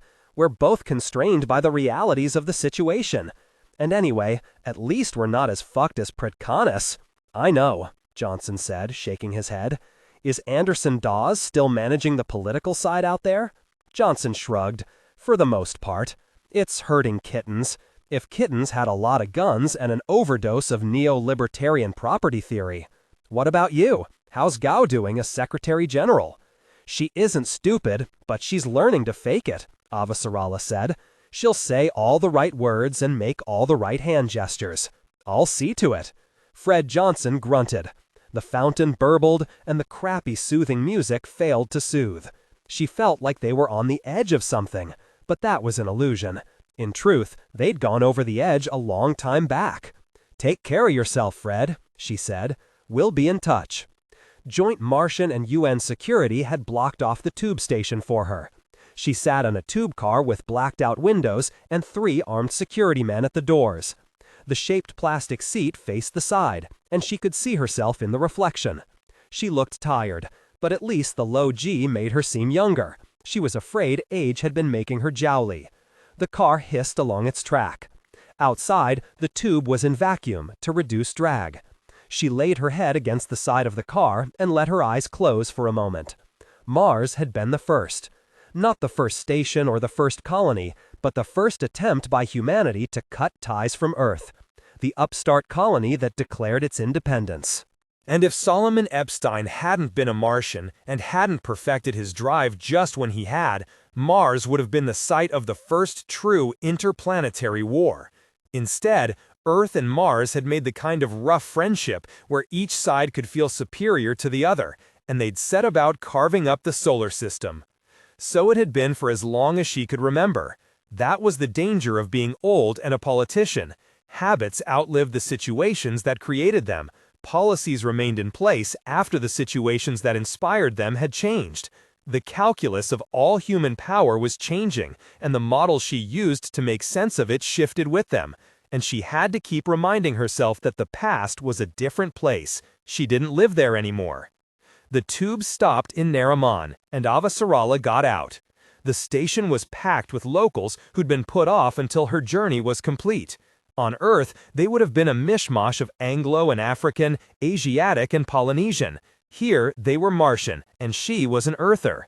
As the security detail ushered her out to an electric cart, she wondered what they would be next. New Terrans, she supposed, unless the squatters' naming schema won out. Then what? Illusions? Illusions? It was a stupid fucking noun. And God, but she was tired. It was all so terribly large and so terribly dangerous, and she was so tired. The private room at the back of the restaurant had been closed off for her, a space made for 2, maybe 300 people. Crystal chandeliers, silverware that was actually silver, cut crystal wine glasses, and carpeting that had been manufactured to mimic centuries-old Persian carpets. Bobby Draper sat at the table, making everything around her seem small just by being near it. "Fuck," Avasarala said. "Am I late?" "They told me to come here early for the security check," Bobby said, standing up. Avasarala walked to her. It was odd. She could embrace Fred Johnson with ease and grace, and she barely cared about him as anything more than a political rival and a tool. Bobby Draper she genuinely liked, and she wasn't sure whether she should hug the former gunnery sergeant, shake her hand, or just sit down and pretend they saw each other every day. She opted for the last. "So, Veterans Outreach?" she said. "It pays the bills," Bobby said. "Fair enough." A young man with sharp, beautiful features and carefully manicured hands ghosted forward and poured water and wine for them both. "And how have you been?" Bobby asked. "All right, overall. I got a new hip. Arjun says it makes me cranky. He can tell. He's got a lot of practice. I fucking hate the new job, though. Assistant to the undersecretary was perfect for me. All the power, less of the bullshit. Now with the promotion, I have to travel, meet with people." "You met with people before," Bobby said, sipping the water and ignoring the wine. "That's what you do. You meet with people. Now I have to go there first. I don't like being on a ship for weeks to have a conversation I could have had over a link from my own fucking desk." "Yeah," Bobby said, smiling. "I think I see what Arjun meant." "Don't be a smartass," Avasarala said, and the beautiful young man brought them salads. Crisp lettuce and radishes, dark, salty olives. None of it had ever seen the sun. She picked up her fork. "And now this. I've been following it in the news feeds. Right to gate access treaties? No, that's bullshit. We feed that to the reporters so they have something to talk about. We've got bigger fish to fry." Bobby's fork paused halfway to her mouth. She frowned. Avasarala swigged down half a glass of wine. It was good, she supposed. "The problem," she said, pointing her fork at Bobby for emphasis, "is that I trusted James Holden. Not to do anything I told him to. I'm not an idiot, but I thought he would be himself." "Himself? How?" Avasarala took a bite of the lettuce. "Do you know how many ships are on track to the ring? Right now, we have 1,600 ships, and every one of them has been watching New Terra like they were reading fucking tea leaves. Johnson and I sent Holden to mediate because he was the perfect person to show what a clusterfuck it was out there, how ugly it could be. I was expecting press releases every time someone sneezed. The man starts wars all the fucking time. Only this time, when I needed a little conflict, now he's the fucking peacemaker." "I don't understand," Bobby said. "Why did you want conflict?" "To put the brakes on," Avasarala said, "to save Mars. Only I couldn't." Bobby put down her fork. The beautiful young man had vanished. He was good at this job. It was time for them to be truly alone. 1,000 suns, Bobby. 3 orders of magnitude more than we have ever had before. Can you even imagine that? Because most days I can't. And some, maybe all, have at least one planet with a breathable atmosphere, a place that can sustain life. It's what they were selected for. Whatever those fucking boojums were that made the protomolecule, they were looking for places like Earth. And places like Earth are what they found. Places a lot more like Earth than Mars is. New Terra was the precedent, and the precedent is a fucking feel-good story about how we all come together in a pinch. We have an example of how, if you just get out to one of these planets fast enough and squat hard enough, you get to keep it. Welcome to the greatest migration in the history of human civilization. Fred Johnson thinks he can keep control of it because he's got the choke point at Medina Station, but he's also got the OPA. It's already too late. Why try to control it all? Why not let people settle where they want? Because Mars, Avasarala said. I don't understand. Mars has the second largest fleet in the system, something like 15,000 nuclear warheads, 16 battlecruisers. Who the fuck knows how many other fighting vessels? The ships are newer than Earth's, the designs are better, they're faster, they have heat signature masking, fast water cycling, and high-energy proton cannons. The proton cannons are a myth. They aren't. So here you have the second most powerful navy that there is. What's going to happen to it? It's going to protect Mars. Mars is dead, Bobby. Holden and this Havelock son of a bitch and Elvie Okoye, whoever the fuck she is, they killed it. Half the Martian government understands, and they're shitting themselves so hard they won't have bones left. Who the fuck's going to stay on Mars? 1,000 new worlds where you don't have to live in caves and wear environment suits to walk under the sky. No one's going to be here. Do you know what would happen if half the population of Earth left for the worlds beyond the ring? What? We'd knock down some walls and make bigger apartments. That's how many people we have on Basic. Do you know what happens to Mars if 20% of the population leaves? The terraforming project shuts down. The terraforming project shuts down. And upkeep on the basic infrastructure becomes harder. The tax base collapses. The economy craters. The Martian state fails. That is going to happen, and the one chance we had to keep it in check is gone. You will have a shell of a government with a planet nobody wants because nobody needs.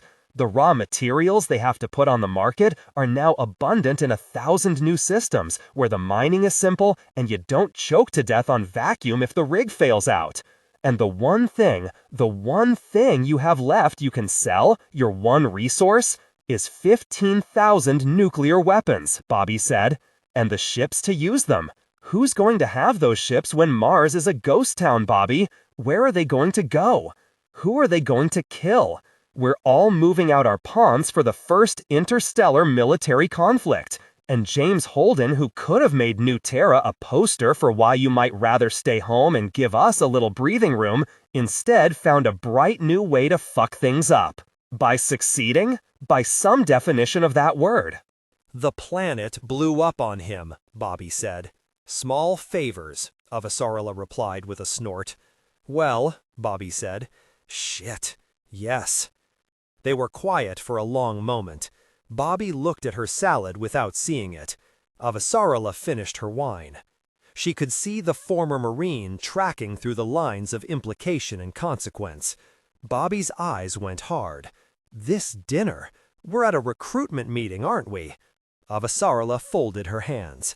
Bobby, as long as we're all pushing out our pieces, yes, I need to put you back on the board.